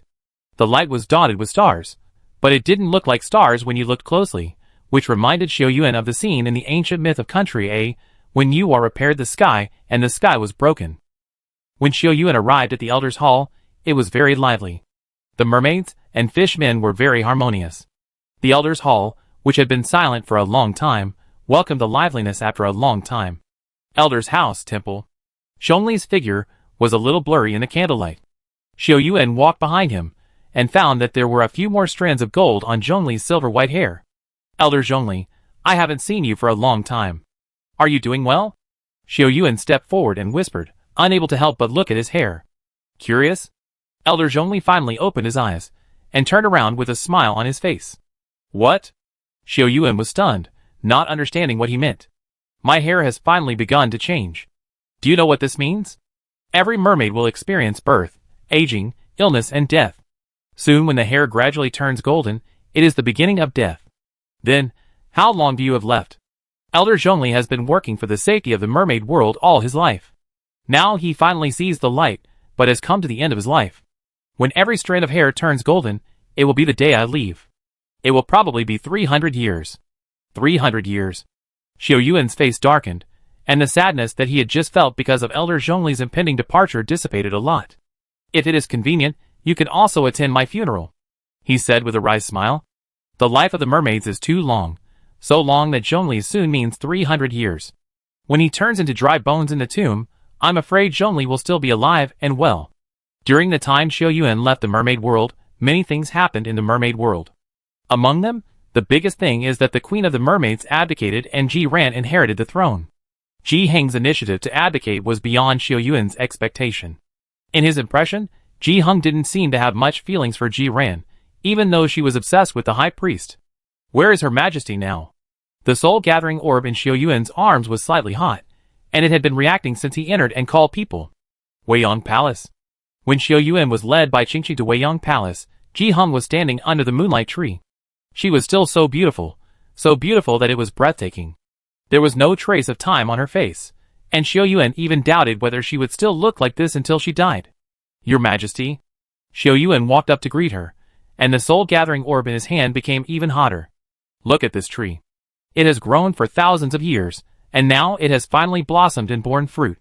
Ji Heng reached out and plucked a leaf. The fluorescence in Ji Heng's hand kept flickering and finally dissipated. The moonlight tree has blossomed, and the seal has been lifted. I think we will soon be able to open the way to the outside. Your Majesty, do you still remember this soul-gathering pearl? Xiao Yuan said softly. The soul of the high priest has been preserved in it.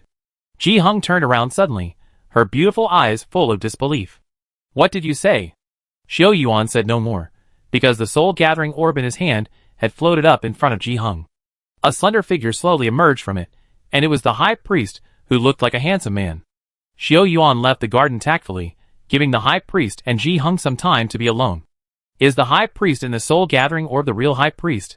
When the high priest left, he promised to come back, but now he lives in the form of a spirit. The abilities and memories of his life were gradually worn away over the past 1,000 years, especially when Zui Yang and others tampered with the seal twice, causing serious damage to his spirit. Xiao Yuan was not sure how much memory the current high priest could retain. Brother Xiao Yuan, what is the human world like? Ching Ching asked curiously. She had only been active in the Daming Sea and had never been to land. The human world is very complex and wonderful. There are cars that can run all over the ground, amusement parks, and various tours. What is a car? A means of transportation. Xiao Yuan thought for a moment and described it. It's like a big fish that travels in the sea, with 4 wheels under its body and runs very fast. The big fish has wheels under its body? Isn't that a monster? Ching Ching covered her mouth in surprise. Are the things in Country A as delicious as those in the mermaid world? Of course, there are so many delicious things in Country A. Everything that flies in the sky, runs on the ground, and swims in the water can be made into delicious food, unlike the mermaid world where only seafood can be eaten. That's great, then you stay for 2 more days, and I will go to the human world with you, okay? Of course it's fine, but will your family agree? Xiao Yuan doubted whether she could leave the house. Don't worry. Ching Ching put her hands on her waist, and was very proud. Who in the whole mermaid world can go out as many times as me? She was telling the truth. Because of Xiao Xiao, Ching Ching was able to enter and exit the barrier freely and survive in the fog. Xiao Yuan estimated that the mermaid seen by people who had mistakenly entered the Devil's Triangle area before was probably Ching Ching.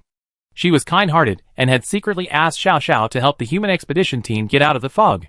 For this reason, the expedition team also named Xiao Xiao Nami.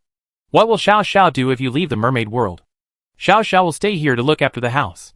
If you want to blame someone, you can only blame it because it is too big to go out and play, ha ha. Ching Ching laughed happily and began to look forward to the future.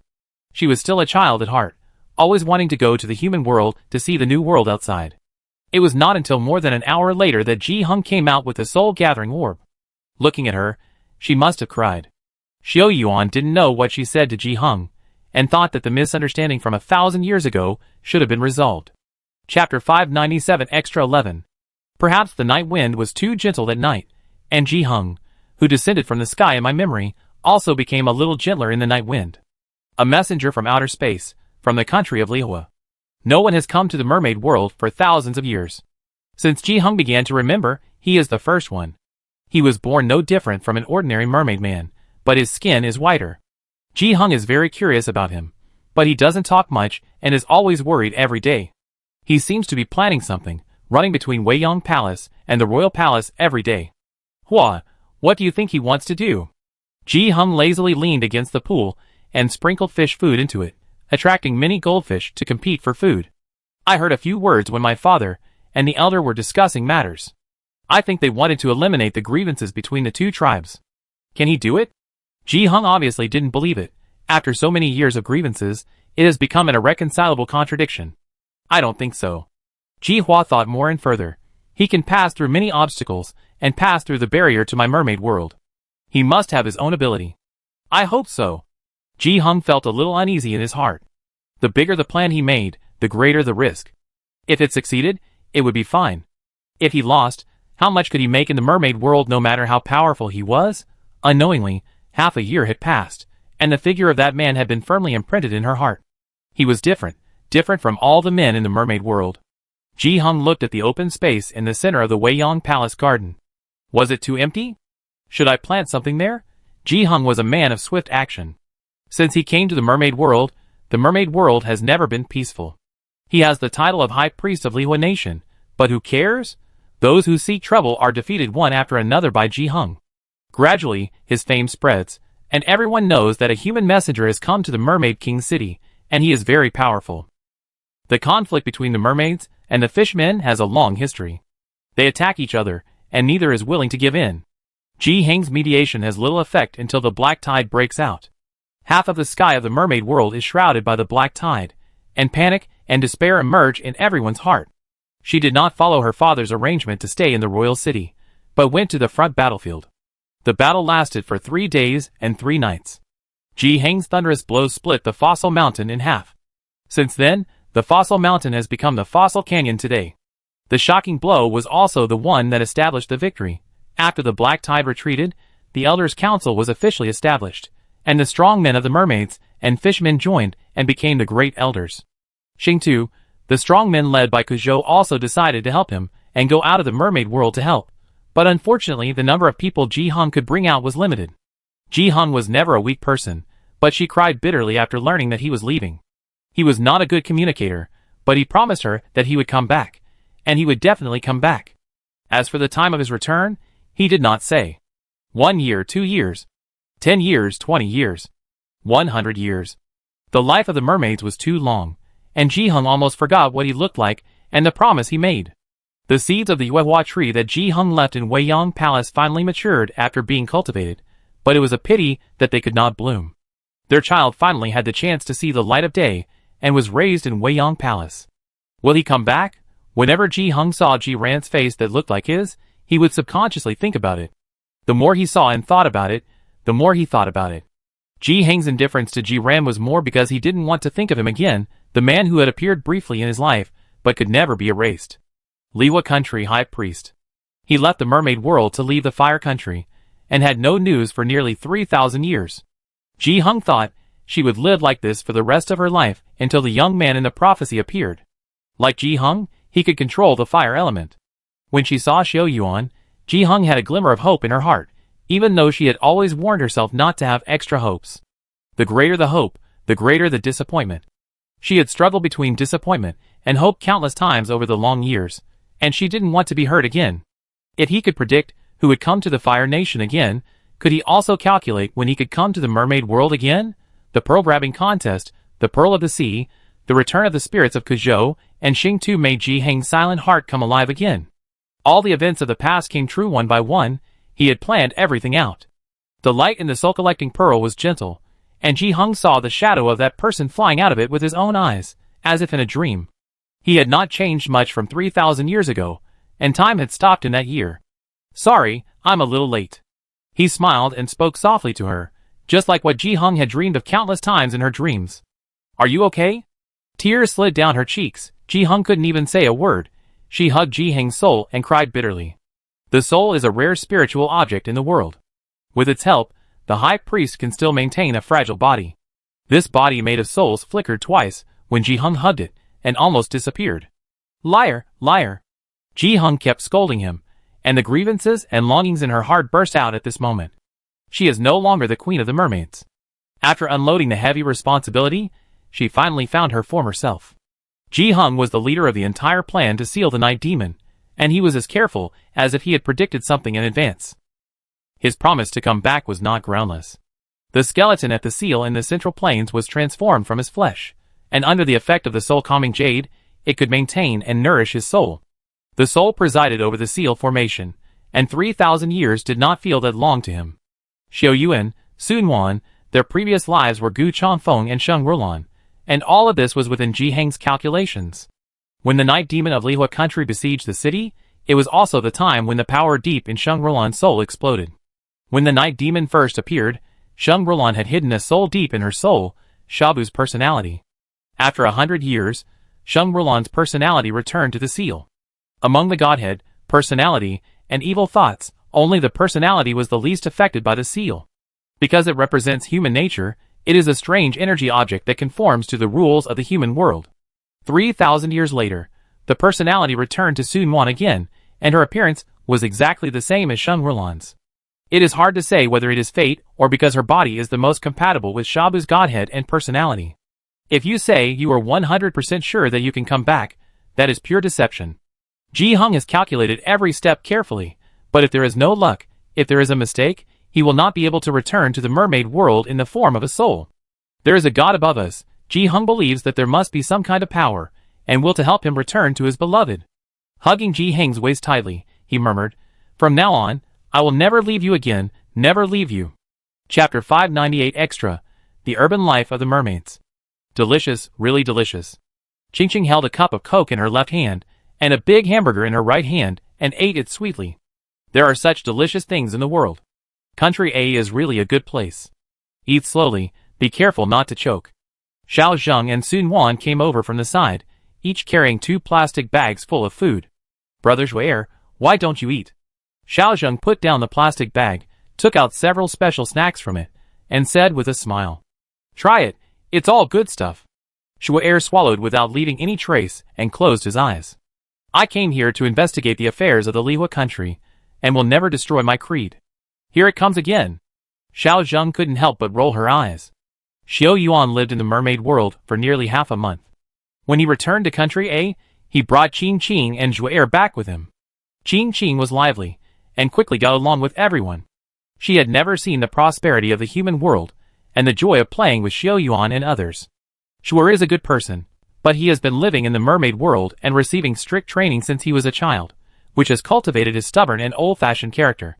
Zhu'er's diet is very regular and strictly selected.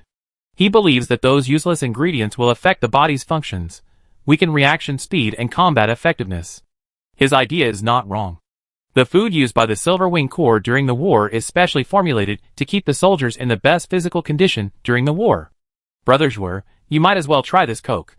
It is a very popular drink in our country A, similar to catfish soup in the mermaid world. Seeing that he was somewhat tempted, Xiao Yuan continued to persuade him. It's okay to drink once. You finally came to country A. How can you brag to them if you don't drink anything? As if the whisper of the devil lingered in his ears, Zhu'er's throat rolled twice. Then let me try. Gulp, gulp, gulp. After drinking a bottle of Coke, the cold Coke made him feel comfortable all over. How is it? Am I lying to you? After all, the taste is not as good as catfish soup. Zhu'er was stubborn, but after the first time, there will be a second time, so take it slow. Xiao Yuan, tell me how the Lihua kingdom was destroyed. After arriving in country A, he learned that the Lihua kingdom had disappeared in the long river of history thousands of years ago. Zhu'er was very shocked. The strength of the high priest Ji Heng is still circulating in the mermaid world. When Xiao Yuan went to the mermaid world, he was also named Lihua Kingdom. With such a powerful person, why did the Lihua Kingdom become extinct? Brother Zhu'er, how can there be something eternal and unchanging in the world? Xiao Yuan stood up and looked around, saying, This used to be a barren land, but later it was developed into an amusement park and became the largest amusement park in Yanjing. The same is true for the change of dynasties, which are constantly changing. But the high priest, I know the high priest has great means, but he is a man, not a god, and people will die eventually. Xiao Yuan pointed at himself and smiled helplessly. There are 5 of us standing here. You and Qingqing are mermaids and have a lot of time in the future. Xiaozong is from the Zhe tribe and has a long life. I am just a mortal. Even if I am stronger than you now, what about 100 years later? I will turn into earth. When I first entered the mermaid world, I borrowed the name and power of the Lihua kingdom to increase my bargaining chips. The Lihua kingdom no longer exists in this world. I understand the reason, but I can't understand why such a powerful person didn't make a backup plan and let Lihua die. Zhu'er scratched his head and said helplessly. In fact, the high priest made an arrangement to let a royal family go to Goryeo to leave the bloodline of the Lihua kingdom royal family, and repay the Lihua king for his kindness to him. As for the change of dynasties, no one can stop it. Xiao Yuan talked for a while, and when Qingqing had eaten and drunk well, he suggested that everyone go ride the roller coaster together. Roller coaster? What is that? Zhu'er had heard too many terms recently, and one after another made him dizzy. You know when you go there. Xiao Yuan smiled mysteriously. Ah! Ah! Ah! Zhu'er's loud voice echoed over the roller coaster venue, and his exclamation could be heard from a long distance away. The roller coaster was too exciting for Qingqing and Zhu'er, 2 visitors from the seabed. After riding the roller coaster up and down, Zhu'er, who was always brave and strong, vomited. He ran to a tree without any dignity and vomited recklessly, scaring the children not far away and making them cry. Brother Zhu'er, are you okay? Xiao Yuan suppressed his smile and asked him with concern after he came back. It's okay, I'm just not used to it. Zhu'er's smile was a bit forced, his face was pale, and the Coke he just drank was vomited out without any left. He thought he was the strongest and best warrior of the mermaids, but he didn't expect to vomit like that after riding 2 rounds of human tricks. Brother Zhu'er, let's go play something else. Qing is full of energy. She is very quick to accept new things. After riding 2 rounds of the roller coaster, she is more energetic and wants to go somewhere else to play. Seeing that Zhu'er was really uncomfortable, Xiao Yuan asked her to go with Sun Wan and Xiao Zheng. He talked to Zhu'er to kill time. We haven't been out for a long time. I didn't expect the world to change so quickly. Zhu'er was inspired, and couldn't help sighing at the ever-changing world. If you think it's good, you can consider living in country A. After they landed, they were no different from humans. If they wanted to stay human for half a year, they only needed to go back to the mermaid world for a few days every half a year. I don't belong here after all. Shu'er's smile was pure and sincere. The human world is too prosperous. I don't like noisy environments. My goal is to train in the mermaid world every day to become a stronger warrior. Qingqing is different from me, you see. Shu'er focused his eyes on Qingqing, who was eating ice cream. She is so happy and enjoys life here. If she really wants to live in the human world, let her do it. She won't do it with Xiao Xiao. Xiao Yuan doesn't think Qingqing will settle in country A. Qingqing has something she cares about, just like you care about your hometown and I care about country A. Having something to worry about doesn't allow you to do what you want, but it also gives you more courage and hope to move forward. Courage. And hope? Yes. Xiao Yuan raised his left hand slightly, and Tudong glowed. How many times when we felt that we could not do it, we would persist for this land, and fight for this land where our ancestors lived for thousands of years. I think that the Lihua kingdom does not seem to be destroyed. Shu'er suddenly said. What do you mean? The high priest gave his life for his hometown, and so did you. The people living on this land have not been cut off for thousands of years, and you are their continuation. Continuation. Xiao Yuan muttered these two words, and a warm current surged in his heart. The sun was shining, and there were endless tourists. Xiao Yuan suddenly felt that all the costs paid by the Silver Wing Corps were worth it. At least now the people on this land can live a happier life. Chapter 599 Extra 12. Are there dragons in the world? Many people have pondered this question in their lives, especially the people of Country A, who claim to be descendants of the dragon and use the dragon as a totem. However, Zishi has never thought about this question. Because he is a real dragon that cannot escape from the chaos. Time has no concept for Zishi, and in the chaos, light and darkness are constantly intertwined and indistinguishable. Zishi does not know where it came from, or where it will go, but just lives for the sake of living. Sometimes Zishi would think about a lot of things, wondering if there were any living creatures on the 3 huge stars outside the chaos, and whether there would be any living creatures rushing into the chaos to rescue them. Zishi would inevitably feel bored after thinking too much, so he would try to find some fun for himself. For example, using the green fire spit out from his mouth to mess up the light and darkness in the chaos, or trying to travel through the chaos. Many images often appeared in Zishi's mind, as if they were rooted in his mind, but he couldn't remember them clearly. Many of the creatures in the pictures were strange looking, they walked upright, and they were small and exquisite, and looked very good. Zishi is a clever person. I don't know how long he has studied it, but he can change into something similar to those creatures. In his spare time, Zishi thought about those scattered memories, and spent time listening to the horn outside the chaos. The horn sounded very regularly, and a word flashed through Zishi's mind, day. Every time the horn sounded, a day passed. Zishi counted the days, and spent them day by day until the day when the chaos disappeared. Zishi's world turned upside down, and fell uncontrollably. What caught my eyes were strange nebulae. I don't know how long I fell before Zishi appeared in a dark cloud. The clouds rolled, and there were many creatures in my memory below. Dragon, they cried out in surprise, and Zishi fell on a high platform. What a strange creature. Zishi thought so, and didn't understand why they suddenly knelt down. The way they stood up, and lay down again was quite funny. Moo! Zishi groaned, and a stream of green flame spurted out of his mouth. The flames lasted for a long time, and actually burned on the stone platform. The green flames flickered as if alive. Divine fire! Divine fire! Zishi had just arrived in this world, and was worshipped before he understood what was going on. The man who communicated with Zishi was tall and imposing, and she could feel a heavy sense of oppression from him. I want to ask you to do me a favor. Build a workshop for me to build divine weapons in the fire country Tiangong. Zishi could understand what it said, but didn't want to pay attention to him. The new world is right in front of him. It has been trapped for who knows how many years. How can it have time to chat with him? After spitting out the green dragon, Zishi wanted to leave, but he didn't want to be stopped by that person. Both sides, you can't convince me, I can't convince you. So why not see the truth in your hands and see who is better? The defeated Zishi obediently entered the Tiangong workshop and agreed to temper the heavenly soldiers for Lihua to spit out the green fire. Zishi didn't know that humans are always greedy. After he finished, he didn't get the chance to leave. Someone wanted to take the opportunity to study the dragon in an attempt to get a glimpse of the secret of immortality. Zishi almost died, but fortunately the high priest showed up in time and let him go. That night, there was a thunderstorm. Zishi broke through the restrictions of Tiangongfang and soared into the thundercloud. Thunder and lightning, the injured Zishi finally fell into a riverbed, and the heavy rain filled the riverbed that had been dry for a long time. When Zishi woke up again, it was already the early morning of 3 days later. He woke up slowly on a bed. Where is this? He was surprised to find that he had turned into a new appearance, the same as the man on the ground. In the chaos, Zishi transformed into a human, but he could only roughly imitate it. Here, he looked like an ordinary teenager. Are you awake? The little maid walked into the house, and was surprised to find that Zishi had woken up, and was looking at his arm. I am the maid of this mansion. My wife saved you. Madam. Wait a minute, I will tell madam, your life is really in danger. The doctor said that such a serious injury may not be cured. The little maid hurried out, and in less than half a cup of tea, a woman walked in from outside the house. That was the first time Zishi met Sheng Rolan.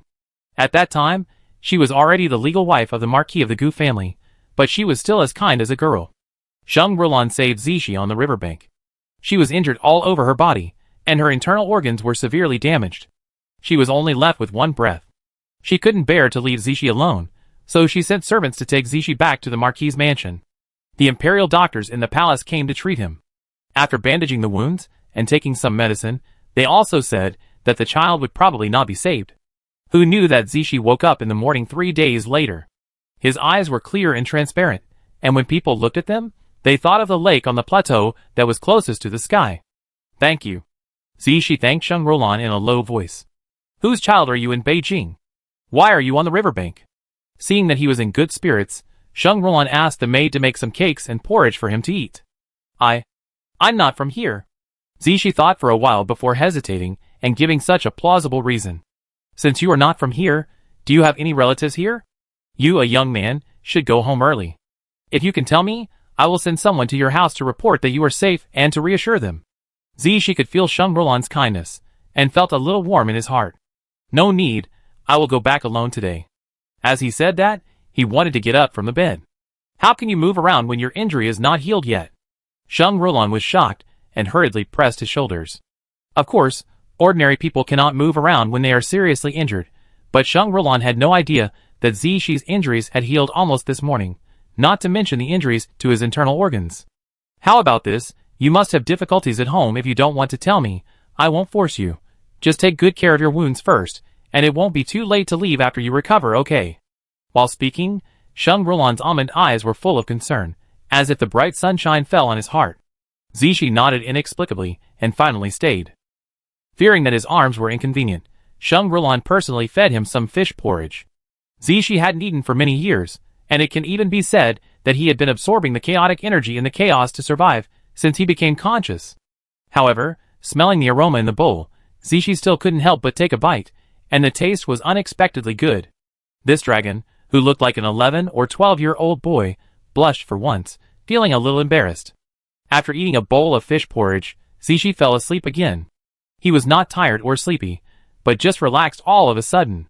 The precautions and panic he had when he came to this world, as well as the helplessness and panic he had when he ran through the clouds that day, all disappeared here. He seemed to have returned to his own chaotic space, and fell asleep on the bed in a short while. In his dream, he dreamed of many things, including chaos, horns, Tiangong workshop, and a pool of lotus flowers. The lotus flowers were beautiful and delicate, floating in the water. He wanted to reach out to pick them, but found that the lotus flowers were floating farther and farther away, out of his reach. Chapter 600 Extra 13. Buttered abalone, cherry pancakes, rose shortbread, 1000-layer cake.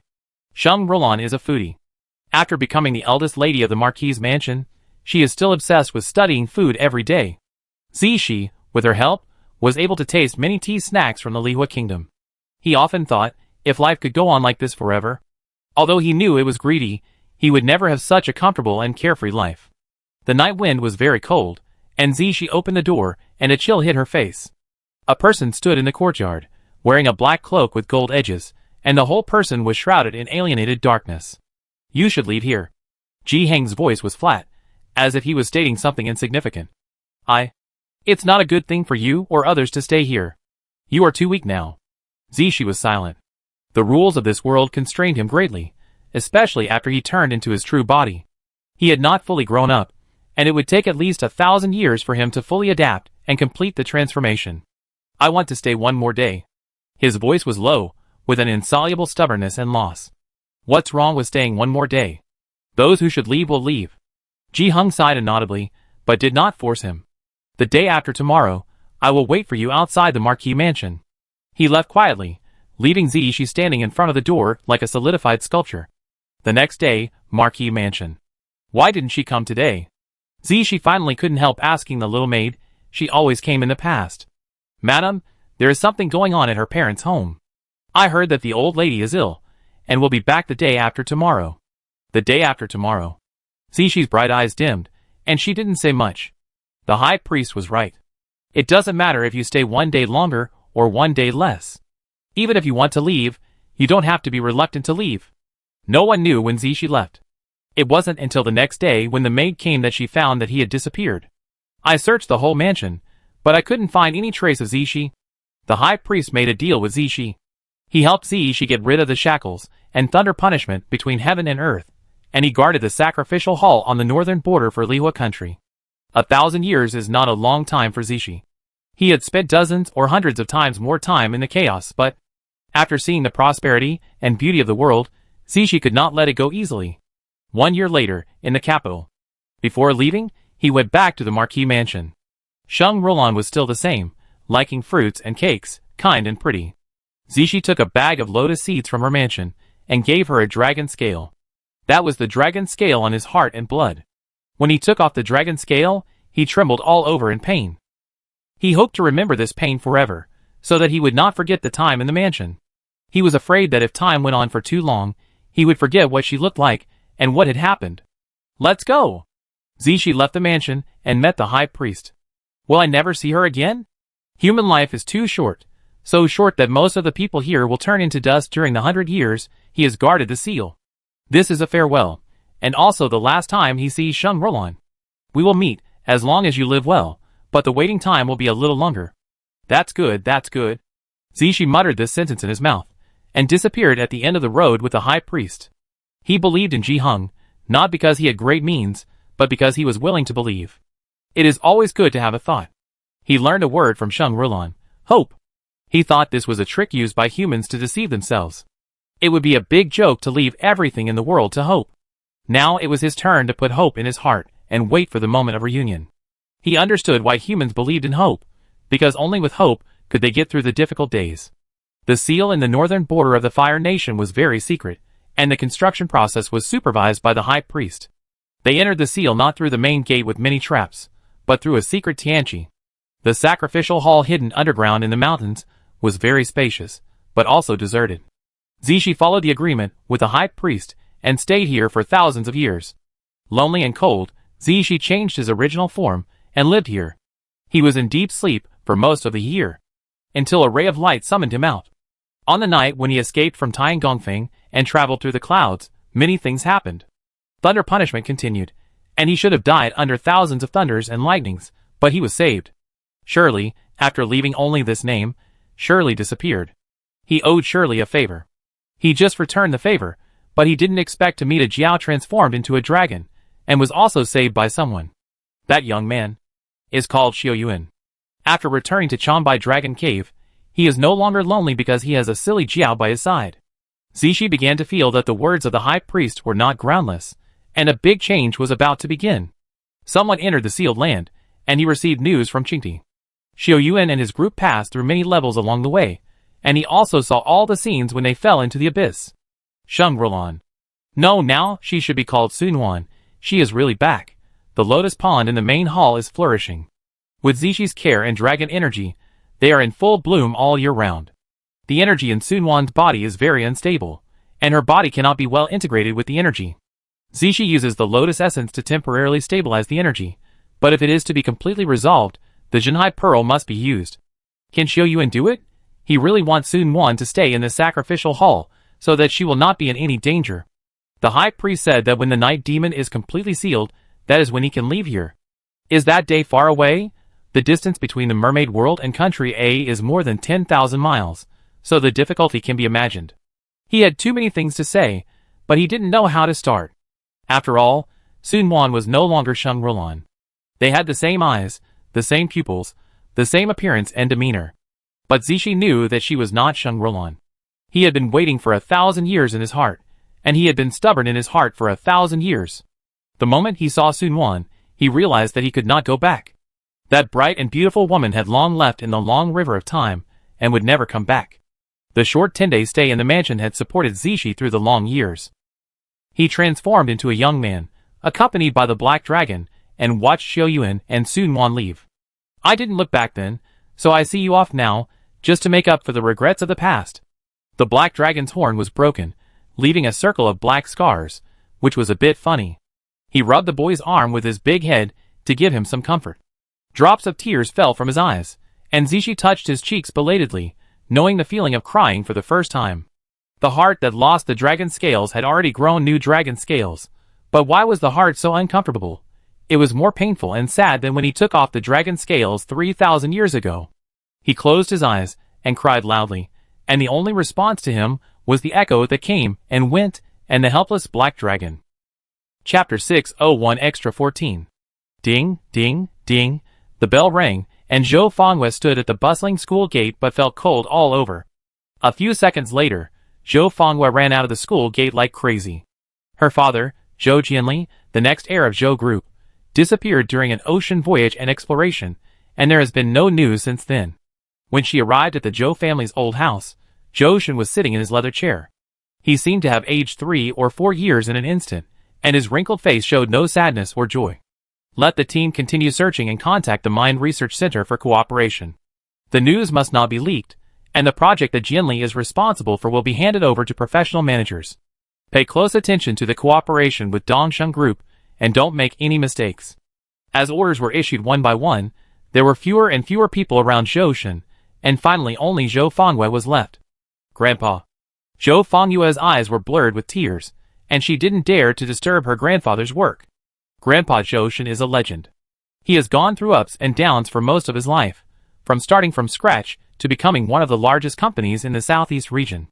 The third son he had carefully nurtured and had high hopes for was missing, but he was not panicked at all. The old man's majesty and prestige were the heaven of the Zhou family. Zhou Fangwei was the girl most loved by the old man, but she did not dare to disturb him. Fangwei, come to Grandpa. Zhou Shen waved at her, and finally smiled on his serious face. Grandpa, how is my father? Is there still no news? The old man's forced smile disappeared, and he took Zhou Fangwei's hand and spoke gently. Your father will be fine. He has always been the smartest and most capable child. He seemed to be talking to Zhou Fangwei, but also seemed to be talking to himself. He will definitely come back. Grandpa, I'm scared. Zhou Fangwei hugged Grandpa's arm tightly, not wanting to let go. Don't be afraid, Grandpa will protect you and won't let you get bullied. Zhou Shen patted Zhou Fangwei's back, but his expression was not relaxed. Losing contact at sea is much more serious than losing contact on land. He said it with certainty, but he was also unsure in his heart. Zhou Jianli was the most promising of his children, and he was cut from the same mold as he was when he was young. Zhou Shen trained him as the next generation heir of the Zhou family, and Zhou Jianli lived up to his trust. Most of the Zhou family's businesses developed rapidly under Zhou Jianli's management, even better than when the old man was in charge. Zhou Shen was happy to be free. After being busy for most of his life, he finally got to step down and take a back seat. He couldn't ask for more. Zhou Jianli disappeared, and other heirs of the Zhou family would definitely be eager to move and want the family's inheritance rights. The old man had a sharp eye for people, and his own son knew it best. The eldest son, Zhou Jianren, is domineering and self-righteous. He thinks no one is worse than him. The second son, Zhou Jianyi, is lustful and ambitious, but he has little talent. He loves to brag every day. The fourth son, Zhou Jianji, is a lazy person. He likes to have fun and has no ambition or ability. He is mediocre. None of the three of them are qualified to take the responsibility of steering the Zhou group. Mr. Zhou Shen had no choice but to take charge of the Zhou group again. The old man, who is over 60 years old, handles various affairs every day and works hard. Zhou Fangwei was very scared, more scared than ever. She was very perceptive, and could see clearly the struggles within the Zhou family.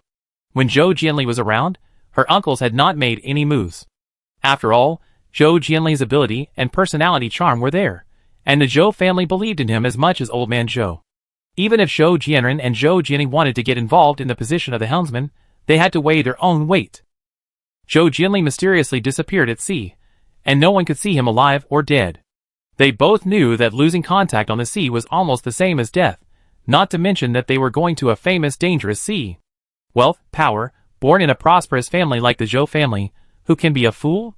Should I inherit some family property in the future and live a mediocre life, or become the helmsman of the Zhou family and live a glorious life? Do I need to choose? From that day on, the struggle between Zhou Jianren and Zhou Jianli never stopped, openly or secretly. Zhou Fangwei is Zhou Jianli's only daughter. Before her father disappeared, she was a little princess who was loved by everyone. After her father disappeared, she became a helpless girl. It only took a month to fall from heaven to earth. Mr. Zhou was old, and he had to take care of his health and manage the company affairs at the same time, so he was too busy. Even if he loved Zhou Fangwei, he couldn't take care of her all the time. Zhou Fangyue's life lost its color from then on. She was cautious and didn't take risks. She was afraid of bringing disaster to herself and her mother, and even more afraid of worrying her grandfather. Zhou Shen's health was not as good as before. If he had an accident one day, Zhou Fangwei and her mother would really have no one to rely on.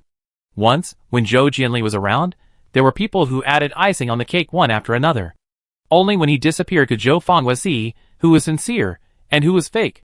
Zhou Jianli sponsored an orphan and changed his name to Zhou Chaochuan. When the door was deserted, he was the first person to come. Zhou Fangwei often recalled his appearance, sweating profusely while carrying the fruit he had bought with great effort. It was a hot summer day, and he didn't have his own car, so he must have traveled a long way. Zhou Fangwei invited him in, but he refused, saying that he had something else to do and just came to visit. He kept his word and really came to visit, and left in a hurry after a look. Zhou Fangwei picked up the fruits, which were ordinary fruits that were fresh at the moment and had nothing special about them, but they tasted particularly sweet to her.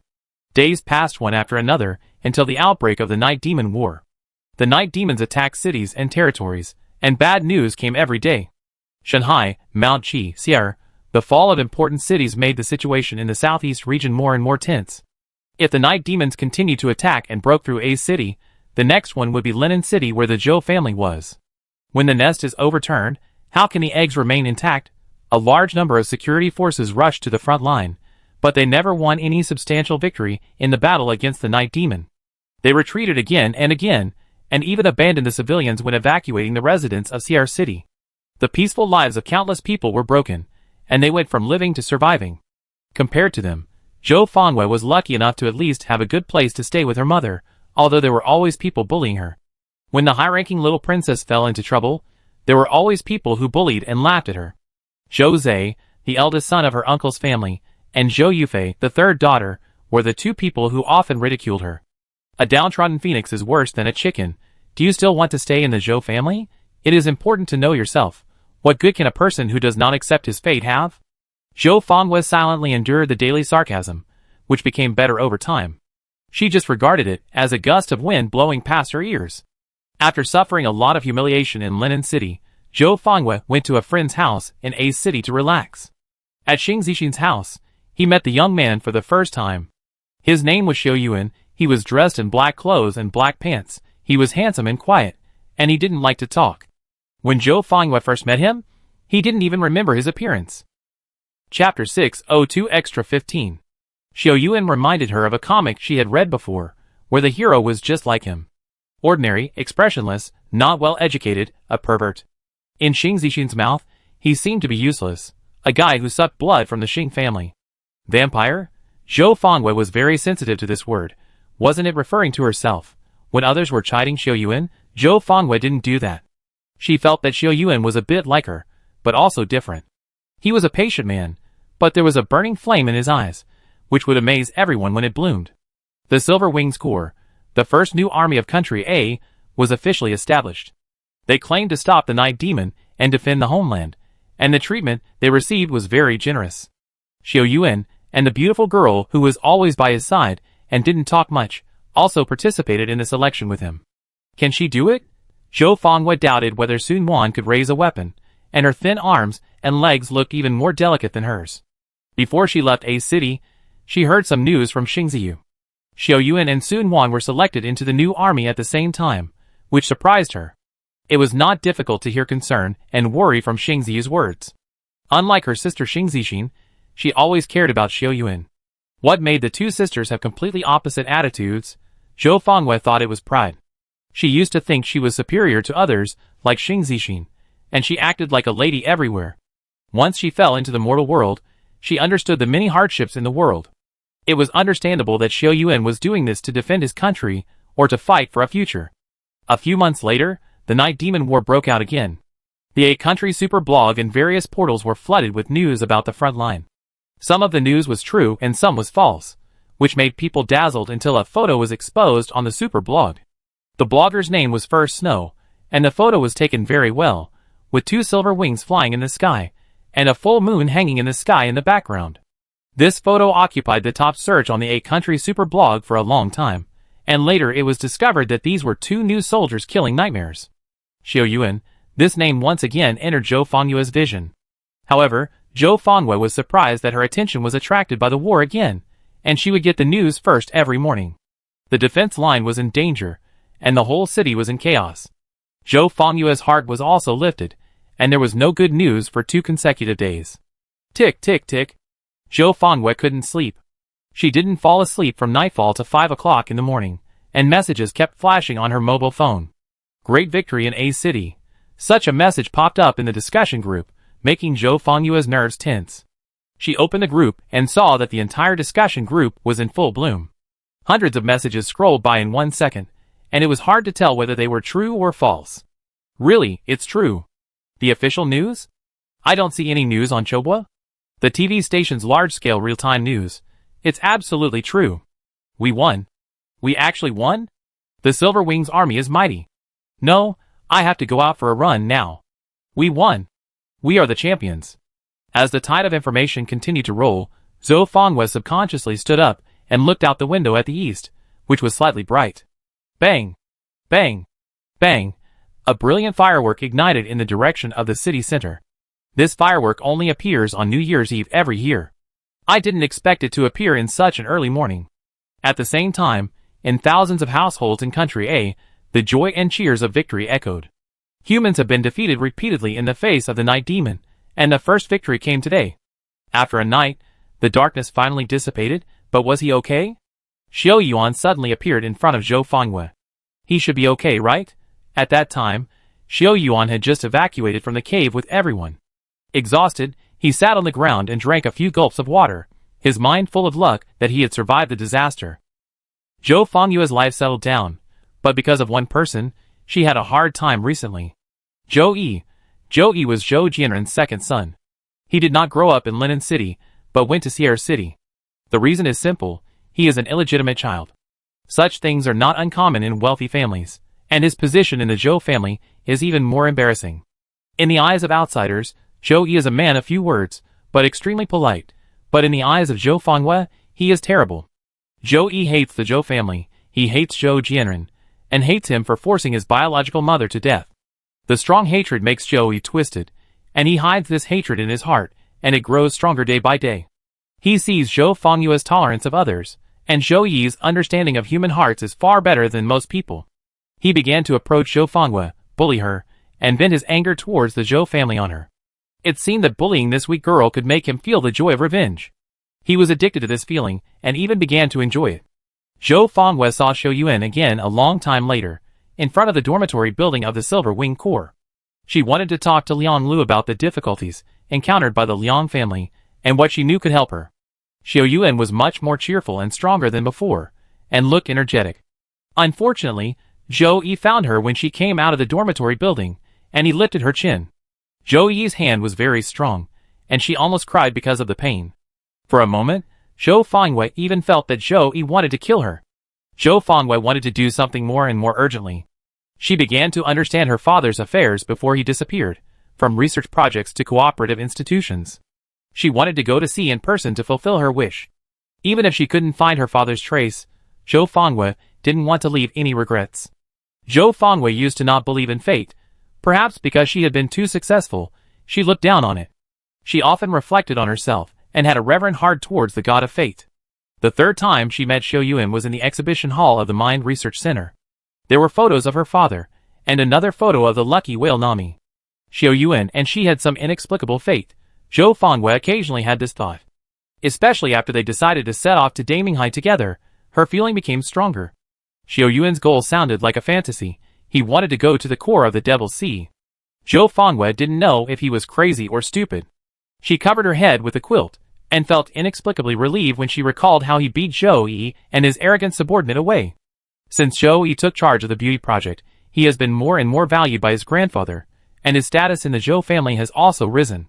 Zhou Fangwei thought that he would let her go because of his higher status, but she didn't expect that he would bully her even more. Zhou Yi had a tragic life, and she could understand his resentment. She originally thought that he was like that because he had been suppressed in the Zhou family for a long time.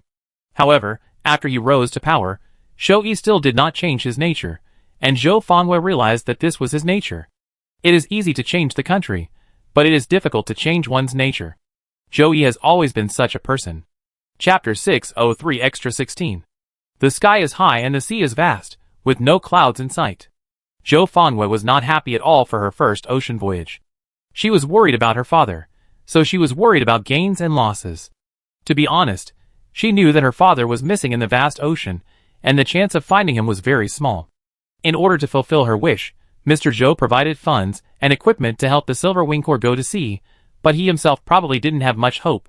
Xiao Yuan had grown from an ordinary young man when they first met to the candidate for the deputy commander of the First Corps of the Silver Wing Corps. It was too fast. Having experienced many life and death situations has tempered his temperament to be tougher and more resolute. With him, Zhou Fangwei can feel a sense of peace and tranquility even without saying anything. Daming Sea, the Devil's Sea. Encountering fog in the vast ocean is the first test for the fleet. Fortunately, Lu Zui has some means to help the fleet find the right route. What is in the deep sea? Zhou Fangwei has a fear of the deep sea, and many people have this strange symptom like her.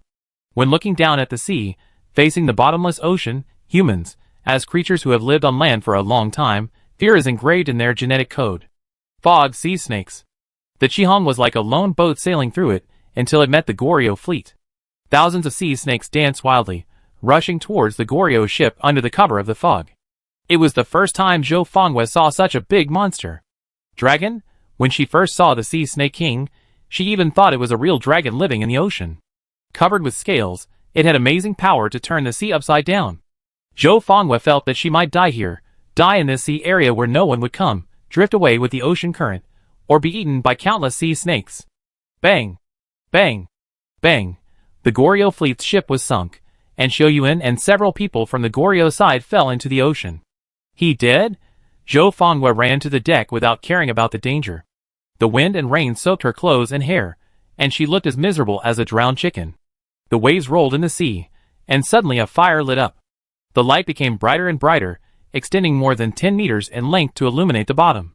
Two figures swam up from below. It was him. Xiao Yuan swam up with difficulty holding Li Jiun in his arms, and his whole body's strength was almost exhausted. Xiao Yuan, who had experienced life and death, sat on the ground, not knowing how much Zhou Fangwei was worried about him.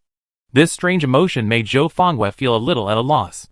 She hurried back to the cabin, washed up, and buried her head in the quilt, her cheeks burning. The addition of the people from the Sejong Corps made the voyage more complicated. One night, everyone encountered the lamp and a ghost ship that existed in the legend.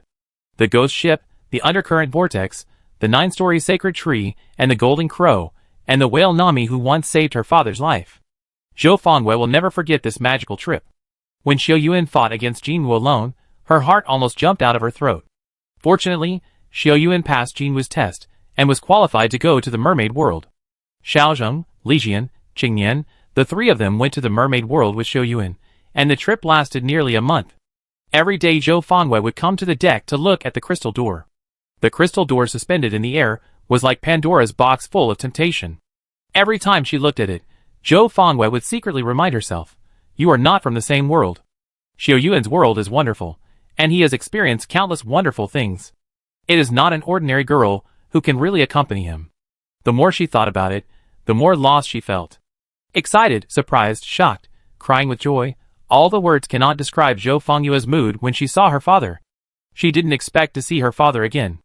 Lost and found again, her accumulated grievances and longings burst out in an instant, and she cried almost to death. If Xiao Yuan hadn't reminded her that Zhou Jianli needed to rest, she would probably have cried for another half an hour. "Thank you," Zhou Fengwei held Xiao Yuan's hand and kept repeating this sentence. Xiao Yuan could understand her excitement. The separation of life and death in the world was too helpless. Anyone would be confused when losing and regaining, let alone a little girl like her. Zhou Jianli's health improved day by day, and he finally woke up. Zhou Fengwei and Zhou Jianli always had endless things to say. When Zhou Jianli learned what happened after his disappearance, he was also amazed. Especially regarding the night demon, Zhou Jianli loves to study unsolved mysteries in his life and is very interested. However, the most critical issue at present is to investigate Guan Hongyuan of Hongming Group. He and Zhou Jianli must have an unshirkable responsibility for being in danger. The Battle of Yanjing was the last attack launched by the night demon against humans. It was also the outbreak of Zhuiyang, the mastermind behind the scenes, after a long period of planning. The immortality he had been thinking about day and night, and the godhood he wanted to take for himself, all started on this day. Unfortunately, Zhuiyang did not inherit the godhood, but the evil thoughts from the gods. After losing his nature, Zhuiyang's heart was filled with killing. In just a few hours, the casualties in Yanjing reached more than 100,000 people, and countless buildings were damaged by the night demon. Zhou Fengwei did not see the battle on the scene, but only saw familiar faces in the news media interviews. Xiao Yuan lay on the stretcher with his eyes closed, and his arms and legs were wrapped in thick bandages and bleeding. There was no warm smile on his face anymore, and his eyebrows were furrowed, and he couldn't say a word. When the situation stabilizes, you can go and see him if you want. Zhou Jianli touched his daughter's hair and said softly, "Dad, will he be okay?" Zhou Fengwei took her father's hand, feeling uneasy. "Yes, he will be fine." Zhou Jianli looked at Zhou Fengwei lovingly. "Do you like him?" Zhou Fengwei raised her head in surprise, and her face quickly turned red. I don't," she whispered back, but she was not confident enough. "If you really like him, go after him.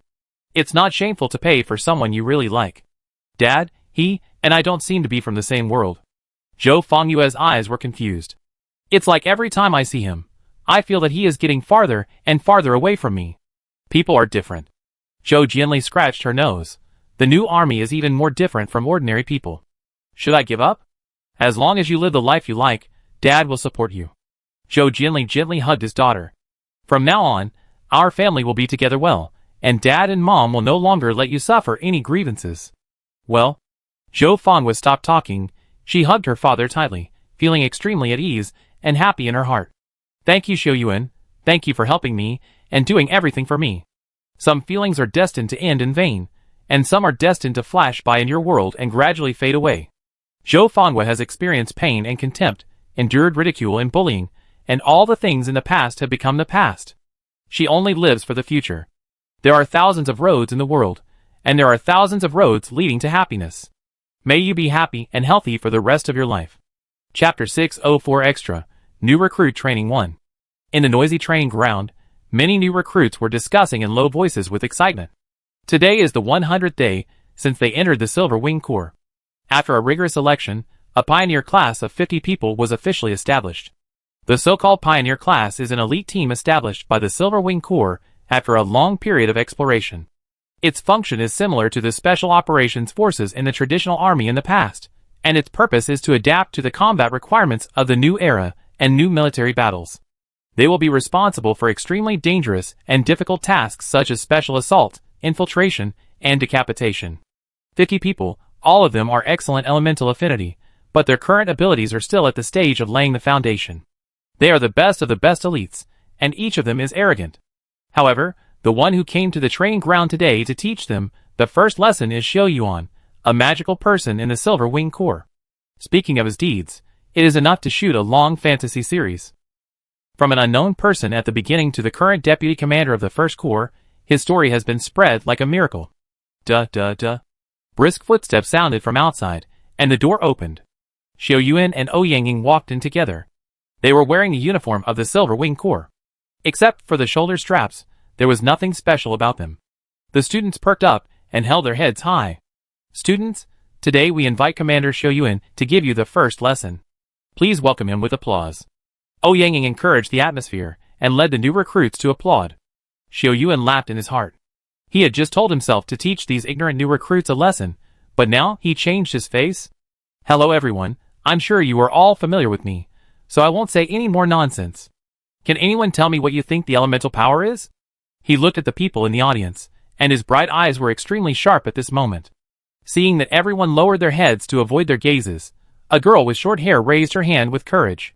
What's your name? The girl was in her early 20s, looked very quiet, and a bit like Wang Ruoling. Report, my name is Zhang Meihui. Don't be so reserved, relax a little. Xiao Yuan smiled at Zhang Meihui, signaling her not to be so tense. Tell me about it. Elements are a kind of energy produced by the drastic changes in the environment of Blue Star after the Night Demon War. People whose bodies are compatible with energy are called elementalists.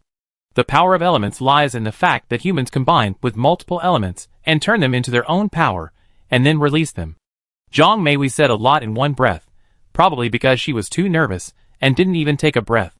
Xiao Yuan nodded as he listened, and was also amused by the little girl's expression.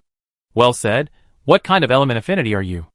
I am light element affinity. Zhang Meihui hesitated and whispered. The attack power of light element affinity is the weakest among several elements, but after research and experiments, it was found that light elements have a good assuring effect. Therefore, the importance of light element affinity has also been put on the agenda. The latest 8-person team regulations require that each team must be equipped with a light element affinity. Of course, this is the most ideal situation. After all, the number of light element affinity is limited. Light element affinity will play a great role in the future battlefield, and it will be very promising to treat the wounded and ensure the continuous combat capability of the team. Zhang Meihui is not confident, because light element affinity can only play a supporting role on the front battlefield.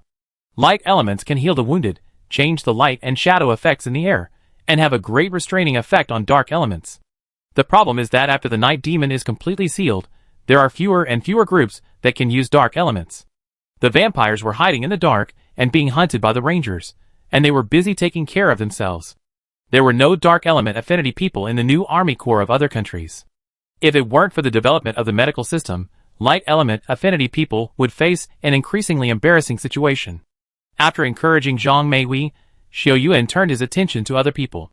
Everyone can speak freely. You can ask me any questions you want to know. Captain, is everything really possible? Anything is fine, as long as I know it. Xiao Yuan answered straightforwardly. There was a small commotion below, and a skinny young man came out to ask a question. Captain, you are a fire element affinity.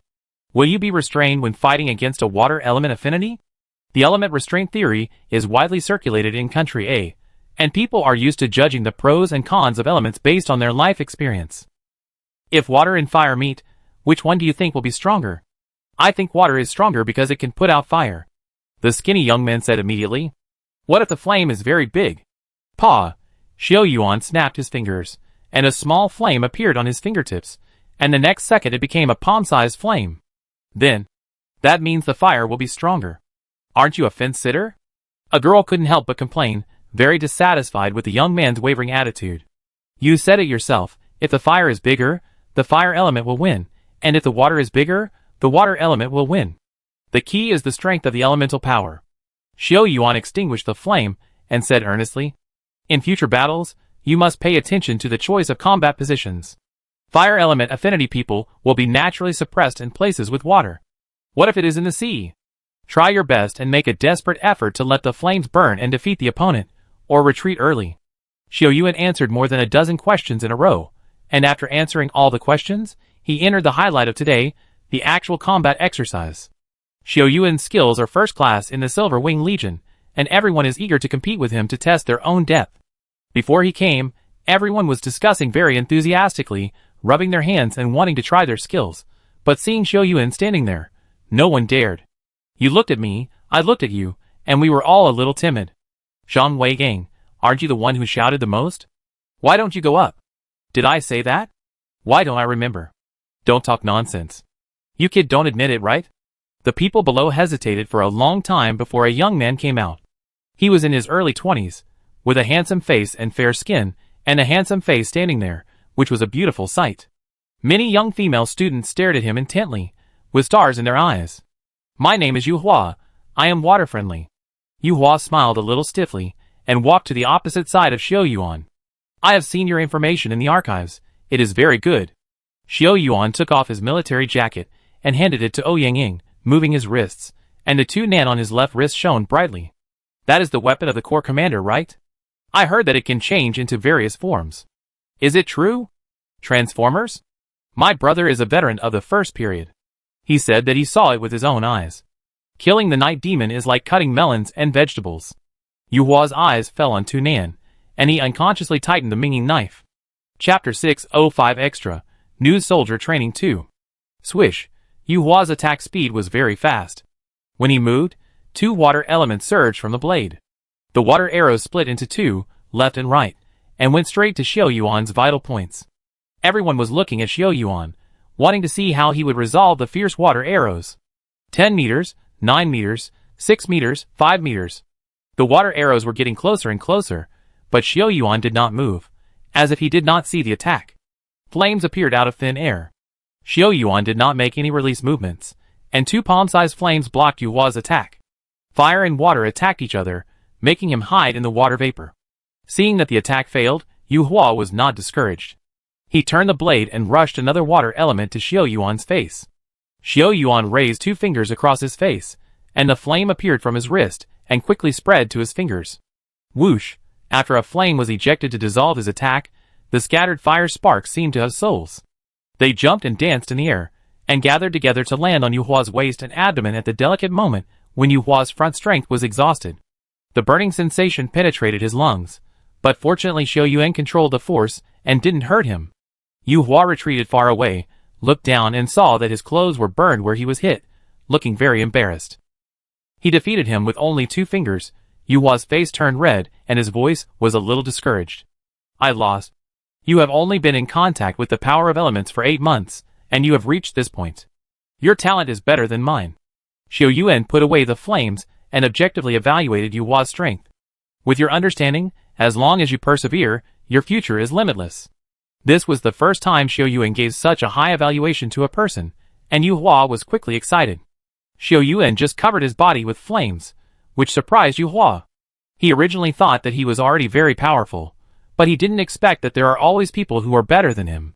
Yu Hua left, and the young man named Zhang Weigang at the beginning also came up under the urging of the crowd. Zhang Weigang looked honest and a little fat. I am an earth element affinity. When he came up to introduce himself, he lowered his head, as if he didn't dare to look at Xiao Yuan. Am I that ugly? Xiao Yuan couldn't help but joked, causing the students around him to laugh. No, I just want to get rid of something from the Corps Commander. Please sign for me later. He actually took out a pen, but his fat hand was unstable and dropped it on the ground. Zhang Weigang picked up the pen in a panic, and his hand touched the ground several times, looking funny. After the competition is over. Xiao Yuan smiled and was about to walk forward, but he didn't take a few steps when he suddenly heard a roar behind him. An earth element came out from behind and went straight to Xiao Yuan's back.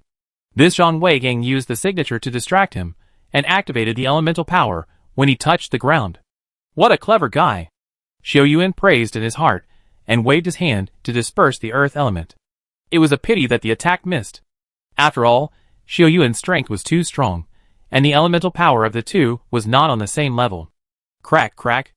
The ground under his feet appeared cracks, and Zhang Weigang gathered the elemental power to attack Xiao Yuan. Earth shield, ground crack, all kinds of methods were used, but Zhang Weigang was defeated in the end. However, Xiao Yuan had a very good impression of him. He was smart, daring to take action, and knew how to use all factors that were in his favor. He was definitely a rare talent. Xiao Yuan competed with the students in the training ground for a whole morning and commented on everyone's fighting style. When he and Ouyanging walked out of the training ground, they were already starving. Goryo and Fuso have both formed a second new army.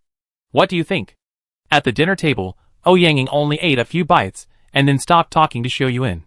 Korea's national strength is not enough to support 2 troops, but Fuso's ambition is not small. I'm afraid something will happen in Ryukyu. We received news this morning that Fuso's ships appeared near Ryukyu, and they have already taken action. Xiao Yuan raised his eyebrows, as if he didn't expect the other party to be so fast. But the 2 new armies dared to take the initiative to provoke, and they are still the same temperament of remembering food but not fighting. He snorted coldly. He never had a good impression of Fusong Xiao Yuan. How is Li Jin doing recently? Ouyanging rarely contacts Li Jin. Because of the Falcon plan, she can never face Li Jin with a normal mentality. The Corps Commander is now busy formulating the plan for the establishment of the 5th new army. He is so busy every day. I heard that Sister Wu came to visit him once. Xiao Yuan couldn't help laughing as he said this. The more he thought about it, the more interesting it became. Sister Wu said that if he doesn't go back, the children will almost not recognize him. A year after Li Jun and Wu Mushi got married, they had a child, named Li Shiping. They hoped that the world would be peaceful and prosperous, and not cause too much pain and suffering to the people like the Night Demon War. What about you? When will you and Shanwan get married? Yangying couldn't help knocking on the table, very dissatisfied. Shanwan has been with you for so long, it's time to give her an explanation. Xiao Yuan smiled mysteriously, and took out an invitation from his coat pocket.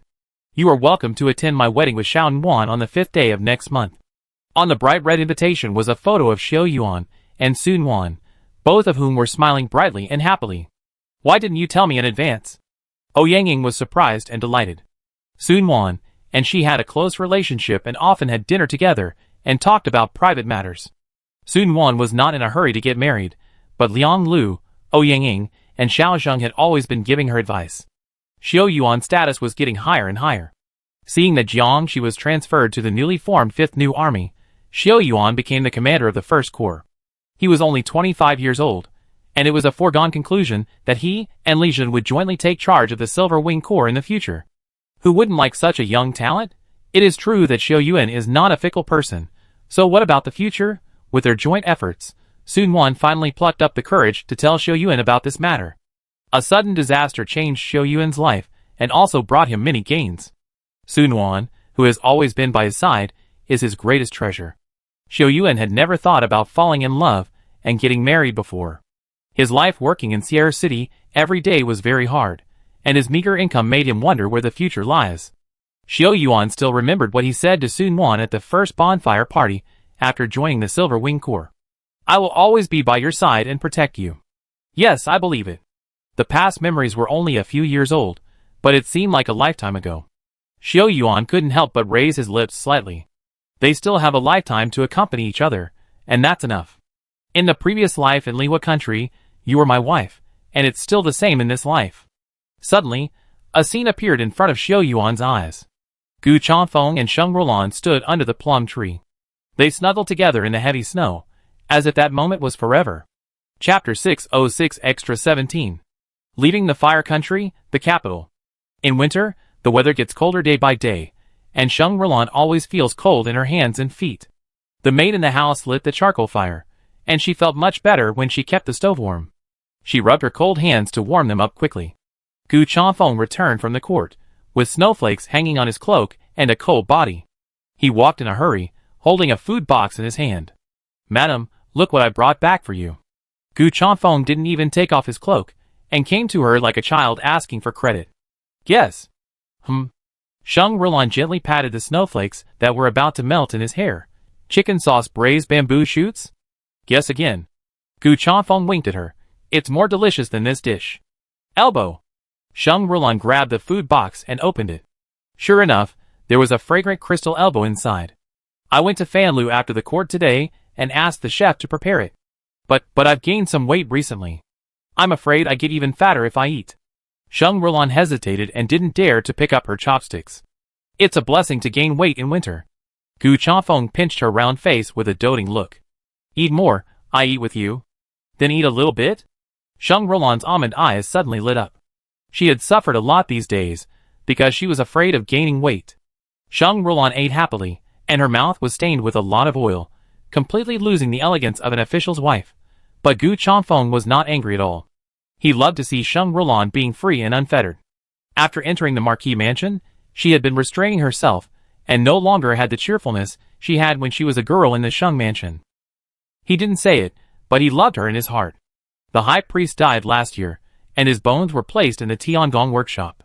His Majesty was so heartbroken that he cried. The departure of the high priest was a big shock to the Lihua nation. He used to take care of everything, but now that he was gone, they had to judge all the ways by themselves. Fortunately, the Moon Ghost Rebellion was quelled. Lihua State built a priest temple in the Central Plains, the north border, and the northwest. With these priest temples, Lihua State can be protected without worries. Man proposes, God disposes. This is what the high priest said to him before his death. The high priest did his best to protect Lihua State, but he could protect it for a while, but not for thousands of years. The change of dynasties is the most natural thing in the world. Gu Changfeng can only live up to the high priest's last words by being diligent every day and never slacking off. Gu Changfeng was promoted recently, and Sheng Rulan was also granted a title of nobility, making her one of the youngest nobility ladies in the capital, but she still couldn't get rid of her childishness. "Madam, it's snowing outside." The maid ran in from outside in a hurry, her tone very cheerful. "Really?" Sheng Rulan was so happy to hear that it was snowing that she didn't even have time to eat her elbow and wipe her hands and mouth before trotting out. "Madam, slow down." Gu Changfeng was a little worried when he saw her running so fast and chased her into the yard. Snowflakes fell here, and the sky and the earth became a vast expanse of white. The first snow of this winter finally arrived. A maid stored the first snow in a jar and put it in the ice cellar. When the spring comes next year, the first snow will be used to brew wine, called snowflake wine. It is rumored that snowflake wine was brewed in the harem by a queen of Lihua country to please the emperor. This wine is clear and refreshing, and it has a unique taste after adding mint. "Look, my lord, the plum blossoms here are blooming, so beautiful." Sheng Rulan ran out in a hurry. Her nose was red from the cold, but she was still so excited that people couldn't bear to interrupt her. Gu Changfeng put his cloak on her and gently hugged her shoulders. "The plum blossom is naturally beautiful, but it is not as beautiful as your smile." He rarely said sweet words, and Sheng Rulan blushed when he said them at this time. Hee. The little maid following behind Sheng Rulan couldn't help laughing out loud, and she was a little embarrassed. "I didn't expect that my own marquis, a man in the army, would say such sweet words." You are talking nonsense again." "I am speaking from my heart. If you don't believe me, just feel my heart. I can tell the truth from the false by touching my heart." Sheng Rulan smiled playfully and grabbed him. "Tell me how to tell? Listen here. If it is the truth, my heart will beat steadily. If it is a lie, it will suddenly beat faster." Sheng Rulan felt the warmth on his body and hid her little hand in his clothes. "I was worried when you went to war with General Zhang." "Yeah," Gu Changfeng responded, not knowing what he was thinking. "I was also worried when you went to Jiangnan with King Huan to inspect salt. I was worried that you would never come back." Her voice was filled with tears, as if she wanted to say all her worries. "Don't go so far in the future, okay? Even if you have to go far, take me with you. I cook for you." Gu Changfeng hugged her small body tighter, his voice choking. "I promise you, I will never leave you again." How could he not be the same when he was far away from the capital? He was worried about her day and night. Being on the expedition was a matter of life and death. They were even more uneasy in the salt inspection in Jiangnan. The salt tax was unclear, and the private salt was in chaos. How easy was it to recover the salt tax from those salt merchants? How many times he walked on the edge of life and death, and protected King Huan with his skills when he returned from the salt inspection. At that time, he often missed his family, and wanted to hug Sheng Rulan and sleep beautifully on the bed at home. "My wife, you still need to learn more about cooking, otherwise I really. Do you dislike me?" Sheng Rulan rubbed her face against his chest like an angry little lion. "I dare not." Gu Changfeng immediately changed his words, with a smile on his face. "It's just that I heard that a chef came to Fanlu recently, and his cooking method is between boiling and frying, called stir-frying." "Stir-frying? It sounds interesting." Hee. With your talent, you will definitely learn it in one go. Why not give it a try?" Sheng Rulan raised her eyebrows proudly, as if she agreed. "Then when I learn, you will keep your word, and don't leave me again. A gentleman's word is as good as a horse. This life is not enough. In the next life, you and I will enjoy the snow and flowers together. Just listen to my wife. I will find you in the next life." "Not necessarily. I am smarter than you. It's good for me to find you. Whatever my wife says is true." Hee. Sheng Rulan reached out and touched the plum blossoms on the branches. The plum blossoms blooming in the cold wind became more beautiful and elegant. They had gone through many twists and turns together, and survived the moon ghost rebellion. The hard days were over, and there would be smooth and healthy days waiting for them in the future. She secretly made a wish in her heart that she could watch the plum blossoms bloom and the first snow fall in this courtyard with her husband every year in the future. "I hope that we can live long and see each other every year."